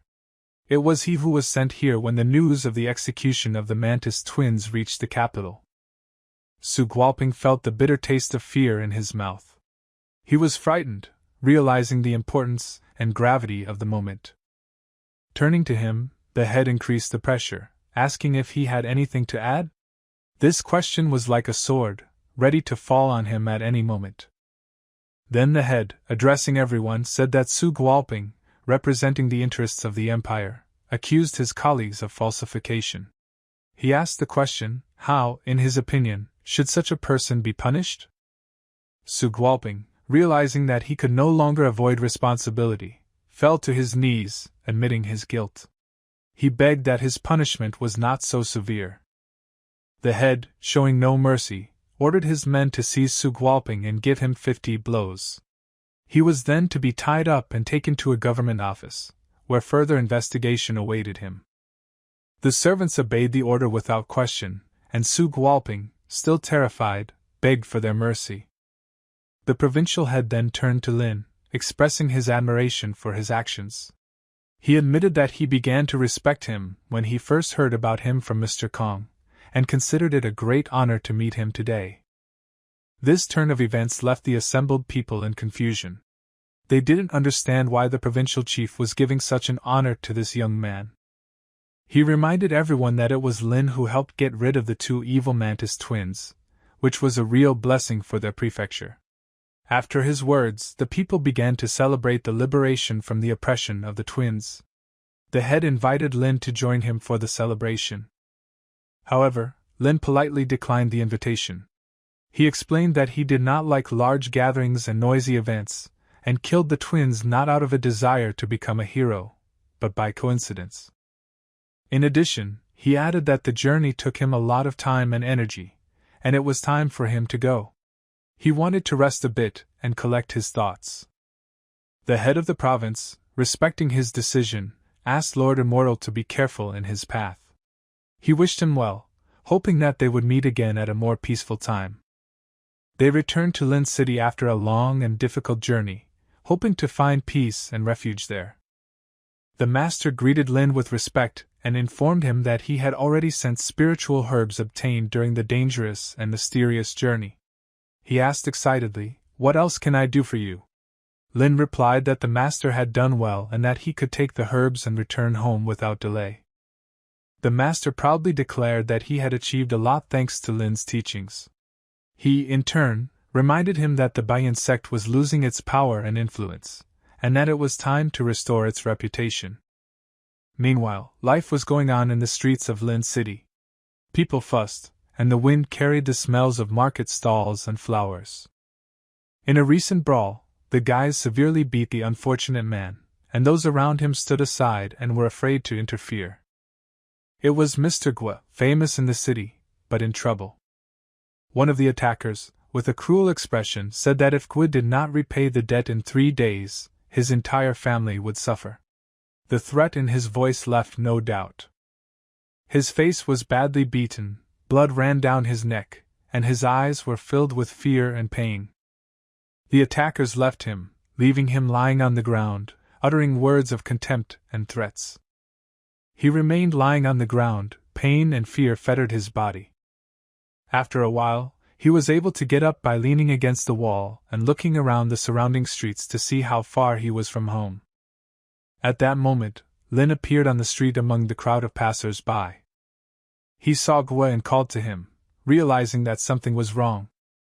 Lin saw the state he was in, and with deep concern asked what happened to him, ready to help. Gwe smiled with difficulty and said that he just fell badly, and that he was fine, although his eyes betrayed the true picture. But suddenly he felt worse, his face turned pale, and he staggered. Lin felt the need to help him heal his wounds and took his hand. He used his powers, focused, and performed a healing ritual. And it worked, the wounds went away, the skin became whole. Gwe asked in surprise how he got such knowledge, to which Lin smiled and replied that in the martial arts academy this is the basics. Gwe said he heard about it, but didn't think it could be achieved so quickly. Lin, realizing his need for further care, said he would call a charioteer to take him home, and they set off together. Gwe Manor, a majestic and solemn place, immersed in greenery, where every stone and plant breathes the history of the family. He returned to his home, crossing the threshold of his dwelling. His wife, seeing his condition, was frightened, and an alarming question was noticed in her eyes. "What happened to you?"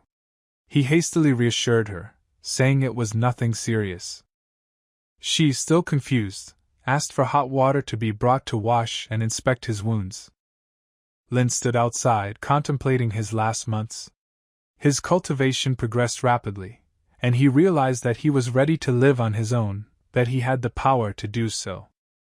At this moment, Gwe's daughter approached Lin with a grateful and slightly embarrassed expression. She thanked him for helping her father, her eyes burning with sincere gratitude. She knelt down, apologizing for belittling him earlier. Her words were sincere and full of remorse. Lin, with a smile and kindness, told her to get up. The girl apologized to him again. He replied that everything was in order, and, noticing her concern, asked what problem they had. She began to say that their business was going well, but recently there were many accidents, such as her father's barge sank in the river, and the seller insisted on payment. For the sake of payment, the father wanted to sell the goods at a low price, but no one bought. And my father had to take out a loan. After that, people came and brutally demanded money, leaving the family no chance for peace. Lin, with a thoughtful expression, believes that someone has picked on them. The girl said that her mother also thinks so, and their house no longer seems so cozy. Lin, showing determination, asked if they had reported the sinking of the barge to the police. The girl replied that they stated immediately, but the police assured that it was an accident. Lin thought about it. His mind was full of thoughts about how to help this family. Her mother, slightly shy, offered to ask Lin for help, but her father refused, raising his head proudly. She was afraid for her father, and this feeling of despair and fear was conveyed in her every word. Lin confidently said that he would take care of it, and she could go and rest. The girl, feeling relieved, thanked Lin, and hope and joy shone in her eyes. Gwe Palace, a place of greatness and power where important people lived and ruled. The servant hurriedly informed Lord Gwe that Nyo Laolu is walking with a group of people. Their steps were determined and full of intention. They were approaching his house, their movements were quick and their glances hard and determined. One of them demanded that Gwe come out, or his house would be burned down. Gwe asked to stop screaming. "I'm here," he said in a calm voice. He looked carefully at the master and reminded him that he had to repay the debt in 3 days. "The time has come," he said decisively. The master quickly replied that he had paid the full amount, but now he was demanding more. "When I borrowed money, we clearly discussed the terms, and I received a receipt," he objected. The master looked at him in bewilderment, saying, I sold my property to pay off the loan and even paid the interest according to the law. What else do you need? Guo's wife and daughter were surprised by this. Their faces expressed shock and bewilderment at this turn of events. He turned to them and told them to go back inside their family. He then turned to Master and said that if he had no money, Miss Guo could decide to be his concubine, and the debt would be forgiven. The face twisted into a smirk. The Master answered decisively that he would never sell or exchange his daughter. That's not for you to decide, he replied with a grin, because you don't pay the debt. We'll take it ourselves. The Master's servants rushed to the girl. Mr. Guo didn't know what to do. He looked around in panic, trying to find a way out. But suddenly, blows were struck at the attackers. Everyone who attacked was on the ground, mutilated and exhausted. Everything was done quickly and ruthlessly. The one who asked to return the debt was shocked. Lin asked with contempt what kind of ants dared to come here. He mockingly asked who he was. Lin answered with confidence that he was someone he had better not provoke. He coldly said that he was here to collect a debt from Guohan, and he has nothing against other people. Lin with a grin told him to return to his masters and said that Lin was involved in this. He was angry that he could not collect the debt. His face contorted with rage, his fists clenched, and a light of madness flickered in his eyes. He slowly began to walk away, looking back at those who were left behind. Lin watched this strange retreat closely, and he felt that this was not the end. He suddenly turned around and called everyone behind him in a loud voice. Confidence in the correctness of his decision was read in his eyes. The palace remained intact. Guo was confused and did not know how to thank Lin for his courage and determination, but Lin only smiled and replied that nothing was needed in return. Lin thoughtfully asked, "Where did this Bao'ang come from?" Guo, alarmed, replied that he did not know all the details, and the forces behind Niu the Lao are too strong for him to handle. Now Lin was also embroiled in this confusing situation. He regretted it, but firmly said that he needed to return to the martial arts academy. At first, he did not understand what Uncle Guo was talking about, but then he understood the whole weight of the situation. Guo sadly said that he would take Ning and her mother to the capital, where he had friends, and this was the only way out. He felt the weight of responsibility on his shoulders. Lin said in bewilderment that this would not work, since the creditor was quite powerful and was being watched. But Guo said in desperation that he had no choice but to rely on luck. Lin, understanding the complexity of the situation, suggested that they hide in the place that he suggested, and he would settle everything in a few days. Guo was worried that something might happen to him. But Lin confidently said that everything will be fine, because he has friends in the area. He gently told him to think of it as a family vacation. He will do the rest. Lin remained in his palace. People again came to him for a debt. There were more of them. Their eyes burned with a thirst for repayment of a debt. There were quite a few of them, and they were clearly ready for a fight. Lin sat in his chair, his face was calm. They slowly approached him. He calmly said that for a few days he was able to defeat them, but today the Lord brought his people here, so it's too late to beg for mercy. The master rudely told him to shut up. The master, turning to Lin, asked with a sneer why he interfered with them, and why he covered the debtor Guohania. Does he want to die? Lin, with a strange calm anger, asked back what he had just been told. The man in front of him confirmed his words by announcing that he was interested in his unique abilities. Moreover, he offered Lin a chance to be saved, which was an unexpected turn of events. Smiling a little mockingly, Lin, still sitting in his chair, asked what chance he was talking about. This proposal seemed absurd to him, and raised many questions. From what he said, all Lin had to do was refrain from interfering, bow to him, and promise to blindly follow all of his orders. But instead of answering this suggestion, Lin just chuckled. His laugh sounded venomous and expressive, indicating that he did not take the man's words seriously. A large bald man who looked like a formidable fighter stated that Lin was very lucky to get this opportunity. He acted like it was a great honor, although Lin didn't see it as anything special. Lin, not wanting to be a passive observer, decided to offer his terms.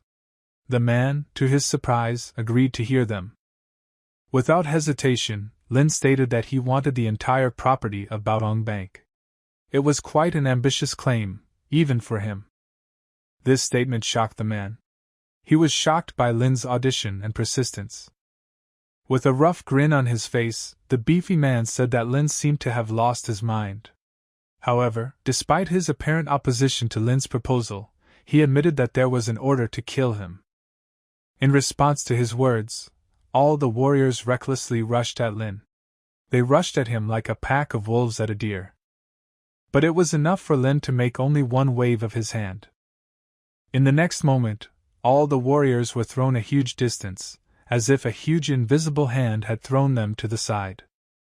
And the most important of them, the force of this stroke cut in half. It was a terrifying and at the same time impressive sight. The man was horrified by what had just happened. His former self-confident face turned into a mask of fear. His pupils contracted to the size of an atom, reflecting his shock and horror at everything that was happening. Lin asked if this changed his decision to accept his terms. His voice sounded calm, but there was something menacing in it. However, the man tried to change the subject, saying that his father would not let him die. He seemed desperate, looking for a way out of the current situation. He declared that they would avenge his death. It was his last warning, his last act of desperation. But Lin did not listen to his empty threats, and immediately dealt him a crushing blow.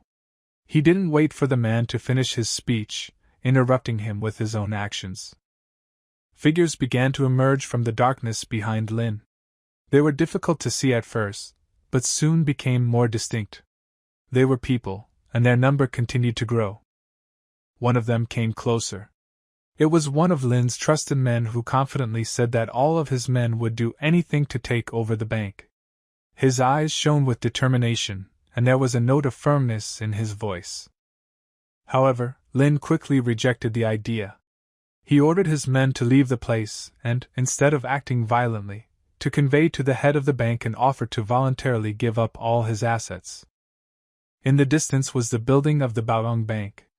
It was majestic and evoked a sense of impregnability, as if symbolizing the wealth and power that it contains. Inside, the head of the bank was sitting at his desk doing the calculations on the accounts.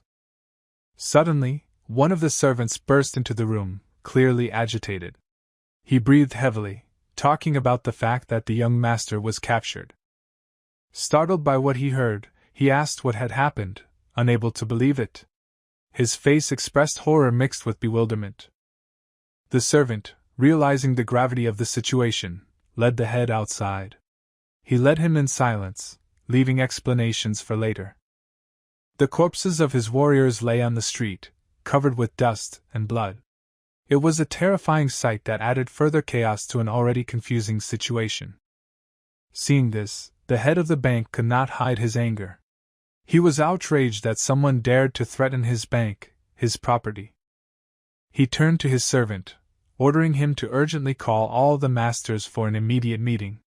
He needed to discuss the situation and come up with a plan of action. The Baodong Bank building came into view again. Its majestic architecture once again reminded of what is at stake. The head of the bank began to explain that his son was in captivity, and the villain demanded a bank in exchange for him. He turned to the masters, demanding advice and answers. One of the masters asked why the villain considers their bank to be his enemy. This was important for understanding his motives and further planning. The head of the bank explained that they had recently expanded their operations to Lin Prefecture. However, one of the masters interrupted him, asking how all this was related to the current state of affairs. He revealed that an unwanted marriage took place in the area, which was the start of their feud. Their bank was asked to destroy the Gua family's business. However, this guy who took his son hostage stood up for them, leaving the head of the bank in a quandary. One of the masters wondered how this stranger could be so strong.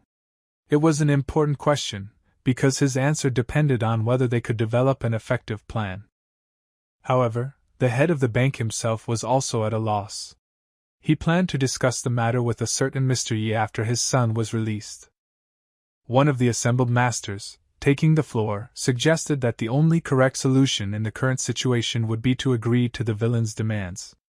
His words hung in the air, causing a tense silence.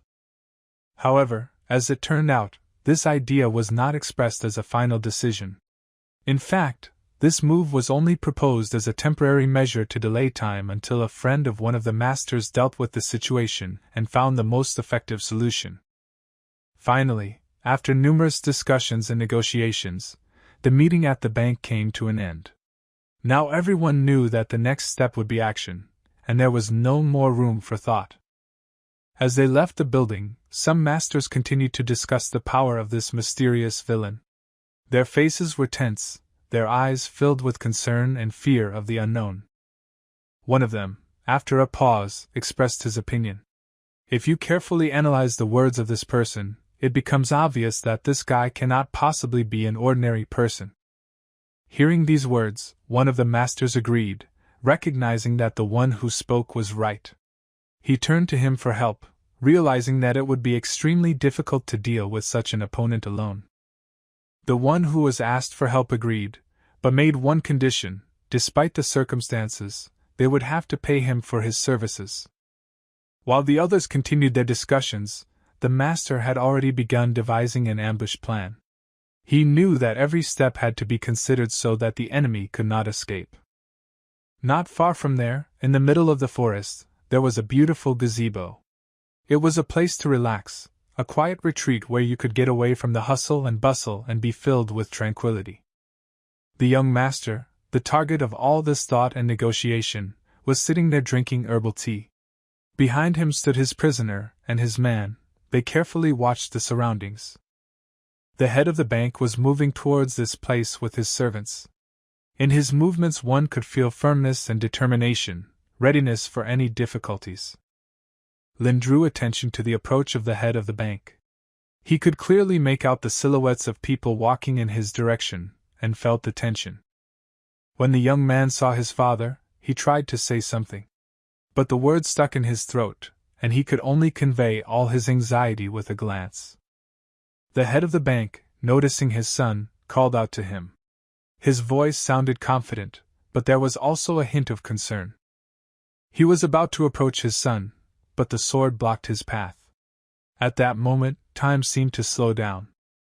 Lin turned to the owner of the sword and asked if he was the owner of the bank.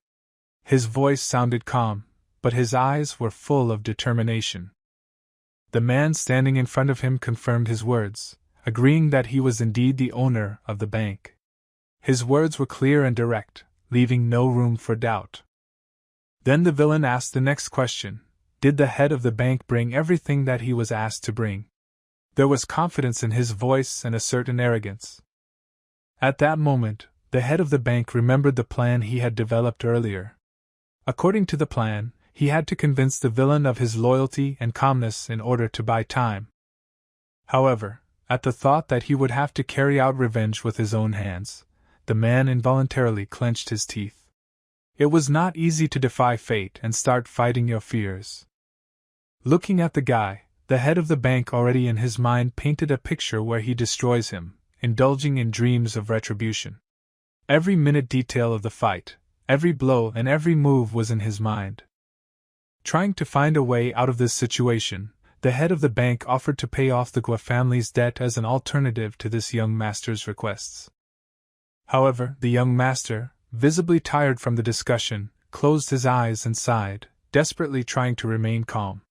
He commented that, apparently, the head of the bank does not fully understand the gravity of the situation and the consequences of his actions. He calmly crossed his hands behind his back, and from his mouth came words that filled the air with cold. He ordered the son of the head of the bank to be killed. His man, loyal and obedient, immediately obeyed the order. No hesitation, no regret, he put his sword to the throat of the son of the head of the bank. From the horrific reality of the situation, the head of the bank exclaimed, full of horror and despair, and stopped his subordinates, trying to gather his thoughts and find a way out. He said that the bank had a lot of assets, and that it was difficult to transfer everything within one day. He asked for a few more days, promising that everything would be done on time. The young master finally opened his eyes, looking at the head of the bank. He replied that if the trade was fair, he would let him go. It was like a bucket of ice water on the head of the bank. The head of the bank, not ready for such a turn of events, was stunned. Horror filled his soul, and he stood there, motionless, not knowing what to do next. The young gentleman stated that the head of the bank had made the wrong choice, pointing out the mistakes he had made. It was a statement that called into question their entire strategy. After these words, the young master turned his head towards the son of the head of the bank and directed his power towards him. It was a movement full of determination and unshakable will. In a red beam, his energy went straight through the air, straight into his son's forehead. It was a moment they will never forget. The head of the bank was forced to watch the death of his son. It was a terrifying moment, and he couldn't believe what he saw with his own eyes. With pain in his heart, he called out to his son again, as if trying to wake him from his sleep. But it was not a dream, and his cries were powerless. Suddenly, a master emerged from the ambush, as if invoking hope for salvation. His arrival brought some uncertainty to the situation. And behind him stood their people, each of which was ready to fight back. The young gentleman, with cunning in his eyes, asked them if they were tired of hiding. There was contempt and sarcasm in his words. Then two more very important people appeared from the bushes. Their arrival only added to the intrigue. One of them called out to the young master, drawing his attention. There was something menacing in his voice, something important. The young master was slightly surprised by the appearance of this man. The head of the bank, in despair and hopelessness, knelt before the great Mr. Quinn. He pleaded for justice, asking for balance in order to be restored to the chaos that filled his life. Great Master Quinn looked at him dispassionately, and turned to the young boy standing next to him. He declared with some bitterness in his voice that no one could help him, that all his efforts were doomed to failure. Then another guy standing nearby, who was watching the situation, advised the head of the bank to bow to Mr. Quinn, as a sign of respect and humility. But Lin, a young lad, smiled contemptuously and calmly replied that it was those who stood in front of him who should bow down. His words were full of self-confidence and challenge. A man standing nearby, shocked by his audacity, threatened to kill him, emitting a fiery rage that seemed ready to burn everything around. From his right hand, a purple radiance suddenly erupted, similar to hatred, condensed into a material form. From the second hand, exactly the same thing happened, turning him into the personification of a deadly threat, surrounded by a purple glow. Suddenly, purple wings sprouted from his back and he flew into the air like a deadly angel, ready to strike with a crushing blow. The guy who was watching all this remained calm and focused, as if waiting for his moment to counterattack. Mr. Quinn, filled with rage and indignation, began to shout loudly. His every word was saturated with menace and despair. Then, gathering all his strength, he directed it towards Lin. It was an incredible sight. The power that he emitted was simply overwhelming. He was blinded by rage and anger, losing control of his feelings and emotions. But Lin, with amazing grace and agility, dodged the blow. His movements were quick and precise, like he was doing a death dance. Then he began to unfold his power, like a lotus opening at dawn. With a wave of his hand, he directed his power directly towards Mr. Quinn's blow. It was a heroic maneuver that showed his tenacity and courage.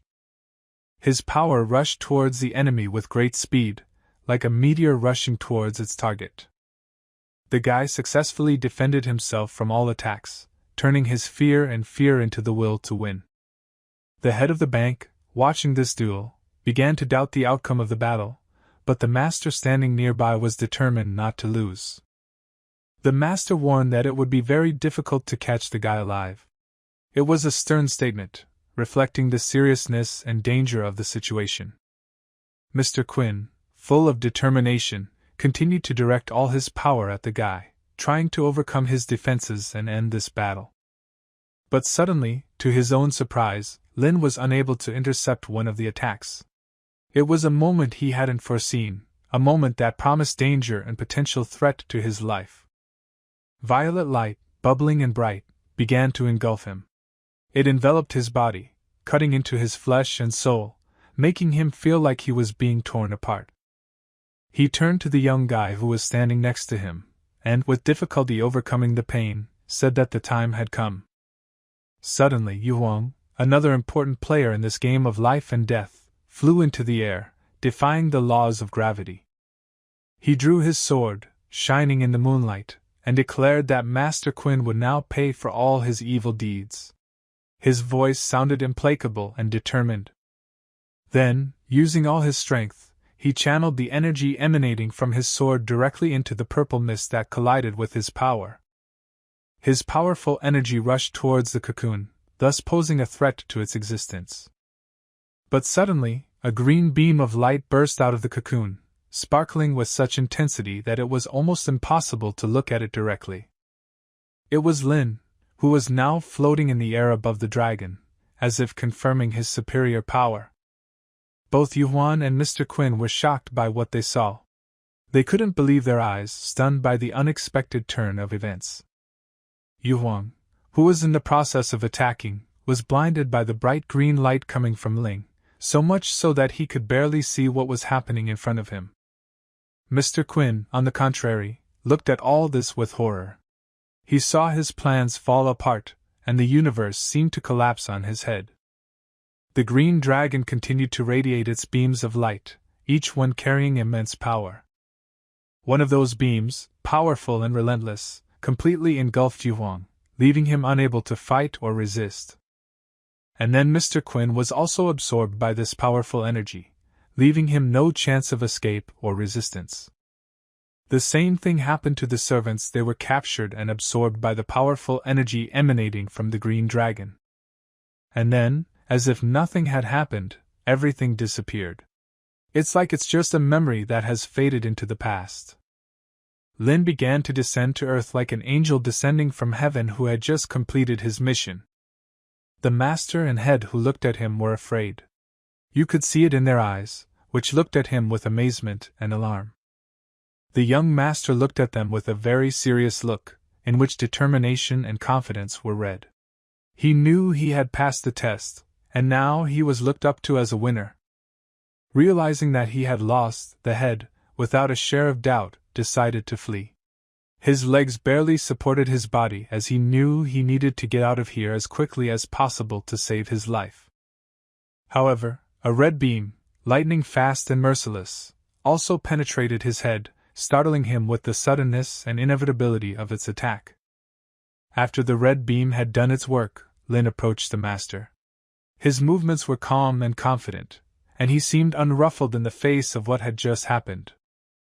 The face of the master was full of fear. His eyes widened in horror, and his skin turned pale with shock.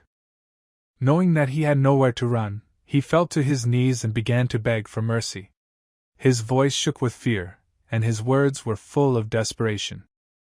With contempt and rage in his voice, the guy asked why they encroached on the Gua family. His question sounded like an accusation, like a sentence to those who dared to threaten his loved ones.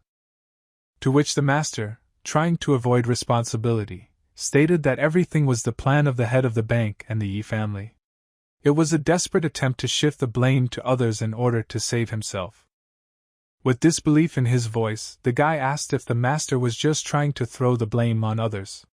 He couldn't believe what he was hearing and his suspicions grew. However, the master replied that he would transfer all the property of the bank within 3 days. He pleaded for mercy, promising to fulfill any conditions in order to save his life. The next scene played out on Kong Manor, where great and powerful people lived. Mr. Kong was asked for help, knowing that he was one of the few who could help them in their troubles. He asked Mr. Yi what had happened, carefully and attentively listening to his words. But Mr. Yi was at a loss. He did not know how to explain the current situation, and what words to choose to state everything as it is. However, over time, After numerous explanations and discussions, Mr. Kong nevertheless found out the truth. Mr. Kong was furious after he learned that his own allies had discovered Lin's abilities. His voice was full of anger and frustration. But despite all this rage, Mr. Yi kept pleading for help. He knew that they could not deal with this threat without Mr. Kong's support. However, Mr. Kong was resolute. He made it clear that he was not going to be involved in this mess. Mr. Yi tried to persuade him, using all his diplomatic skills to persuade him to take their side. But Mr. Kong bluntly stated that the only way to save himself was to kneel in front of Ling. He declined any further discussion and proposed his own course of action. The next scene took place at Langhu Manor, another magnificent estate that was home to a powerful clan. Ling's subordinate, dressed in modest service clothes, entered the room with official documents in his hands. These documents confirmed the rights to the lands that belonged to the Yi. Young Master Yi, who was under the care of the elder, was still too young and inexperienced to be involved in these matters. When Lin was left alone, he began to think deeply about his next move. He concluded that now that all this fog of uncertainty had cleared, it was time for him to return to the academy. The academy where he planned to continue his studies was located in the forest. It was a beautiful, mysterious building, surrounded by greenery and far from the hustle and bustle. The master continued to think about the actions of the people involved in this case, when the guy interrupted his thoughts by asking if he blamed him for everything that had happened. Suddenly he exclaimed that the boy could not be blamed. His words were full of confidence and determination, and his voice reflected his belief in the boy's innocence. However, the older man, experienced and wise, stated that it was Lin himself who was to blame. He was not shy in his expressions and was not afraid to confront Lin. He, however, asked Lin to leave this conversation between them and not drag it out, given his ties to the academy. The boy sighed, thought for a moment, then nodded and agreed. He realized that it was important to honor this old man's request. The action moved to Lin's dwelling, where he spent most of his time when he was not studying. When he arrived, he was greeted by a servant and a girl who was his close friend and assistant. He asked with interest what happened here in his absence, to which the guy, his servant, began to talk in detail about his progress and how he managed without him. He then turned to the girl, and she responded in a similar way, confirming that everything was going well in his absence. All of a sudden, he invited Dafa, his faithful servant, to take a walk with him to learn more about the latest happenings. During their walk, Lin asked what had changed during his absence, but received the answer that nothing much had happened, except for the arrival of one person, Su Zixuan. This name was unfamiliar to Lin, and he could not remember who it could be. Dafa then explained that Su Zixuan is the most famous graduate of the academy, having reached the 9th rank, a very impressive achievement. Lin admitted that he did not know about him because he worked in court all this time and was cut off from the life of the academy. But Dafa added that despite his obscurity, his boss, Lin, was still the strongest of them all, and no one could match him. Suddenly, their conversation was interrupted by a loud scream coming from afar. Suddenly, noticing a strange noise, Dafa turned around to find out what had attracted his attention. He saw two dark figures slowly emerging from the darkness. Dafa immediately tried to make contact by politely and respectfully asking what the two were looking for from him and Ling. One of the boys, the louder and more assertive of the two, replied that they had no right to talk about Su Jiqing, their brother, without the respect and reverence he deserved. This sudden announcement confused Dafa and he was completely bewildered. He could not understand what they meant by this, and what they led to. In response to his bewilderment, they said that if Dafa did not apologize to them for what he said, they would be forced to take action and punish him. However, Dafa, showing his courage and determination, responded frankly and even defiantly to them, prompting them to try to punish him if they were so sure that they were right. In response to his boldness, they called him fat in an attempt to humiliate him. But Dafa didn't give in to provocations, he just calmly told them to attack if they really wanted to. One of the boys, determined to take decisive action, rushed forward with lightning speed, attacking Dafa. However, Dafa did not show the slightest sign of fear or worry. He stood perfectly still, ready to take on the challenge. With great speed and force, the boy's fist hit Dafa in the chest, creating a cloud of dust and rebound from the collision. But surprisingly, Dafa didn't even bat an eyelid. He took the blow with no apparent discomfort or pain. The next moment the attacker was pushed back. He flew away as if from a powerful blow he had just tried to deliver. It was because the boy's blow was deflected by Dafa's chest. Instead of harming Dafa, the blow turned against him. He landed on the ground with pain that spread through his body from the unexpected and powerful blow.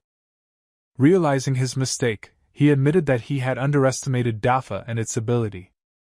Then the second guy, impressed by what he had just seen, approached Dafa. He acknowledged Dafa's skills and apologized for his comrade.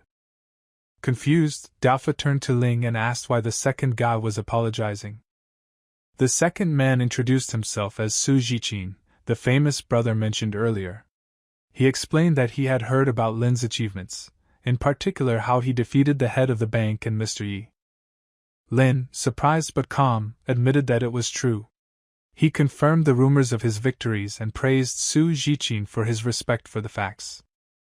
Ling addressed Su Jichin, commenting on his obvious skills and talents. He pointed out that Su is definitely at the top of all the rookies in the academy, showing outstanding abilities and skills that deserve recognition. However, not wanting to leave this comment unanswered, Dafa quickly intervened. He stated with confidence that his boss, Lin, had successfully defeated every opponent he had ever faced. With this statement, Dafa tried to soften the situation and give them some advice on modesty. Lin, after listening to Dafa's advice, asked with interest, "Does this mean that this someone better could be Su Jichin?" But without letting this conversation continue, Lin replied that that was all, closing the topic and switching to the next item on their program. After this exchange of words, they left the place and moved towards the academy, leaving the two guys to think about the situation. The two, however, decided that there was no point in further discussion, concluded that Lin and Dafa were worthy opponents. Meanwhile, all the academy's students began to gather. Excitement and anticipation were palpable in the air. A man with an important air appeared among the gathering of students. He announced that he had an important announcement to convey to every student. He revealed the news that a competition between the two academies would take place soon. The winner of this contest will be rewarded with a high position in the court, which caused general excitement among the listeners.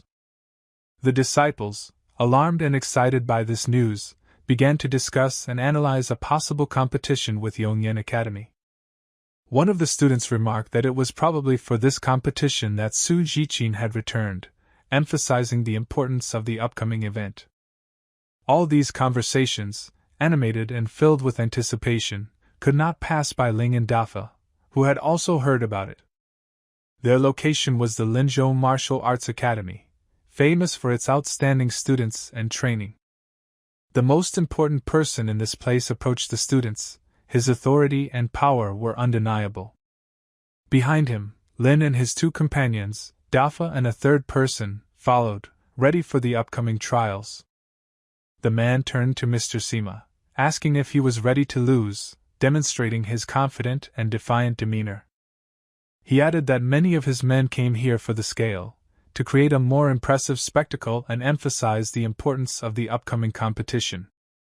However, to this he replied that the current year has brought with it many changes and innovations, and that the outcome of the competition may be completely different from what everyone is used to. Taunting his rivals, he asked if they had the slightest chance of winning, or perhaps they had found some genius in their ranks who could turn the tide of the coming battles. However, the elderly man put in his 2 cents, saying that such a person really exists, and today he is here, at the venue of the competition. The second person, having fallen into some depression after such a statement, casually remarked that it might be better for the elderly man and his charges to remain spectators. But Sima, not wanting to stand aside, replied that time would tell who wins. He confidently stated that there was still a chance of winning. Meanwhile, all participants and spectators have already gathered at the designated place, ready for the start of the event. Important representatives of both academies have already taken their places, creating an atmosphere of the coming confrontation. One of the men in the foreground stood up to greet everyone present, confirming the start of the event. However, the man from the other academy glanced at Mr. Sim incredulously, creating additional tension in the air. Meanwhile, Lin had a conversation with Dafa. He told him that he should not count only on being a spectator of this contest. Lin added that Dafa might be able to surprise everyone with his skills and abilities, and with those words, Dafa's face lit up with joy. At the same time, Lin emphasized that Dafa should not be afraid that his participation is a step in the right direction. Ling's words ignited new determination in Dafa, and he decided to accept the challenge and enter the competition. With new zeal and energy, Dafa rushed to register for the competition, not wanting to miss his chance. However, one of the girls, having doubts about his decision, asked Dafa if he should participate, to which he replied that it would give him the opportunity to gain new knowledge and experience. Meanwhile, the same man who previously greeted everyone declared the competition open. As soon as his words were spoken, the arena instantly began to commotion. The two disciples, full of enthusiasm and ready for battle, had already begun their battle. Behind them, another pair of disciples entered the fight. Their determination to win was palpable. After that, one by one, all the remaining couples also began to fight, using all their strength and skills to achieve victory. A lot of legs struck at lightning speed, but the defending opponents skillfully parried them, hiding behind their own hands and responding with their own blows. As a response, the fists struck back from all sides, paying particular attention to weakening the enemy's defenses. It was a couple, Dafa and another disciple, who was already starting to get tired and showing signs of fatigue from the endless battle. Dafa, using his advantage, easily delivered a blow that sent his opponent flying away. All spectators were amazed and surprised by this unexpected and decisive turn of events. Mr. Sima, who enjoyed watching the fight, was quite pleased, rejoicing that Dafa's training had not been in vain. With the onset of night, all participants and spectators began to disperse to their tents to rest and recuperate before the next day of competition. One of the men, dissatisfied with the outcome of the battle, was clearly outraged. The second man, darkly hidden under a hood, approached him and asked what irritated his companions so much. It turned out that this man was none other than a minister, and his arrival came just in time. The minister in a low whisper warned his interlocutor to speak more quietly so as not to draw too much attention to their conversation. After he calmed down his angry comrade, he asked what business he had with him. He expressed his concern that their academy could face a real threat of defeat this year. As a measure against this, he gave the minister a vial of poison, suggesting that he put it in the food of the students of the academy. The minister was shocked by such a proposal and could not believe what he was hearing. However, his interlocutor tried to calm him down, assuring him that after that they would be able to get even with all their enemies and equalize the chances of winning. He was indignant to the core of his soul, and fiercely clenched his teeth, trying to contain the outburst of anger that erupted in him. He agreed reluctantly, but emphatically added that after that he would no longer engage in such cases. There was a limit, and in his opinion, they had already crossed it. The moon was still high in the firmament, its silver light reflected brightly on the dark surface of the sky, creating an atmosphere of mysticism and tranquility. Dafa was sound asleep on his comfortable bed. His even, calm breathing was reminiscent of the rhythm of the beautiful world of dreams.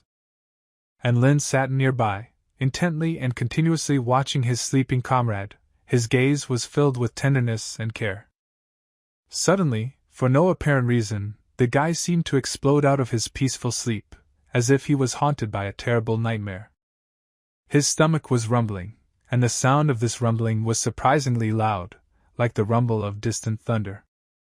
After a few agonizing minutes, a loud, desperate exhalation was heard in the motionless silence. His behavior was really strange. He was apparently hot. He did not stop running to the toilet, which was far from the norm. Lin was deeply troubled by these strange symptoms he was seeing in his friend. The street was still dark, the light of the stars was the only source of light, and the darkness seemed endless. Two people were on their knees, one of them was beaten and wounded, which caused sympathy and anxiety. Lin stood motionless, staring at a small jar that contained a dangerous substance, castor beans. The terrible truth began to clear up. This poison turned out to be swallowed by all the students of the academy, right down to the last one. They asked the cook if it was him, but he pointed to a man standing nearby, and said that all this was done on his orders. The next moment, Lin's attention was already directed to this person. They exchanged glances. He, too, was beaten, but there was something more than just physical pain in his eyes. There was a reading of deep regret and despair. The night was still not going to leave, absorbing everything in its dark embrace, leaving people in the tense expectation of dawn. A group of boys sat around the fire, their faces lit by the orange glow of the blazing wood that shimmered in the darkness. One of them expressed concern. He asked the others not to drink much, because if the bosses see them, this will lead to big trouble. They were full of confidence in their invincibility, convinced that their opponents would be so weak that victory would be in full view. But suddenly, out of nowhere, a voice came from behind them, a voice that pierced the silence like an icy wind. They looked at each other, full of bewilderment, as they could not understand who it could be, here and now. Lin, trying to determine the source of the voice, asked if these people were disciples of the evil execution temple. This sudden accusation caused an outburst of anger from the guys, their faces contorted in rage at Lin. With confidence in his voice, Lin told them that it would be better for them to refuse to participate in tomorrow's competition in order to avoid an unnecessary collision. One of them, seething with anger, asked Lin who he was to make such statements. But Lin, without moving, replied that if necessary, he would not be stingy with the use of his fists. Instead of answering, all three of the guys rushed at Lin at the same time, like a pack of wolves aiming at their prey. But Lin stood still, not moving a single step back, like a rock against a raging storm. The day of the competition finally arrived, the long-awaited and tense moment when everything would be decided. The beaten man was clearly displeased. His gaze emanated anger and resentment, as if he were the sea that was about to burst into a storm. The head of the execution temple, concerned about his condition, approached the minister with a question about what had happened to this man. He waved back that he just fell badly, and continued on his way, avoiding further discussion of this issue. The time came, and everyone again gathered in their places, ready to continue the battle that had just begun. The minister announced the second day of the competition, explained the rules and schedule of the event so that everyone was aware of what was happening.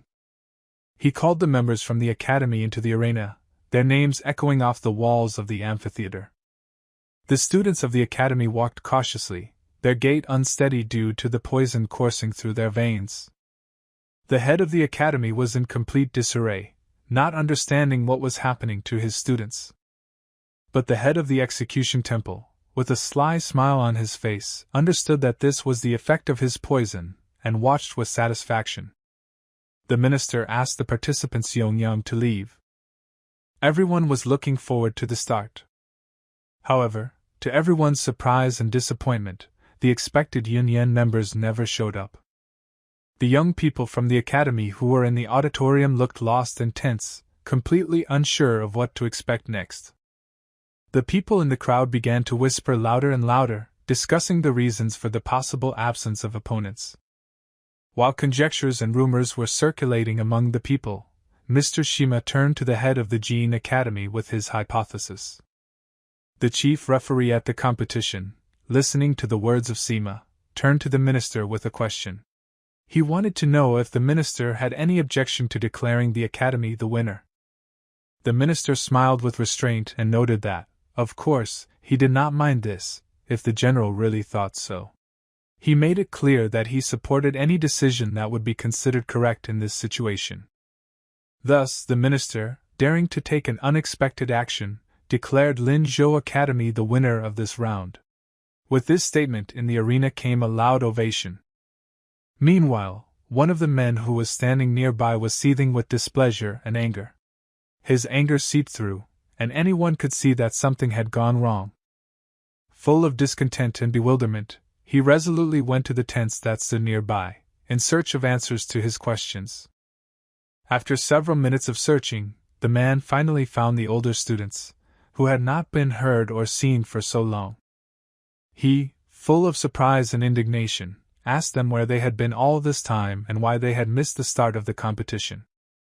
The disciples, much to his surprise, were tied up and sitting near the tree. They were unable to speak, which only added confusion to an already confusing situation. There was tissue in their mouths that prevented them from speaking and explaining what had happened. Their eyes expressed fear and confusion, which made one think about the seriousness of their situation. Seeing them in such a state, the chief quickly exclaimed to release them immediately. His voice sounded sharp and authoritative, causing a tumultuous movement among those around him. After that, he turned to one of his subordinates, and with vehemence in his voice, declared that he was obliged to endure all the tests that were possible. So again, all the participants and spectators gathered near the arena, ready to continue the competition. In the next stage of the competition, the same man who was recently seen gathered at the tents entered into a fight with one of the students of the academy. The first challenge, which was carefully designed to test the skills and abilities of the participants, ended with the victory of yin-yang representatives. After a short break to recuperate, the participants again entered the battle. And again, yin-yang was the winner. In the third test, which became even more difficult and intense, yin-yang became the winners again. They continued to dominate the arena. And in the final, fourth test, yin-yang demonstrated their superiority, securing another victory for themselves. The audience was shocked to see their undeniable success, which broke all previous ideas about the strength of the academy. The man who had engaged in a fight with the academy students was now openly mocking the head of the academy. Dafa was to participate in the next stage of the competition. He was an experienced and respected participant who was always ready to fight and showed excellent results. The man, laughing at the head of the academy, confidently declared that victory would be theirs again. The guy who was Dafa's opponent told Dafa with open mockery that he was not his opponent at all. However, Dafa, without showing signs of frustration or hesitation, replied with confidence that he would not be easily forced to give up. From the crowd, Lin, another student at the academy, supported these words. His approval was an important encouragement for Dafa and gave extra confidence to the coming battle. A smile appeared on Lin's face. She was sincere and warm and had no doubts about Dafa's success. The opponent's eyes became smaller in fear as he realized the confidence and determination that Dafa displayed. It was clear proof that the battle would not be easy. Dafa was already ready to attack. He prepared for his next move with full focus on his opponent. But suddenly, his opponent announced that he was giving up. It was an unexpected turn that shocked everyone present. The minister, having made a decision, announced that Lin Zhou's academy had won this test. Also, the title of winner of the entire competition was awarded to Lin Zhou Academy. It was a confirmation of their skill, stamina, and unsurpassed craftsmanship. But suddenly, like a bolt from the blue, a cry was heard from the crowd. Someone, unknown and unexpected, disturbed the general joy and triumph. He met with friends and asked a question that many were worried about. Why does everyone think that there are no members in Yin Yang's group? A serious-minded Hong Liye turned to the head, asking him a question that had haunted him for a long time. Why should he do this? He demanded explanations, wanting to understand the logic and motivation of his leader. The head, feeling the importance of the moment, respectfully replied that he was a member of Yin Yang and therefore should take an active part in their activities. His words emphasized the importance of being a member of this group. One of the guys, filled with determination, declared to everyone around that he would defeat them. His confidence and determination impressed everyone present. Full of determination, he attacked Dafa with elaborate and sophisticated techniques. His movements were fast and precise. Dafa stood still and did not move, carefully studying his opponent's movements, analyzing the situation and developing a strategy. But he soon moved into a defensive posture, demonstrating his readiness for battle and his intention to resist aggression. Suddenly, the head of the group, Mr. Sima, intervened, who stated that the forces of the parties were clearly not equal. His intervention made everyone reconsider their positions.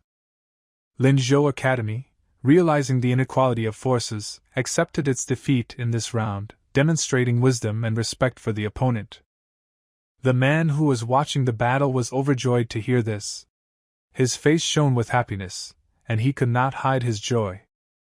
Dafa, on the other hand, was clearly unhappy with this situation and began to protest loudly, expressing his indignation and disagreement with the decision.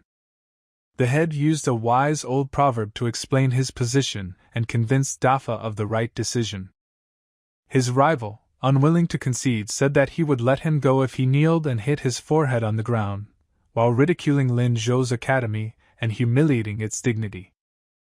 Mr. Sima was extremely dissatisfied with this turn of events and expressed his indignation, emphasizing the inappropriateness of such words. And the second man, on the contrary, felt delighted with this situation, fully supporting his comrade. But Dafa said with dignity that he was not even going to do such a thing, emphasizing his unwavering stance and honor. He, without letting up, answered him that he would soon regret his words, promising consequences and punishment for his disobedience. With unexpected speed, he grabbed the guy from behind, causing everyone to flinch in surprise. He tried to force Dafa to carry out his order, but he was not even going to obey, demonstrating his independence and willpower. The enemy, full of anger, hit Dafa's hands in an attempt to force him to give in. This moment was the culmination of their confrontation, opening a new chapter in their rivalry. After being severely hit, he again asked if Dafa was ready to fulfill his request, but received a negative response. Not wanting to back down, he dealt a strong blow to Dafa's legs. The movement was quick and unexpected, and the blow was forceful and decisive. In the next moment, a very loud cry of pain was heard. It was a cry from Dafa, who couldn't hide his pain from such a brutal attack. Now Dafa was on his knees, breathing heavily and clutching his legs in pain. Raising his head with difficulty, he said that Mr. Ling would help him take revenge, trusting in his mentor's support. And suddenly, as if by magic, Mr. Lin appeared on the scene and with confidence in his voice said to end this madness. Dafa, feeling tired and humiliated, turned to him and said that he had dishonored his teacher and the academy, feeling guilty for his defeat. But Lin, with kindness in his eyes, said that he acted very worthy, emphasizing his courage and loyalty to principles. He, not wanting to stop ridicule, began to taunt, saying that Lin was too weak for him and did not pose a threat. But young Master Ling calmly and firmly asked to stay away from Dafa, saying that he had to deal with this opponent. His self-confidence was commendable. Tom liked this idea. He smiled an evil smile, anticipating the upcoming fight. He had already started attacking him, using different punches and techniques, trying to prove his superiority. But Lin dodged his opponent's blows every time, demonstrating excellent skill and incredible dexterity. The opponent tried to strike with his foot, quickly and unexpectedly, but here again Lin remained invincible. The guy dodged even then, continuing to surprise everyone with his skill and ability to read the opponent's movements. He was already angry that he did not succeed. His face contorted with rage, and he continued to attack, but to no avail. His leg tried to strike again, but Lin continued to dodge, remaining out of reach. But in the end, he decided to dodge, using new tactics and changing his fighting style. With a satisfied face, Lin noticed that he had good reaction and quickness, but it was not enough to defeat him. The enemy realized that he was too dangerous and skillful, and he would have to make every effort to defeat such a strong opponent. The enemy, noticing his opponent, began to accumulate strength, concentrating magic energy in his hands with concentration. After he gathered enough strength, the enemy immediately directed it towards Lin, a young and talented warrior. The energy wave floating through the air created the illusion of an invisible threat. Lin waited, watching the power approach him. But then, with a wave of his hand, Lin stopped that power as if nothing had happened. It was done with such ease and grace that he seemed to have mastered magic from birth. Hong Liye, Ling's closest comrade and friend, was shocked by what he saw. He couldn't believe that his friend had such strength and skill. The young master, gazing at Ling, said that the opponent's magic was far inferior to his own. His voice sounded confident, and there was a hint of contempt in his words. With these words, he began to accumulate his strength, preparing for a retaliatory strike. His body began to sparkle with magical light, and an aura of power hung in the air. And the enemy, designated enemy, just looked at it and was speechless. He was amazed by Lin's skill and could not find words to describe his feelings. After that, Lin directed all his forces towards the enemy. An energy blast erupted from his hands, aiming to destroy the target. A sphere of magical energy flew straight at that guy, burrowing into the air and leaving a trail of light behind it. It was a sight that was impossible to forget. The master controlled this sphere with his hand, controlling it as a friend controls his sword. After that, this sphere absorbed the enemy, enveloping him with a powerful explosion of energy. This was the final blow, and it was delivered without hesitation. Everyone present was horrified by what they saw. Such strength and skill was something new to them, and they could not hide their admiration and fear. The man, who was in the same condition as everyone else, was trying to control himself. He knew it was something special and he was glad to have witnessed it. The general, the main organizer of the competition, asked Mr. Shima if he had taught this guy such a technique. His voice sounded respectful, but there was a note of bewilderment in it. He also approached Chief Jean, asking if they had any other people with similar abilities. The boss was confused and did not know how to answer this question. After this questioning moment, the general turned to the minister and told him to announce the results. There was determination in his voice, and it was clear that he was ready to accept the outcome. The title of the winner of the competition was received by the Lin Zhou Academy. It was a great day for the academy, and their victory meant a lot to their reputation. All students of the academy began to rejoice, jumping for happiness and hugging each other. It was their moment of glory and they were ready to enjoy it to the fullest. Everyone who was there began to disperse, reflecting on what they had just seen. They were witnesses of something great, and these memories will stay with them forever. Mr. Shima, a respected mentor and sage, said that the general became interested in Lin and invited him to his place. It was a great recognition of Lin's talent, and an opportunity to take his career to the next level. But Lin reacted unexpectedly, saying that he did not care about the service. His response was calm and determined, as if he knew this was not his path. But the general, a man of high status and experience, told Lin to think carefully about the proposal. He saw great potential in him, and wanted to use it for the good of the empire. Meanwhile, far from all this fuss, there is a beautiful mountain lake. The water in it was clean and calm, and the mountains around were reflected in its mirror surface. 5 elements were collected there, but the guy did not have enough strength to summon the spirit. It was a place of power where the elements met in perfect balance, and Lin wanted to take advantage of it.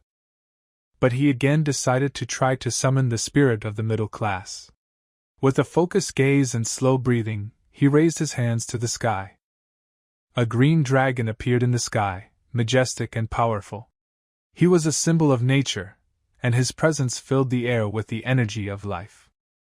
Lin ordered the dragon to keep a close eye on his new home.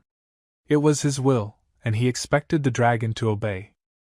The dragon only made a sound of growling, expressing its respect and obedience. He understood his role and was ready to fulfill it. After that, the dragon disappeared into the clouds, leaving behind only a whirlwind of wind and memories of its power. And Lin just watched this, feeling like a part of something big. His soul was calm and he knew he had made the right choice. Meanwhile, elsewhere, it was the home of a new military instructor. The fortress walls, powerful gates, and living guards indicated its importance. 2 military men were just heading there, walking along the road and discussing the latest news. They discussed that their general had chosen some guy for such a role, although there were other options. Another said that their emperor could not believe the mystical gossip. He was skeptical about such things and demanded proof. They argued the whole way, is it true or just tales of recruits? Their conversation was lively and exciting, and each of them tried to prove his point. When they arrived, they asked if Lin Ke was here. Their eyes were wary, their questions direct and determined. He asked who they were and why they came here. His voice was calm, but there was a note of interest in the intruders in it. One of them got angry, losing his patience. His eyes flashed, and he was ready to demand answers. Lin's attitude towards them was cold, and it began to unnerve him. The guy, one of the soldiers, said with firmness in his voice that they were from the general and should bring the guy to him. Lin, remaining calm and unperturbed, asked if they should be brought to the duty station. His question showed that he was not ready to enter the service without explanation. Continuing with this, Lin confidently said that he had not yet given his consent to enter the service. His decision was based on his convictions, and he was not prepared to go against them. The second of the military suddenly called names and, losing control, said, "How dare Lin talk about the general like that?" The guy, referring to Lin, asked what he said wrong about the general. His question was sincere, and he really wanted to understand what was his fault. The military man was clearly furious, calling the young master bad words. His face turned red and he couldn't contain his feelings. The situation began to escalate, and the military already wanted to hit the white-haired guy. His hand was already in the air, ready to strike. But Lin was ahead of him, pushing him away from him with a deft and restrained movement. His actions were decisive and precise. When the military flew off, he stated that he had underestimated Lin. There was a flash of recognition in his eyes that he was mistaken in his judgment. However, he did not give up and decided to attack him with his fiery blow. Flame energy enveloped his hand, and he was ready for battle. Lin just looked at it, neither surprised nor frightened. His self-confidence was unshakable, and he was waiting for the next step. But out of nowhere came the order to stop it. The voice sounded authoritative and left no doubt that this was an order that must be carried out. It was a man, and behind him were 2 more.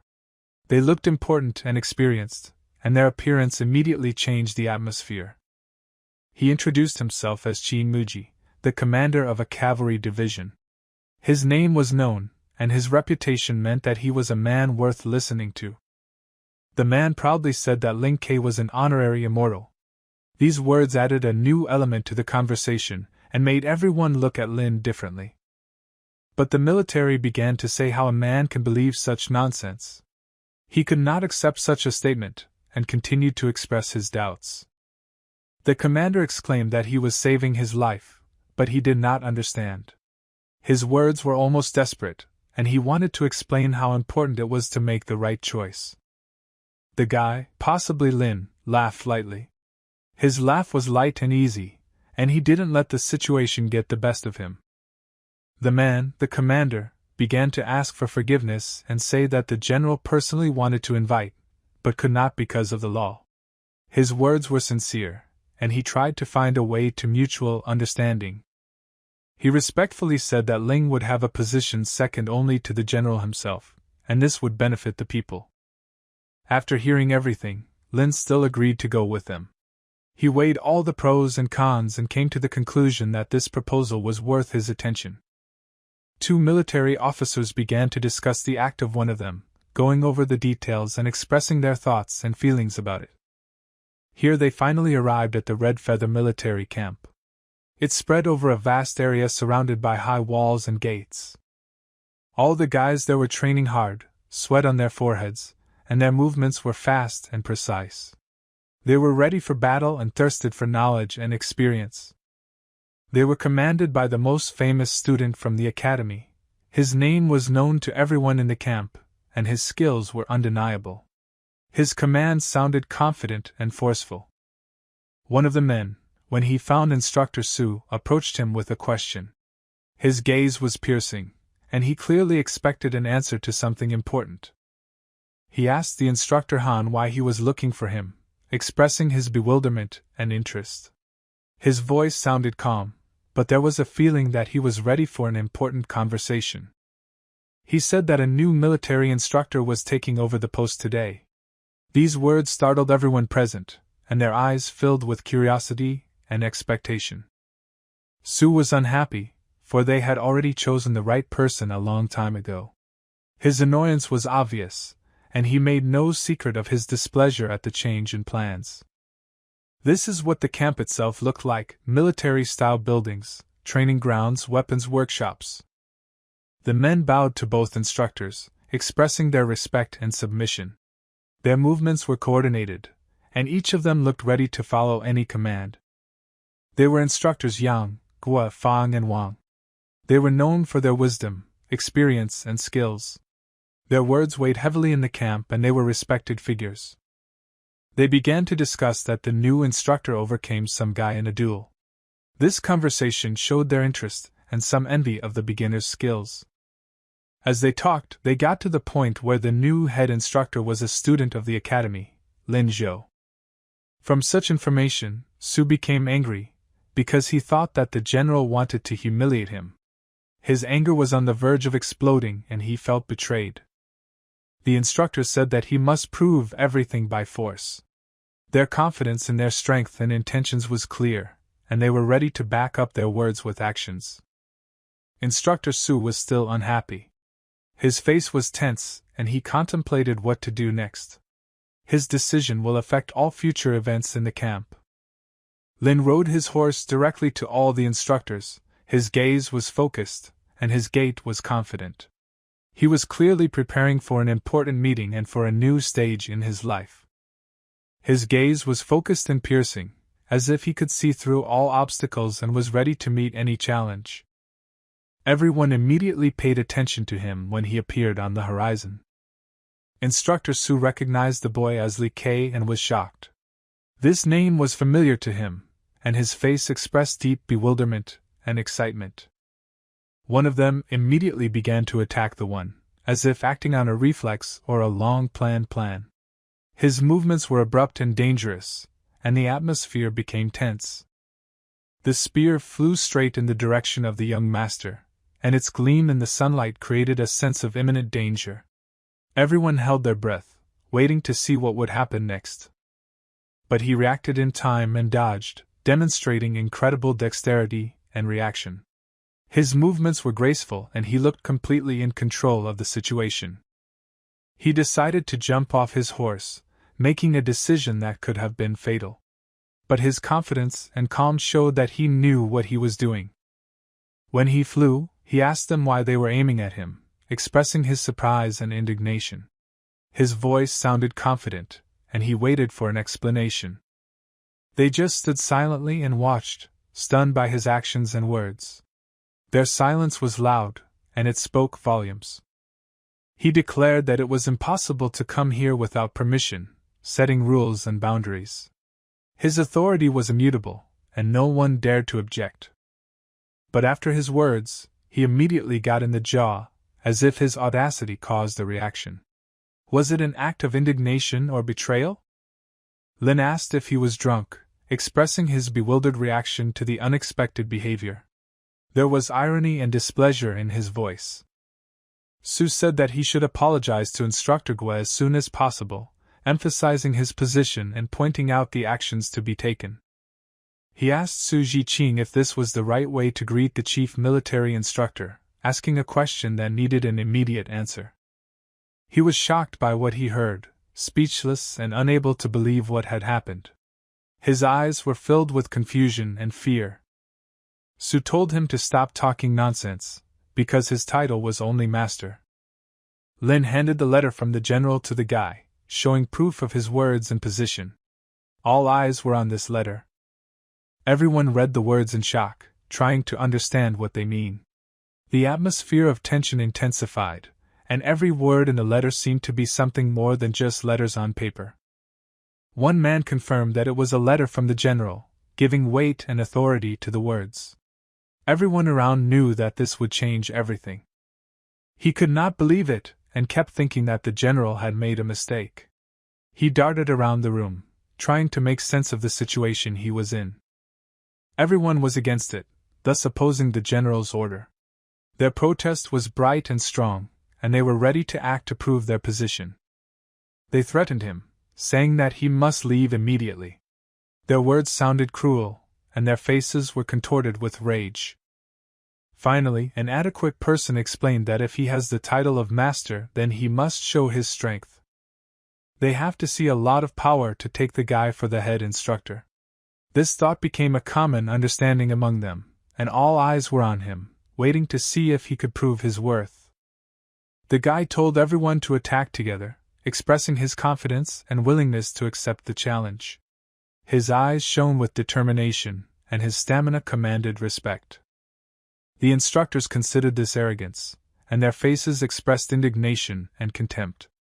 They couldn't believe he dared to challenge them and were ready to prove him right. They underestimated the guy so much that they even thought that he would die. These thoughts were expressed in their looks, full of contempt and doubt in his abilities. Lin decided to attack first if they didn't want to. He stepped forward, showing initiative and willingness to take the lead in this situation. Some of them used a fire strike, trying to stun the guy with their splendor and strength. The flame flared up, and the room momentarily lit up with its heat. But the young master repelled all attacks with one blow, showing amazing strength and dexterity. His movements were elegant, and he controlled the situation without apparent effort. Some instructors flew off to one side, unable to resist his might. Their bodies hit the walls and they fell, trying to pull themselves together. Someone completely different with pain, screaming in surprise and pain. These screams cut the air, and the atmosphere became even more tense. Instructor Su was amazed at such strength, and his face showed surprise and admiration. He began to understand that the guy could really be the main instructor. Lin stated that their level was not high enough, criticizing their skills and making it clear that they were not worthy of his attention. He decided to fire them all, pronouncing this as a sentence. His decision was final and he had no intention of discussing it. Su intervened and asked with what fright he dared to fire, expressing his rage and rejection of this decision. His voice was loud and he demanded an explanation. Then a general appeared and said that he dared to do this because he was the chief instructor. He was angry, and it was evident from his frowning face and menacing look. All instructors greeted the general in their usual posture, thus expressing their loyalty and respect for the high command. The general was outraged that they were outraged by the new chief instructor's order. Everyone felt embarrassed and lowered their heads, realizing their mistake. They felt like schoolchildren caught in disobedience, and each of them tried to avoid the general's piercing gaze. 2 military men guarded the general's place, standing with full attention and readiness to act at the slightest threat. Their uniforms were impeccable, and their faces expressed severity and determination. The general was embarrassed by the incident and proposed a banquet, but it was cancelled. He tried to ease the awkwardness of the situation by emphasizing his willingness to compromise and respect for his subordinates. Lin said that he would decide everything himself, and wanted to calmly leave the army whenever he wanted. The man agreed, because it was fair. His eyes met Lin's, and it was clear that he appreciated honesty and openness in this matter. That insolent fellow is now on his knees, humiliated and dazed by the rapid change of events. His face was pale, and his eyes expressed fear and incomprehension. They decided to show it to the young master, but he said to act in accordance with the law. His punishment was 100 strokes of the batoga. This harsh measure was taken to highlight the seriousness of the wrongdoing and set a precedent for others. The military lined up in front of Lin, ready to carry out his orders. Their hands were tightly clenched, and their faces expressed determination to fulfill their duty, despite the cruelty of the punishment. He taught them the dragon scale technique and said that they could only teach others when they themselves achieved mastery. All together declared that they had heard the instructor, expressing their readiness to follow his instructions. Everyone in the camp went about their business, absorbed in daily tasks and duties. The general was walking with Lin and praising his individual approach to each student, but suddenly there was a cry that someone wanted to see the general. He sent one of the guys to check. Quick and decisive action was his style, and he didn't want to waste time thinking. And he immediately went in that direction, realizing the importance of his mission and not wanting to linger. Lin was wondering who it was, and his eyes followed the departing guy. He felt that this could be the beginning of a new and important development. The camp continued to do its business, despite the sudden events. Discipline and routine duties remained important, even in the face of uncertainty. The sent guy came back and said that Instructor Gui came with someone. Several silhouettes appeared on the horizon in the distance, their outlines faintly distinguishable in the twilight. They were slowly approaching. The general stood frozen in anticipation as they approached. As soon as the silhouettes became visible, the older man greeted the general of the Red Feather Army with an elaborate and solemn ritual of greeting. The general returned the salute with all due seriousness and respect, emphasizing his role as leader and protector of his men. He was a senior instructor, known for his exploits and respected by the general's entire army. His name was associated with wisdom, courage, and selflessness. The general, smiling, said that he could not forget him and remembered their joint days on the battlefield, where they shared the joys of victories and the bitterness of defeats. The senior instructor, however, began to talk about more disturbing things. He explained that for some reason his nephew was fired without explaining anything. The man continued by explaining that he was kicked out due to ignorance, but also wrote a letter of recommendation. But the senior instructor didn't want to give up so easily. He hinted with strength and determination that there would be no more peace between the army and the Bailin school. The general responded with dignity, stating that the instructor's nephew did not show proper respect and behaved provocatively. Then the wise instructor, without yielding, declared that the general himself did not follow the laws, since he had invited an unknown guy to such an important position. The old man continued by saying that he wanted to challenge the new chief instructor to a fight. The general wanted to protest, but his words stuck in his throat. He understood that the situation was becoming more complex and dangerous, and he needed to proceed carefully. But Lin, young and courageous, was ahead of him, and said that the old instructor was too weak to challenge. The man was even more boiled after such words. His face turned red with rage and he stood up, ready for a confrontation. The general turned to the younger Gui, trying to pacify the situation, and asked to take his uncle away. His voice was calm, but there was anxiety in it. But the younger Gui refused and also asked the general not to interfere. He stood his ground and showed steadfastness by supporting his relative. The general turned to the guy, looking deeply into his eyes, and said that he did not have to participate in this. The guy replied with steadfastness, saying that since they want trouble so much, they will get it from him. A former instructor, a man with a certain life experience and wisdom, called Lin too stubborn and uncompromising, which put him in a separate category of people. Immediately, without the slightest delay, attacks began in the direction of the guy. Criticism and indignation fell upon him like an avalanche, leaving no chance for retreat. Alien hands, invisible and cold, were reaching out to strike, wanting to harm and humiliate, as if in a ruthless battle without rules. One of them seemed to be right next to his face, so close that he could almost feel her touch, the breath of anger and aggression. Senior Gui, experienced and wise, began to rejoice, expecting victory, anticipating the moment of triumph over his opponent. But his hand did not have time to touch the guy himself, suddenly stopping halfway, as if colliding with an invisible wall. He was already behind the old man and calmly declared that he was too slow, as if playing a game where he was always one step ahead. After that, Lin, with dexterity and calculation, struck from behind, surprising everyone with his determination and strength. The man began to cough up blood, pierced by pain and fear, realizing that victory was slipping from his hands. He was angry and began to accumulate all his strength, gathering for the last and decisive blow, in an attempt to turn the tide of the battle. His eyes turned red with anger, and a flame of hatred ignited in them that could not be extinguished by ordinary means. In the air, he held a huge piece of stone, as if the personification of his fury, ready to fall on the enemy at any second. But Lin did not move, standing still and contemplating his opponent like a rock against a storm.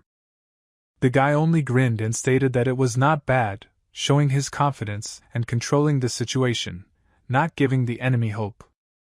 Under his feet were small pieces of that stone, broken and destroyed, symbolizing his superiority and skill. He easily overpowered the man's attack, reflecting it like a mirror reflecting rays of light, demonstrating his invincibility. He folded his hands behind his back and continued to simply stare without uttering an extra word, embodying calmness and unshakable confidence in his position. It was already blazing with fire, and its rage was becoming more and more uncontrollable, turning into a dangerous weapon, ready to explode at any moment. With great strength and fire, he sent the stone towards the young master, wanting to destroy him in an instant, but Lin remained unfazed. He seethed with anger, and his inner world became a volcano, ready to erupt a lava of emotions and desires aimed at defeating an opponent.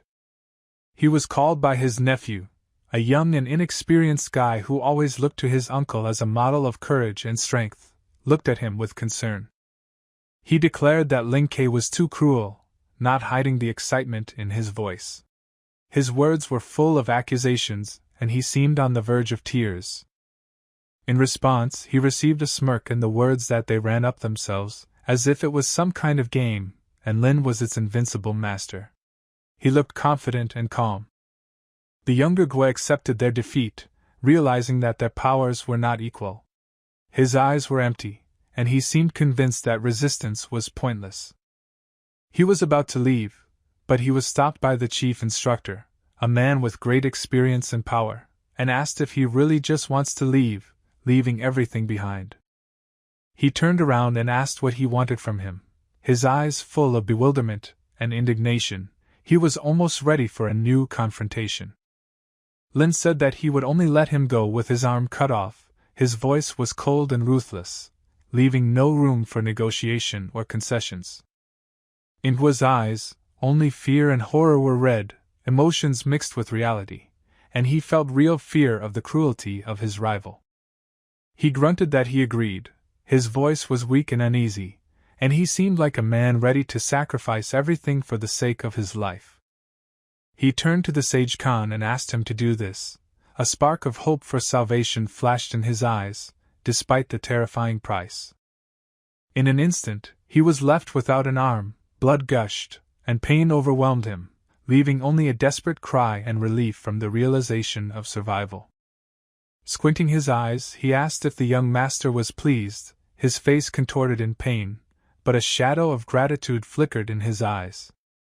He only said that he could go. His voice was calm and neutral, as if everything that happened was just a small thing in his life.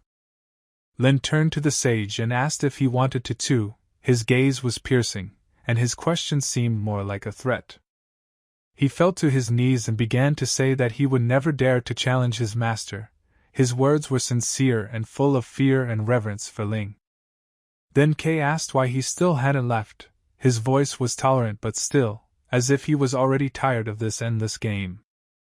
With his head down, he said he wanted to have a few words with Lin. His voice was quiet and hesitant, as if he was afraid to bring up an unpleasant topic.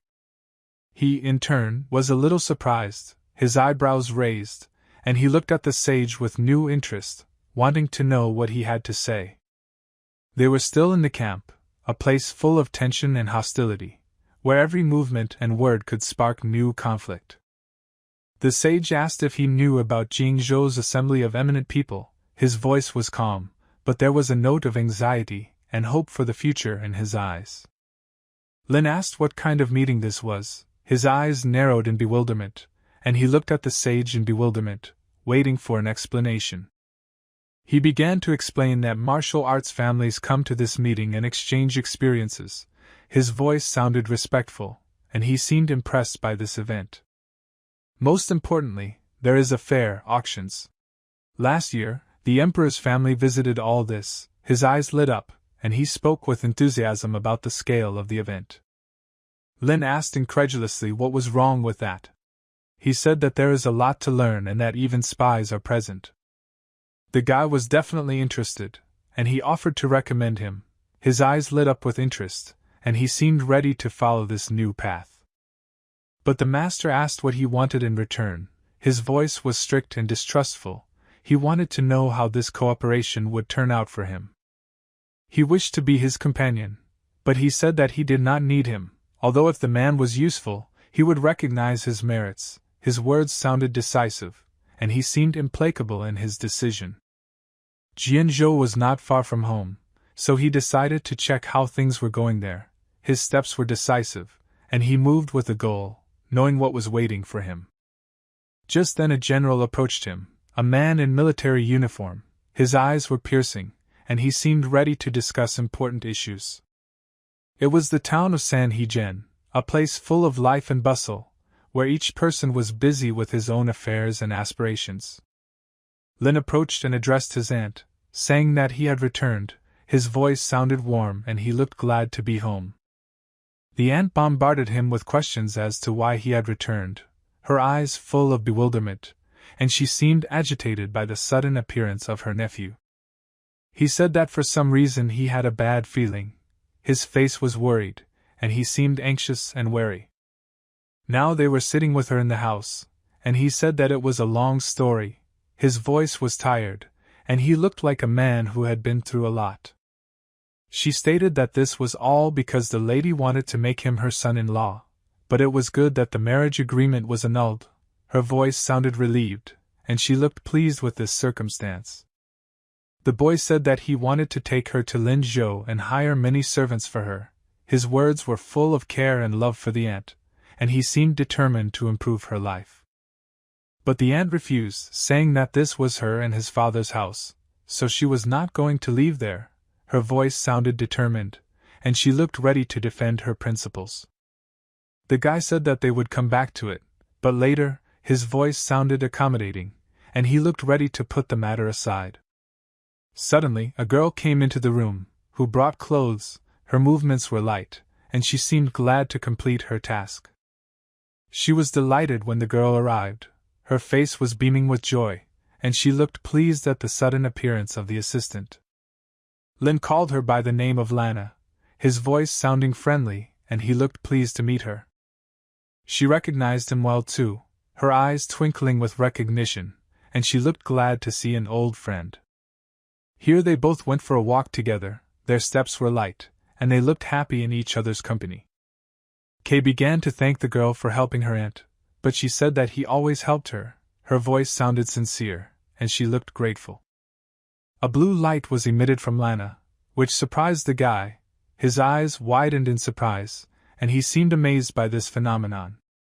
It was an aura of coldness that made her even more mysterious and attractive.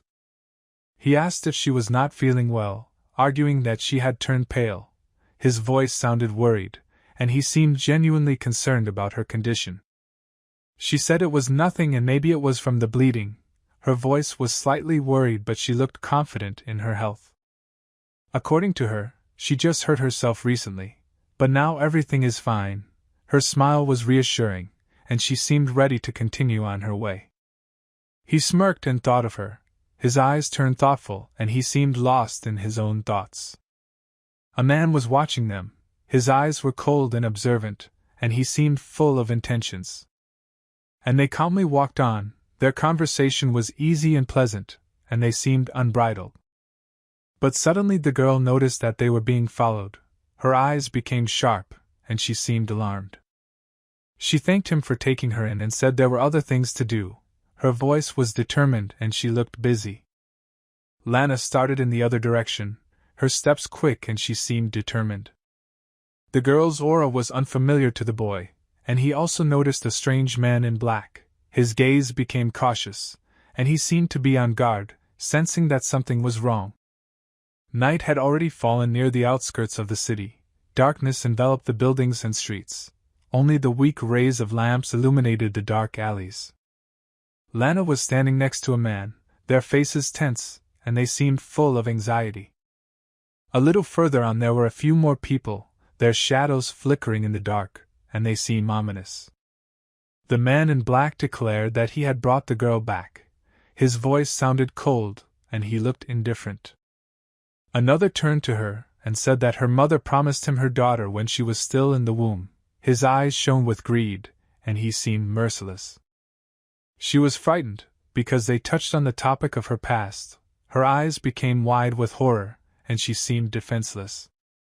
The old man turned to the girl and said that she should apologize to the leader Xiao. His voice sounded stern and he looked adamant. He got angry and ordered him to hit himself with the palm of his hand. His face contorted with rage, and he seemed cruel. He obediently obeyed the order. His movements were obedient, and he seemed weak-willed. The mysterious man whispered something to the leader. His eyes shone with cunning, and he seemed to know something important. Xiao ordered to kill this lover who returned. His voice sounded ruthless, and he looked determined. The girl screamed no, her eyes filled with despair, and she seemed ready to do anything to save her friend. The chief said with a smirk that she had finally spoken. His smile was malicious, and he seemed pleased with the situation. She was angry at the man. Her eyes were full of indignation, and she seemed ready to explode with rage. But still she had to fulfill his wish. Her eyes filled with tears, and she seemed broken. Suddenly, a voice from behind ordered the girl not to do this. The sound of the voice was determined, and he seemed determined to save the girl. Lana was surprised to hear Lin's voice. She called out to the guy. Then she told him to leave. Leader Xiao was happy with this arrangement. Lin Ke warned him and stated that he should not dare to approach his girlfriend. His voice sounded determined, and he looked ready to protect Lana at any moment. The man looked at the guy who was standing on the roof. His eyes were piercing and he seemed to be wary.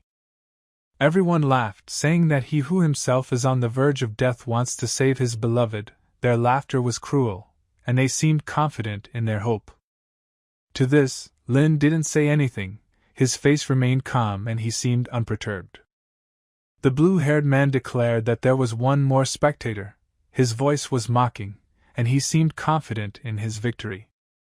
He again demanded that the girl obey his order. His tone was commanding, and he seemed implacable. Then he got up and walked over to her, stretching out his hands, saying that he had no time. His movements were quick, and he seemed to brook no delay. At this point, Kay intervened and stabbed him. His movements were lightning fast, and he seemed determined. He began to scream in pain. His face was contorted with anguish, and he seemed dazed. His assistant ran up to him. His gaze was full of concern, and he seemed wary. The young master was angry, because he warned him not to approach the girl. His face was red with anger, and he seemed furious. Xiao ordered to kill the guy. His voice sounded cold, and he seemed ruthless. Red-horned spirits began to appear, their outlines flickering in the dark, and they seemed ominous. They were called by his assistant. His movements were quick, and he seemed to be a skilled spellcaster. The ringleader declared that he could not cope with the ghosts. His smile was malicious, and he seemed confident in his superiority. The guy in his usual pose was standing on the roof. His stance was confident, and he seemed ready for battle. He thought he was scared. His eyes were contemptuous, and he seemed smug. But Lin stated that he also had artifacts.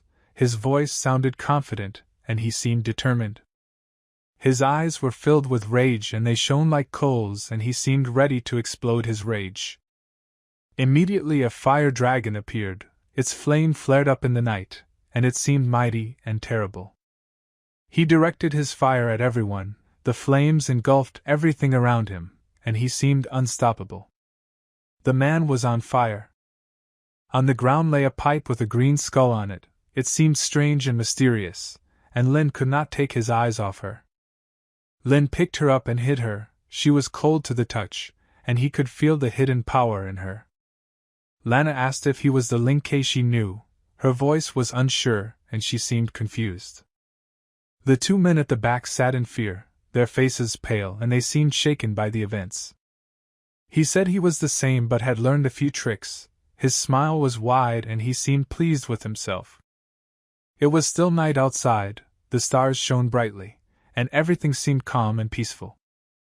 The girl began to talk about her past and was even afraid to imagine what would have happened to her if Lin had not come. Her eyes were full of gratitude, and she seemed relieved. He touched the girl's shoulder and said that there was nothing more to be afraid of. His gaze was gentle, and he seemed caring. He did it for a reason. The guy realized that they wanted to study her. It was her strength and aura. His face expressed determination, and he seemed ready to protect her. Lana said she wanted to return to her homelands. Her voice was firm and she seemed determined. She said that their family is from the ancient Shur family, but her grandfather does not want her to return. Her eyes were filled with regret, and she seemed upset. She exclaimed that she wanted to protect her family. Her face was on fire, and she seemed determined. The guy was glad that she understands that you can only rely on yourself. His look was pleased, and he seemed satisfied. So the day came, the sun rose, and everything became bright and bright. Auntie began to scold the guy for running away in the middle of the night, but he told her that he was with a friend. Her voice sounded stern, but caring. She said that she knew about his journey to the house of Lana and hinted at feelings. Her smile was familiar, and she seemed to be a wiser life. Today was an important day. The great-grandfather of the guy calls all the family members to the clan meeting. Everything around seemed tense and important. The guy was surprised to hear this. His eyes were wide open, and he seemed agitated. They gathered at the Lin K ancestral temple. The place was solemn and majestic, and they seemed ready for an important event. Auntie asked to go say hello to Grandpa. Her voice was soft, and she seemed loving and caring. The lad immediately went to do it. His steps were quick, and he seemed determined to comply with his aunt's request. Just then, 3 guys appeared. One of them was Lin K's second cousin older brother. Their glances were contemptuous, and they seemed ready for ridicule. They began to mock him, because he was leaving to woo Lin Zhou. Their laughter was loud and piercing, and they did not hide their contempt. The guy did not like these conversations. His face became serious, and he seemed unhappy. His so-called brother said to leave so as not to disgrace himself, because he belongs to another family. His tone was arrogant, and he seemed confident in his words. Lin stated that he was too weak to force him to leave. His voice sounded firm and he seemed unshakable. He got angry and said that in a meeting where they would talk about how to divide the land, there was no place for him. His eyes sparkled, and he seemed determined. There was fury in his eyes at the words that they wanted to take away his family's lands. He was clearly furious and ready to challenge. The other guy began to repeat the same thing, that he was no longer from their family. His tone was contemptuous, and he seemed insistent. He declared that he would look at those who dared to covet their lands. His voice sounded menacing, and he seemed ready to fight. 3 of them told him not to dare to enter the door. Their faces were contorted with hatred, and they seemed determined. Lin continued to look at his relatives. His gaze was calm and confident. He did not seem afraid. All 3 flew off in different directions, their faces expressing shock and horror at the unexpected attack. The guy did not hesitate and removed them from his path. His movements were quick and decisive, and he seemed invincible. They landed painfully on their backs, their moans were audible, and they seemed sick and humiliated. The second cousin began to shout that he was being beaten by an unknown person. His voice was full of panic, and he seemed frightened. Suddenly, an old man appeared and told them not to dare to shout in his ancestral temple. His voice sounded menacing, and he seemed full of authority. His gaze was angry, his eyes sparkled, and he seemed determined to restore order. He began to complain that this guy was Lin K and that he was trying to invade their temple. He turned to the guy and asked how he dares to get into fights when he did not appear for 6 months, but he was only interested in the issue of his land.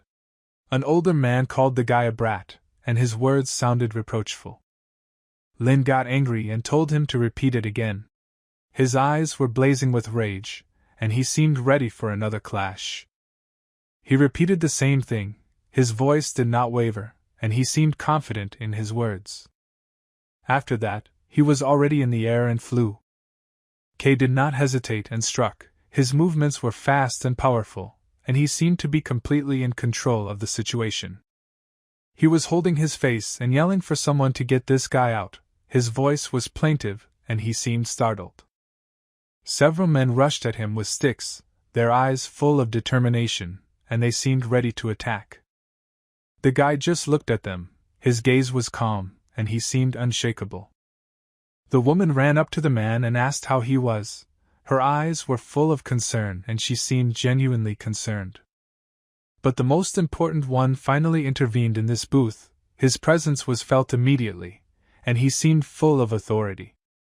It was great-grandfather. Everyone greeted him, their faces expressed respect, and they seemed respectful. Great-grandfather looked at his children, his gaze was penetrating, and he seemed to know everything. They began to say that the guy was a villain and he beat them, their voices sounded accusatory, and they seemed full of indignation. Then the aunt intervened and said that he should not rest on the advantage, since everyone saw how it really was. Her tone was confident, and she seemed resolute. Immediately, another woman intervened and said that some women weren't supposed to speak in Ling Temple. But the aunt asked that one, is she really not a woman? All this was finally stopped by the eldest. His voice was menacing, and he seemed determined to restore order.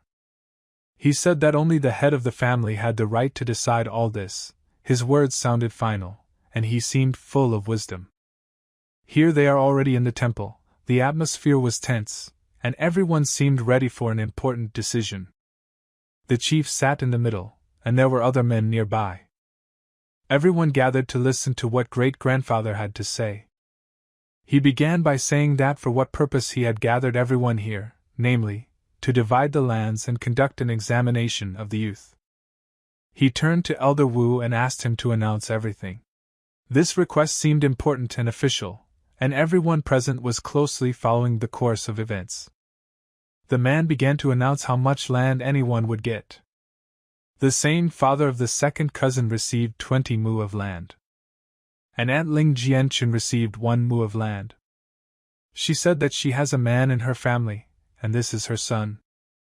But the nephews intervened and began to say that her son was the son-in-law of another family. She didn't know what to say. She seemed lost and confused, not knowing how to defend her position. The man said that for her 1 mu of land is already too much. His words were sharp and defiant, and he seemed confident that he was right. Auntie knelt down and addressed the elder, saying that her son was also his great-grandson. He calmly said not to do that, but simply said what she wanted to say. The head turned to Elder Wu and said that this was the wrong section.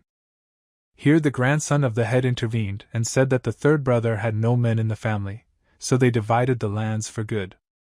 The chief said that he was right, but there was one but. She kept pleading, but Kay said that they should not beg. She told her son that she was very guilty before him and his father. She felt bad and hurt from it. The guy said that while he was here, no one would dare to take away their own house from them. One of the relatives told them to know their place and put their signatures. Lin did not become silent anymore. He said, if this land was transferred to them from his grandfather, he would not say a word, but how dare they dispose of the property bought with his father's money? His words sounded hot and determined, and he seemed ready to defend his rights. The uncle, being a direct participant in the events, again intervened in the conversation and, turning to the stranger, asked about the money and the motives for his arrival.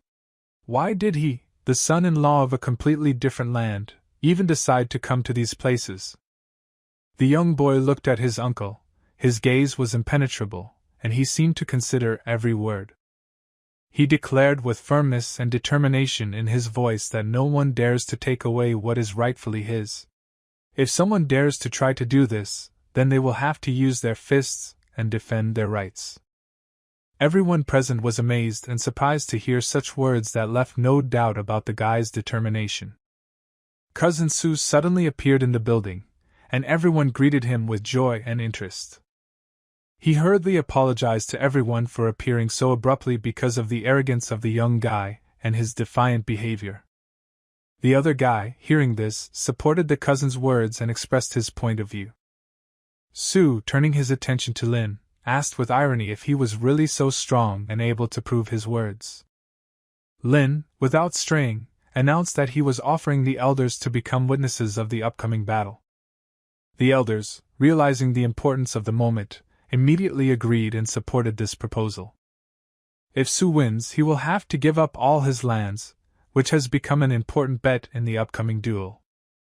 The same one, without hesitation, offered to go to the arena for competitions, where everything would be decided. Sue offered the condition that if he won, his lands would remain with him, and the entire family would admit they were wrong in the dispute. But he did not agree to this at all and expressed his dissatisfaction. Ling boldly declared that if his opponent lost, he wanted 1,000 mu of land. The uncle was angry and indignant, because all their lands, even taken together, would not be enough to collect 1,000 mu. Tom didn't care, his position was clear: the stakes should be high and non-negotiable. Some began to drive him away after such words, they were shocked by his insolence. The head of the family stated with gravity that Kay had to bet a lot of money in order for everything to be fair. The guy, without hesitation, asked if 1,000,000 vines would be enough, showing that he was ready to go to the end. They were deeply shocked to hear such a sum. As if blown away by the wind, their faces reflected distrust and amazement, because such a rate exceeded all expectations. It has been proven with close attention that the money is real, not fake. Experts confirmed their authenticity, which added weight to the whole challenge. After all this, Lin, confident in himself, asked if there were any among those present who wanted to fight him, expressing his willingness to join the battle. All relatives were shocked by the announced amount, because their lands are not even worth that much, and even the thought of such a rate seemed ridiculous. The sons of the guy's uncle, seized with excitement and the desire to prove their strength, caught fire with an irresistible desire to win this fight and declare themselves. He clenched his teeth, feeling the tension of the moment, and realizing that things had reached the limit, and there was nowhere to retreat. After some deliberation, he agreed to the fight, understanding all the responsibility and risks, but also believing that he was right. Others, noticing his determination, also agreed to fight, each in their own way feeling involved in this decisive duel. Sue, showing leadership qualities, decided to enter the battle first, thereby letting everyone know that he was ready to take on this challenge. Some of those present were worried about defeating Kay, doubting the ability of their fighters and fearing losses. Sue began to speak with pride that he was the Emperor's senior warrior, as if this should give him authority and influence in this dispute. But Lin said with displeasure that it was enough to talk, it was time to act, and there was no point in wasting time on empty words. He, without wasting time, began to strike, deciding to take the initiative in his own hands. But he received a powerful fist in the jaw, which was a tough answer and proof of the seriousness of Lin's intentions. Uncle was shocked by what he saw. His sons were also left amazed by this blow, realizing that their opponent was not joking. Lin, without losing concentration, turned to the elder and asked if he had documents for the land, showing that he was ready to go all the way and was not going to give in. They were shocked by his confidence and determination, realizing that this dispute had reached a completely new level, and there was no room for compromise in it. Lin sat in his office at his massive desk, surrounded by walls decorated with various pieces of art and books. There was confidence in his eyes. He said that they were joking and he needed to return the documents to the land. He will talk to the fifth elder, and the lands of his family will not be divided, but a piece of land will be taken from each family, and given to him. Lin bowed his head and asked with interest, was it just for fun that they wanted to beat him up? He was clearly upset, saying that the land document was the most valuable thing in his family. This is a legacy and he can't just take it away. There was concern in his voice. Lin paused to compose himself, then explained that he had placed a bet and lost it, and the lands now belonged to Lin. He tried to speak calmly. The guest became extremely angry and shouted that this was still his land. He began to reach for the documents with despair in his eyes, having lost control of himself. Lin used his strength to strike his arm. He acted quickly and decisively, making it clear that jokes were aside. A through-hole appeared in the guest's hand. The pain was so intense that he couldn't help but scream in pain. Lin looked at him with cold calm and asked why he wanted to steal the documents. There was something inexplicably stern in his eyes. His wife and son, standing nearby, saw everything that happened. Seeing his wound, they were worried about their father. Their eyes were full of fear and worry. The guy squeezed out with difficulty that Lin was very cruel. But Lin replied that this was just a small punishment, and if they were not his relatives, they would have been dead long ago. His words were cold and emotionless. They no longer dared to say anything else to the strong Lin. Fear and respect for him left them speechless. He went into his house. She asked him what should they do. After all, the uncles and elders will definitely not agree to end the conflict, and they probably will not be able to take these lands. But Lin replied not to worry, because she is now the mistress of large lands. At that moment, an elder approached the house. He asked if dear Lin Ke was at home. Lin's mother came out and looked at the elder with curiosity. She asked him what he wanted, a little wary of this unexpected visit. The elder replied that he just wanted to talk to Lin. Lin, hearing the elder's voice, left the house. He told his mother to prepare tea, adding respectfully that he would talk to his uncle. His words conveyed sincerity and a willingness to discuss important issues.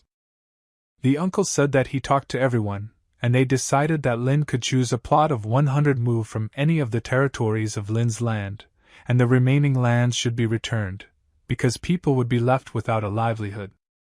He asked his uncle, didn't he want to leave his family without a livelihood? His voice was full of accusation. The uncle slowly said that his clan wanted to compromise, but Lin was stubborn and greedy. He continued, talking about his family's connections, which were not small, and if the matter was brought to the authorities, he was afraid that Lin would have nothing left. His words were serious, but there was no malice in them. Lin asked with a grin if the elder was threatening him with this. He added that he would be able to protect his lands and would not allow anyone to take them away.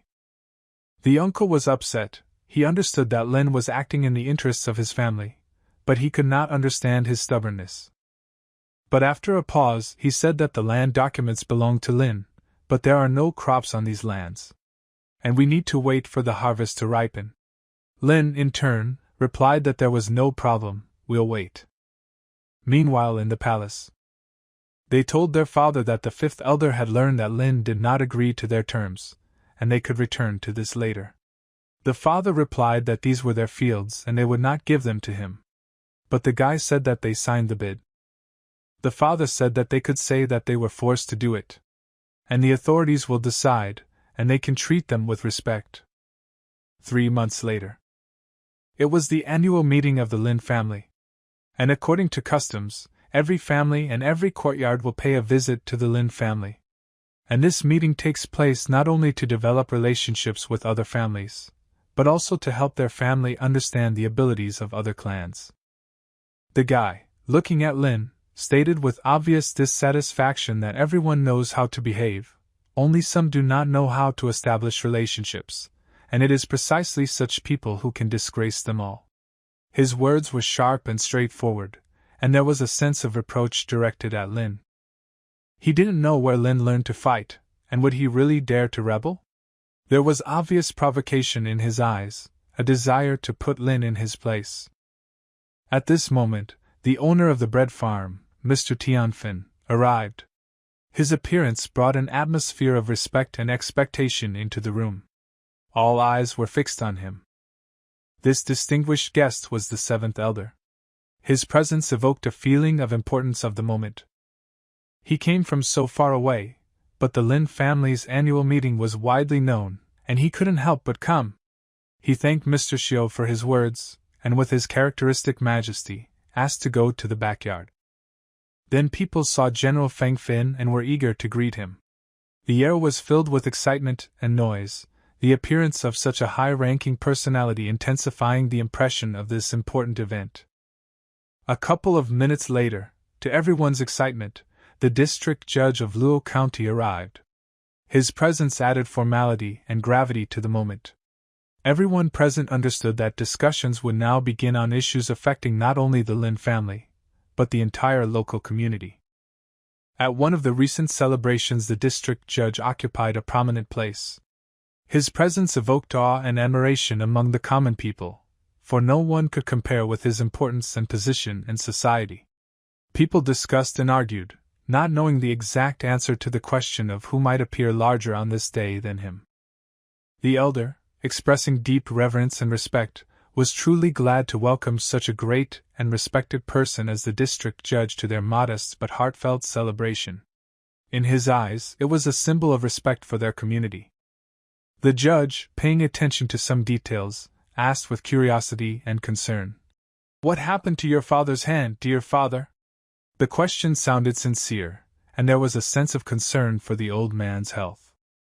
The guy answered calmly, but with some excitement, "I'll tell you about this later, dear judge, but now I need to go to the central hall and rest, because the day is not easy." His words were polite, but there was a hint of weariness in them. Whispers about Lena began to be heard among the guests of the holiday. People, looking at it, said with confidence that this time there would be an interesting and exciting show, especially because of the current situation with the division of land, which always causes lively discussions. One of the guys turned to Lin and told him that he shouldn't put himself so highly.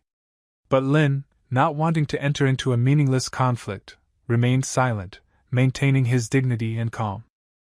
Another gentleman, dressed in expensive clothes, approached the crowd. His gaze was filled with confidence, and power was felt in his movements. One of those present asked, addressing the newcomer, "Who are you, dear sir?" The servant introduced him, saying with respect, "This was Mr. Duan, the head of the Eagle Gang from Linzhou. He came here specifically to visit Mr. Lin, and asks that you let him know about this." He spoke again, emphasizing the significance of his words. "The head of the Eagle Gang from Linzhou, Master Duan, has arrived. Everyone should know about this important event." The people from the Lin family were surprised that he came, since they and his family did not have close ties. However, they heard that this Eagle Gang is very influential and has power in the region. Approaching Mr. Lin, Mr. Duan bent down to show his respects. Lin was surprised by this behavior, his eyes widening in surprise. Mr. Duan, holding an ornate box in his hands, said that a lot of property income had come into Lin's name, all of which were exchanged for banknotes.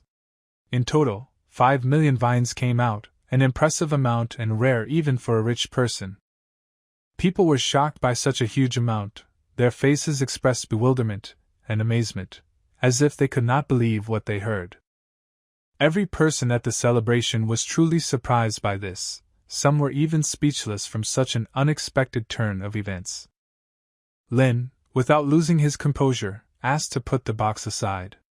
Mr. Duan listened to him, expressed his respects, and said that he was in a hurry to take his leave, since important matters awaited him. He was asked why, having come such a long way from Linzhou, he had not met anyone at all and was leaving? Duan said that he did not need this. He came here from Mr. Lin, seeing him was enough for him, and he needed to return to his duties.